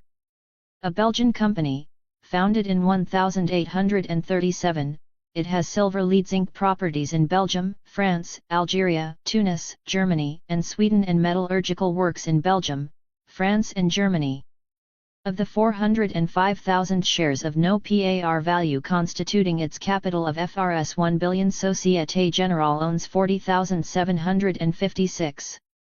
Its accounts for the year ended December 31, 1961 showed a net profit of FRS 143,287,506, after various provisions, of which the largest was for re-equipment, amounting to FRS 100 million. Dividends took FRS 101,250,000 and taxes thereon FRS 27,700,000. Directors' percentages took FRS 14,327,760. Legal reserves seem to account for considerable sums which these large companies set aside. This item was credited with Frs 100 million in Va Montaigne's 1961 accounts. The company du Katanga, like Union Minière, attached to the Katanga Special Committee, joined Union Minière in creating in the Congo in 1932 the Société de Recherche Minière du Sud Katanga Sudcat. Both Company du Katanga and Union Minière had interests in a large area adjacent to the latter's properties which they decided to combine. With Congolese independence, control of Sudcat as well as its funds were transferred to Belgium. Copper deposits at Musashi and Lubumbashi and zinc lead sulfur ore bodies at Kenjiri and Lombe owned by Sudcat were transferred to the Société d'Exploitation des Mines du Sud Katanga Min Sudcat formed in the Congo in June 1955, with a capital of Congolese Frs 50 million. Sudcat holds interests in the Compagnie Carbonifera de Mocambique, concerned with coal mining, as well as in Boxicongo and Medicat. Medicat created a local company in 1962, the Société Métallurgique Katangas, with a capital of 600 million francs represented by 150,000 shares, to which it transferred its Katanga installations. The zinc ingots produced are being processed by Medicat. One of Sudcat's most important investments is in Sogemanese Ltd. This company, though registered in Montreal and operating in Canada, is so intimately connected with the Société Générale that it has on its board 6 of the Société's directors, 2 of whom are also on the Union Minière Directorate. Société Générale's investment in Sogemanese covers 259,250 preferred shares of $10 each and 1,281,250 ordinary shares of $1 each, representing over 1/5 of the Canadian company's issued capital. A wholly owned subsidiary, Sogemanese Development Co. Limited, is carrying out exploration work in various parts of Canada and holds minority interests in other mining enterprises. Sogemanese Limited is an investment and holding company participating in mining, oil, and industrial ventures. LC and FW Park in the Anatomy of Big Business graphically make the point that its relationships between Canadian and Belgian capital are based on the alliances that operate both in Belgium or the Congo and in Canada. p. 157.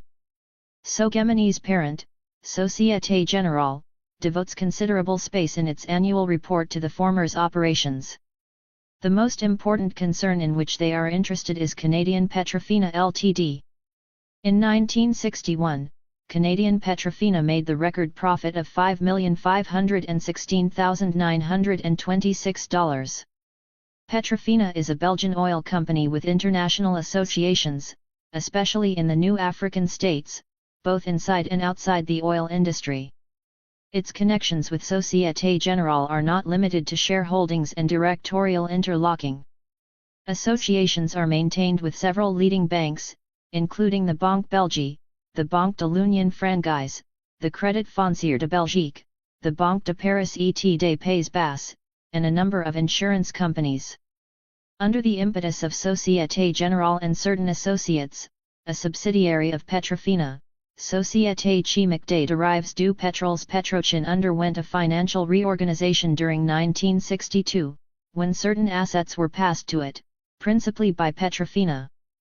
Société Générale used the opportunity to make a participation of 29 million francs to the company's capital, in which several other enterprises within its group equally own interests.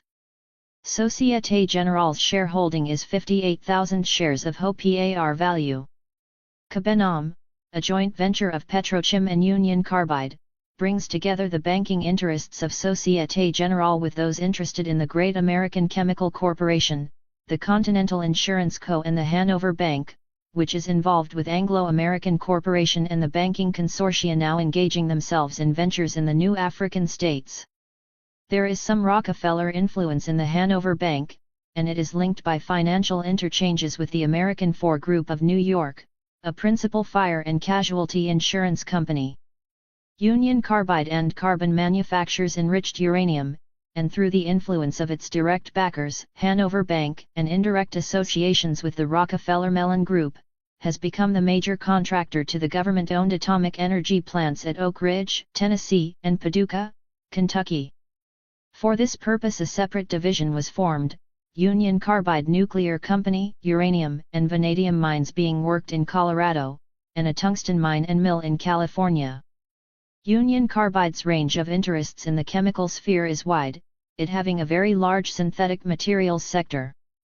A Canadian subsidiary of Union Carbide is Shawinigan Chemicals, which it half owns in company with Monsanto Chemical Co. and Canadian Rosins and Chemicals Ltd. An affiliate, B.A. Shawinigan Limited, is owned by British American Oil, connected with the Bank of Montreal and Mellon. Shawinigan Chemicals has several subsidiaries which are equally controlled with U.S. companies. Société Générale has its own nuclear concern, Société Belgique pour l'Industrie Nucléaire Belgo-Nucléaire, in which we have noted Union Minière's interest. This is only a single short strand of the tangled web that relates predominant banking interests in Europe and America to industrial undertakings in Africa and other parts of the world. It gives only the barest indication of the elastic character of these interests. The incursions of Société Générale into the oil world are not confined to Petrofina and its associates. Petrobelgie, another company carrying out prospecting in the north of Belgium in association with the Société Campensies de Recherches et d'Exploitations Minerals, has an affiliate operating in Venezuela, Petrobelgie de Venezuela. Petrobelgie is linked with Petrofina and the Bureau de Recherches et de Participations Minières Marocaines in prospecting in Morocco, the first stages of which will be completed in 1963. Italy is another scene of Petrobelgie's activities, where in collaboration with the Italian company Ausonia Mineraria and the French organization, Société Française de Participations Pétrolières Petrobar, it is investigating hydrocarbons in the concessions obtained by Ausonia. In addition, Petrobelgie has associated itself with an Italian-French-German consortium in a venture prospecting seismic regions on the Adriatic coast.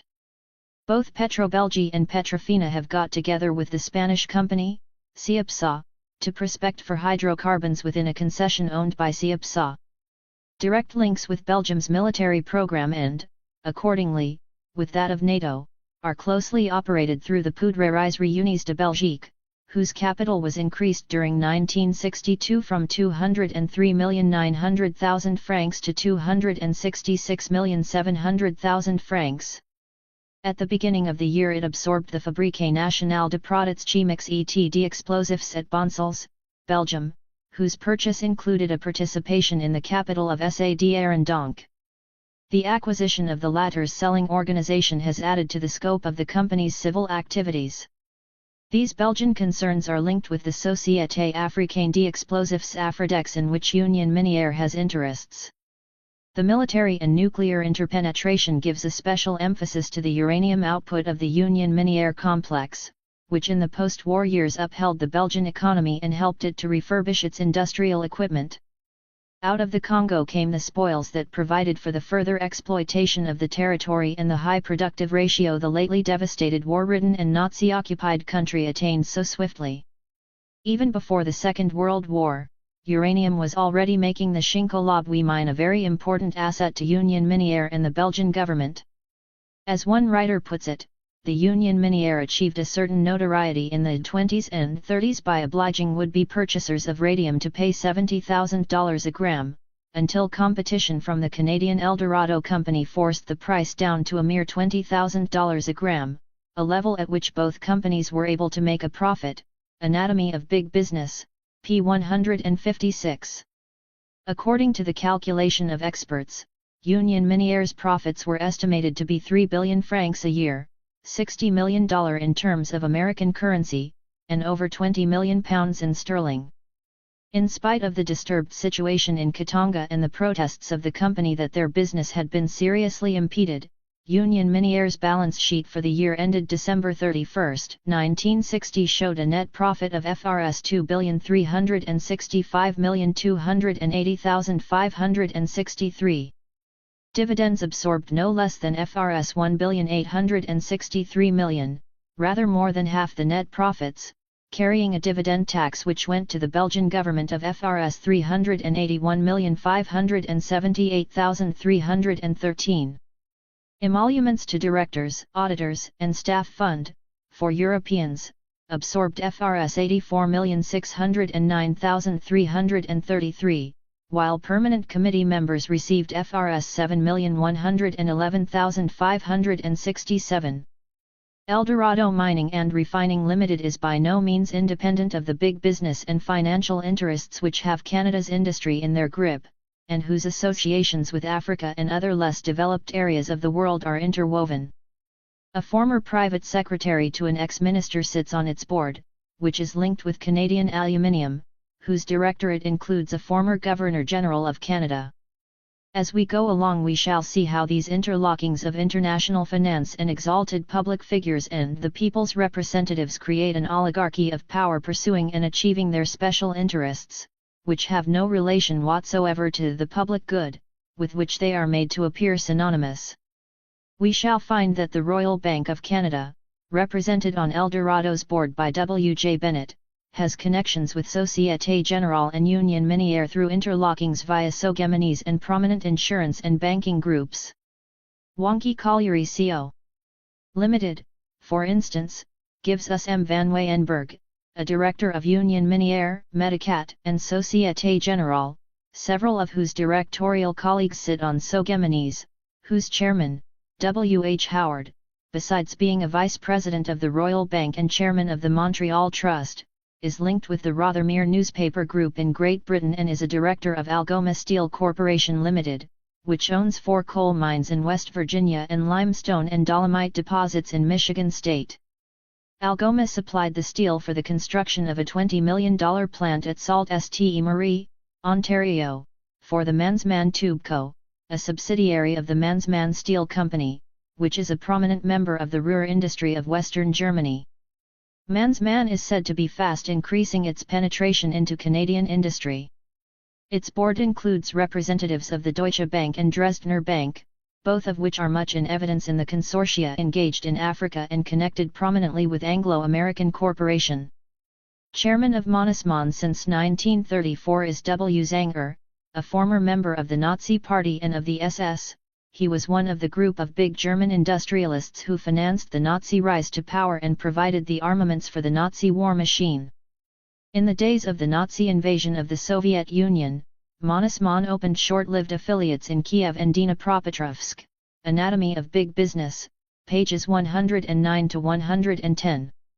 These are the forces that link with the South African, Rhodesian, Congo, Angolan and Mozambique mining magnates and industrialists, and we see them now entering the development projects of many of the new African states, hiding their identity behind government and international agencies, whose real character is at once exposed when their affiliations are carefully examined. They are the real directors of neo-colonialism. 15 Economic pressures in the Congo Republic.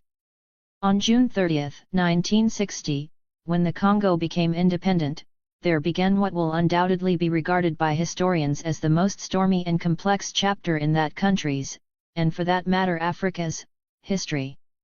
Within a few weeks there was a breakdown of law and order when soldiers of the force publique, disappointed because independence did not bring immediate improvement in their position, seized arms, arrested white officers and N.C.O.S. and finally broke up into rioting bands. It was at this point that Moïse Tshombe, with the help of Belgian advisers, began the proceedings which led to the secession of Katanga province. The newly independent Republic of the Congo was crippled by disorder and unrest. The story of the United Nations intervention and Lumumba's murder are well known, and so also are the political events which have followed. Less publicized, for obvious reasons, have been the involved economic aspects of the whole Congo tragedy. Yet these are in many ways the more significant and certainly the more sinister since they are dominated by foreign interests whose main concern has always been for their own private gain. There was not much American investment in the Congo before 1960. What there was largely indirect, through Tanganyika concessions and Union Minière and the Anglo-American holdings of the Oppenheimer Group, and came mainly from the Rockefeller Group. This group also had participations in the important textile company, Filatures et Tissages Africaines, created in 1946 by the Cotton Union and the Société Générale. The Rockefeller family holds 60,000 shares, of which 3,000 are in the hands of Nelson Rockefeller and 26,438 belong to Lawrence Rockefeller, who also has minority interests in 2 other companies of the Société Générale's group, CIE Générale des Automobiles et d'Aviation au Congo and Les Cements du Congo. He owns about 14% of the capital of the company for the manufacture in the Congo of metal boxes and all other articles from enameled sheets, and the same share in the Congo Company for the production and trade in pineapples, Anacongo.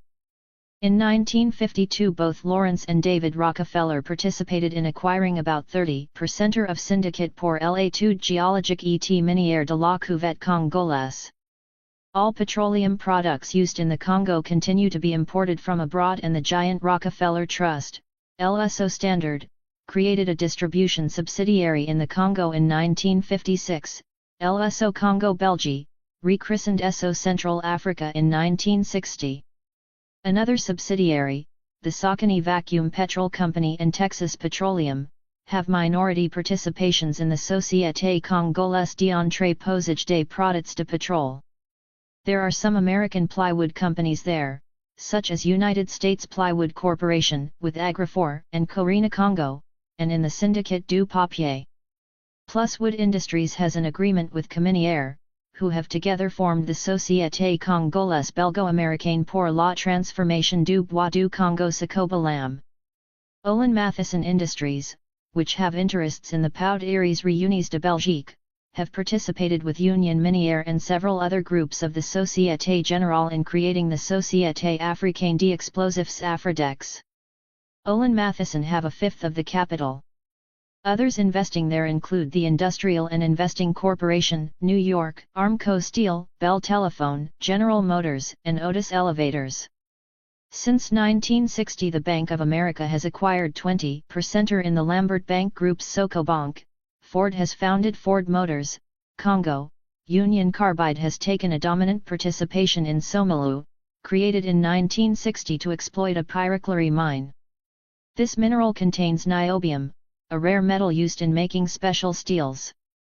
David Rockefeller made a tour to the Congo in 1959, for information, after which his group took up 1,030 out of 26,000 shares in Société de Recherches et d'Exploitation de Bauxites au Congo Bauxicongo. In June 1960 he announced that he would take up about 8% of the 65 millions of capital in the CIE du Congo pour l'e-commerce et l'industrie and CCCI. Dillon Read & Co. and J. H. Whitney & Co., bankers of New York, have created an investment company to examine the possibilities of American investment in the Congo. This is the American Eurafrican Fund. Interesting as this American penetration into the Congo is, of more immediate concern is the continuing Belgian domination of so much of the Congo's economy.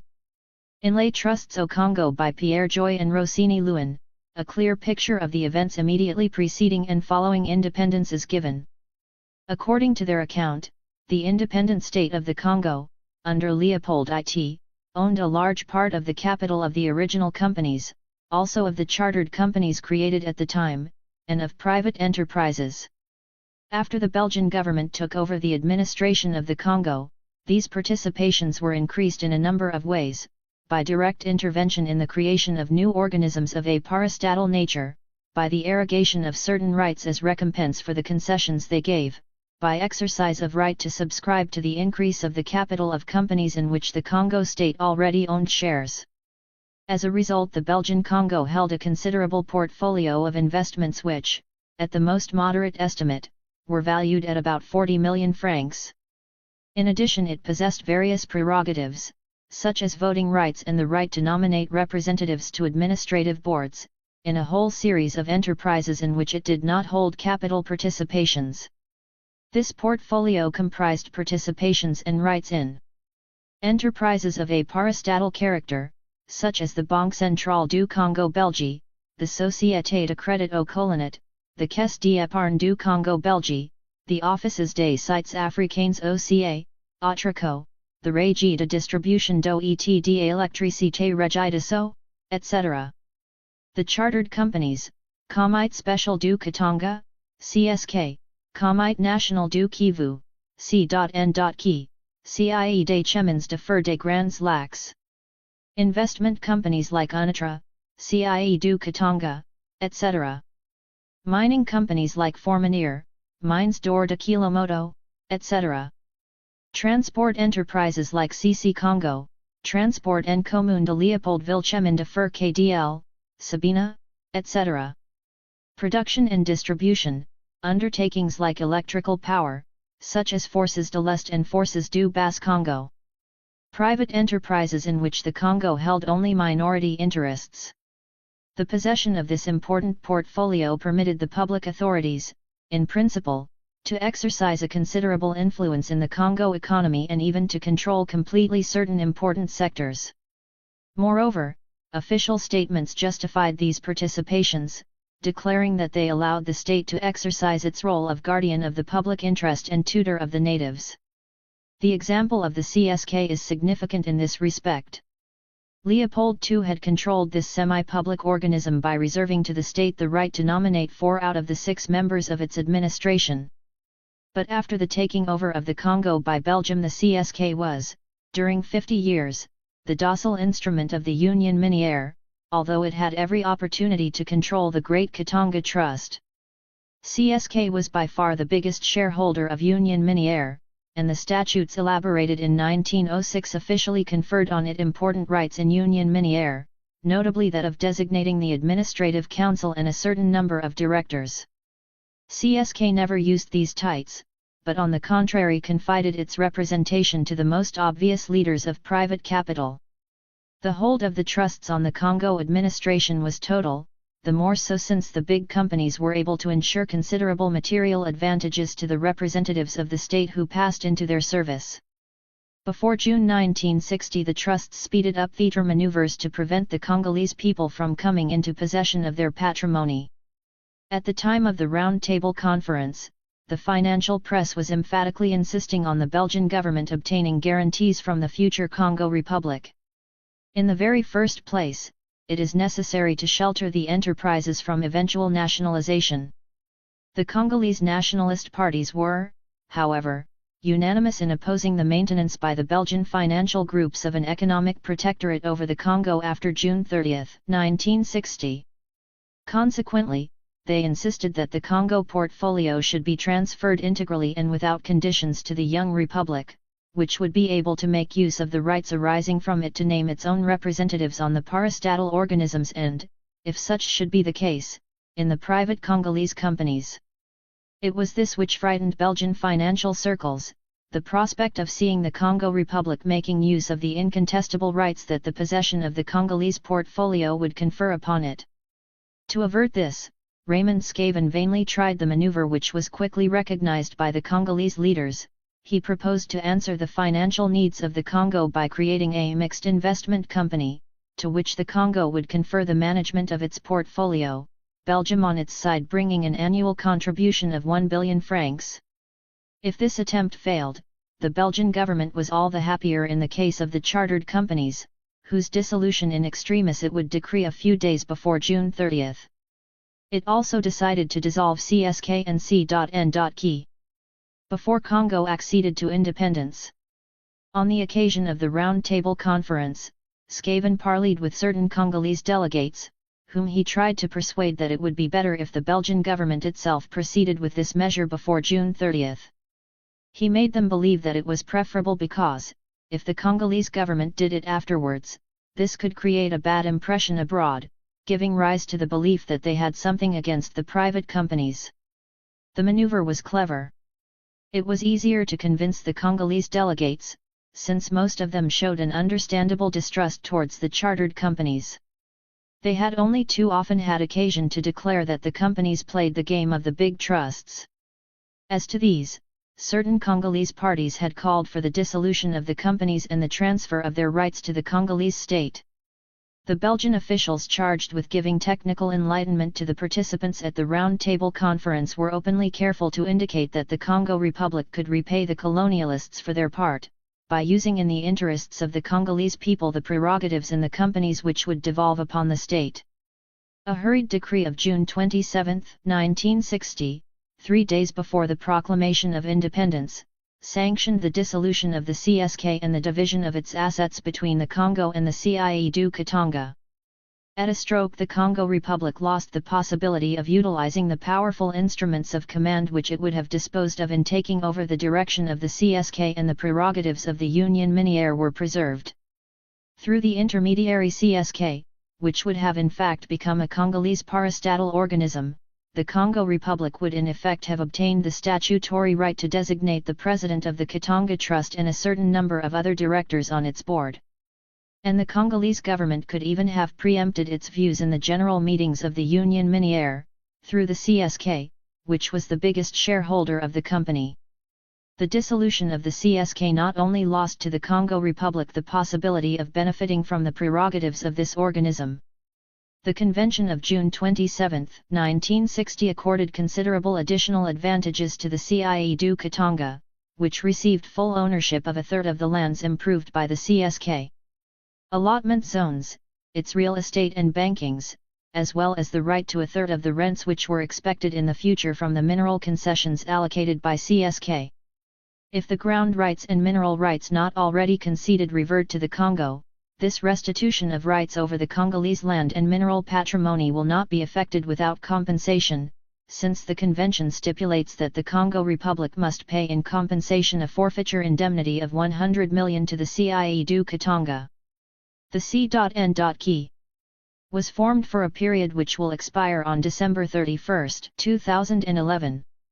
Here again, it would have been sufficient if the Congolese government utilized the rights conferred on it by statute to exercise a preponderant influence in this parastate organism. The Belgian authorities, however, concluded with the officials of the C.N.Key. A convention which decided that the Belgian Congo would withdraw purely and simply as a concession partner and renounce at the same time all its rights in the association. A decree issued on May 30, 1960 approved this convention and, by a stroke, C.N.Key ceased to be a semi-official organism.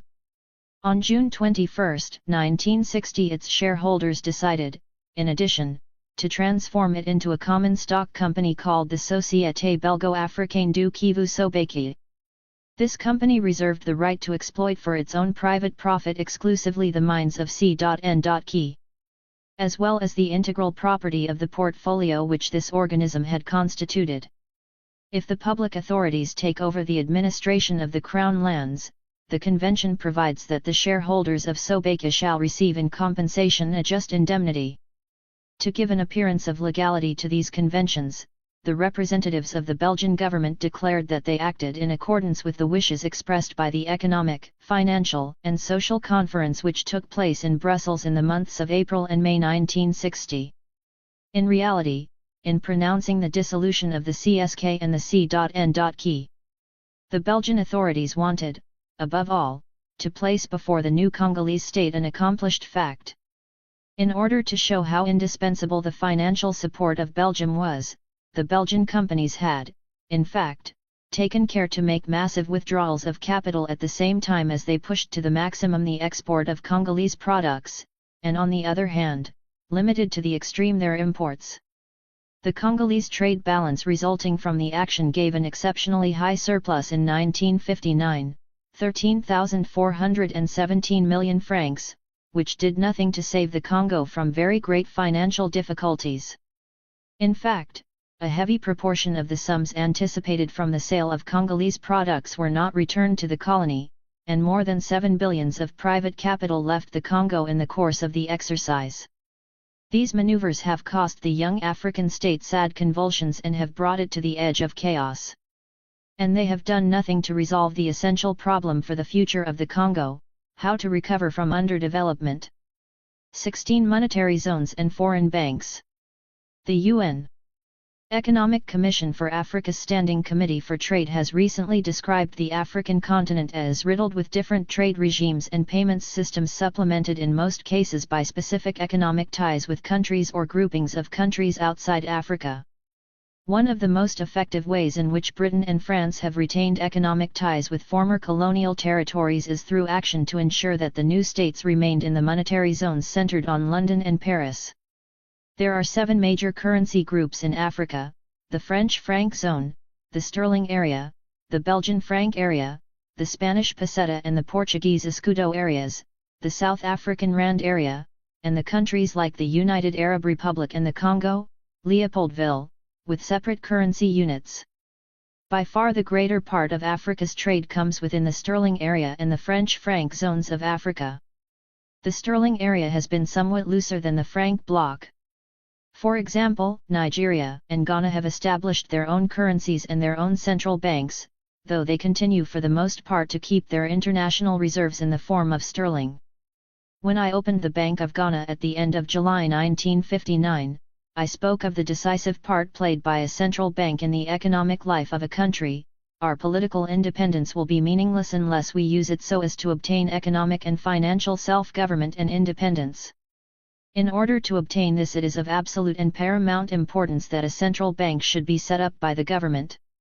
In setting up the Bank of Ghana we obtained assistance from the Bank of England, but our bank has always followed a policy designed to secure our economic independence and to foster the general development of the country. The Bank of Ghana, like other banks, set up in a similar way, has no claim on foreign exchange reserves of England, but has complete control over its own foreign exchange earnings. The East African Currency Board is the main multinational monetary institution in the sterling area.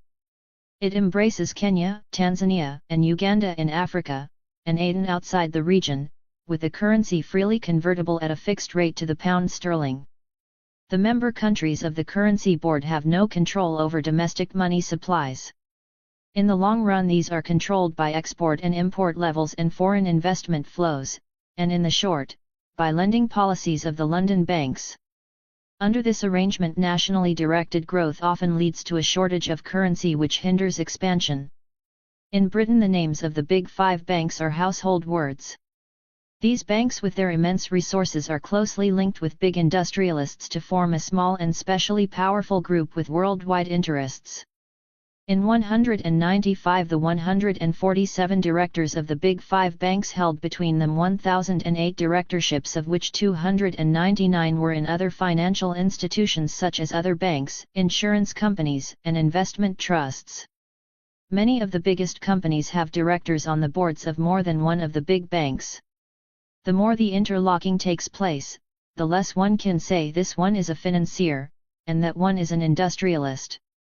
There emerges a group of finance capitalists dominating both finance and industry. The dangers, therefore, of too close ties with foreign banks are apparent. Yet the large participations of foreign banks in African banks may be seen from the following.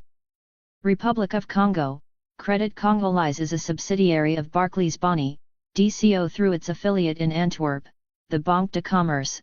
Banque Internationale pour l'e-commerce ETI Industrie du Congo is a subsidiary of BNCI, Paris, through BNCI. Afrique, Banque Commerciale Congolaise is a subsidiary of Credit Lyonnais. Société Générale de Banques au Congo is made up of Bayerische Vereinsbank, 5%, Société Générale de Paris, 51%, Banco Nazionale del Lavoro, Banque de l'Union Parisienne and Bankers International Corporation, Morgan Guarantee. Congo, Leopoldville Banque Internationale pour l'e-commerce is a subsidiary of BNCI. Société Congolaise de Banque is also a subsidiary of BNCI, Banque Belgique d'Afrique, Banque de Bruxelles and Brufana, Banque Centrale du Congo Belgique et du Rwanda Urundi, Société Générale de Belgique, Banque du Congo Belgique, Société Générale de Belgique and Compagnie du Congo pour l'e-commerce et l'industrie, Banque Belgo-Congolaise, Société Générale de Belgique and C.C.C.1. Cameroon, Société Camerounaise de Banque, Deutsche Bank, 5%, and Credit Lyonnais, Banque Internationale pour l'e-commerce et l'industrie, BICI du Cameroun is a subsidiary of BNCI. Société Générale de Banques en Cameroun is made up of Bayerische Vereinsbank, 5%, Société Générale de Paris, 51%, Banque de Union Parisienne, Banco Nazionale del Lavoro, and Bankers International Corporation, Morgan Guarantee.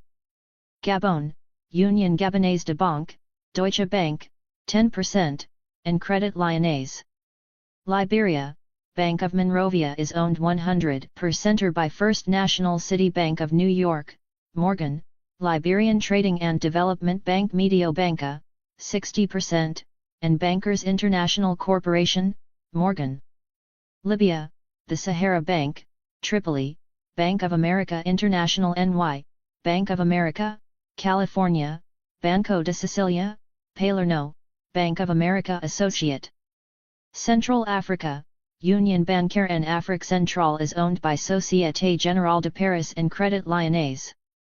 Nigeria, Barclays Bank DCO, Bank of West Africa, Philip Hill, Nigeria, Limited is made up of Philip Hill, 40%, Banca Commerciale Italiana, 30%, and Crédit Lyonnais, 30%, United Bank for Africa BNCI, Rotterdamsche Bank, Banco Nazionale del Lavoro, and Bankers Trust Corporation, Morgan, Nigerian Industrial Development Bank, Chase International Corporation, Bank of America, Northwest International Bank, Irving International Finance Corporation, Bank of Tokyo, Instituto Mobiliare. Italiano and Commerzbank have together taken up shares to the value of £480,000. Société Financière pour les Pays d'Outre-mer is made up of International Finance Corporation, £490,000, Bank of Nigeria, £490,000, Nigerian Private Investors, £20,000, and the Investment Company of Nigeria, £500,000. A government loan brings total funds up to £4.5 million. Rwanda-Burundi, Banque de Rwanda-Urundi is a subsidiary of BNCI. Sudan, Nigerian Bank, Banque des Deux Nils, is a subsidiary of Crédit Lyonnais. Ivory Coast, Société Générale de Banques en Côte d'Ivoire is made up of Bayerische Vereinsbank, Société Générale de Paris, Banque de l'Union Parisienne, Banco Nazionale del Lavoro, and Bankers International Corporation, Morgan Guaranty. Banque Ivoirienne de Crédit is a subsidiary of Crédit Lyonnais. BICI du Côte d'Ivoire is a subsidiary of BNCI, and Société Ivoirienne de Banque is made up of Deutsche Bank, 16%, Crédit Lyonnais, 42%, International Banking Corporation, 16%, Banca Commerciale Italiana, 16%, and Ivory Coast Government, 10%. Dahomey, Société Dahomey de Banque is a subsidiary of Crédit Lyonnais. Mali, Banque Malienne de Crédit et de Dépôts is a subsidiary of Crédit Lyonnais. Morocco, Banque Franco-Suisse pour le Maroc is made up of Swiss Bank Corporation, 50%, and Crédit Commercial de France, 50%. Banque Nationale pour le Développement Économique is made up of Deutsche Bank, Banco Nazionale del Lavoro, and Commerzbank. Caisse Marocaine des Marches is part owned by Crédit Foncier de France. Banque Foncière du Maroc is part owned by Crédit du Nord. Banque Commerciale du Maroc is made up of CIE Industrielle et Commercial, CIC, Crédit Lyonnais du Maroc, Union Africaine et Financière Maroc, and Union Européenne Industrielle et Financière. Chad, Banque Tchadienne de Crédit et de Dépôts, Government of Chad and Crédit Lyonnais. Tunisia, Union Bancaire pour l'e-commerce et l'industrie, BNCI and Banco de Roma, Banque de Tunisia, CIC, Union Internationale de Banque, Société Tunisienne de Banques, Banca Commerciale Italiana, Commerzbank, and Bank of America, Banque d'Escompte et de Crédit à l'Industrie en Tunisia, BEIT, is made up of Banque Industrielle pour l'Afrique du Nord, Banque de Indochine, 5%, International Banking Corporation, Morgan Guaranty, and Comptoir National d'Escompte de Paris. Madagascar, Banque Malgache d'Escompte et de Crédit, Malagasy Government and Comptoir National d'Escompte de Paris. South Africa, in addition to Barclays DCO, Crédit Lyonnais, and other big UK and French banks, there are French Bank of South Africa, Banque de Indochine, First National City Bank of New York, SA, Limited, Banque Commerciale Africaine, C.LC 12,631 shares, and the Standard Bank. In addition, there are a number of other banks functioning throughout Africa, such as the British Bank of the Middle East, which operates in Tunisia and Morocco and Libya, and National and Grindlays Bank, with branches and agencies in the Somali Republic. A recently established bank is the Merchant Bank of Central Africa, which is a creation of the Rothschild banking group. The Banque Lambert has a participation as well as Mediobanca. Reports of important French banks for their financial year 1963-4 indicate the way in which they are adapting themselves to the new conditions of independent states without losing any of their former influence. The following report of the Comptoir Nona des Comptes de Paris appeared in Le Monde, June 16, 1964. We have asserted in a new form our policy in Africa. We opened in April, as we indicated last year, the Banque des Comptes de Crédit à l'Industrie en Tunisia, BEIT, which we have founded in Tunis with the Banque Industrielle de l'Afrique du Nord, BIAN, and the Morgan Guarantee International Banking Corporation. This new establishment has taken over our local branches and those of the BIAN. We also decided to create, with the Malagasy government, the Banque Malgache des Comptes de Crédit, BAMES, to which we have since ceded our agencies in Madagascar, and which is presided over by a Malagasy personality, administered by a joint board and managed by our representative. We hope to give to this traditional sector of our influence a new drive and to emphasize thereby the position which we have held in Madagascar since 1885. In Algeria we are retaining only an agency in Algiers, where in spite of the circumstances we have maintained some activity. 3 days earlier, on June 13, 1964, Le Monde contained a report of the activities of Crédit Lyonnais. In Morocco we have during the month of February 1963, with the help of the Banque Marocaine du Commerce Extérieur, proceeded to transform our agencies into a company under Moroccan law. The BMCE has taken up an important participation in the registered capital of 6 million dirhams of the new company, which functions under the registered title of Crédit Lyonnais Maroc. In Tunisia, where our agencies have obtained satisfactory results, the conversations taken up with the Société Tunisienne de Banque, the Banca Commerciale Italiana, the Commerce Bank AG and the Bank of America have ended in the creation of the Union Internationale de Banques, with a capital of 700,000 dinars, which has taken over with effect from January 2, 1964 the working of our agencies. With the Association of the Republic of Chad there was created in February 1963 the Banque Chadienne de Crédit et de Dépôts, with a capital of 100 million francs CFA. These two participations helped to complete our representation in Black Africa, where our establishment is now interested in 11 banking companies. The French have maintained close monetary ties with the countries of former French West Africa and French Equatorial Africa. The Banque Centrale des États de l'Afrique de l'Ouest, BCEAO, controls the currencies of Mauritania, Senegal, Ivory Coast, Upper Volta, Dahomey, and Niger. The currency issued by the bank is still called the CFA franc, but now, instead of Colonies Françaises d'Afrique, the initials mean Communauté Financière Africaine. National monetary commissions have been set up in the various states, and there is a limited degree of African representation on the Administrative Council. The same does not apply to the Banque Centrale des États de l'Afrique Équatoriale et du Cameroun, BCEAC, which is concerned with the Congo, Brazzaville, Gabon, the Central African Republic, Chad, and Cameroon. The national monetary commissions have the same powers as those in former French West Africa, but central bank administrators sit on them, and the Administrative Council is composed of Frenchmen.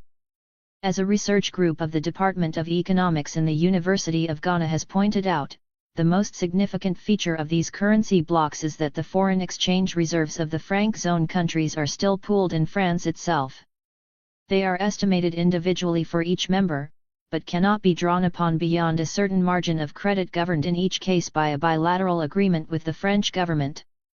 Local monetary policy, exchange control, and duty policy must operate within the framework of this central allocation by the French.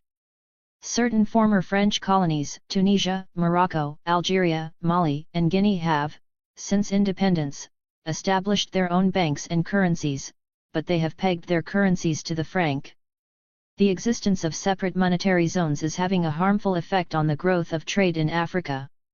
It is leading to illegal trade and revenue losses in many countries and makes an African common market difficult. Like the old, artificial political boundaries which are a relic of the colonial period, the various monetary zones help to emphasize differences when the independent African states should all be working for unified economic development. They perpetuate links with former colonial powers and strengthen the forces of neo-colonialism. A significant step forward in continental economic cooperation was taken in September 1964, when the African Development Bank was founded. Its headquarters are at Abidjan, Ivory Coast, and its membership is limited to independent African governments. All powers of the bank rest in the Board of Governors, each governor being a representative of a member state. The aim of the bank is to accelerate the economic development and social progress of its member countries, and to accomplish this, the bank is authorized to promote the investment of public and private capital in Africa. While foreign private investment must be encouraged, it must be carefully regulated so that it is directed to important growth sectors without leaving control of such sectors in foreign hands. Here again, we see the need for unified planning. With the support of a union government and a continental code to govern foreign investment, the African Development Bank would be able to accelerate the stimulus it is already giving to the economic development of the continent. Background paper on the establishment of an African Common Market, October 13, 1963. Tanzania has announced plans for its own currency. Monopoly, a study of British monopoly capitalism by Sam Aronovich, p. 54.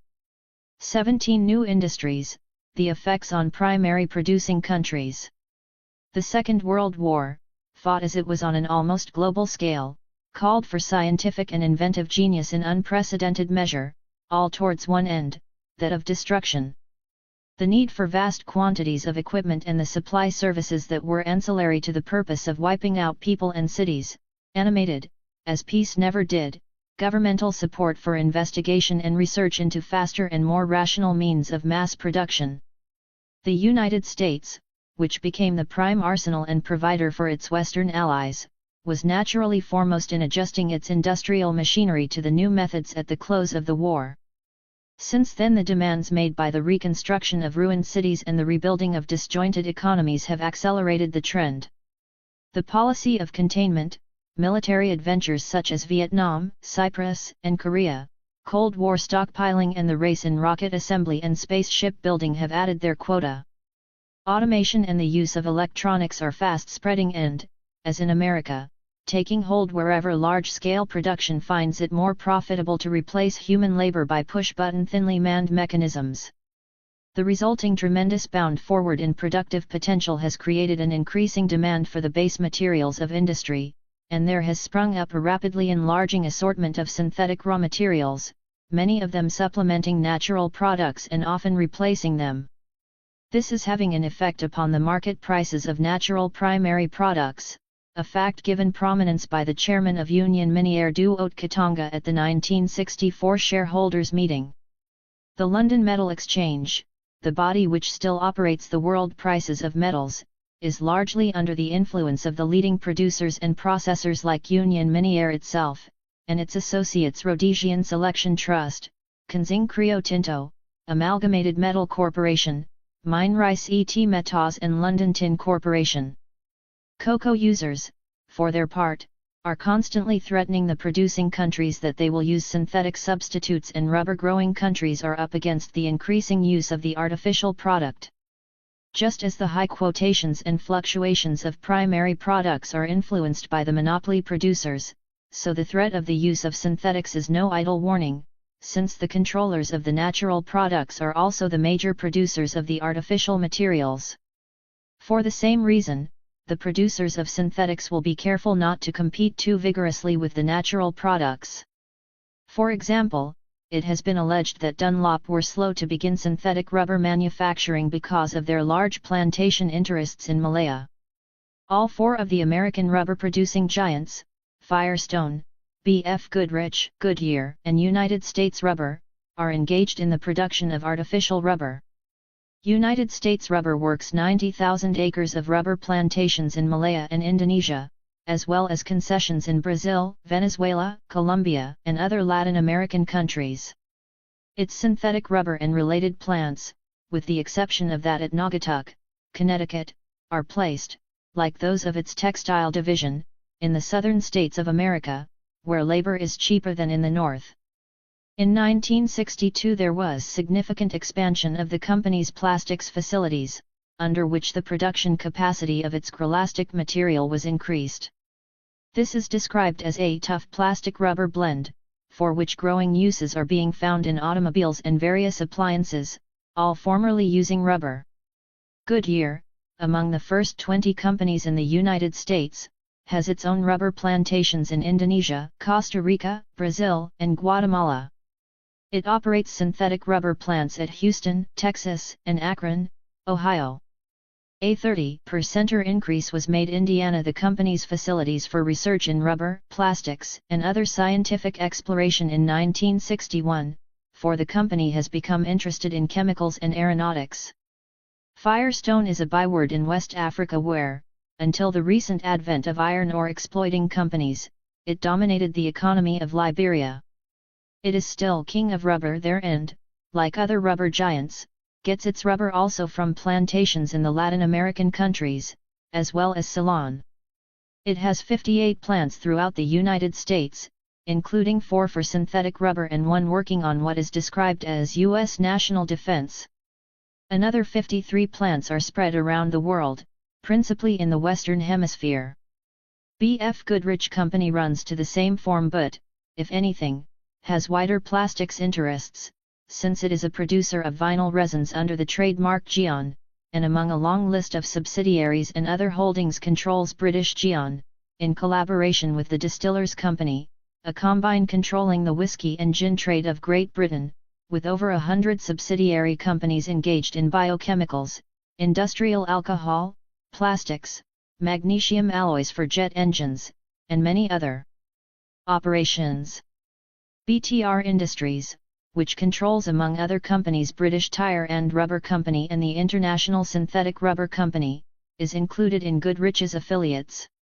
Rubber plantations worked by the Goodrich Company are to be found in Liberia as well as in Latin America and Malaya. This company is tied up with AKU Algemene Kunstzijde Unie, of Holland, in a company that manufactures synthetic rubber for special purposes, and controls the important French rubber manufacturers, Kleber Colombe. Like Firestone and United States Rubber, it also has companies in Japan. These and the other main international rubber companies, such as the Italian Pirelli, the German companies Continental and Phoenix, the French Michelin and Coulger Colombe, and the British Dunlop, more or less complete the small circle of trusts that dominate the world's production of rubber. They are all engaged in artificial rubber making and the manufacture of other synthetics.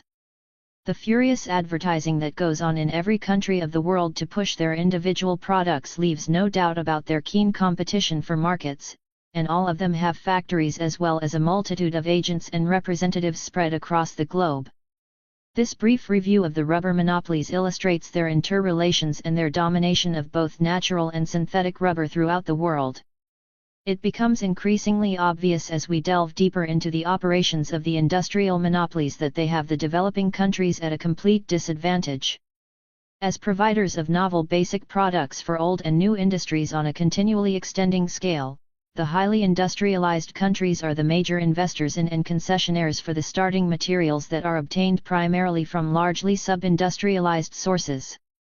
Among these we include Australia and the more advanced Canada, which are, for all practical purposes, financial colonies of American-dominated Western capital. Because of the extremely high capital costs involved in discovering and bringing to perfection new products and their uses and in establishing plants and factories for their manufacture and processing, the production of these synthetic materials has become the monopoly of a few mammoth international organizations like Imperial Chemical Industries, ICI, DuPont de Nemours, Union Carbide, Courtaulds, Snea Viscosa, Montecatini, AKU, Unilever, the tripartite group of the former IG Farben. Bayer, Hoechst, and B.A.S.F. Dow Chemical, Texas Gulf Sulfur, Lonza, and Sichem. The important Japanese offspring of the Mitsui complex, Toyo Rayon Company, is linked to the major American and European giants, DuPont, ICI, and Montecatini by patent arrangements, DuPont having taken a direct interest in the company during the American occupation of Japan immediately after the war. These giants join forces at certain focal points in the struggle for domination. All the time they carry on a ferocious competition to secure monopoly markets and original source material supplies, not only for synthetics production but for the metallurgical, electronics and nuclear industries that have become part and parcel of their post-war expansion. It is not surprising therefore that even a cursory glance at their interests should reveal involvement in African raw materials exploitation, even though their financial shufflings may appear superficially to be very far away from such engagements. When Courtaulds' merger with ICI was mooted in 1961, it had worldwide repercussions, which is not surprising when its own ramifications are reviewed and I.C.I.'s weight in the industrial and commercial markets of the world is recognized. Representing over 30% of the British chemical industry, ICI does 88% of its turnover overseas, Indiana some 50 countries. Its issued capital is several times larger than the budget of most African states, standing at the end of 1962 at £303,393,910, larger even than that of South Africa, the continent's most industrialized country. From chemicals, dyestuffs, paints, pharmaceuticals, fibers, plastics, heavy organic chemicals, explosives, and fertilizers, this vast organization created a new holding company in 1962, Imperial Metal Industries Limited, in order, so runs the company's literature, to achieve a greater concentration of effort on a side of the company's business which is materially different from its main chemical manufacturing activities, namely, its non-ferrous metal interests other than aluminium. In the latter field, ICI is linked on a 50-50 basis in Imperial Aluminium with Alcoa, Aluminium Company of America, the empire of the Mellon interests. Imperial Metal Industries has an interest in Extended Surface Tube Company. So has Stewart's and Lloyd's, a £60 million company working basic and foundry pig iron up to tubes of all varieties. Through subsidiaries, associated companies, and agents throughout the world, Stewart's and Lloyd's has a stake in all the international markets. Among these are a 70% interest Indiana Stewart's and Lloyd's of South Africa Limited, which controls 6 companies operating in Southwest Africa, Rhodesia, and South Africa itself, and a 13% holding Indiana the major steel conversion project in Zambia, the Rhodesian Iron and Steel Company, a subsidiary of Rhodesian Anglo-American Limited, which is controlled by Anglo-American of South Africa. Stewart's and Lloyd's have come up against American monopoly competition in South Africa, where their subsidiary had been negotiating for some months with United States and so-called Brazilian groups for establishing a plant beside its existing one at Vereeniging, near Johannesburg. The Americans and their Brazilian vassals were trying to jump the gun by enforcing a clause which would reduce the Stewart's and Lloyd's participation from 51% to 25% in the event that the steel industry in the United Kingdom becomes nationalized or, in the opinion of the two outside partners, is likely to be nationalized. ICI is assisting the South African government in building up its chemical and armaments industries through ICI South Africa Limited and African Explosives and Chemical Industries, in which it partners De Beers. African Explosives will be supplying from its constructing complex at Sasolburg many of the materials for providing polymers to the nylon spinning plant which is being erected by British nylon spinners at a cost of £3 million on the site purchased by it in 1963 at Belleville, near Cape Town.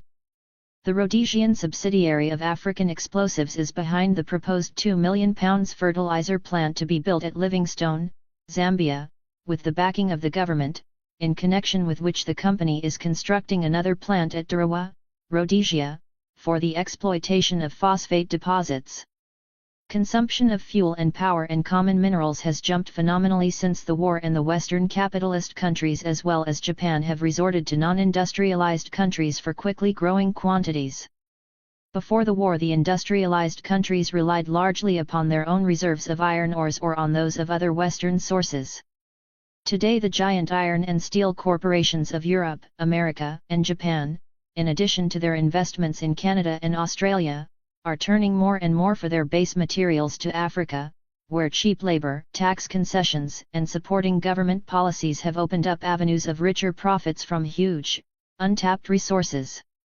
M.D. Bangert, Vice President of Newmont Mining, a leading American holding company with semi-permanent investments in mining and crude oil, has said that American firms could make a greater profit in Africa than from any comparable investment in the United States.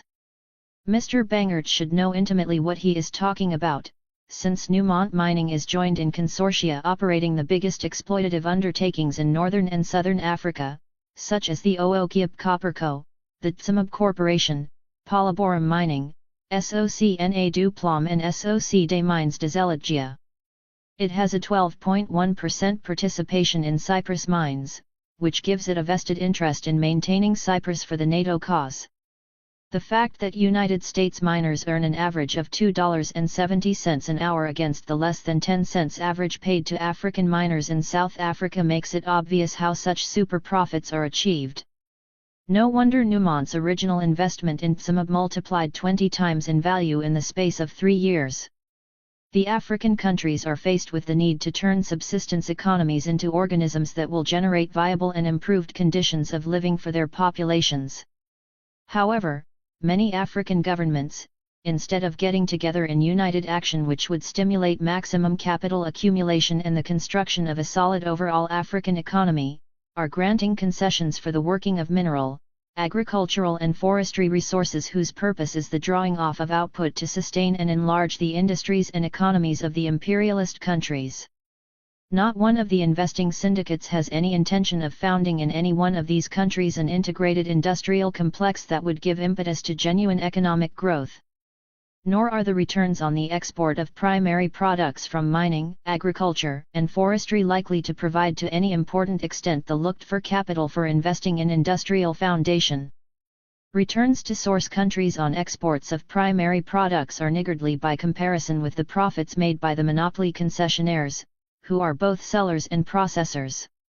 A fair example to take in this connection might be Union Miniere.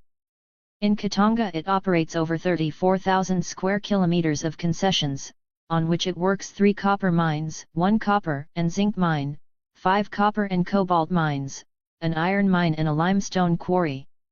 All of these are linked by road and railways owned by the company. First stage concentrates of copper, cobalt and zinc are milled at 6 plants. The company owns 4 electricity generating plants which work the foundry at Lubumbashi and the electrolysis plants at Jadotville, Shichiru and Kolvzalula for the refining of copper and cobalt, of which it produced 295,236 tons and 9,683 tons respectively in 1962. The bulk of the copper and cobalt, however, go in concentrate form to the electrolytic refinery of its associate, STE General Metallurgique de Hoboken, Brussels, which also treats the radium residues and uranium metals from Katanga, as well as refining the germanium also coming from the Union Miniere production. The zinc is sent forward from Katanga in the form of raw concentrate. The Katanga output is shipped through the Congo by the CIE des Chemins de Fer Katanga de la Leopoldville, and overseas by the CIE Maritime Congolese. Insurance is covered by the CIE Congolese d'Assurances, the CIE Belgique d'Assurances Maritimes or STE Auxiliaire de la Royale Union Coloniale Belgique. Banking is done through the STE Belgique de Banque, the Banque du Congo Belgique, the Belgian-American Banking Corporation. Staff is flown in and out by Sabina. Union Miniere has holdings in all of them, and many others as well. It is the habit of these great monopolies, and we must remember that Union Miniere is the world's 3rd producer of copper and its 1st of cobalt to fix prices to suit their ideas of profit, subject to certain swings on the world markets, which frequently they operate and rig. Production at less than full capacity and the holding back of supplies are tactics that are often used. Most copper producers have, for the past 3 years, been operating at no more than 85% capacity, but are now returning gradually to fuller output. Following the strike at Mufulira during 1963, Rhodesian Selection Trust ran its plant at full capacity in order to replenish its stocks, but restricted its sales to 85%. At the end of 1963 there was estimated to be some 300,000 tons a year of idle mine capacity throughout the world as a result of the voluntary restriction of output.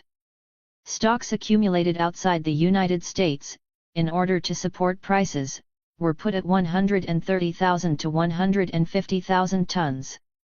The price had been stabilized at around £234 a ton for 1962-63. Demand for copper having risen, stocks were exhausted by mid-January 1964 and the price rose on the London Metal Exchange. Rhodesian producers, however, stepped up their price to £236, and from the remarks made by Union Minière's chairman it would appear that the exchange was forced into line, even though the producers were reducing their output cut back to 10%. Despite the strike, and reduced output, turnover and net profits of Rhodesian Selection Trust were higher in 1963 than in 1962 and considerably above those of 1960, when prices were higher. Turnover in 1960 was £31,019,000, in 1962, £46,298,000, and in 1963, £50,931,000. Profits after tax were £7,600,000 for 1960, £7,735,000 for 1962, and £8,273,000 for 1963. This was the result of the offloading of stocks. We constantly read about the high prices that are earned for copper, tin, zinc, and so forth. What is little understood is that these are the prices for the commodities on the industrial market in their processed forms. The metals leave the countries of their origin mainly in their primary condition of ores or concentrates and sometimes in the first stage transformation, which fetch merely token returns to these countries. The returns are even more paltry when measured against the values that are added the moment the materials are placed on board the transportation carrier at the point of exit, the carrier usually, as we have seen in the case of Union Minière, being related directly or indirectly with the actual producer.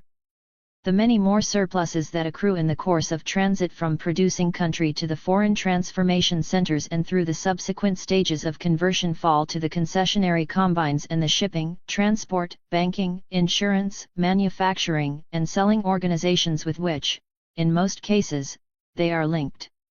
As Victor Perlo dramatically summarizes in American Imperialism, weak countries, without adequate industry to build ships and airplanes, must pay tolls to the imperialist transportation monopolies for the goods they import and export. Countries without adequate financial resources must pay fees to the centers of finance capital for the use of banking facilities and for insurance, p. 62.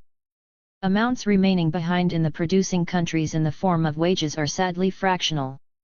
Over 50% of the Congo's national income went regularly to European residents and foreign firms. The rest remained to be distributed over the various sectors of the economy. It is not surprising that the territory's 14 million inhabitants live in the extremest poverty. In Gabon 1/3 of the income goes to the non-African population. 2/5 of Liberia's total income accrues to foreign firms. UN Report E/CN.14/246, January 7, 1964. And when independent African countries attempt to establish a certain rectification by leveling taxes on company profits, they draw resentment that is echoed in dire warnings in the imperialist press that they will stifle foreign investment if they continue such encroachments upon expatriate rights. Ashanti hit by Ghana tax, shouted a paragraph headline in a London City Journal dated January 28, 1964, and set forth figures to show that Ghana government taxation had cut Ashanti Goldfields' 1962-63 profits from £1,111,162 to £609,142. Nevertheless, the company was still able to declare a total dividend of 37.5%, a fall obviously from the 50% and over that had been kept up for several previous years, but still a whacking return on an original capital of £250,000 which had been built up to its present £3 million from reserves out of past and current profits. That the company was able to pay the dividend is proof of the nicely cushioned reserves that have been accumulated over a period of operations, in addition to what has been drawn back into capital. Diamonds are bringing some extra revenue to the West African countries out of new selling arrangements which are taking some of the profit that formerly went to CAST, Consolidated African Selection Trust, and its De Beers principles. Ghana has its own diamond market and a government marketing board which takes the commission which used to go to middlemen acting for De Beers. In Sierra Leone CAST profits were higher, but a service fee paid to the government board under protest and higher production costs cut them somewhat. Nevertheless, CAST was able to declare a final dividend that left the total dividend for the year 1962/63 unchanged at 3s.60 on a 5s. share, 70%, of which there were 18,198,654 issued and paid up out of 20 million authorized. This issued capital, amounting to £4,549,663 was achieved in less than 20 years out of reserves made from an original capital of £250,000. Furthermore, stocks of diamonds held by the group at the end of the working year had an estimated value of £6 million. Further profits are forced out of Africa in the form of the inflated cost of finished goods, equipment, and services she is forced to buy from the monopoly sources that extract the prime materials. This is the big squeeze in which Africa is caught, one that grew tighter from the eve of the First World War. It was estimated by United Nations experts that the dependent countries had to pay $2.50 to $3 billion more for their imports of manufactured goods in 1947 than they would have had to pay if price ratios were the same as in 1913. For the period from 1950 to 1961, according to the Food and Agricultural Organization of the UN, the index of returns for primary materials fell from 97 to 91, 70 for cocoa, coffee, and tea, while that for manufactured goods rose from 86 to 110. For steel, which is an indispensable commodity on an increasing scale for developing countries, it reaches the very much higher figure of 134. In terms of exchange as between primary producing countries and the exporters of manufactured goods, there has been a decline in 10 years from 113 to 82, to the disadvantage of the former. The value of Ghana's exports in 1962 was the same as that for exports in 1961, but the volume had increased by about 6%. The value of imports in 1962 was reduced by 16%, but the volume fell by only 14%. In the Congo Republic, Brazzaville, while 1962 saw an increase of 77% in exports over 1961, and imports declined by 15%, the value of the exports hardly covered half the value of the imports. E/CN.14/239, Part A, December 1963. 18. The mechanisms of neo-colonialism. In order to halt foreign interference in the affairs of developing countries, it is necessary to study, understand, expose, and actively combat neo-colonialism in whatever guise it may appear. For the methods of neo-colonialists are subtle and varied. They operate not only in the economic field, but also in the political, religious, ideological, and cultural spheres. Faced with the militant peoples of the ex-colonial territories in Asia, Africa, the Caribbean, and Latin America, imperialism simply switches tactics. Without a qualm it dispenses with its flags, and even with certain of its more hated expatriate officials. This means, so it claims, that it is giving independence to its former subjects, to be followed by aid for their development. Under cover of such phrases, however, it devises innumerable ways to accomplish objectives formerly achieved by naked colonialism. It is this sum total of these modern attempts to perpetuate colonialism while at the same time talking about freedom, which has come to be known as neo-colonialism. Foremost among the neo-colonialists is the United States, which has long exercised its power in Latin America. Fumblingly at first she turned towards Europe, and then with more certainty after World War II when most countries of that continent were indebted to her. Since then, with methodical thoroughness and touching attention to detail, the Pentagon set about consolidating its ascendancy, evidence of which can be seen all around the world. Who really rules in such places as Great Britain, West Germany, Japan, Spain, Portugal, or Italy? If General de Gaulle is defecting from U.S. monopoly control, what interpretation can be placed on his experiments in the Sahara Desert, his paratroopers in Gabon, or his trips to Cambodia and Latin America? Lurking behind such questions are the extended tentacles of the Wall Street octopus. And its suction cups and muscular strength are provided by a phenomenon dubbed the invisible government, arising from Wall Street's connection with the Pentagon and various intelligence services. I quote, "The invisible government is a loose amorphous grouping of individuals and agencies drawn from many parts of the visible government. It is not limited to the Central Intelligence Agency, although the CIA is at its heart.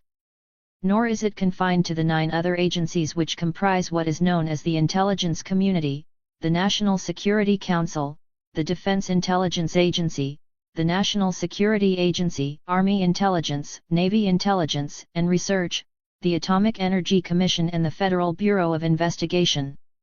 The invisible government includes also many other units and agencies, as well as individuals, that appear outwardly to be a normal part of the conventional government. It even encompasses business firms and institutions that are seemingly private. To an extent that is only beginning to be perceived, this shadow government is shaping the lives of 190 million Americans. An informed citizen might come to suspect that the foreign policy of the United States often works publicly in one direction and secretly through the invisible government in just the opposite direction. This invisible government is a relatively new institution. It came into being as a result of 2 related factors: the rise of the United States after World War II to a position of preeminent world power, and the challenge to that power by Soviet communism. By 1964 the intelligence network had grown into a massive hidden apparatus, secretly employing about 200,000 persons and spending billions of dollars a year. Here, from the very citadel of neo-colonialism, is a description of the apparatus which now directs all other Western intelligence set ups either by persuasion or by force. Results were achieved in Algeria during the April 1961 plot of anti-de Gaulle generals, as also in Guatemala, Iraq, Iran, Suez, and the famous U-2 spy intrusion of Soviet airspace which wrecked the approaching summit, then in West Germany and again in Fast Germany in the riots of 1953, in Hungary's abortive crisis of 1959, Poland's of September 1956, and in Korea, Burma, Formosa, Laos, Cambodia, and South Vietnam. They are evident in the trouble in Congo, Leopoldville, which began with Lumumba's murder, and continues till now, in events in Cuba, Turkey, Cyprus, Greece, and in other places too numerous to catalogue completely. And with what aim have these innumerable incidents occurred? The general objective has been mentioned: to achieve colonialism in fact while preaching independence. On the economic front, a strong factor favoring Western monopolies and acting against the developing world is international capital's control of the world market, as well as of the prices of commodities bought and sold there.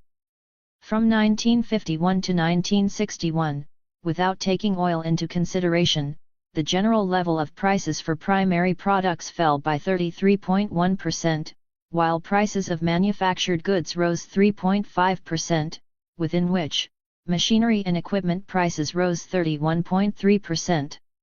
In that same decade this caused a loss to the Asian, African, and Latin American countries, using 1951 prices as a basis, of some $41,400 million. In the same period, while the volume of exports from these countries rose, their earnings in foreign exchange from such exports decreased. Another technique of neo-colonialism is the use of high rates of interest.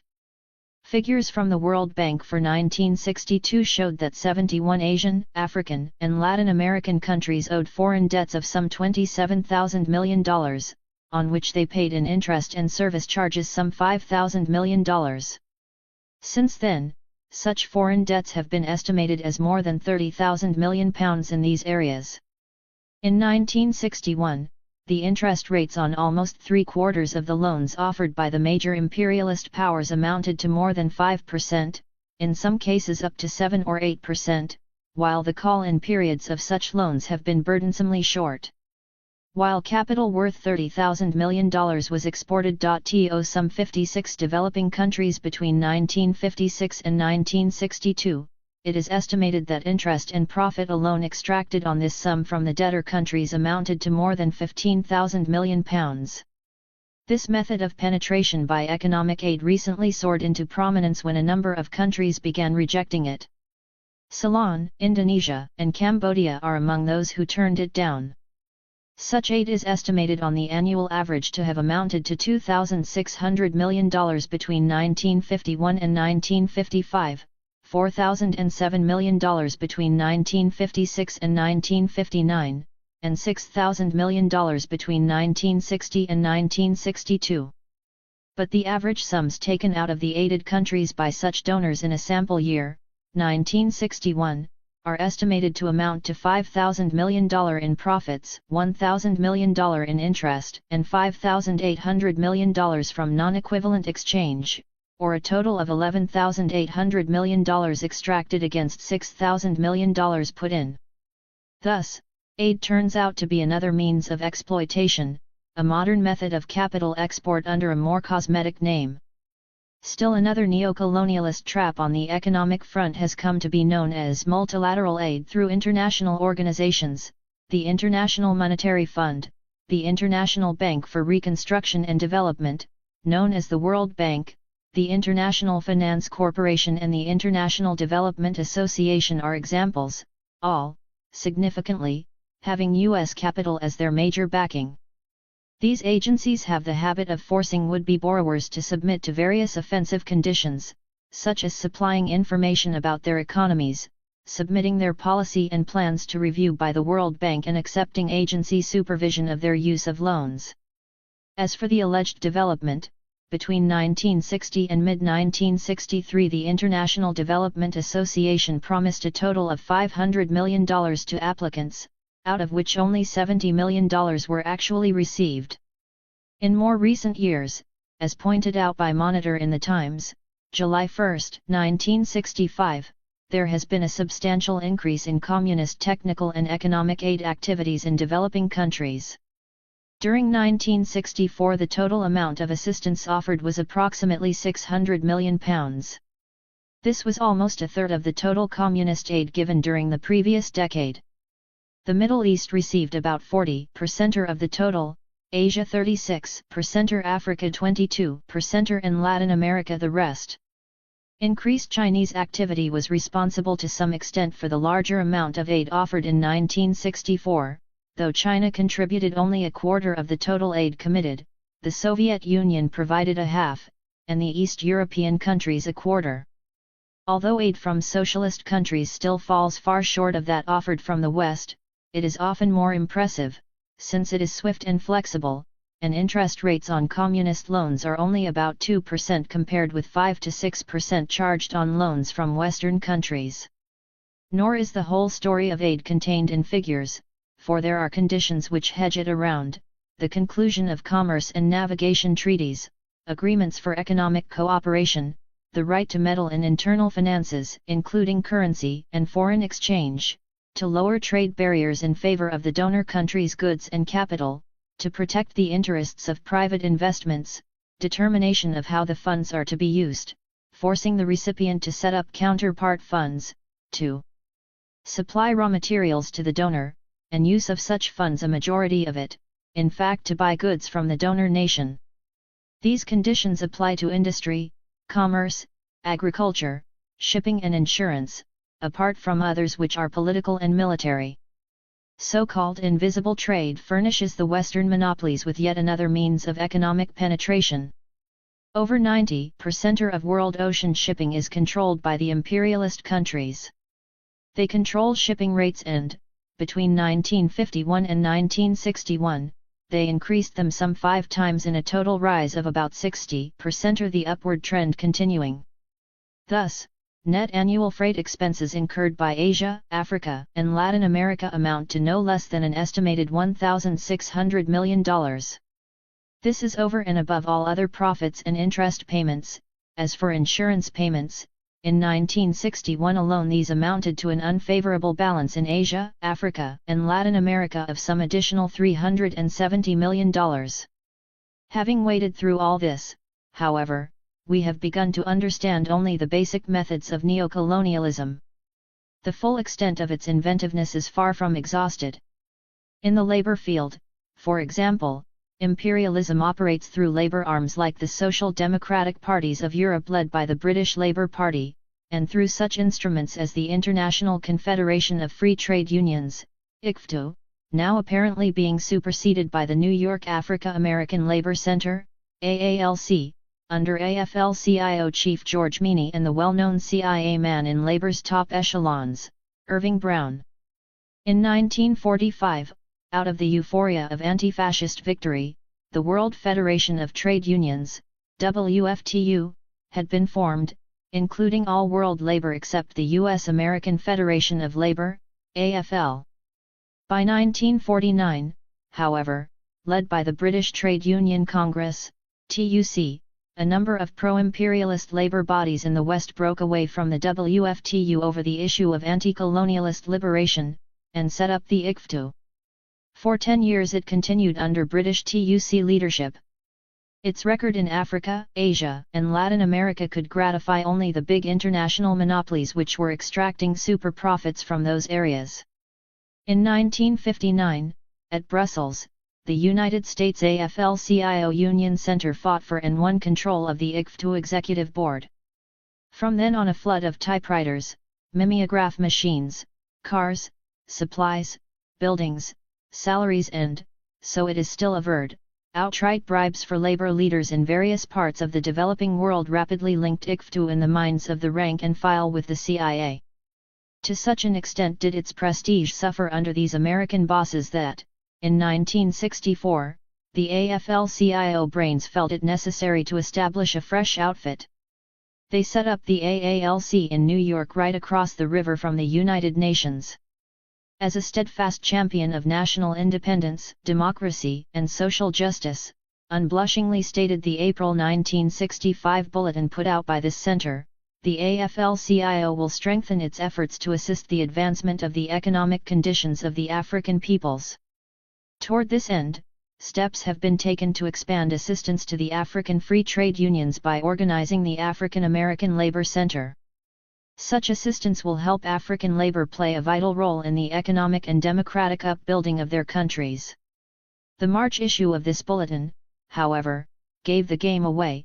In mobilizing capital resources for investment in workers' education, vocational training, cooperatives, health clinics, and housing, the center will work with both private and public institutions. It will also encourage labor management cooperation to expand American capital investment in the African nations. The italics are mine. Could anything be plainer? Following a pattern previously set by the ICFTU, it has already started classes, one for drivers and mechanics in Nigeria, one in tailoring in Kenya. Labor scholarships are being offered to Africans who want to study trade unionism in, of all places, Austria, ostensibly by the Austrian unions. Elsewhere, labor, organized into political parties of which the British Labour Party is a leading and typical example, has shown a similar aptitude for encouraging labor management cooperation to expand capital investment in African nations. But as the struggle sharpens, even these measures of neo-colonialism are proving too mild. So Africa, Asia, and Latin America have begun to experience a round of coups d'état or would-be coups, together with a series of political assassinations which have destroyed in their political prime some of the newly emerging nation's best leaders. To ensure success in these endeavors, the imperialists have made widespread and wily use of ideological and cultural weapons in the form of intrigues, maneuvers and slander campaigns. Some of these methods used by neo-colonialists to slip past our guard must now be examined. The first is retention by the departing colonialists of various kinds of privileges which infringe on our sovereignty, that of setting up military bases or stationing troops in former colonies and the supplying of advisors of one sort or another. Sometimes a number of rights are demanded: land concessions, prospecting rights for minerals and/or oil, the right to collect customs, to carry out administration, to issue paper money, to be exempt from customs duties and/or taxes for expatriate enterprises, and, above all, the right to provide aid. Also demanded and granted are privileges in the cultural field, that Western information services be exclusive, and that those from socialist countries be excluded.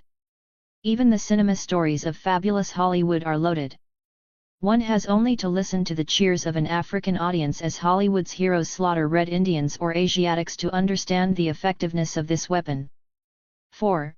In the developing continents, where the colonialist heritage has left a vast majority still illiterate, even the smallest child gets the message contained in the blood and thunder stories emanating from California.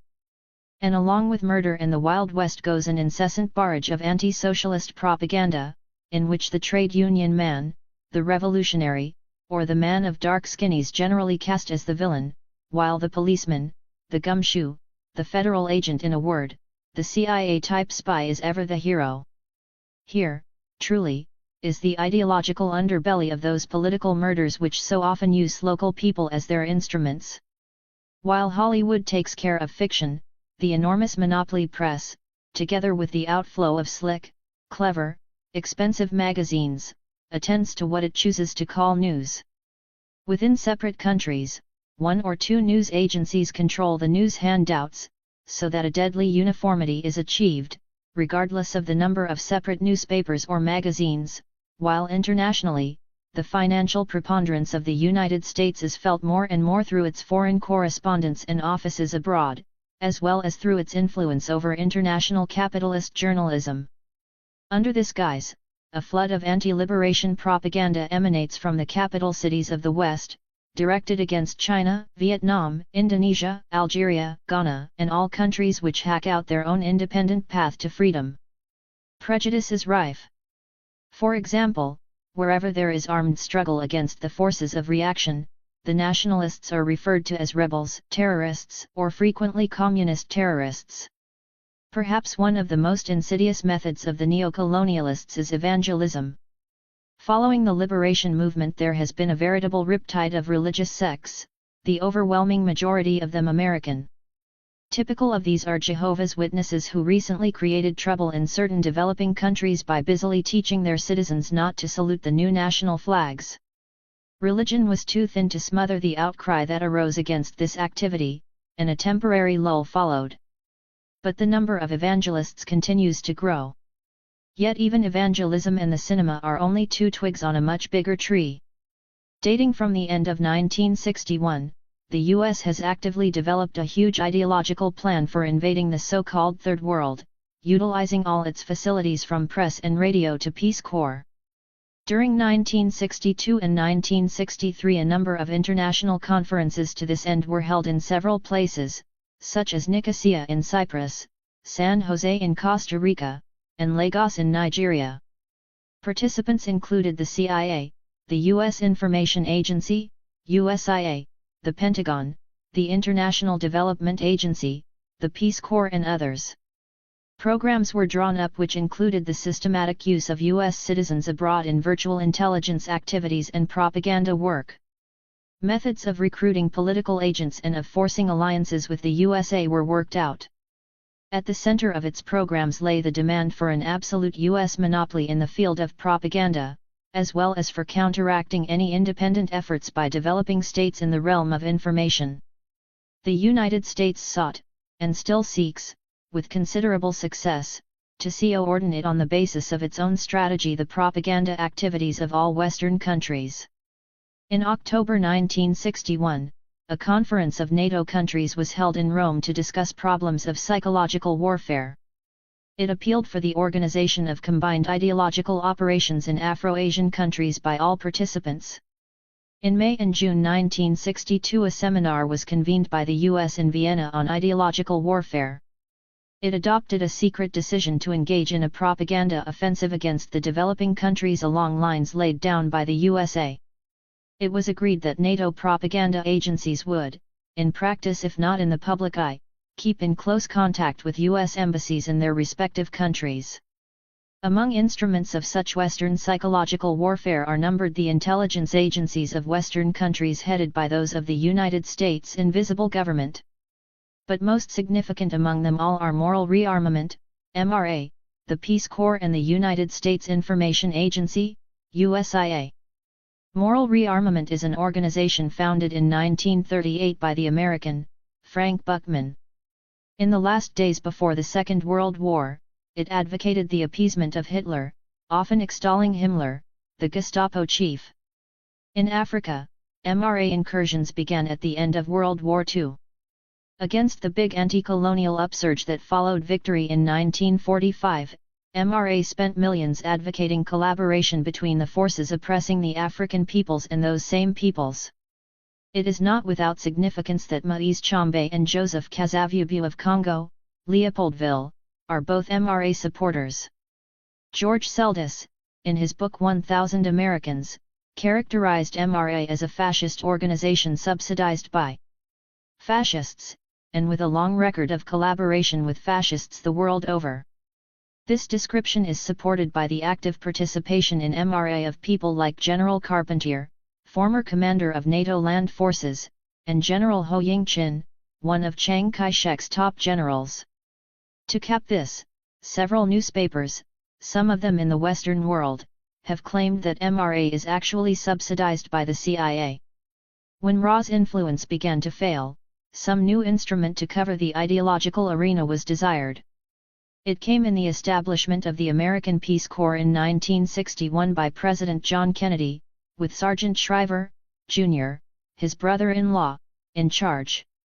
Shriver, a millionaire who made his pile in land speculation in Chicago, was also known as the friend, confidant, and co-worker of the former head of the Central Intelligence Agency, Allen Dulles.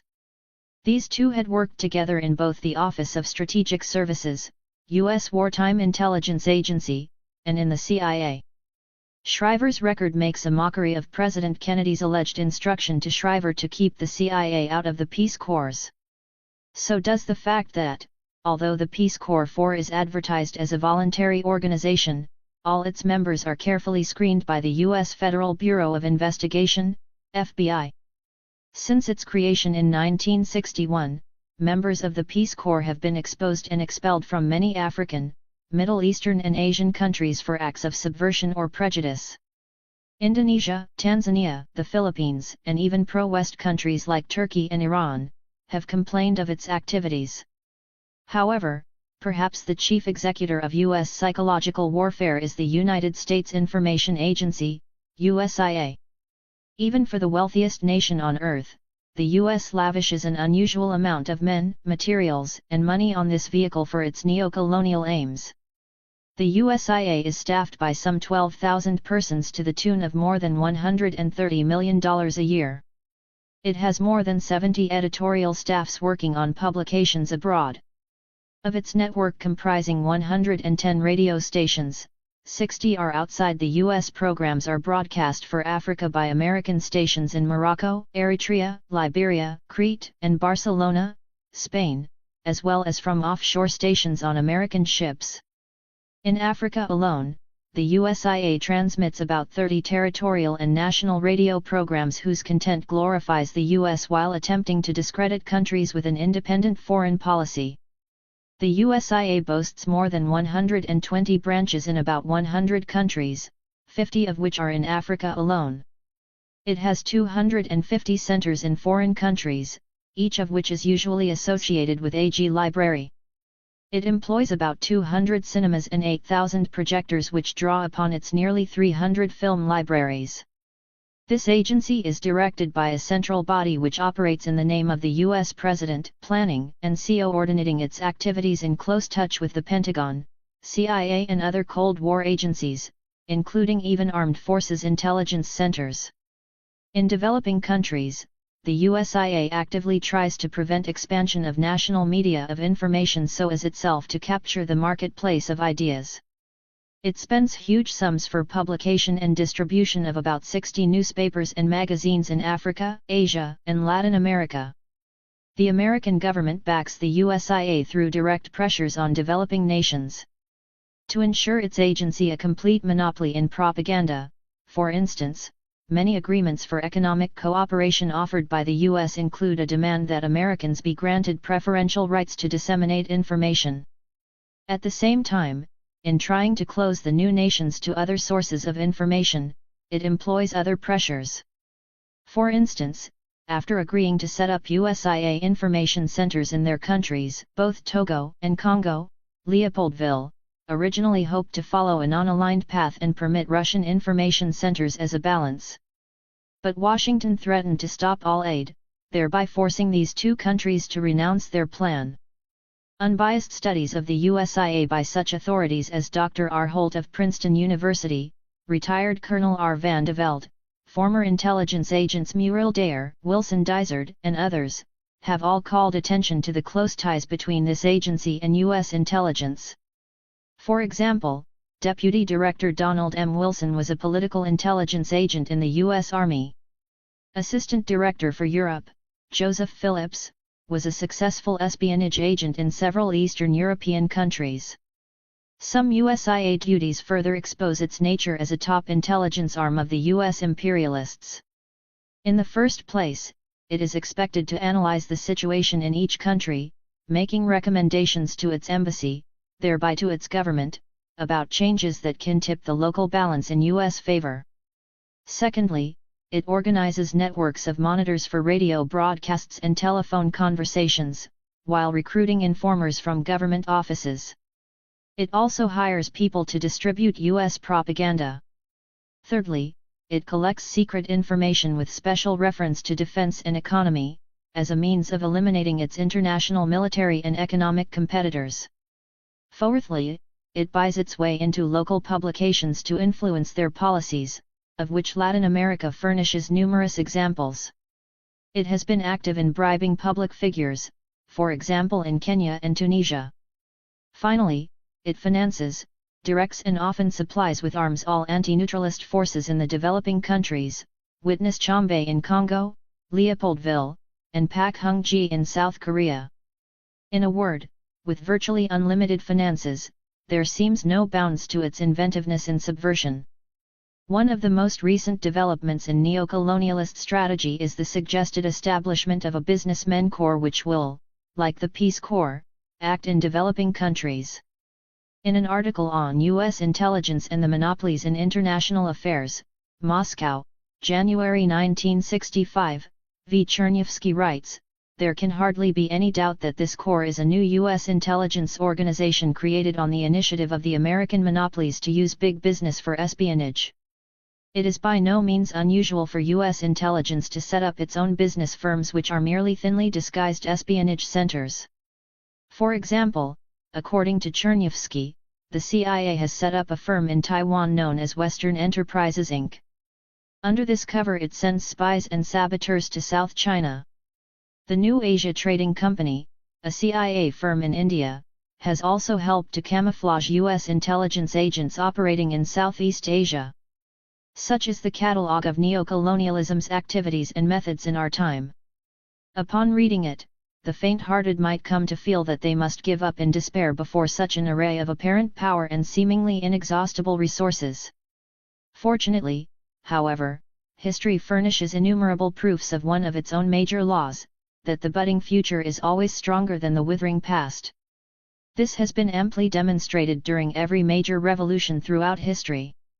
The American Revolution of 1776 struggled through to victory over a tangle of inefficiency, mismanagement, corruption, outright subversion, and counter-revolution, the like of which has been repeated to some degree in every subsequent revolution to date.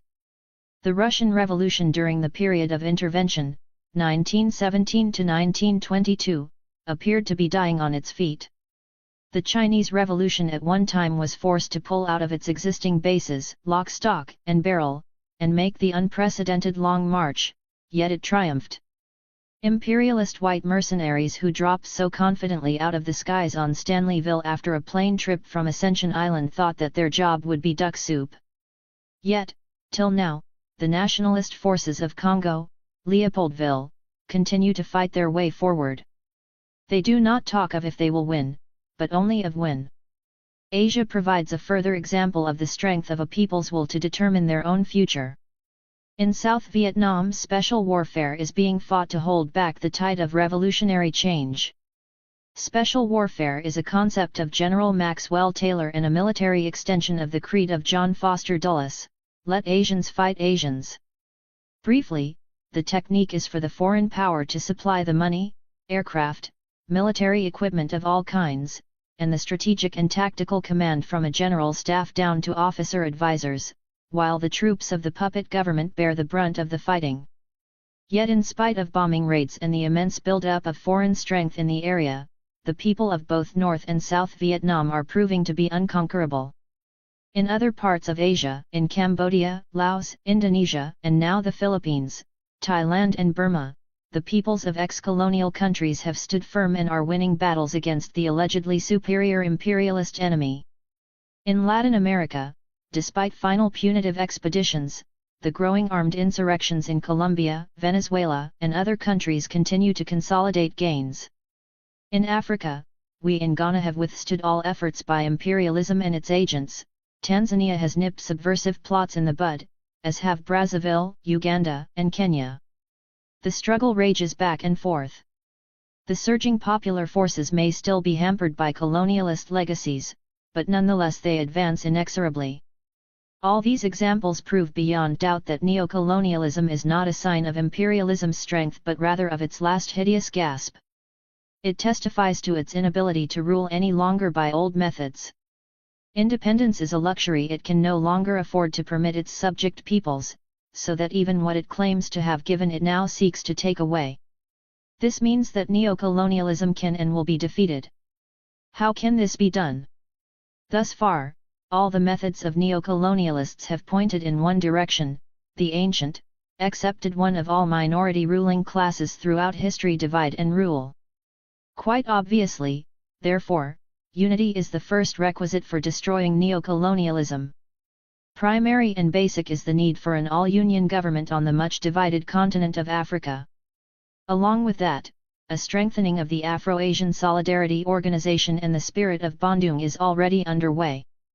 To it, we must seek the adherence on an increasingly formal basis of our Latin American brothers.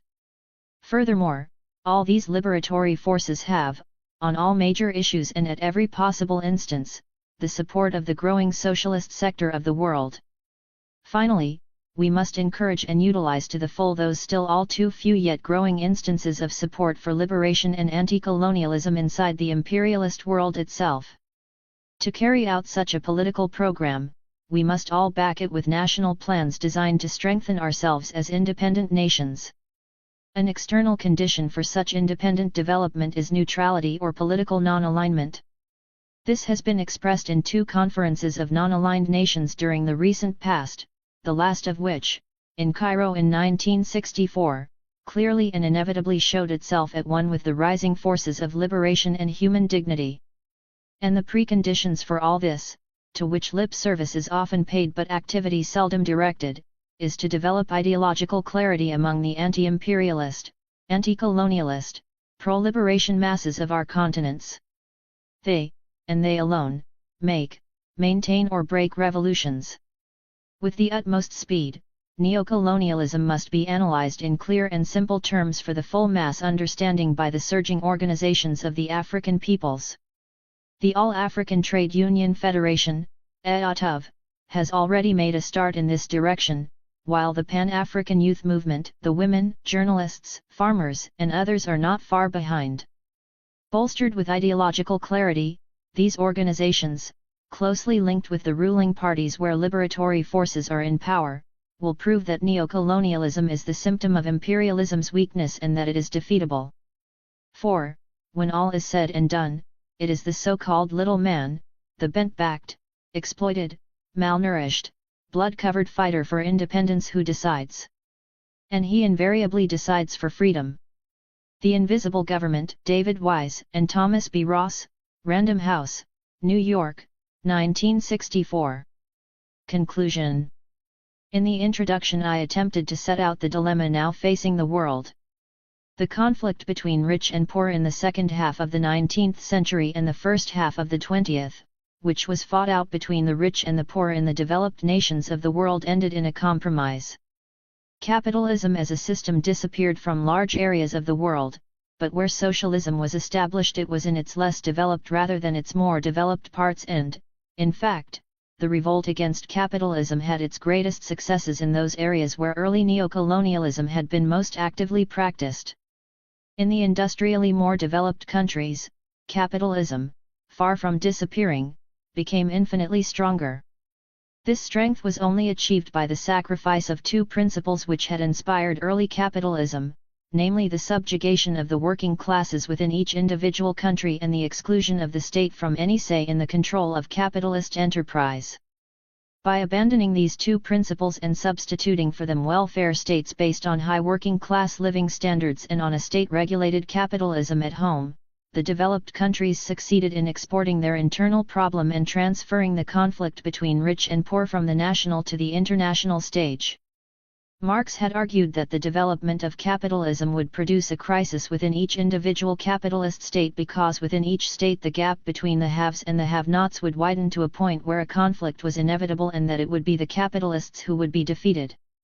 The basis of his argument is not invalidated by the fact that the conflict, which he had predicted as a national one, did not everywhere take place on a national scale but has been transferred instead to the world stage. World capitalism has postponed its crisis but only at the cost of transforming it into an international crisis. The danger is now not civil war within individual states provoked by intolerable conditions within those states, but international war provoked ultimately by the misery of the majority of mankind who daily grow poorer and poorer. When Africa becomes economically free and politically united, the monopolists will come face to face with their own working class in their own countries, and a new struggle will arise within which the liquidation and collapse of imperialism will be complete. As this book has attempted to show, in the same way as the internal crisis of capitalism within the developed world arose through the uncontrolled action of national capital, so a greater crisis is being provoked today by similar uncontrolled action of international capitalism in the developing parts of the world. Before the problem can be solved, it must at least be understood. It cannot be resolved merely by pretending that neo-colonialism does not exist. It must be realized that the methods at present employed to solve the problem of world poverty are not likely to yield any result other than to extend the crisis. Speaking in 1951, the then President of the United States, Mr. Truman, said, "The only kind of war we seek is the good old fight against man's ancient enemies, poverty, disease, hunger, and illiteracy." Sentiments of a similar nature have been re-echoed by all political leaders in the developed world, but the stark fact remains, whatever wars may have been won since 1951, none of them is the war against poverty, disease, hunger, and illiteracy. However little other types of war have been deliberately sought, they are the only ones which have been waged. Nothing is gained by assuming that those who express such views are insincere. The position of the leaders of the developed capitalist countries of the world arc, in relation to the great neo-colonialist international financial combines, very similar to that which Lord Macaulay described as existing between the directors of the East India Company and their agent, Warren Hastings, who, in the 18th century, engaged in the wholesale plunder of India. Macaulay wrote, "The directors, it is true, never enjoined or applauded any crime. Far from it. Whoever examines their letters written at the time will find there are many just and humane sentiments, many excellent precepts, in short, an admirable code of political ethics. But each exaltation is modified or nullified by a demand for money. We by no means accuse or suspect those who framed these dispatches of hypocrisy. It is probable that, written 15,000 miles from the place where their orders were to be carried into effect, they never perceived the gross inconsistency of which they were guilty. But the inconsistency was at once manifest to their lieutenant in Calcutta. Hastings saw that it was absolutely necessary for him to disregard either the moral discourses or the pecuniary requisitions of his employers. Being forced to disobey them in something, he had to consider what kind of disobedience they would most readily pardon, and he correctly judged that the safest course would be to neglect the sermons and to find the rupees. Today the need both to maintain a welfare state, i.e. a parasite state at home, and to support a huge and ever-growing burden of armament costs makes it absolutely essential for developed capitalist countries to secure the maximum return in profit from such parts of the international financial complex as they control. However much private capitalism is exhorted to bring about rapid development and a rising standard of living in the less developed areas of the world, those who manipulate the system realize the inconsistency between doing this and producing at the same time the funds necessary to maintain the sinews of war and the welfare state at home. They know when it comes to the issue they will be excused if they fail to provide for a worldwide rise in the standard of living. They know they will never be forgiven if they betray the system and produce a crisis at home which either destroys the affluent state or interferes with its military preparedness. Appeals to capitalism to work out a cure for the division of the world into rich and poor are likely to have no better result than the appeals of the directors of the East India Company to Warren Hastings to ensure social justice in India. Faced with a choice, capitalism, like Hastings, will come down on the side of exploitation. Is there then no method of avoiding the inevitable world conflict occasioned by an international class war? To accept that world conflict is inevitable is to reject any belief in coexistence or in the policy of non-alignment as practiced at present by many of the countries attempting to escape from neo-colonialism. A way out is possible. To start with, for the first time in human history the potential material resources of the world are so great that there is no need for there to be rich and poor. It is only the organization to deploy these potential resources that is lacking. Effective world pressure can force such a redeployment, but world pressure is not exercised by appeals, however eloquent, or by arguments, however convincing. It is only achieved by deeds. It is necessary to secure a world realignment so that those who are at the moment the helpless victims of a system will be able in the future to exert a counter-pressure. Such counter-pressures do not lead to war. On the contrary, it is often their absence which constitutes the threat to peace. A parallel can be drawn with the methods by which direct colonialism was ended. No imperial power has ever granted independence to a colony unless the forces were such that no other course was possible, and there are many instances where independence was only achieved by a war of liberation, but there are many other instances when no such war occurred. The very organization of the forces of independence within the colony was sufficient to convince the imperial power that resistance to independence would be impossible or that the political and economic consequences of a colonial war outweighed any advantage to be gained by retaining the colony. In the earlier chapters of this book I have set out the argument for African unity and have explained how this unity would destroy neo-colonialism in Africa. In later chapters I have explained how strong is the world position of those who profit from neo-colonialism. Nevertheless, African unity is something which is within the grasp of the African people. The foreign firms who exploit our resources long ago saw the strength to be gained from acting on a pan-African scale. By means of interlocking directorships, cross-shareholdings and other devices, groups of apparently different companies have formed, in fact, one enormous capitalist monopoly. The only effective way to challenge this economic empire and to recover possession of our heritage, is for us also to act on a pan-African basis, through a union government. No one would suggest that if all the peoples of Africa combined to establish their unity their decision could be revoked by the forces of neo-colonialism. On the contrary, faced with a new situation, those who practice neo-colonialism would adjust themselves to this new balance of world forces in exactly the same way as the capitalist world has in the past adjusted itself to any other change in the balance of power. The danger to world peace springs not from the action of those who seek to end neo-colonialism but from the inaction of those who allow it to continue.